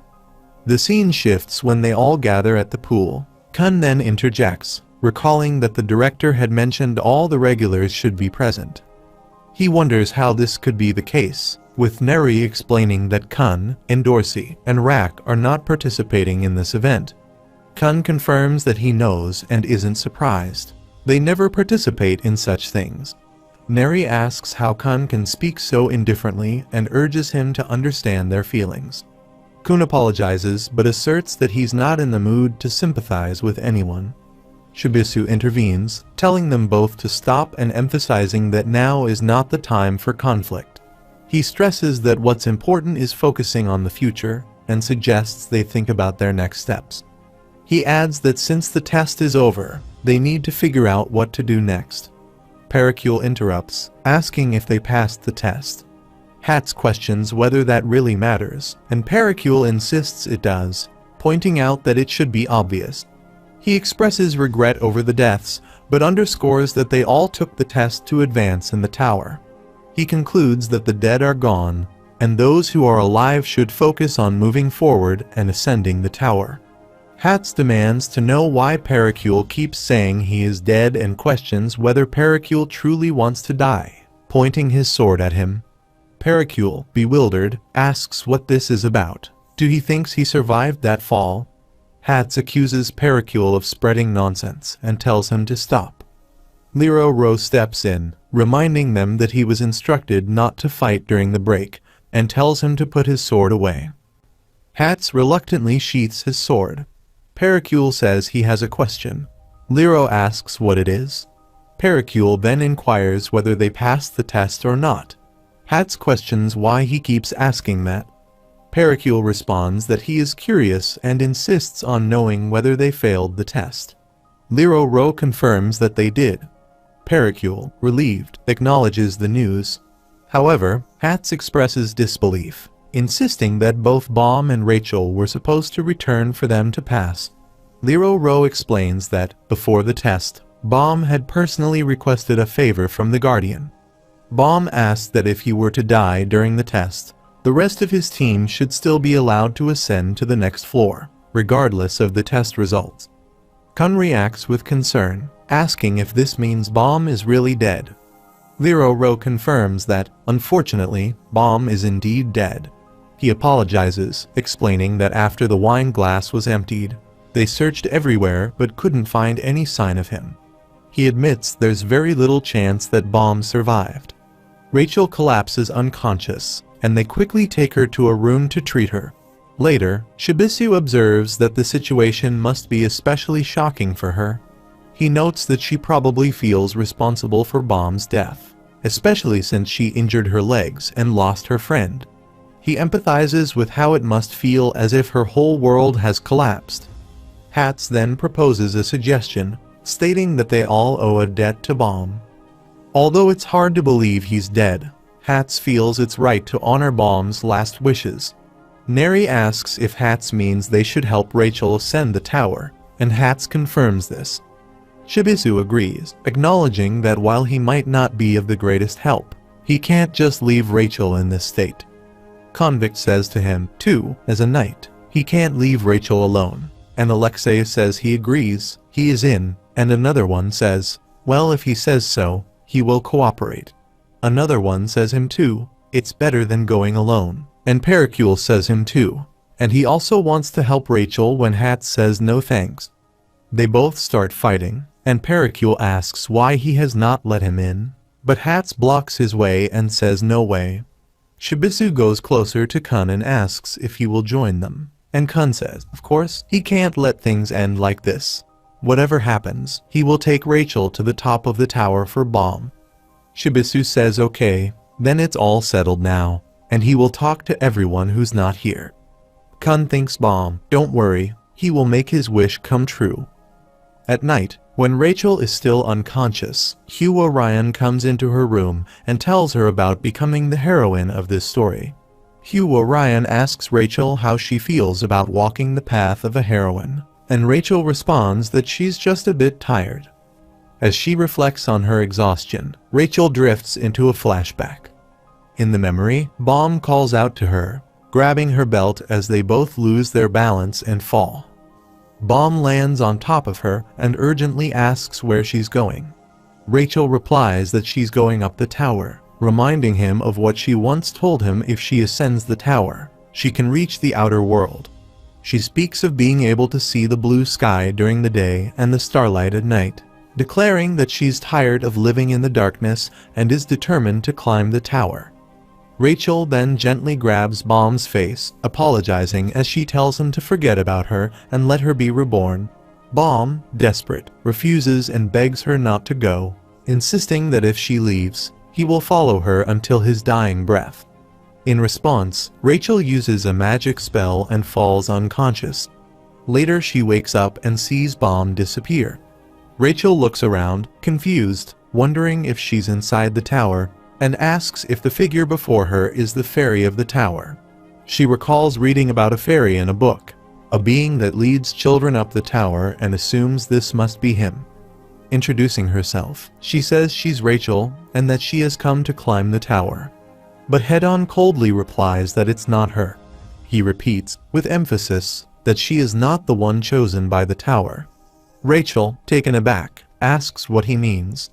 She explains that she has always dreamt of ascending the tower, and now that she's here, it must be her destiny. Head-On, however, accuses her of lying, telling her not to deceive him. He reveals that he knows the truth about her, that she is ugly, nasty, and deceitful, and that she was not chosen. Desperate, Rachel refuses to accept his words, pleading with him and insisting there must be some mistake. She begs the fairy to give her a chance, saying that she needs to climb the tower, and that it's her only hope. She implores him to take her up the tower. Head-On, after a moment of consideration, agrees and says he will give her a simple test. Rachel, filled with a mix of hope and disbelief, asks if she really can go up the tower. Head-On responds that she can only proceed if she passes this test and taps a gate with his stick. He explains that beyond the gate is a white steel eel, and it's currently spawning season, meaning the eel is extremely hungry and waiting for her to enter. Rachel nervously asks if the test is simple, to which Head-On confirms that it is. She just needs to go in, escape from the eel, and pop the ball. Horrified, Rachel questions if he's asking her to go and die.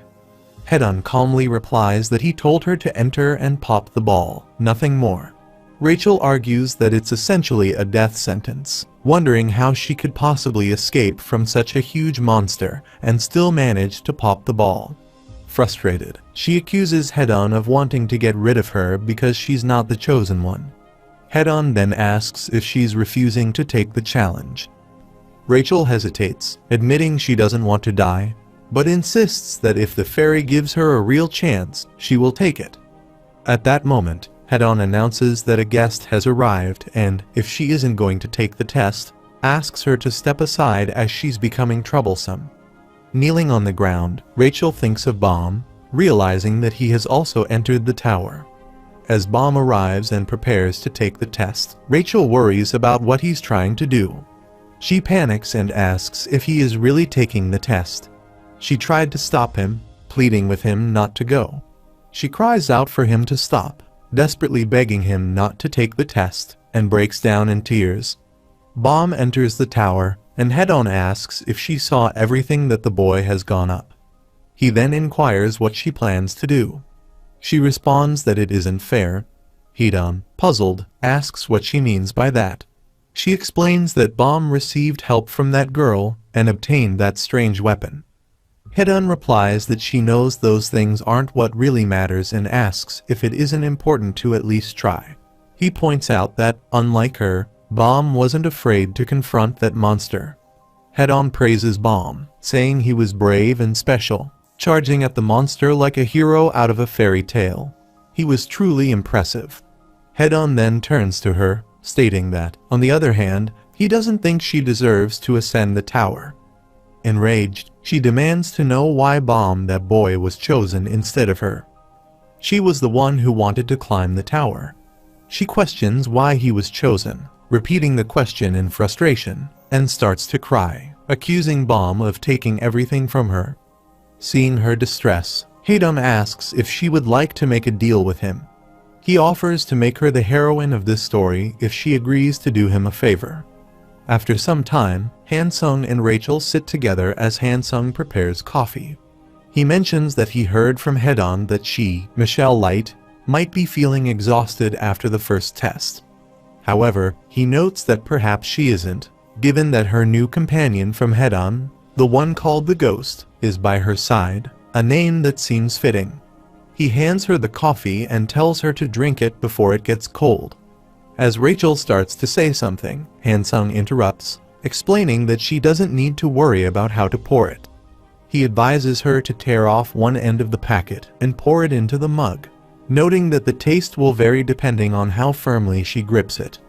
He explains that it's all about the delicate control of the fingers. Rachel responds, "Yeah, that's right," and inquires whether it's not easy. Hansung reassures her not to worry at all, adding that he will handle everything: her teammates, their positions, and their strengths. He promises that he will take everything from him on her behalf. Rachel quickly drinks the coffee, and Hansung tells her that he will introduce her to the guide who will lead them. Confused, she asks what he means by guide. Hansung nods and explains that guides have received the blessing of the tower, allowing them to know all the paths, predict the future, and even change it. At that moment, Hua Ryan arrives and introduces herself as Rachel's guide, stating that she will lead her from now on. The scene shifts to the present, where Hua Ryan asks Rachel how it feels to walk the path of a heroine. Rachel, feeling a bit tired, says she just wants to get some sleep. Hua Ryan agrees and tells her to rest, but asks if she can ask her something first while approaching the door. Rachel tells her to go ahead. Hua Ryan inquires why Rachel is going to such lengths to see the stars, and Rachel responds that she is afraid of the night. Hua Ryan accepts her answer, wishing her a good night before leaving, as Rachel grabs her blanket and drifts off to sleep. Other side, Hua Ryan murmurs to herself that now it's time to meet Bomb, who has lost his star. After some time, Hansung arrives at the tower and states that he believes they are all ready to advance to the next floor. He thanks them for their efforts in completing the entire test. He informs them that all of them are qualified to move on to the next floor as regulars. Kun asks if Hansung really thinks they will be swayed by his words and tells him to wait. warning that when he becomes a ranker, Hansung will be the first person he returns to kick out. Hansung then mentions that he almost forgot to give Kun something and hands him a small box. Kun opens it, finds a ring inside, and asks what it is. Hansung explains that it's to commemorate his graduation and that he thought it fitting to celebrate the moment. Kun then asks if this is a marriage proposal, while Neri comments that the ring looks expensive. Hansung remarks that now that he has given Kun the rings, it is truly time to say goodbye. Kun expresses his hope that Hansung's journey will be filled with blessings, and Hansung bids them all farewell. He then disappears, returning to his house, where he begins making coffee again. Shortly after, Liro Ro and Quant arrive, and Liro Ro quickly opens the door. Liro Ro asks if Hansung is out of his mind and urges him to reconsider his actions. Quant, confused, asks where Liro Ro is going. Hansung questions why they are barging in, but Quant stops him and refuses to let him continue. Liro Ro announces that he has resigned from working on this floor, thanks Hansung for everything he has taught him, and then walks out, bidding Hansung goodbye. Quant, surprised, asks if Liro Ro is really leaving, and if Hansung is just going to let him go like that, urging Hansung to go after him. Quant insists that there's no other ranker like Liro Ro and encourages Hansung to go after him, emphasizing that he won't find another like him. Hansung then wonders aloud if, now that he has quit, he should quit as well, leaving Quant perplexed as he asks what Hansung means by that. Hansung asks if the two of them aren't like a perfect pair, like a hamburger and Coke, and adds that he thinks it's cruel to separate them. He encourages them to continue their beautiful, loving partnership. After a while, Quant, frustrated, denies the comparison and angrily exclaims that he got fired because of Hansung, blaming the espresso machine. He urges Hansung to do something and to take care of the situation. Liro Ro tells Quant not to follow him, but Quant sarcastically remarks that Hansung has made his life crumble like a Jenga tower. And that's all he has to say. He won't follow Liro Ro because he doesn't need him, insisting that they aren't a burger meal and don't always have to be together. However, despite his words, Quant still follows Liro Ro and asks where he's going. Liro Ro glances back at him and questions why Quant is asking since he claimed he wouldn't follow. Quant retorts that he just wants to make sure they don't end up at the same place and asks if Liro Ro has a problem with that. Liro Ro acknowledges it as a good decision and reveals that he's planning to go up to the 77th floor. Shocked, Quant asks what he means by the 77th floor and points out that it's Walhagsong's territory, wondering why Liro Ro would go to such a forbidden place. Liro Ro says that if he goes there, he might uncover the truth. Quant immediately refuses, stating that he won't go to such a hellish place. Liro Ro reminds him that's why he told him not to follow. Despite this, Quant insists he'll still walk Liro Ro there, calling him Coke, to which Liro Ro retorts that everyone knows Quant is the Coke. Quant, irritated, tells him to shut up, accusing him of being racist. Meanwhile, Rachel wakes up, and Hua Ryan calmly informs her that everyone has gone on their way, as expected. She reassures Rachel not to worry, saying that there won't be any issues with how the test is administered. Rachel agrees, confidently stating that the Jahad family will believe the boy has died. Hua Ryan concurs, adding that the guide must have gone to retrieve the boy by now.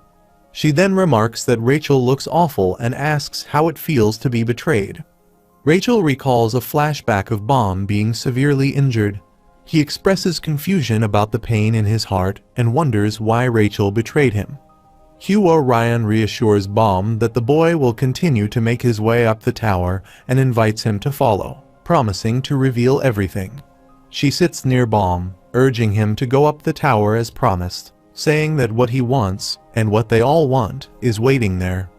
The scene shifts with the interior of the fifth floating castle of Jahad, the palace of Rapelista Jahad. Alumik Edrock announces that the great princess of the 13th month series, Yuri Jahad, has arrived. All warriors stand in line and salute Yuri Jahad for the eternal glory of Jahad. Alumik bows before Yuri and welcomes her, to which she remarks that it seems silly to make such a commotion every time she visits her sister.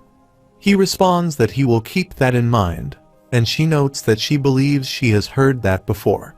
At that moment, another princess of Jahad, the owner of Yellow May, Kun Mashini Jahad, arrives and suggests that if Yuri dislikes the attention, she should simply give up her status as a princess, and the entire tower would remain quiet about her.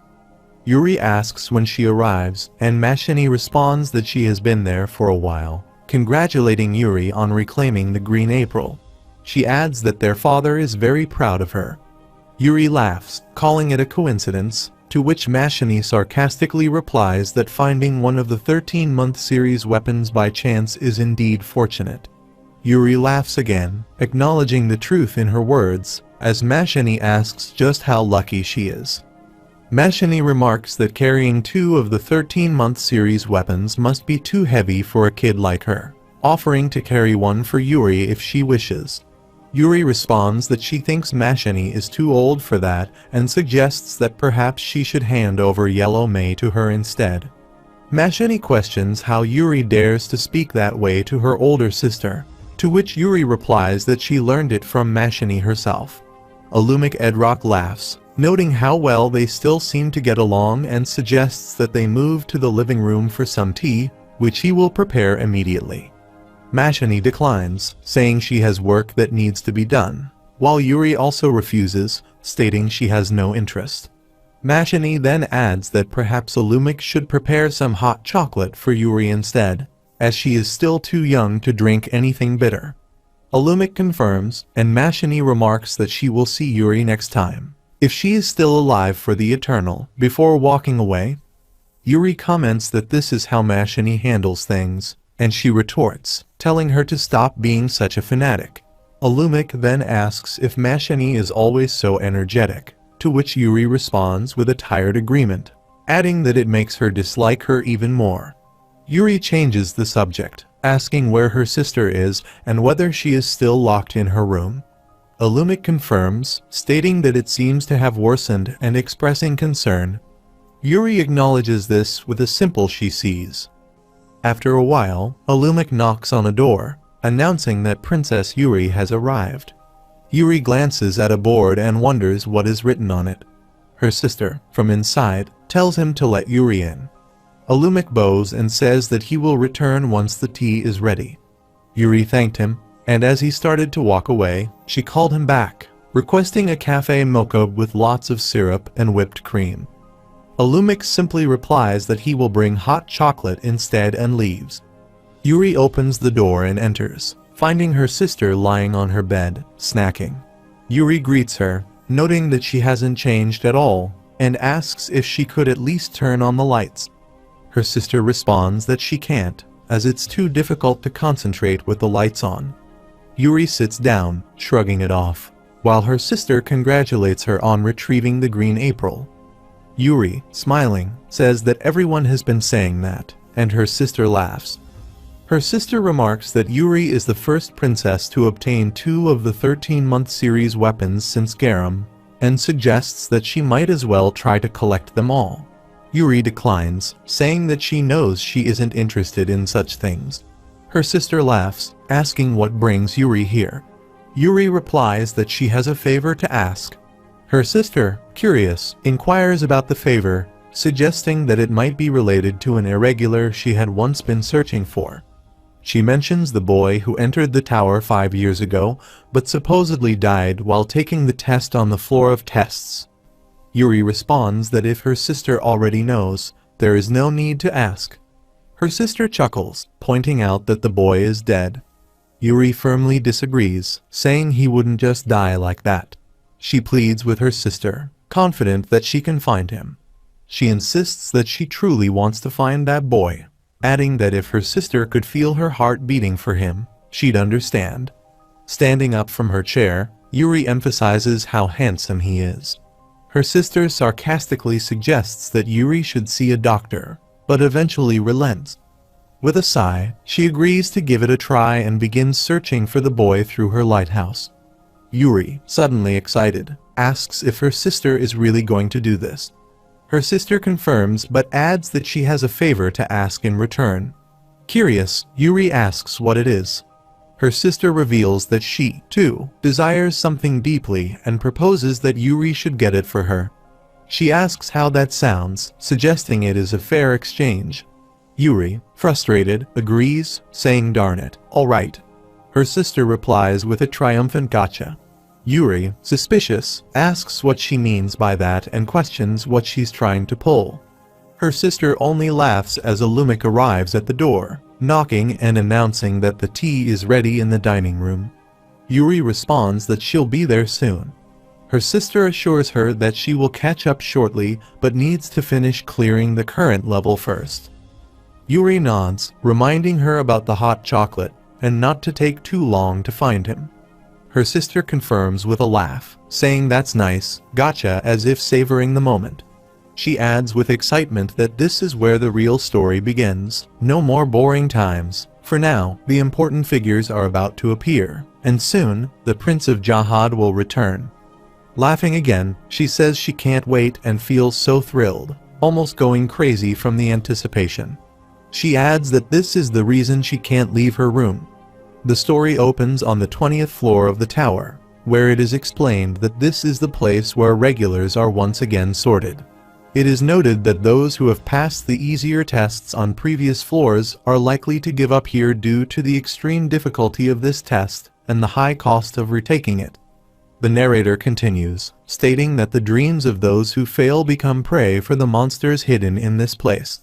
If regulars manage to pass this test, they are acknowledged as E-rank regulars and receive numerous benefits.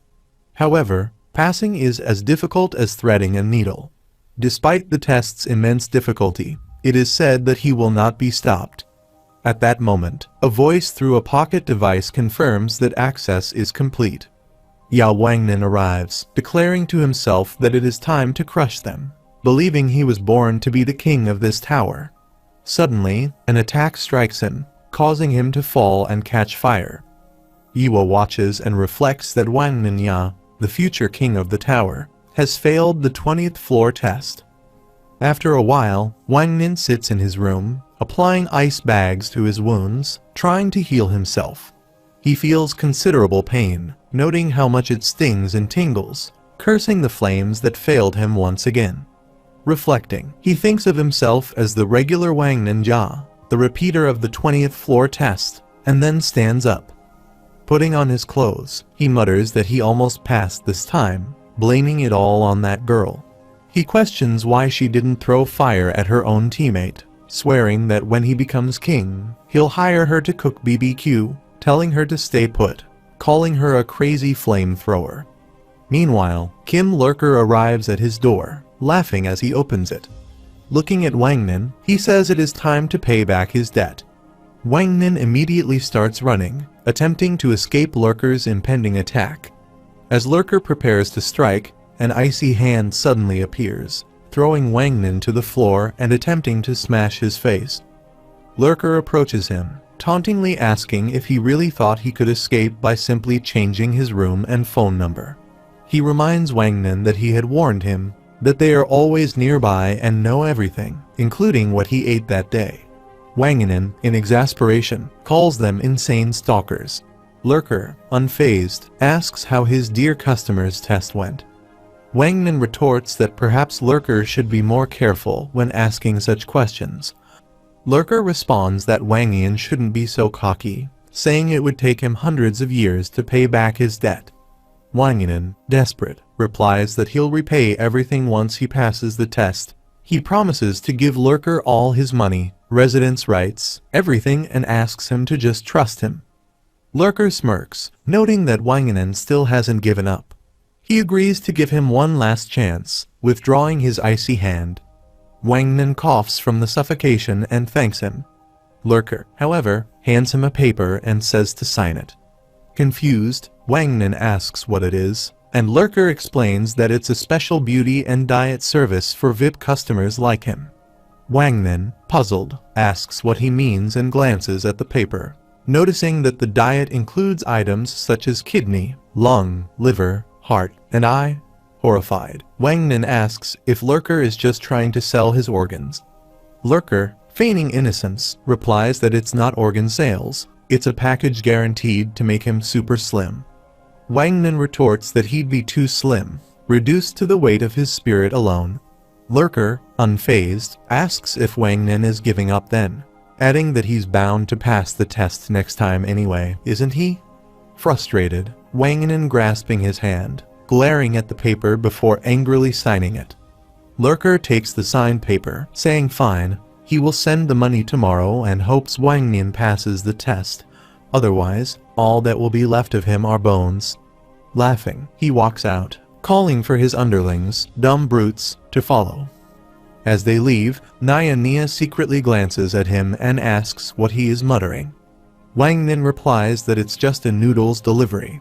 Lurker, overhearing, scoffs, asking if Wang Nin still feels hungry even after failing the test. Wang Nin, irritated, retorts, questioning whether he isn't allowed to eat noodles just because he failed and whether that makes him an enemy of every regular. Lurker waves it off, telling him not to get mad, and then asks Wang Nin to give him some money, offering to pay for the meal himself. newanime takes the money, bowing in gratitude. Lurker brushes off the thanks, pointing at Wang Nin and remarking that he'll get his payment soon enough with Wang Nin's organs. Wang Nin feels a chill run down his spine and mutters that if he had known he was going to pay for the meal, he would have ordered sweet and sour pork too. He grumbles to himself, thinking that a bowl of noodles in exchange for his body is way too cheap. Wang Nin asks if newanime is also a regular. newanime nods, confirming it, and Wang Nin then asks why, instead of taking the tests, he is delivering food. newanime explains that he has tried taking the tests a few times, but Wang Nin states the test was ridiculously difficult. He adds that the people from the powerful families flaunted their abilities, and in comparison, he didn't feel like he stood a chance, especially considering how expensive it is to take the tests. Despite that, he says he can't give up on his dream, so he has no choice but to keep earning money to survive until he can afford to try again. That's why he started working part-time. newanime laughs at the absurdity of it, while Wang Nin, more serious, replies that life shouldn't be like that. He insists that one must keep trying as much as they can, otherwise, they will never find their true self. Wang Nin reflects, saying that he knows the only difference between those who succeed and he lies in whether they give up or not. Curious, Wang Nin asks what newanime is holding. newanime hands him a free coupon and says that when he takes the test again, he'll treat him to a meal to celebrate passing on him, thanks to the coupon. With a smile, newanime waves and walks away, leaving him with a small token of hope. Wang Nin, with a smug grin, asks if newanime was impressed by what he said. He then confidently declares that when he becomes king, he will treat him to a fancy restaurant. Opening his food bowl, Wang Nin mutters to himself that first, he needs to pass the test, then begins eating. The scene shifts to the test arena, where the rules are being explained. A voice announces that the test is a 30-minute survival challenge. 10 regulars will participate in each round, and each will rotate every 3 minutes. Those who remain in the field after 30 minutes will pass. Wang Nin, determined, tells himself that he will pass this test for sure, recognizing it as his last chance. The voice continues, stating that the regulars in the field may use any means necessary to eliminate each other, and any regulars left unable to fight will be eliminated and transferred. It is further explained that the order of entry is random, and there is no compensation for entering early. Wang Nin, undeterred, reassures himself that he can do it after all. He is the future king of the tower. Suddenly, the voice announces, "Participant no." 10:23, Wang Ninja, the test begins now. Wang Nin steels himself, thinking that he must dominate the arena as soon as he enters. With confidence, he shouts to the others, challenging them to come at him, declaring himself the big dog around here. Meanwhile, Vile eliminates seem regulars and look at them dead calmly. Wang Nin also looks at him and wonders who he is, thinking to himself that if he eliminated all 3 of them by himself, He must be incredibly strong. He glances at the dead regulars and realizes that if he fails here, he will lose his organs and skeleton. No way he can allow that. Wang Nin acknowledges that it's a nice job defeating those three. But if Vile thinks he can handle all the regulars that will come, Wang Nin doubts it. He proposes they shouldn't be foolish, suggesting they become partners, as it doesn't matter how many survive after 30 minutes. He suggests they eliminate the rest of the field together, but as he turns and walks away, he silently pleads for the plan to work. Wang Nin reflects, unsure if his offer succeeded, thinking this person is unpredictable, but knowing he has no other choice. He then asks where the man is from, whether he belongs to one of the great families, and finally asks for his name. The scene shifts 3 minutes later, and Wang Nin checks his pocket device, noting the time. He thinks it's perfect. The next regular is about to arrive, and the situation will be manageable if they work together. He decides it's time to act and turns to his companion, instructing them to attack on the count of 3. He counts aloud, 1, 2, 3, and they prepare to strike as the door opens, revealing Horyang. Kang Horyang gazes at him as Wang Nin opens his arms and suggests something. Wang Nin thinks, what is this? He realizes the situation is becoming awkward, and that the next test will be even more challenging if more rivals appear. He emphasizes the need to defeat whoever enters next. As he hears the door opening, he commands, okay, team attack, let's defeat them. It's time to confront that scoundrel. However, Yo Miseng arrives, waving at Wang Nin, who blushes upon seeing her. Wang Nin thinks, how can this be? It isn't right for her to enter this place with such a demeanor, and in that uniform. How can anyone defeat a girl? He requests that she dress appropriately if she intends to fight. He thinks it isn't fair, and he needs to cool down while tabs his head. If he fails here, he will be finished. He cannot afford to be concerned about anyone other than himself. The gate opens once more, and Goseng enters. Wang Nin observes her and thinks, right, it's a girl. But she's not in uniform. She will regret that choice today. Wang Nin urges everyone to attack all at once. Miseng asks Goseng what's up, calling her sister. Wang Nin questions the term sister when Goseng approaches Miseng, and they both shake hands. Miseng inquires if Goseng is here for the test, and Goseng responds affirmatively, noting that it's nice to see someone she knows. Miseng confirms that she knows her. Goseng then asks if they are all present, to which Miseng responds that they are indeed all here. She remarks that it's pleasant to have an acquaintance among them. Horyang blushes and wonders what is happening. Wang Nin looks around, confused, and thinks to himself that if they came here to play, they should reconsider. He has risked his life for this, and this is his last chance. He shouts in frustration, unable to endure the situation any longer. He demands to know what they are doing, insisting that this is a test and questioning why they are not fighting. He exclaims that this is a test and that it is unacceptable for them to laugh and have fun together. He reminds them that they are all rivals. Horyang asks if Wang Nin wasn't the one who suggested they avoid fighting each other. Wang Nin admits that he did make that suggestion, but clarifies that it was meant to forge strong alliances to defeat the other competitors, not to socialize and chit-chat. He expresses his frustration, calling them out for their lack of seriousness. Miseng responds that the test is simply to survive for 30 minutes and argues that fighting is not necessary. Instead, they should aim to pass together. Wang Nin retorts that this is not a joke and urges them to face reality. He insists that if they are here to play around, they should leave, as this is a place for serious tests, and they are all rivals. He acknowledges that there are participants like them who were fortunate to make good friends on the test floor and easily advance to the 20th floor. However, he explains that they have been discarded by their teammates for being clumsy and are now considered nothing but dregs, abandoned on the 20th floor. He emphasizes that their abandonment is a result of their naivety during the test. Goseng interrupts, telling Wang Nin to stop and suggesting that if he wants to fight, he should go ahead and not blame the others.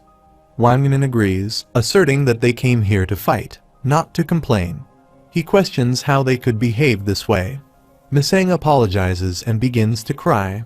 Goseng comforts her, saying it's okay and urging her not to cry. Miseng apologizes for being useless and pleads not to be abandoned, expressing her need to go up to meet her parents. Wangnin, seeing her tears, questions what he is doing, and hears her repeatedly apologize. As the door chimes, Han Akraptor enters. Wangnin asks if he is the last one and notes that Akraptor seems dangerous. Akraptor comments on the number of rivals present and tells Wangnin not to be so tense. He explains that they only need to survive for 30 minutes, regardless of how many are left. He reassures Wangnin that they don't need to use their power at this stage and offers his hand for a shake. Wangnin agrees, thinking about what he might have misunderstood about Akraptor. Akraptor then inquires if he doesn't think there are too many people here.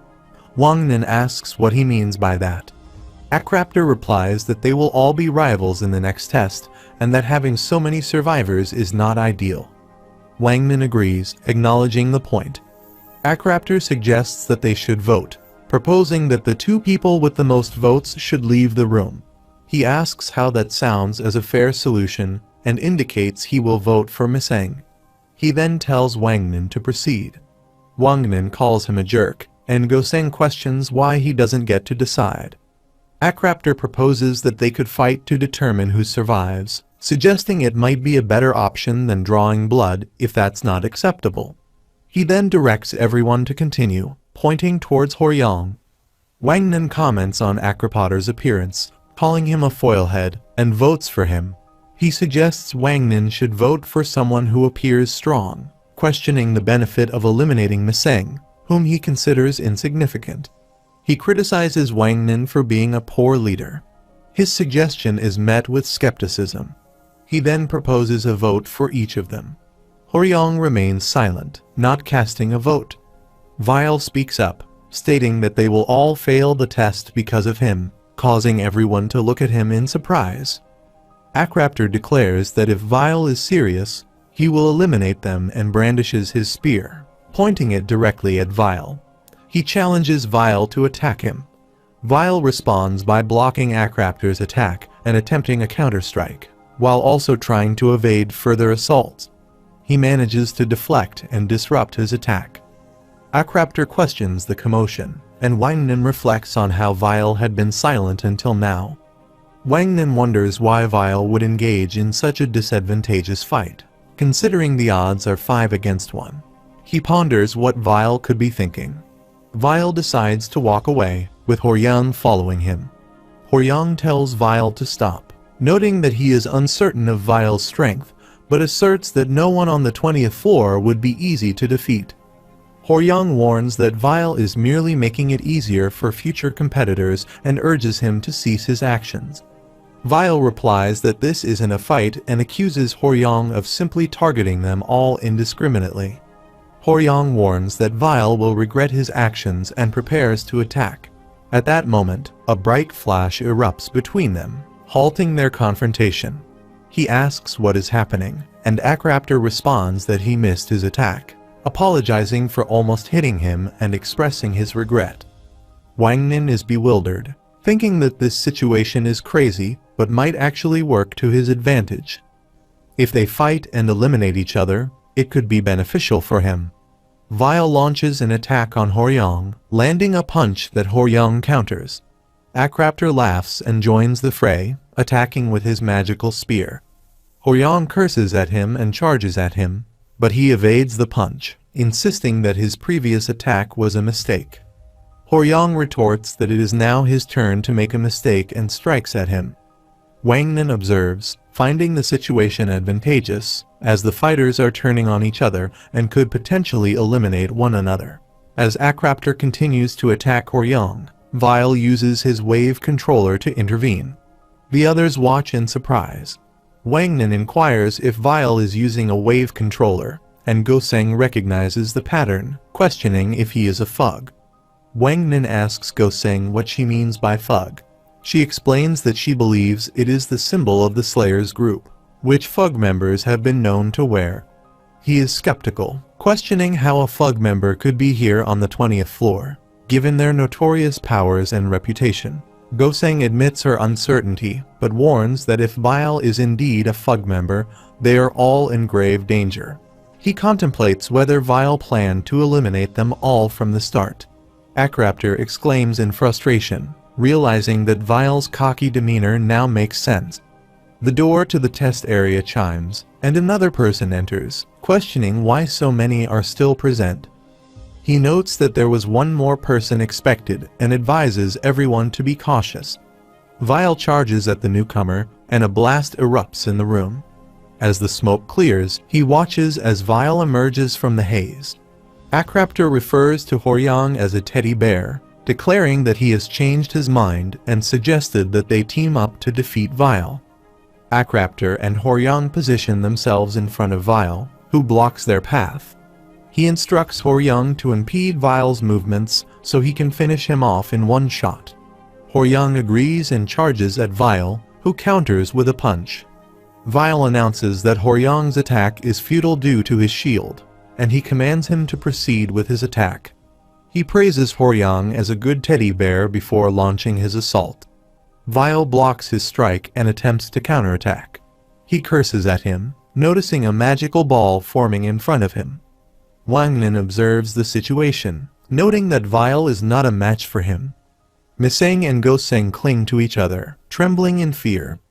Wangnin curses under his breath, realizing that if it's his turn, he has no choice but to act. He shouts defiantly and runs away as Vile unleashes Shinsu bombs in his direction. Wangnin grabs a Shinsu bomb and declares that it will bring about his death, calling it a super strong Shinsu bomb. He questions why. If Vile is immortal, he won't die. Goseng doubts that the attack will be effective, while Miseng remarks on Wangnin's speed. He asks how much time is left, and Vile responds that there are 50 seconds remaining. He complains that the time seems to be dragging and feels that the situation is dire. Vile grabs him by the hair and pulls him back. He falls to the ground, contemplating the dire situation. He realizes he has used all his Shinsu bombs and is left with only inexpensive gum bombs. He doubts that these will even scratch Vile, but resolves to try everything he can. He throws a Shinsu bomb at Vile, shouting "take this," but collapses as he does so. After a while, Vile, injured and coughing up blood, sits down. He wonders if his attacks had any effect, questioning whether the Shinsu bombs had even managed to slow Vile down. He is astonished that such a simple weapon could cause Vile to be hurt like this. Akraptor urges Wangnin to shoot again, insisting that this is their chance. He, confused but determined, throws another Shinsu bomb at Vile.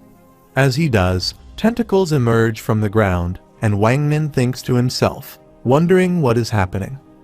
The tentacles capture Vile, and everyone watches as he coughs up blood but begins to heal. Vile stands up, and Wangnin wonders if he has fully recovered. An announcement states that time is up and the first test is over. Survivors are instructed to enter the elevator. Miseng and Goseng look toward the elevator, and Wangnin reflects sadly that it is over. Vile walks toward the elevator and enters, instructing to be taken first. Wangnin mutters, questioning who would want to ride with Vile as the elevator doors close. The narrator begins a story. Once upon a time, there was a person who loved a star so much that he decided to build a tower to reach it. Despite being called crazy by others, he continued building the tower alone until he finally reached the star and lived forever with it in the sky. Rachel comments on the beauty of the story, but someone else asks if the person wouldn't feel lonely and scared being all alone up there. A window displays a notification requesting that everyone wait until all regulars have arrived. Wangnin inquires if they are the first ones to arrive. Goseng responds that she thinks so. Wangnin then questions how many doors there might be, speculating that there could be just one or none. Goseng confirms this and adds that having just one door would be worse, especially if it leads to a monster like the one they encountered earlier. Miseng suggests that might be the case and offers snacks to Goseng, who looks at the packet in her hand and acknowledges the offer. Horyang thanks Miseng for the snacks, and Goseng also expresses her gratitude. Wangnan questions if this is a picnic, with everyone eating snacks, and Goseng responds by telling him to be quiet and just eat. They all begin to enjoy the snacks when Akraptor asks for some as well. Horyang comments on how good the snacks are and asks if there are more, to which Miseng replies that there is plenty. Wangnan agrees, expressing that the snacks are really good and that he also wants more. Miseng approaches Vile and offers him some snacks, encouraging him to have some and saying that they are good. Goseng acknowledges that the situation was dangerous, but since Vile is with them, it would be rude not to share. She admits that she is too naive for her own good. The elevator bell rings, drawing their attention as an injured person arrives and coughs up blood. Goseng inquires if he is all right and questions what he is doing there as he struggles to get up. She asks why anyone would help him, but Wangnan interrupts, stating that they will have to defeat him regardless. The injured person collapses and pleads for help, begging for another chance. He implores them to assist him, repeatedly stating that this is his last chance. Another person joins in, asking for help as well, but Wangnan apologizes and reiterates that this is also his last chance. Vile recalls Rachel's words, contemplating how lonely it would be to be so high up, alone with the stars, and without friends or family. He questions why the person built the tower alone when it is better to be together. Vile wonders if the person is Bomb and thinks that this might be the final chance. The scene shifts as the elevator doors open and some regulars enter. Wangnan asks if one of them took the test as well and whether he has quit his job. The gray-haired boy confirms this, saying that he was fortunate. Wangnan then inquires if his test was relatively peaceful. Goseng asks if Wangnan knows the gray-haired boy. Wangnan hesitates, explaining that although they do not know each other well, the boy has inspired him. He wonders if this makes the boy like a mentor to him. Glancing at the boy, Goseng reacts by calling him crazy. A girl interjects, telling Prince to stop and not to touch her as he places a hand on her shoulder. Wangnan observes, thinking that the girl is a flamethrower, as she demands that Prince keep his hands off her. Wangnan observes the scene and thinks to himself, realizing that the girl must be here to retake the test and questioning who the man with her is and what is happening. Goseng notices Wangnan's gaze and teasingly asks if he is jealous because the man is with a pretty girl. Wangnan asks what she means by that. She comments that all guys are the same, implying that the man must have helped the girl because of her appearance. Wangnan responds, noting that it is obvious the man beside her must have been motivated by her looks. Goseng explains that it is a man's instinct to help a pretty girl, even during a test. Wangnan counters, saying it is not about that. When Goseng presses him for an explanation, Wangnan points out the girl's hairband, revealing that she is from the Yon family. Goseng asks what the Yon family is and wonders why a girl from a prestigious family is participating in the test. Wangnan admits he is puzzled as well. Wangnan then notices Lurker and thinks that he seems familiar, realizing it must be the same Lurker he knows. He wonders why Lurker is here. Lurker, noticing Wangnan's reaction, asks who he is. Wangnan inquires why Lurker is present, and Lurker responds by asking if Wangnan does not recognize him, addressing him as his dear customer. Lurker explains that he is here for the test, of course. Wangnan asks what test he is referring to and why Lurker would be involved. Lurker responds that he is also a regular from the residential area. Wangnan acknowledges this but questions if Lurker has abandoned his previous activities. Lurker clarifies that he considers his past work not as scamming but as a business. Prince interjects, asking if it can be called business when it involves scamming people's lives. Lurker explains that the kid in question is the son of his boss, who became a regular a few years ago and has already reached the 20th floor. Lurker recounts how the situation was trivial and that the boss had invested a significant amount of money in bribing the test supervisors. He reveals that the test participants were all hired by his boss. A regular asks for clarification, and Lurker adds that the kid was extremely costly and even defeated Hats in a fight. He is a well-known regular, known as the Devil's Right Arm. Wang Nin asks what the Devil's Right Arm refers to. Lurker confirms that he does not fully understand why this person is still on this floor and mentions that it is not only this person who is noteworthy. The girl is even more intriguing. Lurker reveals that the girl is from the Yon family, and Wang Nin asks what she is doing here. Lurker explains that she incinerated all the participants during her last test, which is why her nickname is the Flamethrower. Wang Nin is taken aback, finding it frightening that she burned everyone, including her teammates. Lurker confirms that she failed the test and now owes a debt to his company, which is why she is here again. Despite this, he is determined to advance up the tower with them and states that he cannot miss this opportunity. Therefore, he apologizes and suggests that they should all go home. Akraptor, puzzled by Lurker's behavior, watches him laugh and walk away, offering Wang Nin good luck. Wang Nin is concerned, realizing that if they are working together, his chances of passing the test are slim. Prince asks what the term acquaintance means, and Lurker dismisses the connection, saying they are not acquainted anymore. Wang Nin reflects on the significance of the next test, understanding that it has become even more crucial than before. The system announces the start of the Shinsu contest, identifying the test Shinsu user.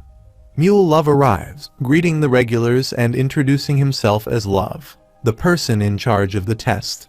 He congratulates everyone for passing the first test. Goseng questions whether he is truly a ranker and comments on his cuteness. Lurker chuckles in agreement, noting that Love is indeed cute. Love explains that the test on the 20th floor consists of 3 parts, including the final exam. Having just completed the first test, they are now moving on to the second. He describes that their ability to reinforce their bodies will be assessed using a Shinsu measuring device. Wang Nin inquires about body reinforcement and remarks that the device resembles an arcade punching machine. Love confirms that it is similar.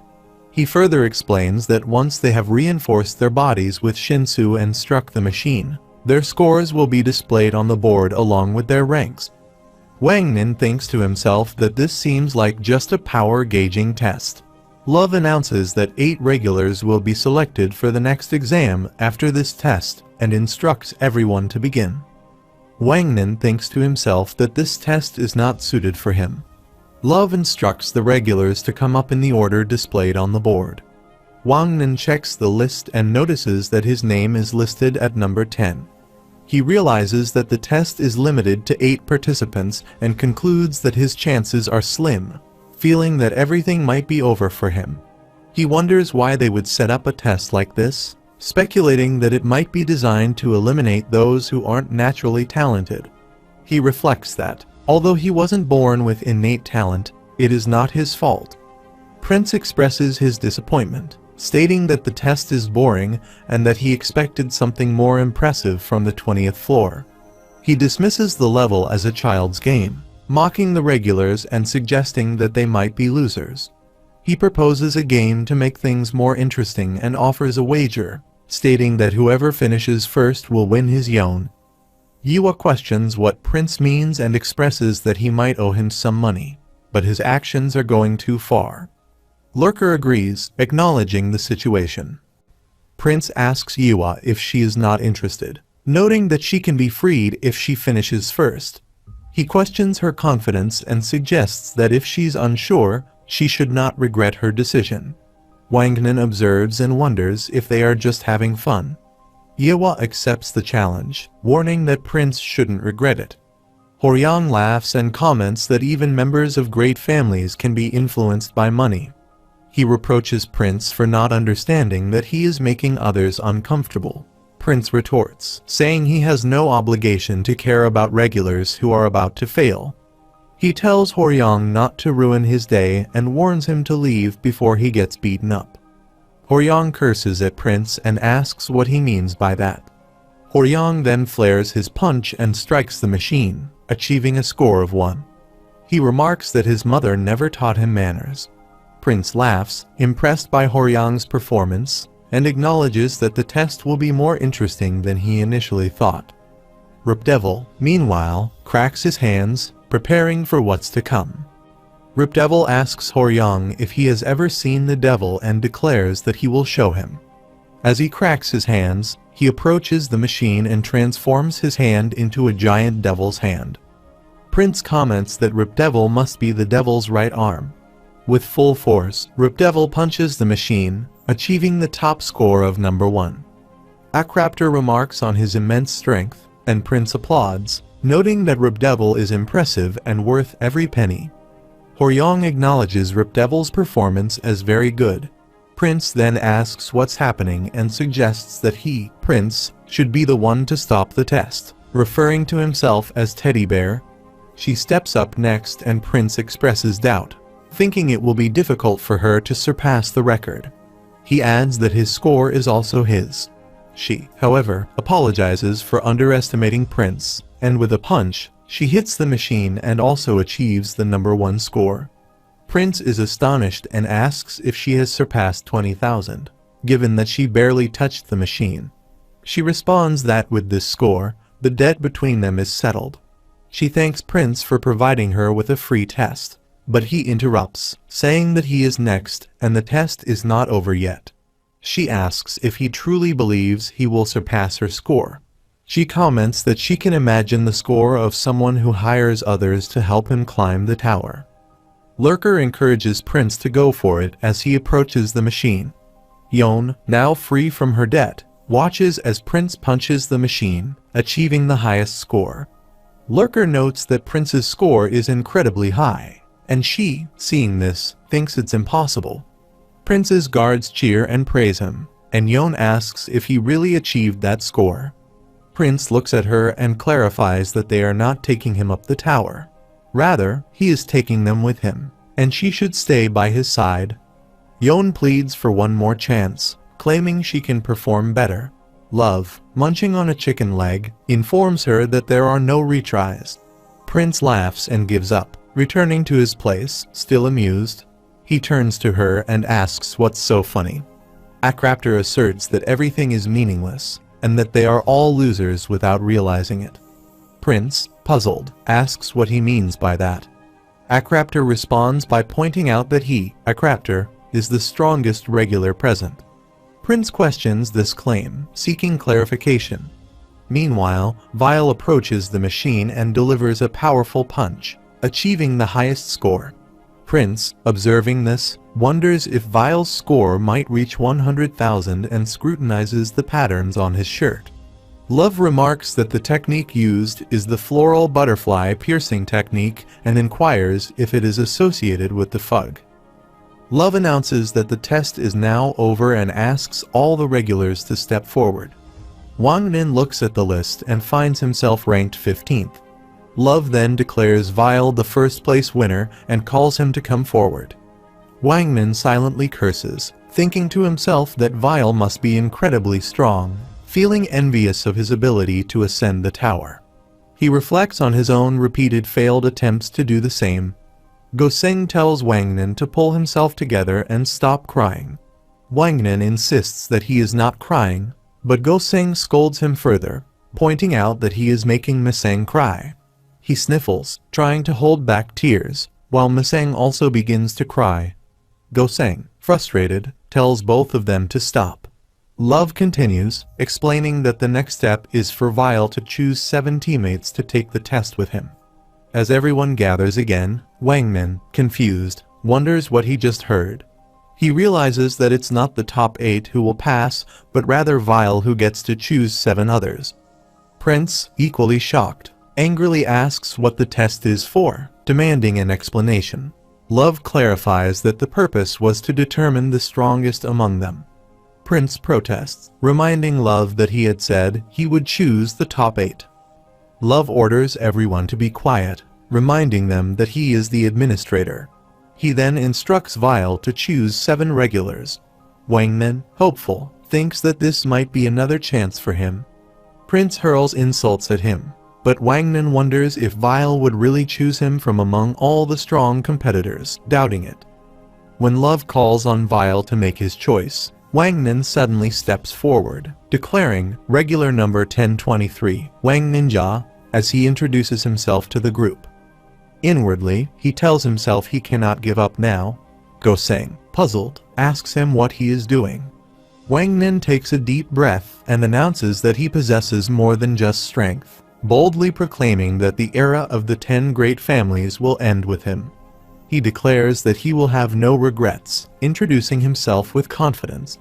He is Wang Nin, he states, adding that he can dance and that he is the true entertainer of this era. The more he gets to know him, the cuter he will find him. He finishes by reaffirming his name, Wang Nin. Wang Nin bows deeply, pleading with Vile to choose him. He promises that he will do anything for him if chosen, even degrading himself further by offering to bark or lick his shoes.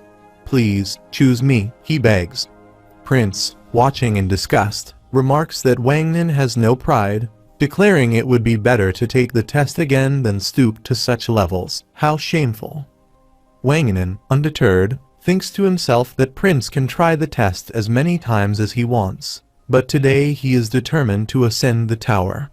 Suddenly, Akraptor speaks up, asking Vile to choose him instead. Wang Nin, surprised, wonders what is wrong with him.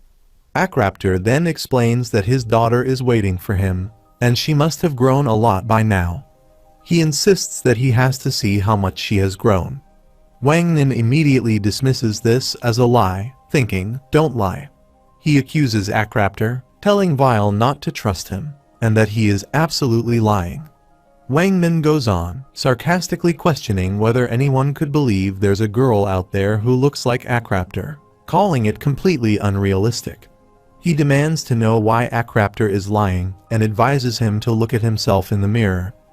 At that moment, Horyong speaks up, asking Vile to choose him, as he has someone important to find. Wang Nin thinks to himself, if that teddy bear Horyong also joins them, what will happen?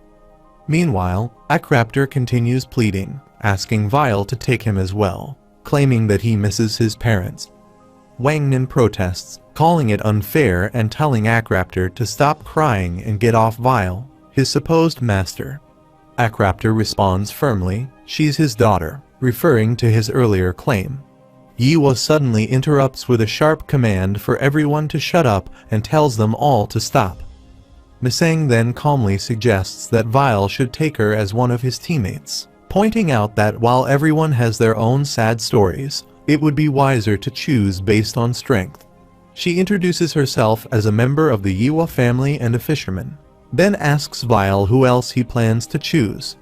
Wang Nin, irritated, questions why she's acting as if she's already part of the team. Miseng replies, isn't it obvious? Wang Nin counters, telling her not to overestimate herself, accusing her of killing her own teammates. Miseng, taken aback, demands to know what he means by that. Wang Nin explains bitterly that she doesn't remember him, but he failed the last test because of her.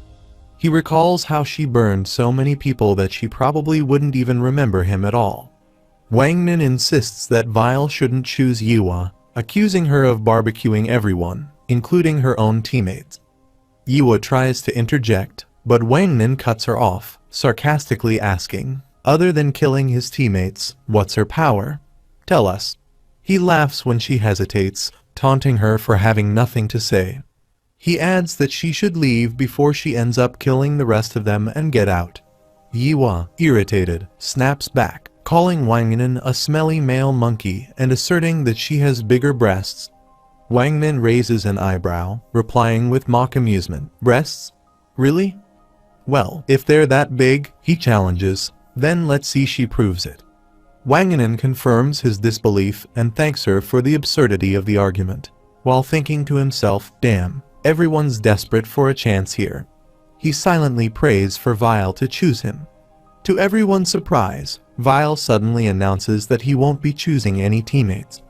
Love, taken aback, demands to know what Vile means by that. Vile calmly replies that he will be enough on his own, addressing Love as administrator. Wang Nin, stunned, thinks, what's this? Vile continues, requesting that Love let everyone else go home. Wang Nin, still in disbelief, tries to process what's happening.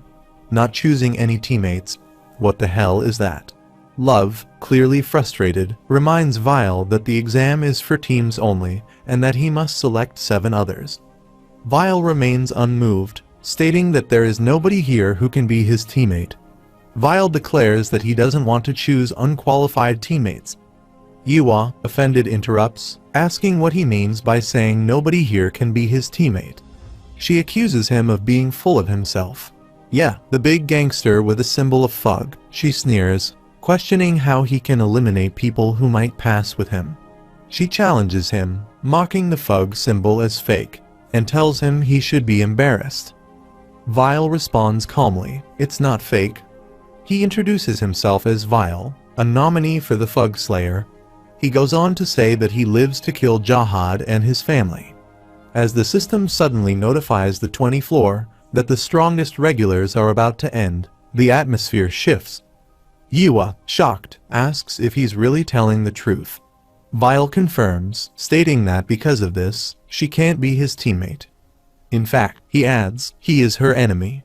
Love, observing the exchange, speaks up. He says he understands Vile, regardless of who he claims to be, but reminds him that the rules of the exam cannot be changed. It's the absolute rule of the tower, he states firmly. Love then points out that most of the regulars here would be willing to make a deal with the devil to pass the test. So, how about this, he suggests. He proposes that he and Vile play a game. Love proposes a game to Vile, stating that most of the regulars would be willing to make a deal with the devil to pass the test. He suggests that if Vile wins, he will allow him to take the test alone. Vile agrees to the terms, and Love tells him to take a break while he prepares the game. He also announces that anyone wishing to participate in the game should head to the dorms through a specific gate. After some time, Wangnan returns to his room, feeling exhausted. He removes his shirt, sits down, and remarks how tired he is, reflecting on how he almost died. He wonders if he's lucky or not since he's still in the competition and thinks about Vile's intention to kill Jahad. Deciding that he should take a bath first, Wangnan grabs his towel and starts walking toward the bathroom when Naya suddenly arrives in his room. Surprised, Wangnan comments that they're sharing the same room and jokes that there must be something between them. Naya laughs and says it's true, adding that it's good to see him again. Wangnan, feeling playful, says he's going to bathe and asks if Naya wants to join him. To his surprise, Naya agrees, saying, yes, let's go. Wangnan hesitates, asking, but he isn't a girl. Naya chuckles and replies that he hears that a lot, laughing it off as they head to the bathroom together. On the 20th floor, test director and high ranker Augustus inquire, what's this about Fug? Love confirms, yes, director, he's certain Vile mentioned that. Augustus, puzzled, asks, is he just a regular who's recently reached the 20th floor? Love replies that he witnessed Vile using the floral butterfly piercing technique, and he is certain Vile is connected to Fug. He then asks what Augustus plans to do. Love, filled with resolve, states that he intends to eliminate Vile here and now. Augustus remains calm and advises Love to stay composed. He reminds him that as the test director, his duty is to oversee the exam fairly, not to harm a regular due to personal reasons. They must be impartial. Love, however, disagrees, claiming he doesn't need to be fair to someone as evil as Vile. Augustus shakes his head, arguing that evil is a vague term and that they are bound by the rules of the tower. He insists that Love must not touch the boy. Love, defiant, protests, no way. Augustus, unfazed, then jests, why don't join his family if he is so fixated on him? Love snaps back, absolutely not. Augustus smirks, teasingly asking, does he like him? When Love furiously denies it, Augustus casually slaps him across the face. Love, humiliated, walks away, his anger barely contained. Augustus, watching him leave, repeats his warning, don't touch that boy. He glances at his lighthouse, which flashes with a signal, catching his attention.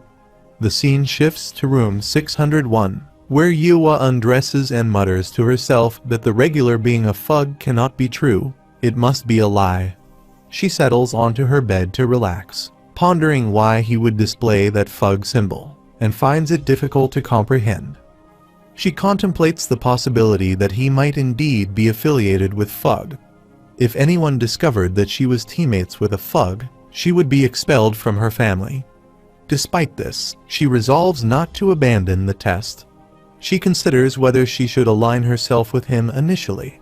If she fails again, she will bring shame upon her family and only have the chance to deal with him later when the opportunity arises.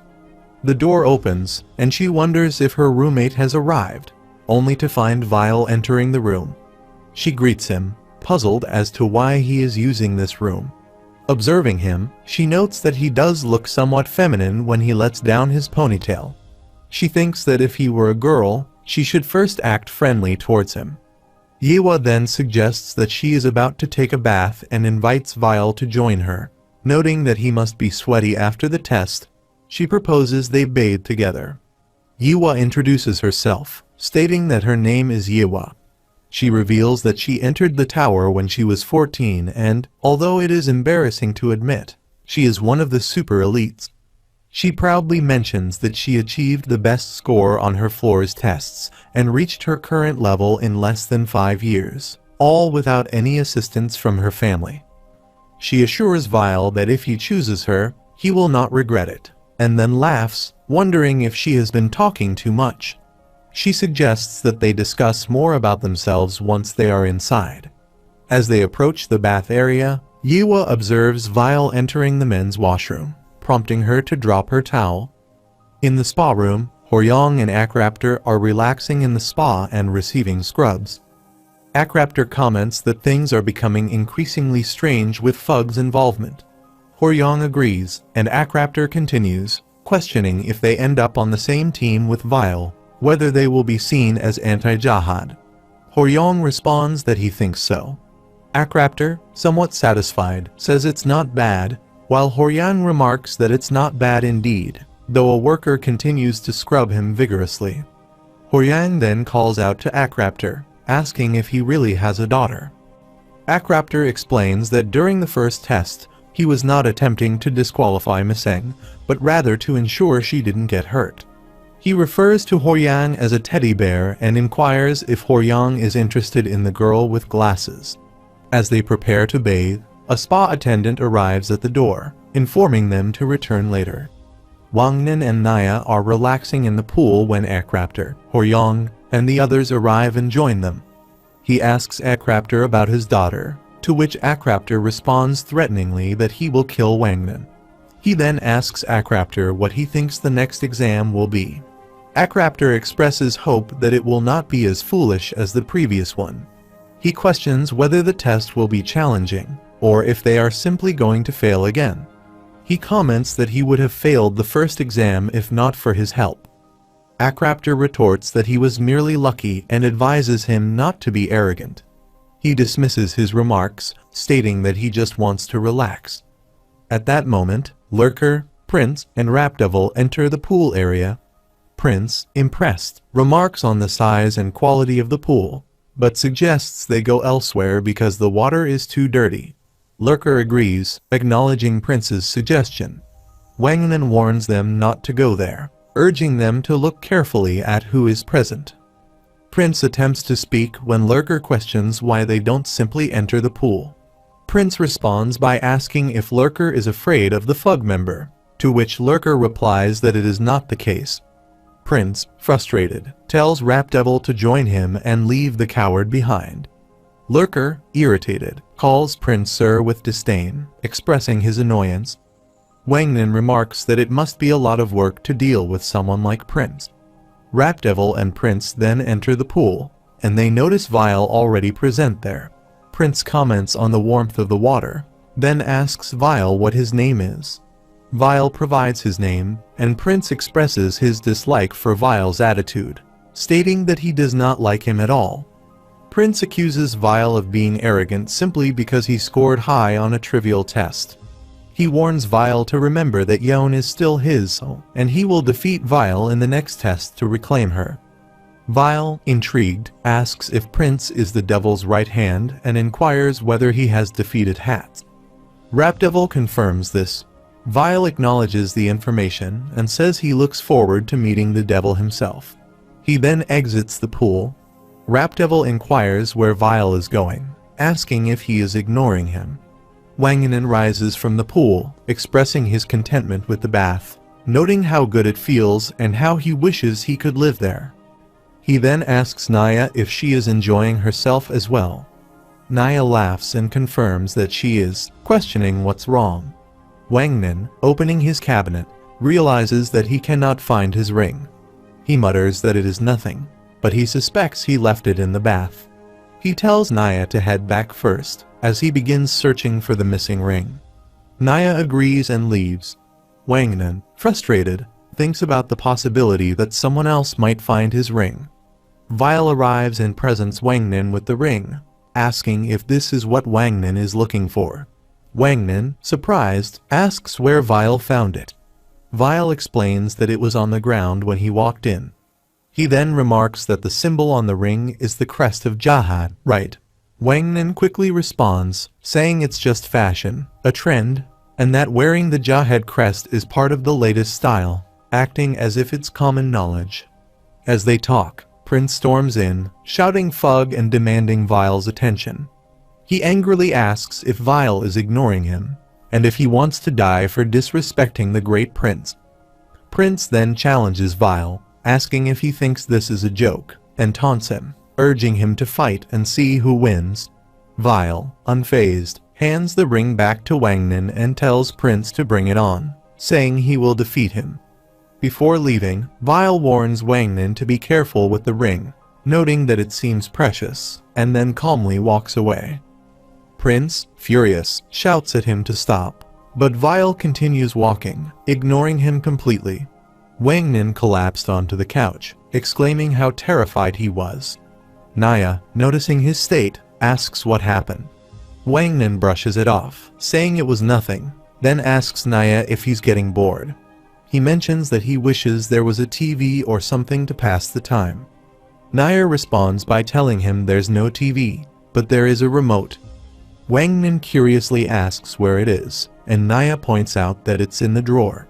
He retrieves the remote, noticing the words written on it, "Long Life Game." Meanwhile, Akraptor and Horyang arrive, with Akraptor yawning, commenting that bathing always makes him sleepy. He notices someone standing near Miseng and asks who the woman is, then turns to Miseng, asking where the girl with glasses is and what she is doing with this stranger. Horyang tries to get his attention as Miseng explains that Goseng went to the bathroom, and this lady bought her yogurt. The woman smiles, saying Miseng reminds her of her own daughter, who is about the same age. She adds that she couldn't just leave Miseng alone, and places her hand gently on Miseng's shoulder, remarking how similar she is to her own child. Akraptor, growing irritated, tells the woman that Miseng isn't her daughter, ordering her to take her hand off and step back. When the woman doesn't comply, he asks if she is deaf or if her pocket is broken, repeating that Miseng is not her daughter and telling her to leave her alone. The woman finally walks away, saying goodbye to Miseng and promising to see her later. Miseng, seemingly attached, calls her auntie as she leaves. Akraptor, frustrated, mutters that the woman means nothing, which causes Miseng to start crying. Just then, Goseng returns and, noticing the tears, asks why Miseng is crying and if Akraptor scared her again. Miseng says no, it's not that, it's just nothing, adding that it's scarier when he gets closer. Horyang steps toward her and gently says not to cry. Wanganen arrives, holding up a remote, and suggests they play a game to lighten the mood. Meanwhile, Prince, following Vile, shouts stop as he watches him enter his room. Yiwa steps out and asks Prince what he is doing in front of her room. He asks what she is doing there, and she reminds him that she told him earlier that this is her room. Shocked, he asks if she is sharing a room with Vile. She responds by asking why he cares who she shares a room with, adding that there is nothing between them now. He asks what she means, confused by her coldness. She declares that he is nasty, and she doesn't want to be associated with him, not even a little. She pleads with him to act as though they don't know each other from now on. Prince, hurt, responds that he can't believe she would say such a thing and warns her that he will beat both of them before she retreats back inside the room. Inside, Yuwa asks Vile if he plans to stay in this room and whether he's going to move out. As he ties his hair back and lies down, he replies that he has been assigned to this room. Yuwa acknowledges this, but insists that he should still move, mentioning that he's a boy. She adds that if he plans on asking for something just because he helped her, he shouldn't even think about it. He asks what she thinks he would ask for, and she, clearly irritated, suggests something about her body. He responds calmly, saying he's not interested in her body. This only fuels her anger as she releases her hair flames, thinking to herself that she'll kill him, forget about the team, and during the next test, she'll make sure to finish him for good. He, unfazed, asks if he should summon the queen, mentally calling for her to stop. The scene shifts. Wangnan sits with the others, playing cards. He throws down a card, laughing as he declares it's a good one, adding that with this, he can pay off his debt. Akraptor watches him with growing annoyance. Wangnan cheerfully says he's ready for the next round, but Akraptor interrupts, clearly fed up, asking if he plans to keep playing like this. He accuses Wangnan of using his back thingy to tell him what cards the others have. Prince chimes in, apologizing, and Wangnan laughs, asking what's wrong with another round. Akraptor, still annoyed, says not with him, suggesting they change teams. Wangnan looks around and asks with whom. He mentions that Naya doesn't know how to play and Miseng seems unsure. Goseng, noticing the hesitation, says Miseng's actually quite good at card games and encourages her to try it. Miseng hesitates, asking if Goseng really wants her to play. Goseng nods, saying yes, she should give it a go, but warns it might be hard to beat her, suggesting maybe just one round to start. She lays down her cards and exclaims, 3 deer and 2 bats, declaring that it's the start of her long life. Excited, she urges the turtles to come out, laughing as she finds them. The others watch her, amused by her enthusiasm. She grins and asks if they think she's really that good. Akraptor, nodding with a smirk, says he sees it now. She shows him her cards and asks if he wants her to help him, and he reluctantly agrees. She points out that he doesn't need a rabbit, but he has a pine tree, and what he really needs is the gold, the turtle, and then the white steel eel. Akraptor takes the card she suggests, smiling slightly as he realizes she's right. After the card game, they all head to the terrace. Horyong and Akraptor stand by the grill, looking around. Wangnan, leaning on the grill as well, groans that she got him, took all the money he had, and now he doesn't know what to do about his debt. Goseng walks over to him and, with a gentle smile, says he should think of it this way. He bought her snacks, and it's fun to be out here like this with everyone. Wangnan sighs but agrees, saying he knows she's right, though he can't help but feel the sting of losing all his money. Goseng asks if it wouldn't be nice to leave the tower and live like this together, and Wangnan, puzzled, asks what she means by that. She says they could completely forget about the tower, despite how far they've come, and then laughs at her own words. Realizing she may have ruined the mood, she apologizes and suggests they return to their rooms, as it's almost time for the lights to turn off. Wangnan and the other regulars head to their rooms. As he lies down in his bed, he recalls Goseng's suggestion to forget about the tower. He calls out to Naya, who is about to close his eyes, and Naya responds with a simple yes. Wangnan then says they should pass the test and celebrate with sweet and sour pork. Naya, confused, asks what he means by that. Wangnan clarifies, saying that this time, he'll order it, and the idea of sweet and sour pork sounds good. At that moment, the system window notifies them that the 20th floor of the bath has ended. Suddenly, the remote on Wangnan's side table starts ringing, and its light turns on. He gets up, confused, and wonders aloud what is wrong with it. Grabbing the remote, he presses a button and the ringing stops. Naya also gets up, asking if it was a call. However, the remote begins beeping again. Love's voice echoes through the room, announcing that the exam is starting now. Wangnin, confused, asks what exam Love is talking about and whether the call is the name of it. As the room locks itself, Wangnin and Naya exchange nervous glances, staring at the door. Love's voice continues, explaining that from now on, they cannot trust anyone. Teammates and enemies are now one and the same, and the only thing they can trust is their own room. All the regulars receive the same message on their remotes, while Love's voice calls out, "Fug, come down here. Let's fight." Love begins by stating the rules of the exam, explaining that his challenge is to secure 7 teammates and 6 rooms before Vile takes over Yon's room. He clarifies that they may start forming teams with the remote provided, and they can either protect or steal rooms. Participants are able to open and close the doors of their rooms, and by using the personal connector at the bottom of their remote, they can form teams or claim others' rooms. He further explains that it is simple to form teams. They only need to connect their USB to another regular's remote and press the blue button to become teammates. However, if they press the red button, they will steal the other regular's room. Therefore, if they do not trust someone, they should avoid opening their door, giving away their door, or handing over their remote. He states that the first team to gather 7 teammates and 6 rooms using their remote will pass the challenge. However, they must be cautious, as they are only allowed to use their own remote. Additionally, there must always be at least one connector in their remote, and they are prohibited from removing their remote from their room. Love explains that there must be at least one regular in each room, and that one of the 6 rooms must be on the same floor as Yon's room. He adds that if the number of regulars falls below 7, Vile will win.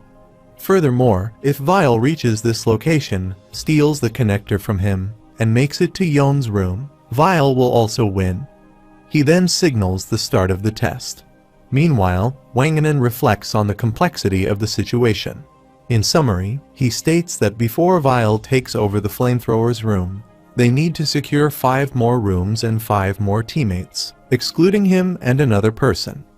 Naya agrees but notes that in order to either protect or steal other rooms, one of them will need to stay behind while the other ventures into the hall.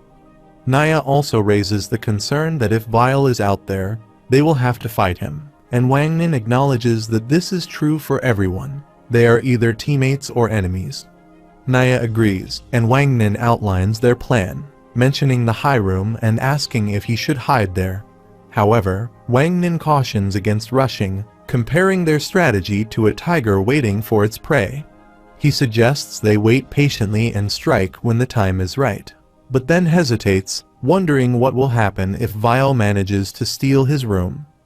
Wangnin questions whether he really believes he can defeat the Rancor, adding that the Rancor will likely eliminate the regulars as they come out of their rooms, eventually reducing their numbers to fewer than 7. He notes that stepping outside only benefits the Rancor, and with frustration, he admits that, frankly, he is afraid of him. Naya acknowledges his fear, understanding the situation. Meanwhile, Goseng tells Miseng that she is going to talk to Wangnin and advises her not to cry or open the door for anyone. Miseng insists she won't cry, saying she is no longer a child. Goseng, reassured, calls her a good girl, noting how mature she has become and promising to return soon. Miseng urges her to be careful. Though scared, Miseng knows she must act quickly. She reflects that the exam is about how fast they can form teams and claim rooms before Vile arrives. Thinking to herself, she concludes that hiding in the room isn't the right strategy. The key to winning, she realizes, is to move swiftly and place her trust in others. She decides it's time to go as she glances around and notices a lighthouse. She wonders aloud if men aren't supposed to approach them, then quickly dismisses the thought, stating it isn't complicated at all. Prince, seemingly unfazed, comments with a dismissive whatever, and asks if the goal isn't just to defeat that Fug guy. He says there's no point in waiting around, and he's ready to go and beat him now. Before heading out, though, he decides to hide the remote, just in case.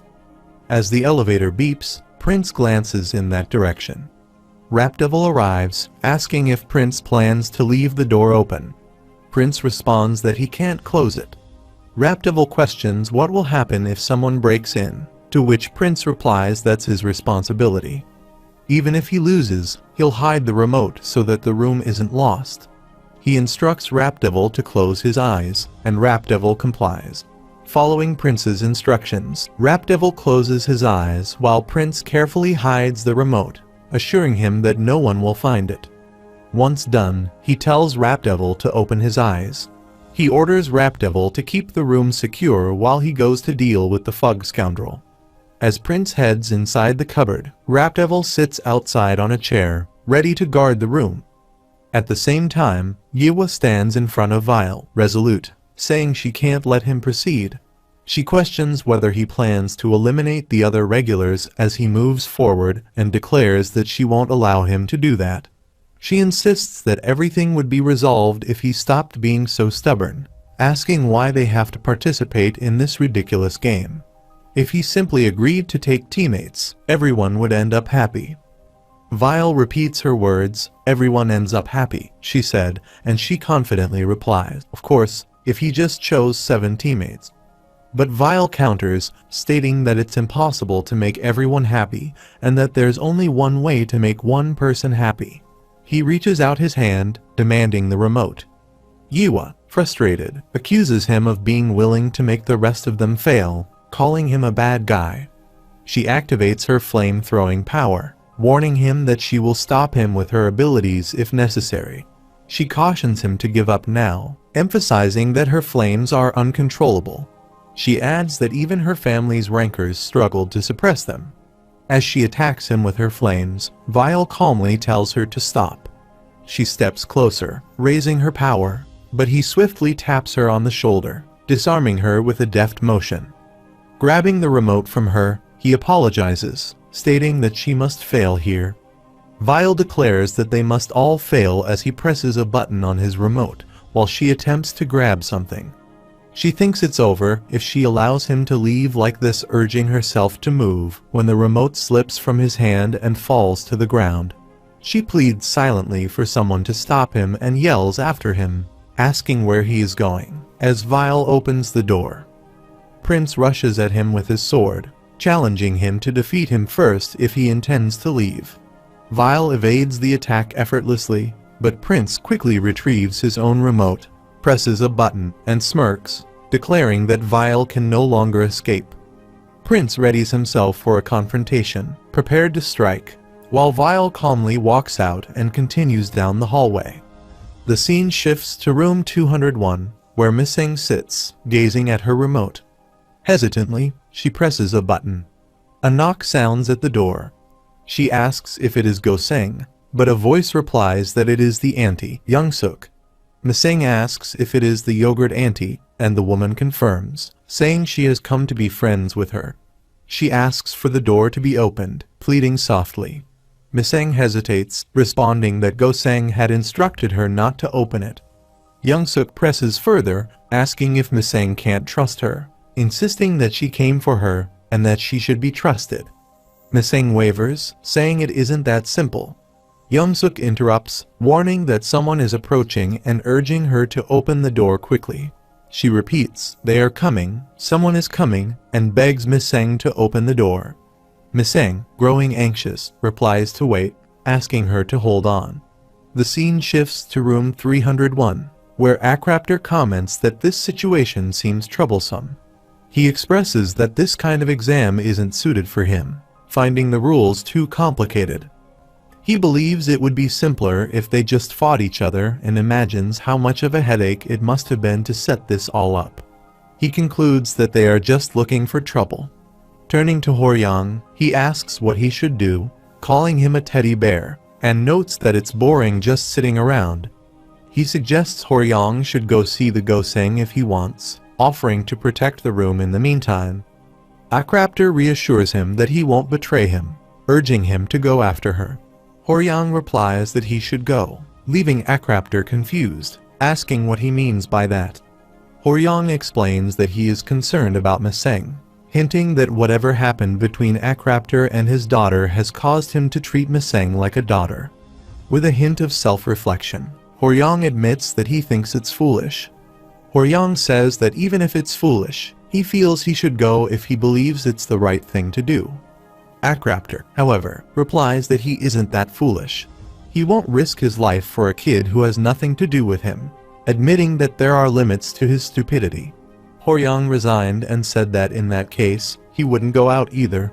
Akraptor then asks about Goseng, but Horyong replies that he isn't that foolish either. With a hint of challenge, he adds that they'll see who is more foolish.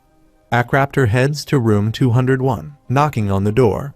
He calls out, addressing the kid with glasses, telling him to open up because he's there to become his teammate. But there is no response from inside. Akraptor, growing impatient, knocks again, insisting that the door be opened, assuring that he isn't there to steal the room. They don't respond at all, and Akraptor begins to worry, wondering if someone has hurt them. He quickly dismisses the thought, thinking it's impossible. Growing more anxious, he shouts glasses at kids loudly, demanding they open up. He knocks harder, his frustration building, and yells for them to open the door. He screams that it's not funny and continues banging on the door, insisting he's not there to hurt them. His patience wearing thin, and he threatens to break the door down if they don't open it. Miseng finally responds, telling him to stop. Surprised, Akraptor asks why she didn't respond earlier, saying she scared him. She calmly replies that he was the one scaring her with all the shouting. Akraptor, still frustrated, says if she's scared, then she should open the door. Miseng refuses, explaining that she can't. Confused, he asks why not. She explains that Goseng told her not to open the door for anyone, so she didn't even open it for the yogurt auntie. He assures her that he is not like that fat piggy lady. She responds that, in fact, he is worse. When he asks why she thinks so, she explains that he is worse than the lady, saying that he tried to kick her out at first sight and almost hit Youngsuk, who seemed like a bad person. She adds that her parents advised her not to make friends with bad people. He dismisses her comments with a darn whatever and insists that she should be begging him to be her teammate, stating that he is not the one in need. He decides to leave, mumbling about going back to enjoy yogurt with the lady. Miseng pleads for him to stay, confessing that she is scared to be alone. He tells her to open the door if she is so afraid, calling her a stupid kid as he returns to the door. Miseng reiterates that Goseng instructed her not to open the door. Annoyed, he mutters darn it and sits down in front of the door, calling her a spoiled kid. She asks if he is still there, and he confirms that he is. When she asks why he hasn't left, he replies that she told him not to go, calling her a kid. She asks what is happening, and he inquires why she came into the tower, noting that she is just a child. She explains that her parents believed she could become a great person by coming to the tower. She questions why he is there if she is supposed to become great and expresses her desire to be a significant person. He reflects on his own daughter, recalling that she also wanted to be someone with the power to protect her own child. Miseng calls out to him, asking what he is doing, and he confirms that he is still there. When she asks if he is getting bored, he replies that he is not. Miseng suggests they play a game, but he declines. She proposes a word chain game, and he repeats his refusal. Nonetheless, she starts the game with orange. He grits his teeth, thinking she's being unreasonable, as she continues with eel, liar, relay, yogurt, trauma, apple, elephant, and finally tower. He responds with rescue eagle. At this point, Youngsuk arrives and observes the situation with a smile. She notes that he was targeting that child too, but acknowledges that it won't be easy to make her open the door. Despite her attempts, the door remains closed.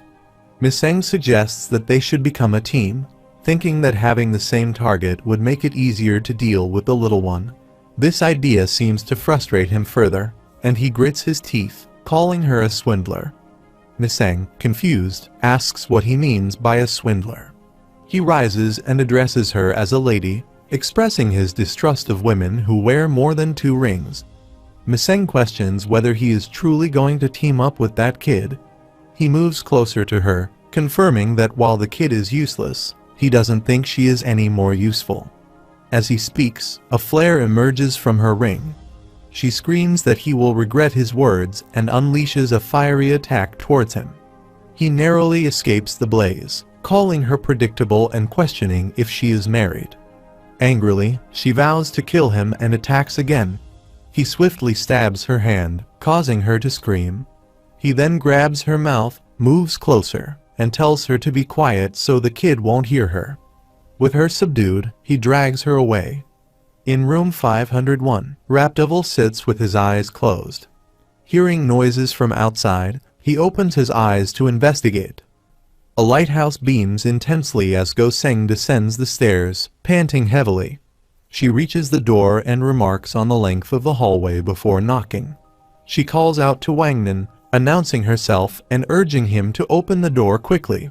When there is no response, she forcibly breaks the door open. Inside, Wangnan and Naya hide behind cupboards as Goseng enters. She throws a Shinsu bomb toward them, inquiring about their actions. She scolds them for hiding in the room, questioning if this was their plan and calling them cowards who dare to call themselves men. Wangnan defends their strategy, explaining that hiding in the room was a deliberate plan, not an act of fear.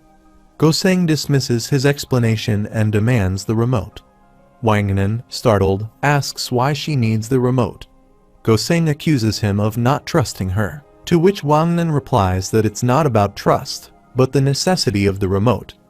Goseng cuts him off, acknowledging his desperation and understanding that it must be challenging for him to trust anyone. She presents her USB and tells him to do as he pleases, either take her on as a teammate or break the connector and let her fail. She sits down with him, explaining that she took this test with the intention of giving up everything, so she has no regrets. When he asks what she means, she reveals that she wasn't confident and only made it this far due to luck. She has come to realize that many people are far better than she is. To avoid regrets, she approached the test with a mindset of expecting to fail, signing up just to get it over with. She even left her house in slippers, lacking confidence in herself.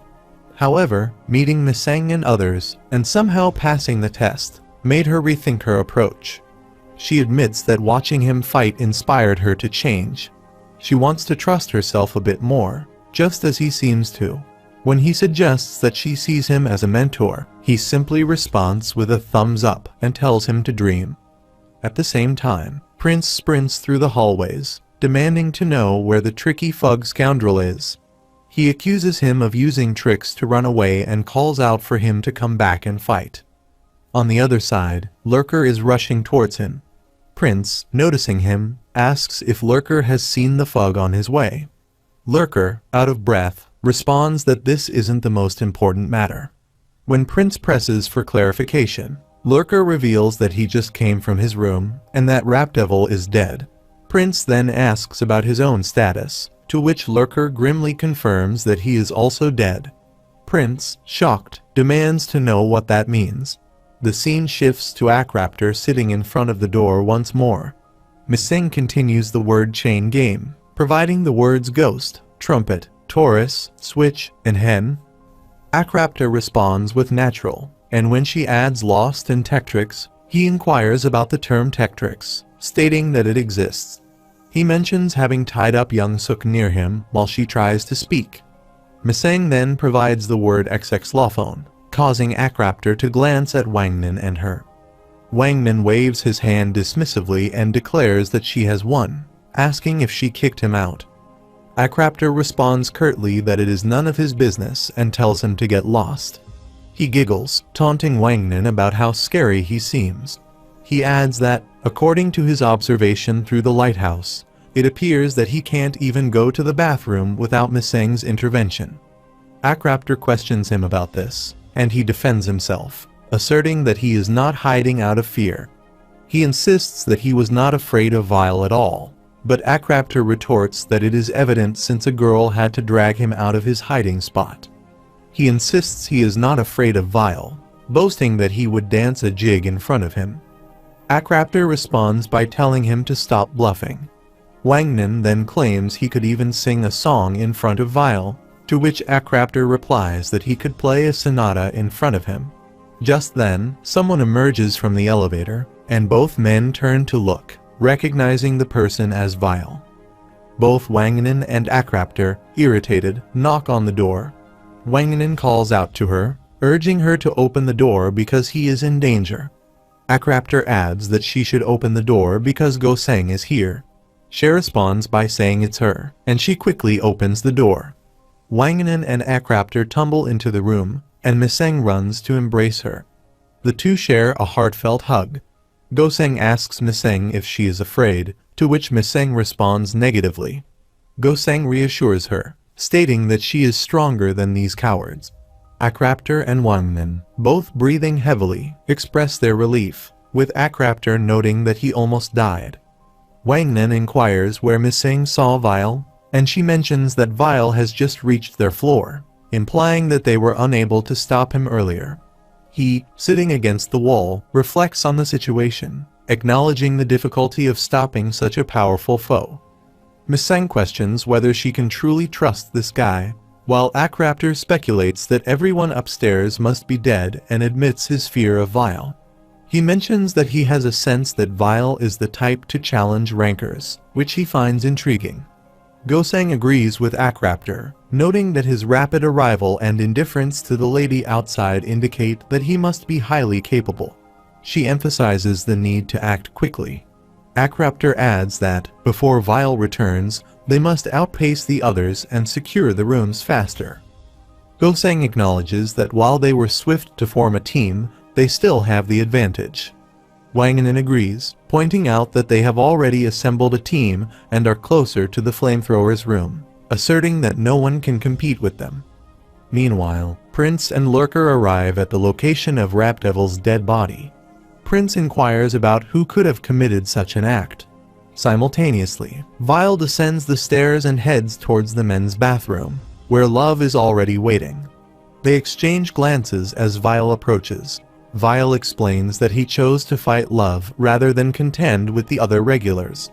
Love questions whether Vile is confident in his ability to win this fight, or if he is simply trying to avoid harming the other regulars.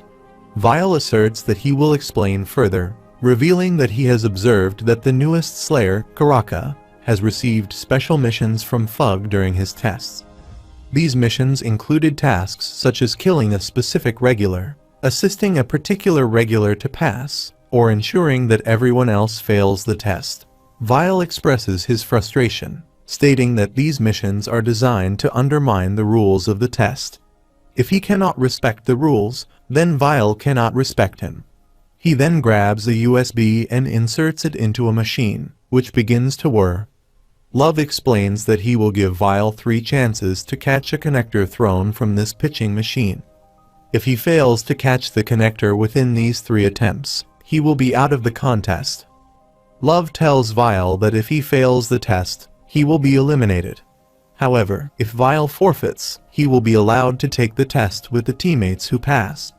Love adds that he has the ability to interfere with his attempts to catch the connector, and warns that he might accidentally cause serious harm during the test. Despite this, Vile agrees to proceed. Love sets up his machine and prepares for the first throw. The machine fires a connector towards Vile, who effortlessly blocks it. Love is puzzled by Vile's apparent calm and questions what Vile is trying to achieve. Observing Vile's ability to block the connector with ease, Love wonders about Vile's level of control, noting that Vile is merely a regular on the 20th floor. As Vile runs towards Love and attempts to grab the connector, Love realizes he may have underestimated Vile. He observes Vile using body reinforcement and a blue shield.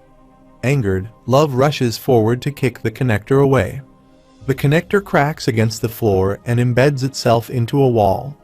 Love declares the pitch a foul. Meanwhile, Prince expresses his certainty that the Fug was responsible for Rapdevil's death. Lurker questions whether Prince truly believes it was him, given the limited time available. Prince insists that he is sure. noting that the thug was targeting Rapdevil and wonders who else could have defeated him. He is infuriated by the scoundrel's sneaky actions while he is away and considers it unforgivable. Lurker then asks what their next move should be now that Vile is gone and suggests focusing on gathering the rooms. Prince retorts, telling Lurker to be quiet and questioning whether he even wants to pass the test and become his teammate, accusing him of lacking self-respect. Lurker responds by emphasizing that passing the test is crucial, but Prince interrupts him, declaring that it is not over until he has personally killed the thug scoundrel. He vows to tear his head off. At that moment, someone asks if Prince intends to capture Vile. A monster and another person enter the scene, and Lurker demands to know who they are, and if they are also looking to catch Vile. The other person responds that they have a good idea. Meanwhile, Vile retrieves the connector from the wall, and Love, astonished, reflects on the fact that Vile nearly caught it. But Love still holds an advantage. He resolves to change his approach.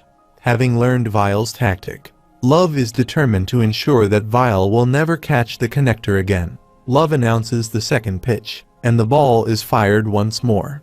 Vile manages to stop it again, which only frustrates Love further. Love charges toward Vile and taunts him, questioning whether Vile truly believes he cannot maneuver the connector. In response, Vile prepares to deliver a powerful punch. Simultaneously, Prince inquires of the other person if there is a method to capture Vile. The person confirms that there is a way and proposes that if they are allowed to join Prince's team, they will reveal their plan. They express their genuine desire to join him. Lurker, skeptical, challenges the validity of their claims and shouts at them. Prince intervenes, telling Lurker to stop and agreeing to consider their offer, but only after he captures Vile. He assures them that he will connect with them once Vile is dealt with. The other person expresses gratitude, and Lurker questions how he can trust them. Prince dismisses Lurker's concerns, suggesting that the newcomers might be more useful than Lurker or the stupid Polly. He asserts that if their plan is weak, they will face dire consequences. The other person reassures Prince that they will not disappoint him, and Prince appreciates their confidence. He responds positively to their assurance and acknowledges their determination. The other person laughs, thanks Prince, and prepares to leave with Lurker, who attempts to voice his doubts but is interrupted as they exit. Meanwhile, Wangnan rallies everyone with enthusiasm, declaring that now is the perfect time to act. Miseng, equally prepared, joins him, and Goseng inquires about their plans. She explains that with Vile out of the way, it is the ideal moment to steal rooms and complete the test. Wangnan asserts that they should aim to secure 3 more rooms and the flamethrower's room, confirming that everyone is ready. Miseng affirms their readiness. Wangnan then directs Akraptor, nicknamed Foilhead, to take action, much to his confusion about why he is singled out.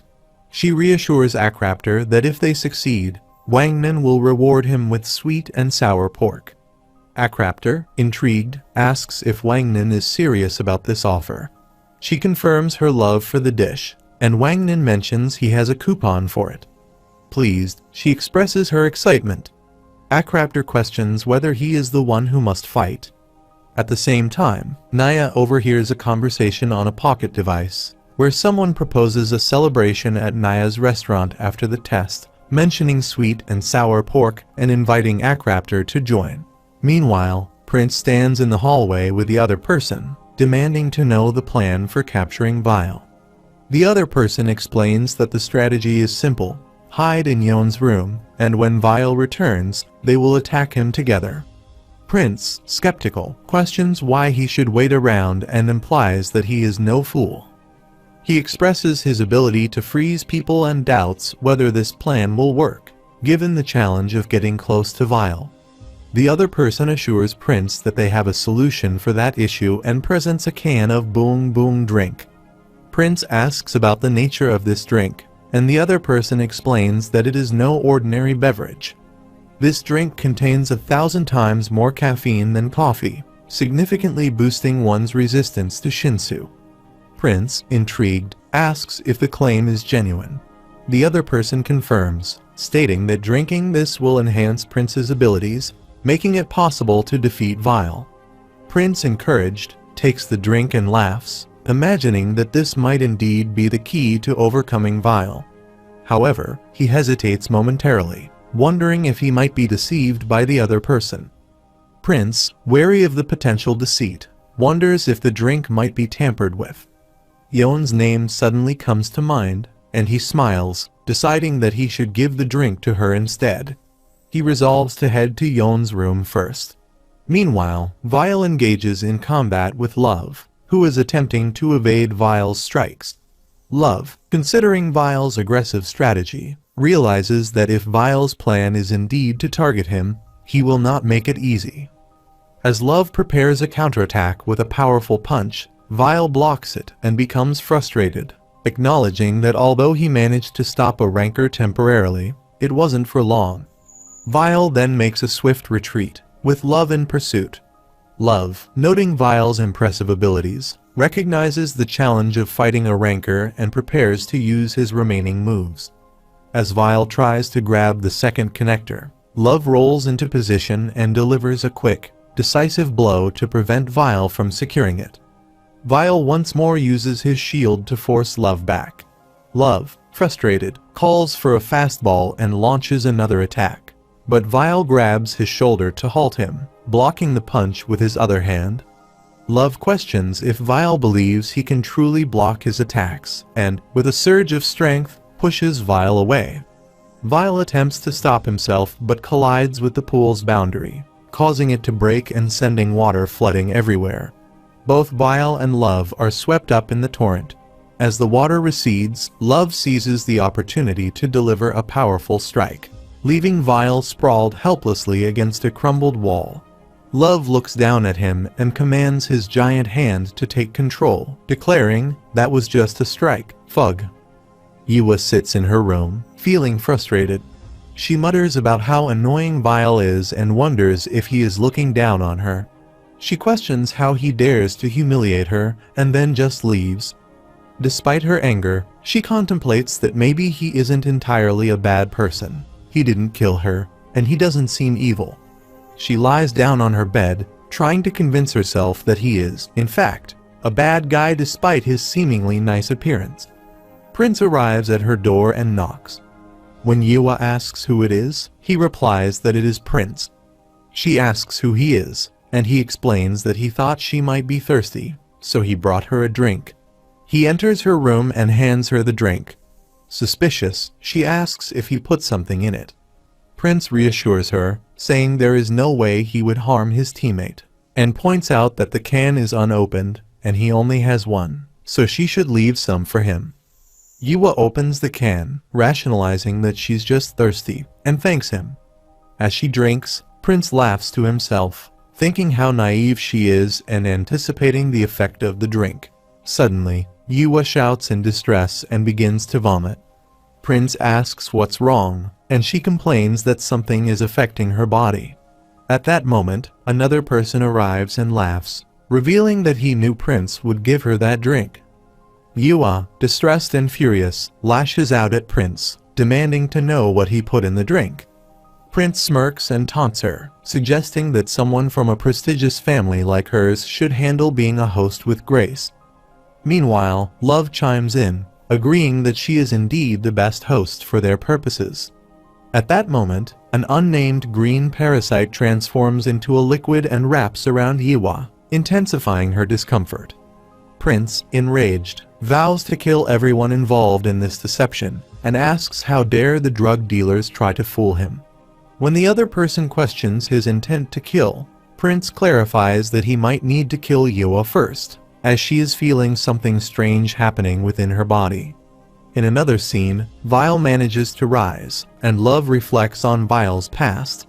He recounts how, before Vile entered the tower, his parents were killed by a fog right in front of him.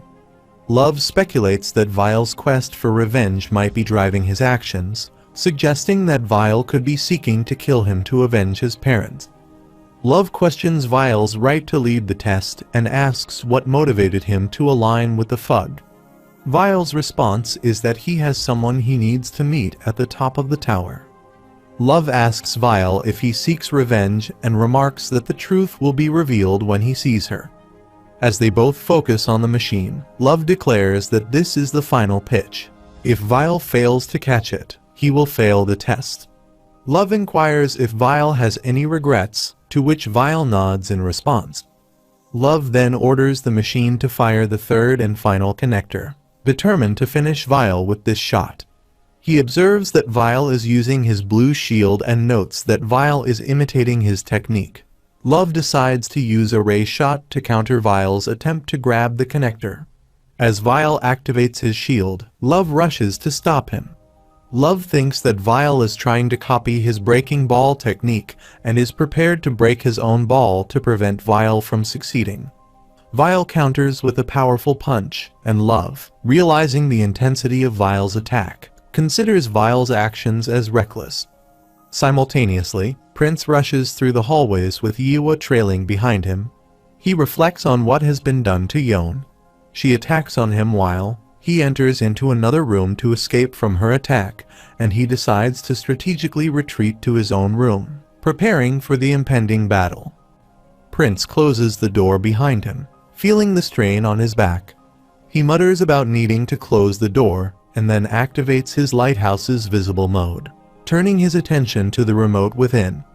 Laughing to himself, he marvels at how he managed to hide the remote so cleverly in the lighthouse. However, the remote begins to beep, startling him and nearly causing a heart attack. Prince, trying to calm himself, considers his next move and decides to wait for Lurker. He lies down on the floor, waiting. Meanwhile, Rap Devil, who has just recovered, notices the remote. He sees it as an opportunity and focuses intently on it, recognizing its importance in the ongoing situation. Prince is shocked to see Rap Devil alive and asks if he is truly still living. Rap Devil responds with a calm assurance, explaining that there must be at least one teammate still in the room and that he hadn't failed the test, which should have indicated his survival.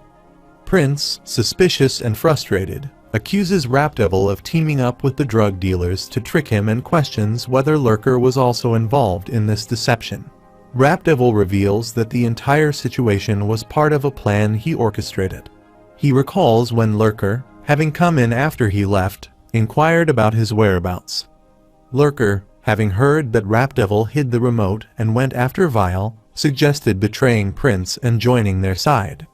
Prince, now infuriated, lashes out at Rap Devil, demanding to know how he could have orchestrated such a betrayal and if he thinks he can succeed in the test without him. Rap Devil apologizes, stating that the test is over, which leaves Prince confused and demanding clarification. Rap Devil adds that Lurker is even worse than Prince had thought, hinting at further complications and treachery in their midst. Young Suk arrives at a room, knocking on the door, and calls out to Bruce, identifying herself and requesting to be let in. Wangnan and Akraptor watch her approach with a mix of curiosity and caution. Bruce, after opening the door slightly, questions her tardiness and inquires if she has been involved in stealing his room. Young Suk, apologizing for her delay, suddenly throws a Shinsu bomb at him, causing a blast. In the chaos, Wangnan seizes the opportunity to capture both Young Suk and Bruce, binding them securely. He proudly declares their mission a success, pleased with how well his plans have played out. Akraptor observes Wangnan's actions, thinking to himself about how adept Wangnan is at being underhanded and opportunistic. As Wangnan settles down, prepares to leave, and comments on the failures of his opponents, saying his farewells, his remote begins to beep. He attempts to check his pocket window and asks Teddy Bear if everything is finished. Hoirang, seen in another room where people are bowing before him, confirms that the task is complete. Wangnan reclines with a satisfied laugh, pleased with having secured 5 rooms and noting that only the flamethrower's room remains. Akraptor warns him not to get too comfortable, reminding him that the test isn't over yet. Wangnan dismisses the concern, suggesting a break and claiming that being underhanded requires energy. He then jokingly says he should call Nia so she doesn't feel lonely, reassuring himself that she must be quite isolated in the room. Wangnan connects his pocket device and begins speaking to Nia. but it's Lurker who answers. Lurker confirms that Nia is safe, but is uncertain about the future of the room.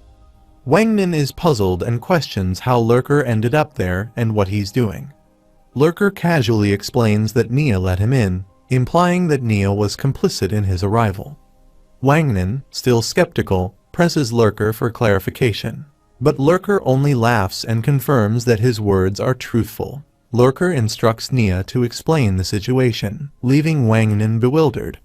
Wangnan urgently asks Nia if Lurker's claims are true and if he's okay, demanding to know what has been done to him. Nia, with a note of regret, confirms that Lurker's words are indeed true and apologizes for the deceit. Wangnan insists that this can't be right, and that Nia must be lying. However, Nia's apologies and Lurker's taunts confirm the grim reality. Lurker derides Wangnan for his naivety, explaining that the restaurant Nia works for is part of a larger network, connected through a loan company that oversees numerous establishments in the area. He reveals that when Wangnan made orders, his pocket code was recorded, enabling them to trace his purchases. Lurker recounts their first meeting, emphasizing that the coupon Wangnan received was a ploy to lure him into a trap. He explains that the entire setup was designed to track Wangnan if he attempted to hide and to ensure his capture. In essence, Wangnan was deceived and trapped by their meticulous planning. Wangnan, filled with disbelief and hurt, continues to press Nia, questioning how he could betray him after their trust. Akraptor, equally troubled, shakes his head, unable to comprehend the betrayal. Nia, his voice trembling, offers an apology, acknowledging that he has no right to ask for forgiveness. He explains that he had someone he needed to protect. Wangnan, stunned, asks what he means by that. Nia recounts his past with sorrowful clarity. When he first arrived on the 20th floor, he had failed the test and felt weak and insignificant. He describes how those who had come up the tower with him betrayed him, stealing his money and weapon. In his darkest hour, an elderly woman, the owner of the restaurant where he now works, came to his aid. She took him in, and he found solace and purpose working alongside her, forgetting his past failures. However, his contentment was shattered when Lurker and his gang began terrorizing the restaurant. Nia reveals that the old lady had borrowed money from these gangs, who then began to threaten her. Desperate, she turned to the company, which ultimately led her to work with Lurker. The collaboration was a desperate measure to fend off the mounting threats, but it also meant that Nia had been coerced into betraying Wangnan and his group to protect her and the restaurant. Wangnan and Akraptor are left in stunned silence, processing the depth of Nia's regret and the complexity of the situation. He states that he took the test because they had promised to erase all his debt if he eliminated the other regulars. Aware of his inadequacies and the improbability of forgiveness, he feels that he cannot be absolved. Wangnan contacts him, and he responds that, after spending time with Wangnan, he has gathered the strength to attempt ascending the tower once more. He acknowledges that this might signify a change in him, a transformation into someone else, but he cannot abandon his grandmother. He finally encounters someone who trusts him, which makes him deeply emotional. Covering his mouth with his hand, he begins to cry and laments that he is betraying Wangnan. He speculates that his past behavior must have been egregious, leading to his current punishment, and he repeatedly apologizes. Wangnan attempts to soothe him, and Miseng also becomes emotional and starts crying. Nia apologizes, acknowledging his previous bad behavior, and asserts that Wangnan and the others are genuinely good people, but his own actions have prevented him from ascending the tower. Nia expresses his deep regret, repeatedly saying sorry, until Wangnan tells him to stop his continuous apologies. Wangnan asserts that he fought solely to protect what belonged to him, and Nia questions what would happen if he were to lose this room. Wangnan quickly reassures him, saying it is all right and advising him not to cry if he fails, as he can retake the test. He expresses that it is commendable that Nia already has something to protect and suggests that he might have discovered his true self without needing to ascend the tower. Wangnan informs him that he is no longer his mentor and congratulates Nia. affirming that he is a good person. Nia, still overwhelmed, apologizes once more. Lurker approaches, grabs the remote, and comments on the emotional display. He presses a button and reveals that he forgot to mention that Nia's grandmother's debt cannot be paid off. Shocked, Nia stands and asks for clarification, having been told that it would be settled after the test. Lurker explains that he is quitting the company, plans to defeat the owner's son who he deems foolish, and intends to become the leader going up. When Nia inquires about his own actions, Lurker coldly replies that Nia has betrayed his teammates, and as a result, his debt will remain unresolved. Nia protests that it is unfair, demanding the remote and accusing Lurker of being a swindler. As he rushes to attack Lurker, a guard intervenes, restraining him. Wanganen, concerned, asks Nia if he is alright and tells him to stop, indicating that Nia is no longer connected to this situation. Lurker, using his freezing power to intimidate, threatens Nia and insists that he is going to kill him regardless. He orders the guard to hold Nia tightly. Wanganen pleads with Lurker to cease his actions, begging him not to proceed. Lurker coldly instructs him not to move, warning that it will cause more pain. He then stabs Nia with his freezing hand, prompting Wanganen to scream for him to stop. Lurker expresses his disdain for people like Nia, maintaining his position despite Wanganen's continued pleas. He asserts that a bad person remains a bad person and advises against pretending to be good, suggesting that this is the inevitable outcome. Wanganen, desperate, implores Lurker to stop, but his requests go unheeded. Lurker eventually declares Nia dead, noting that the process took longer than he had anticipated.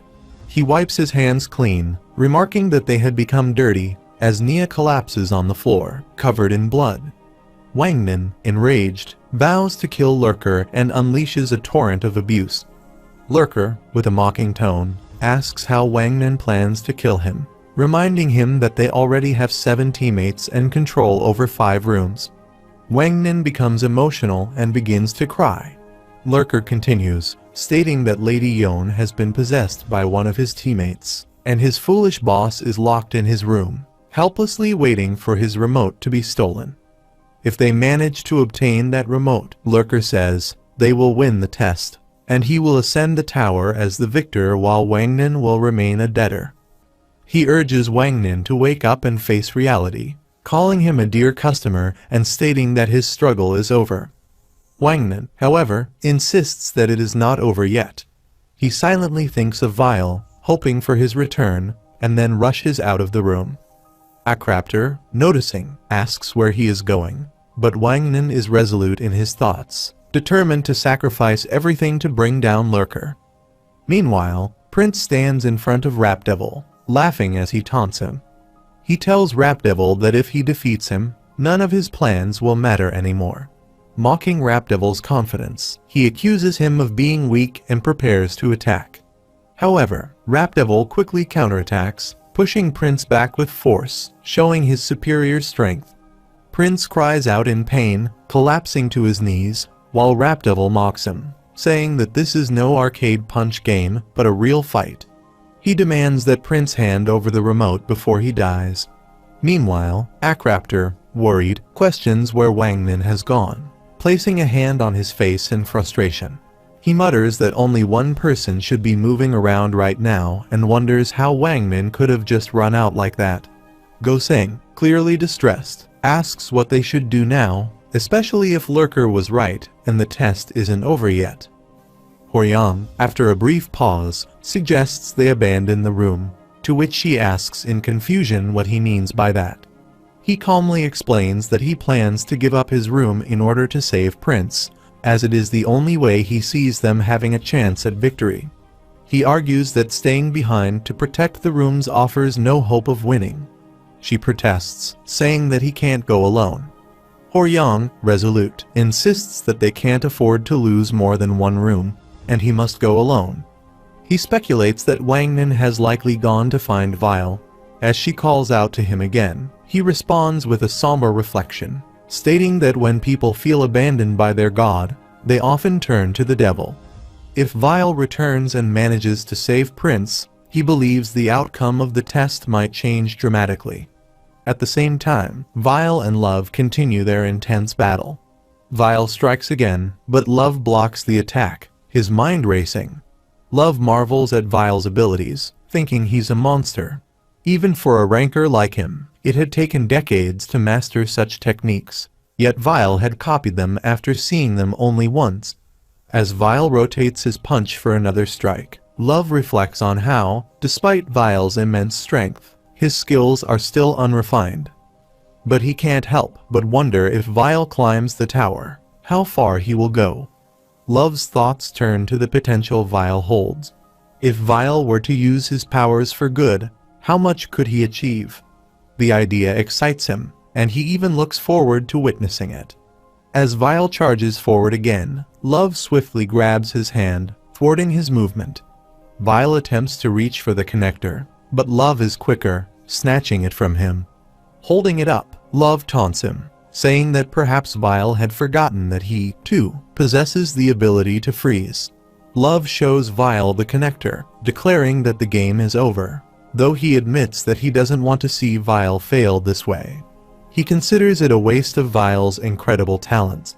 Love offers him a chance, telling him to give up, accept his teammates, and he will allow him to pass. He urges Vile to use his powers for good, hoping to appeal to his sense of purpose. Vile looks at him but remains silent, his expression unreadable. Wangnan suddenly enters and throws a pepper powder bomb toward Love, who immediately thinks what this chili powder is and begins coughing severely. Wangnan grabs the connector, wondering what it is, and warns him not to move. Love, still coughing, asks what Wangnan is doing. Wangnan responds that the connector is in his possession, and Love, confused, wonders what is wrong. Wangnan then pleads with Vile for help, explaining that there is a villain up there. He recalls that someone once said it's not the good guys who defeat the bad guys, but the worst ones, claiming that he is the most evil person in the tower. Wangnan proposes that Vile come with him to teach the scoundrel a lesson, promising to hand over the connector once the task is done.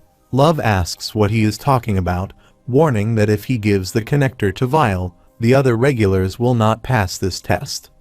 Wangnan responds that it is better for all of them to fail than for that scoundrel to succeed. As Love charges toward him, he shouts, and the connector slips from his hand, causing him to fall as well. Love places his foot on Wangnan's back, urging him to stop. Wangnan, in defiance, says he cannot, but Love insists he must return the connector. Wangnan refuses, exclaiming that the scoundrel killed Nia, to which Love coldly replies that people die during exams and accuses Wangnan of losing his mind. Trying to snap him out of it, Love tells him to get it together. Wangnan, trembling, admits he understands, recalling when he first arrived on this floor. He reflects on how he had many friends back then, and they used to enjoy sweet and sour pork together. But one by one, his friends abandoned the test, leaving him alone. Eventually, he was the only one left, and when he sat there eating by himself, staring at the empty bowls, it felt as though those empty bowls were silently telling him to give up. He says it felt as though they were telling him he was alone and hopeless, and he hated that feeling. At last, he had found someone to enjoy delivery food with, someone to share meals with, but now that person is dead. He questions whether this tower truly makes their dreams come true or simply forces them to give them up. Shouldn't they at least punish the bad guys who exploit others' dreams to fulfill their own? He becomes emotional, overwhelmed by the thought. He declares that he cannot forgive those scoundrels, especially if the tower allows them to rise, and if it is because of them that he is being held back. Vile then speaks, vowing to destroy them all, promising to become the king of this tower and annihilate every one of them.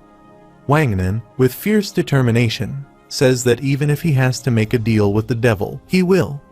Without hesitation, he throws the connector towards Vile, who catches it. Love, observing the scene, thinks to himself that he has lost. Wangnan, resolute, says it is time to go, and Vile echoes him, it is time to go. Meanwhile, Rapdevil kicks Prince away, leaving him badly injured. Prince, in pain, calls Rapdevil a scoundrel and demands that he stop playing around and finish him off. Despite his injuries, Prince struggles to his feet, swearing that Rapdevil is dead.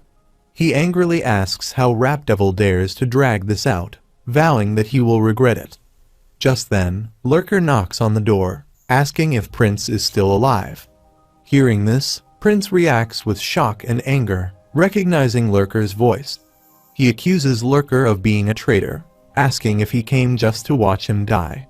Lurker, with a smug tone, expresses relief, saying how fortunate it is that Prince is still alive. Bingo. Prince, confused and hurt, asks why Lurker is doing this to him.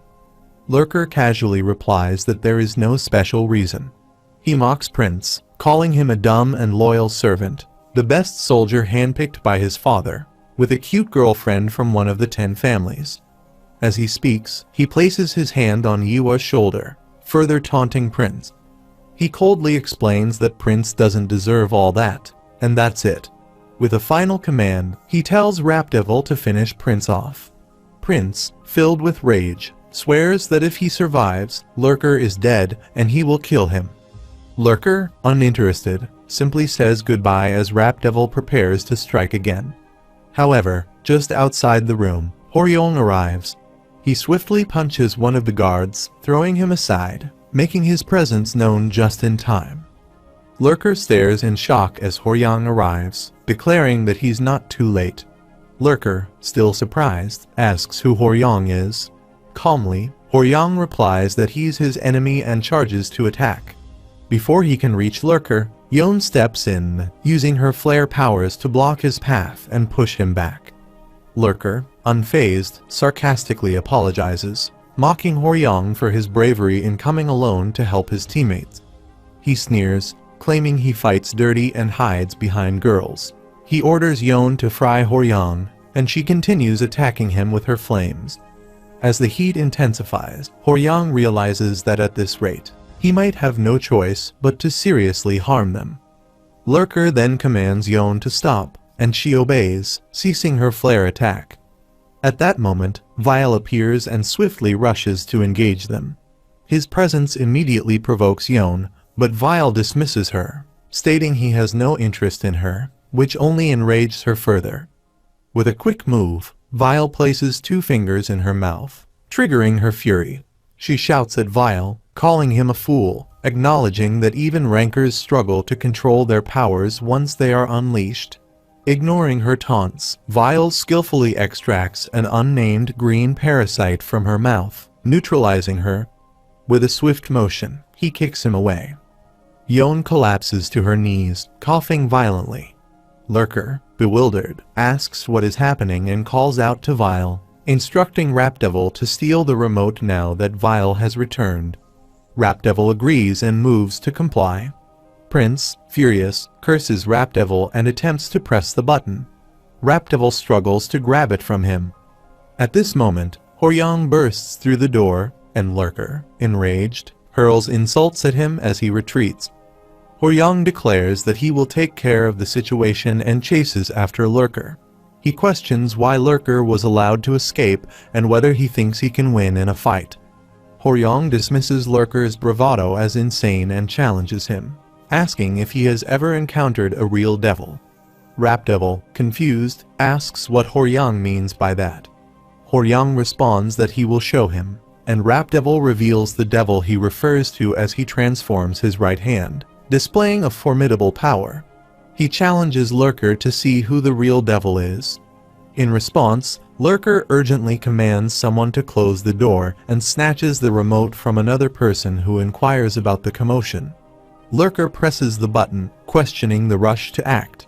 Meanwhile, Vile confronts Lurker, demanding to know if he stole the connector from the Ranker and Wangnin. Wangnin, filled with rage, charges at Lurker and delivers a powerful punch, sending him crashing into a wall. Lurker's nose begins to bleed from the impact. Wangnin, seething with anger, asserts that he had warned Lurker he would come to kill him. The scene shifts to the exterior of a door, from which a voice emerges, begging for mercy. The voice pleads for forgiveness, repeating the desperate request to be let go. Inside the room, Rapdevil is covered in blood, his voice trembling as he begs for forgiveness, admitting his wrongs and taking full responsibility for the situation. He continues to bleed profusely. Horyang, standing nearby, sternly instructs him never to mention that they have met before, warning both Prince and Rapdevil of the consequences. Rapdevil, shaking, agrees, promising that he will never reveal anything. He insists he will claim to have seen an angel instead. Prince, observing Rapdevil's condition, thinks to himself that Rapdevil is incredibly strong and impressive, but dismisses any idea of showing sympathy. Horyang then calls out to Prince, asking for the remote. Prince quickly hands it over, addressing Horyang as Mr. Devil, to which Horyang corrects him, stating that it is Hoyrang. Prince responds with an apology, calling him Horyang instead. As he exits the room, he reflects on the situation, thinking that the area is now secure. He considers heading to his room, realizing that if he goes now, he might be able to prevent Vile from taking the room. He thinks there won't be much he can do there, and whatever Vile possesses is far too dangerous. Deciding it's better to leave it up to Vile, he presses the button. The scene shifts to another room where Lurker, Wangnan, Vile, and another person are quickly escaping. As they exit, Wangnan declares that he is done with this, slamming the door behind him. Lurker, furious, demands how Wangnan could have brought Vile along, accusing him of wanting them all to die together. He hurls abuse, asking if Wangnan finally understands the gravity of the situation. He, unfazed, responds, acknowledging that Lurker is indeed the crazy dog in this arena. Enraged, Lurker lunges at Wangnan, but Wangnan swiftly dodges his attack and delivers a crushing blow to Lurker's left arm. As Lurker staggers, a Shinsu controlling device falls from his right pocket. Wangnan, eyes sharp, immediately notes the device and accuses Lurker of manipulating Shinsu with it. He warns Lurker not to dare reach into his pocket, declaring that this punishment is long overdue not just for him, but for Nia and all the innocent people Lurker has harmed. Grabbing the controller, Wangnan ignores Lurker's desperate shouts. Wangnan says Lurker should atone for his sins with death, but Lurker laughs, calling him a funny scoundrel pretending to be righteous. Wangnan grabs his collar, demanding to know what he means by that. He asks how Lurker can still laugh after everything he's done. Lurker replies that it's amusing, murdering someone and calling it atonement or revenge. He asks if Wangnan really thinks he'll be any different from other killers just because he calls it justice. Irritated, Wangnan punches him, angrily declaring not to compare him to someone like Lurker. Lurker, unfazed, taunts him, asking why he's striking a nerve. Wangnan insults him, insisting he's nothing like the garbage Lurker is. Lurker then asks if Wangnan even knows why he started this job. He explains that it was because he borrowed money from their boss, and Prince, listening through a pocket device, hears this revelation as well. Wangnan, still gripping Lurker by the collar, asks what he means by that. Lurker continues, saying that, just like Wangnan, he borrowed money to climb the tower. But after he failed, he saw the size of his debt, and that was when he realized he had been scammed. Wangnan tightens his grip, his mind reeling with the weight of this new information. Lurker replies that he couldn't deal with the crushing debt, so he went to the boss to beg for his life. He claims that he and Wangnan are not so different from each other, both having to give up their dreams of climbing the tower. He started this job because, like Wangnan, he had been preyed upon. Wangnan, still furious, asks if that's an excuse if Lurker really thinks he can be forgiven for tormenting others. Lurker continues, saying that one day the boss called him with a request. The boss told him that his son was going up the tower and asked Lurker to go with him, saying he would do anything for his son's future. The boy was his treasure, and the boss had spent all his money bribing the supervisors to rig the test so his son would pass. Lurker laughs loudly, finding the irony in the situation. Wangnan, seething with rage, says that Lurker is nothing but a thug who makes a living by taking advantage of other regulars' dreams. He asks what kind of treasure could justify destroying the dreams of others to pave the way for one spoiled child. Is that what all of this was about? Lurker smirks and says, look here, righteous little man. That's what this tower is about. It's not about blaming or hating anyone. He says he just has to keep climbing up, and nothing else matters, questioning what the big deal is about killing a kid. Wangnan, growing angry, tells him to shut up and forcefully shoves the Shinsu controller into his mouth. He asks if that is Lurker's answer, if that's why he killed Nia, because it's no big deal, and declares that he can't accept it. He repeats, trembling, that he cannot forgive Lurker for killing Nia, but struggles with the idea that maybe he should. Lurker, confused and mocking, asks what Wangnan means by forgiveness. Wangnan replies, saying yes, he knows that he, Nia, and Lurker are all the same. If he can forgive Lurker, then maybe those who were tricked by Nia will forgive Nia too. He says he thinks he should forgive Lurker, but his voice carries uncertainty. Lurker becomes frustrated, grabbing Wangnan by the collar and demanding what he's talking about. He asks who has the right to forgive anyone, and who Wangnan thinks he is to forgive him.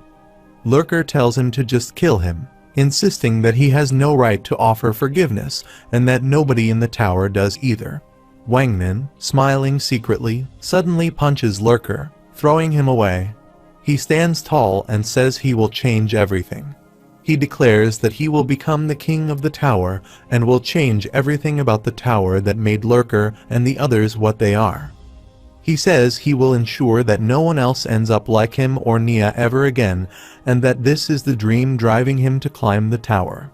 He declares that even if people laugh and say it's impossible, even if he fails thousands of times and gets betrayed, he will never give up.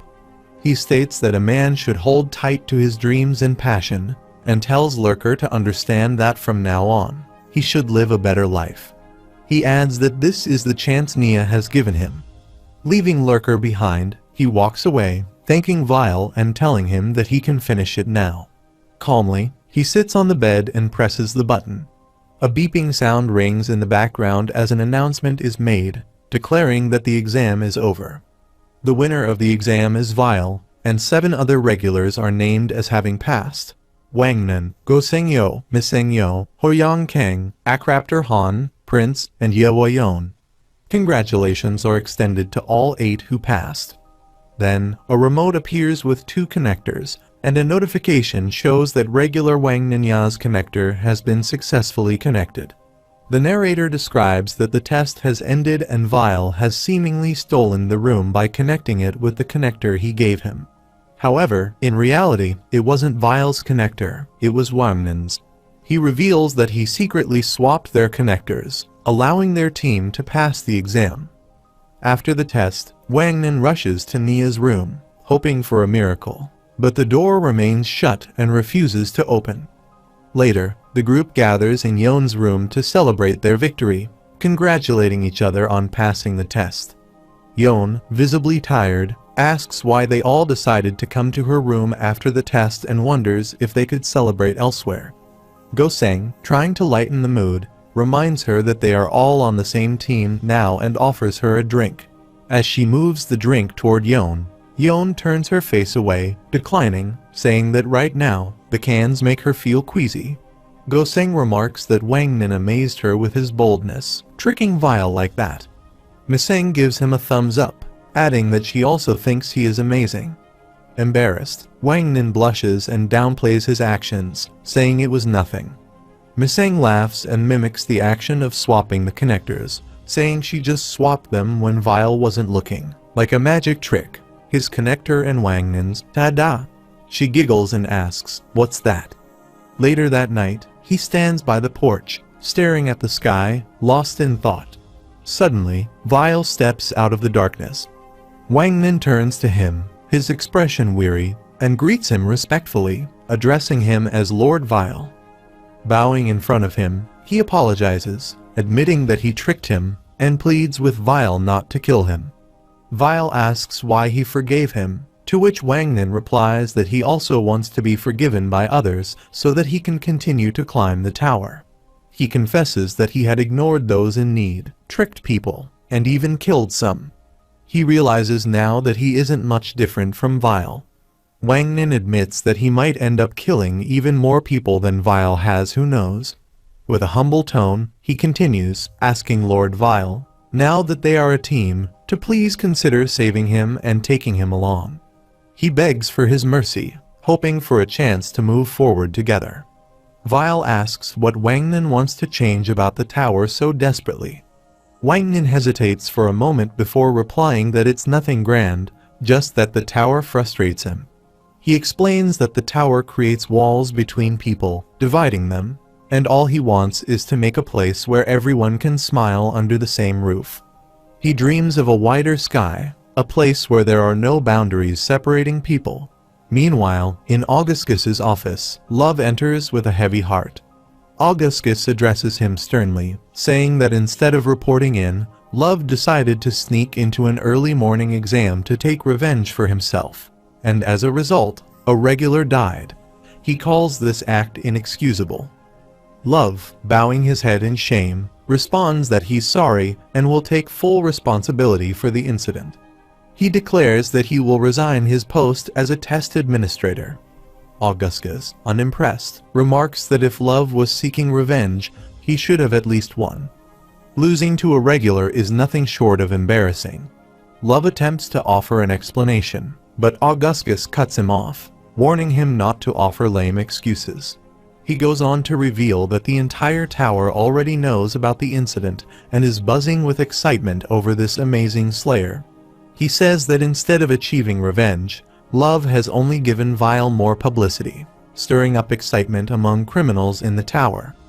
Augustus, clearly disappointed, demands to know what Love has done, and all Love can do is repeat his apology, his head hung low.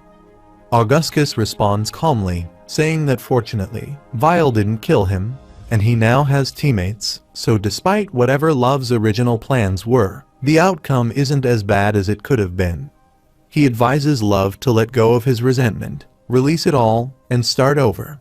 Before the situation escalates further, they can inform the ruler that this is the final exam and allow Vile and his team to ascend. Augustus reassures Love that it will likely result in some disciplinary action, but nothing severe. He adds, almost casually, that if Love truly feels remorse, he can treat him to chicken. Augustus smirks, mentioning that he likes fried chicken. Overcome with emotion, Love responds, calling him supervisor, and admits that he doesn't particularly like fried chicken. Augustus, not missing a beat, suggests he dip it in the sauce if that's the issue. He dismisses Love, telling him to enjoy his 10-day suspension and to make the most of it. Love expresses his gratitude before leaving the office. As he reaches the door, he hesitates and asks if they could have spicy rotisserie chicken instead. Augustus, with a slight sigh, orders him to just get out, and Love promptly exits the office. Augustus closes the curtains and reflects on the situation, remarking that Love is too naive. He had been provoked by the fire wave explosion and failed to kill a thug. But, in the end, this worked in his favor, as his goal has been achieved. Speaking into a communicator, Augustus reports that everything has gone according to plan, confirming that the prince passed the exam, exactly as the thug had intended.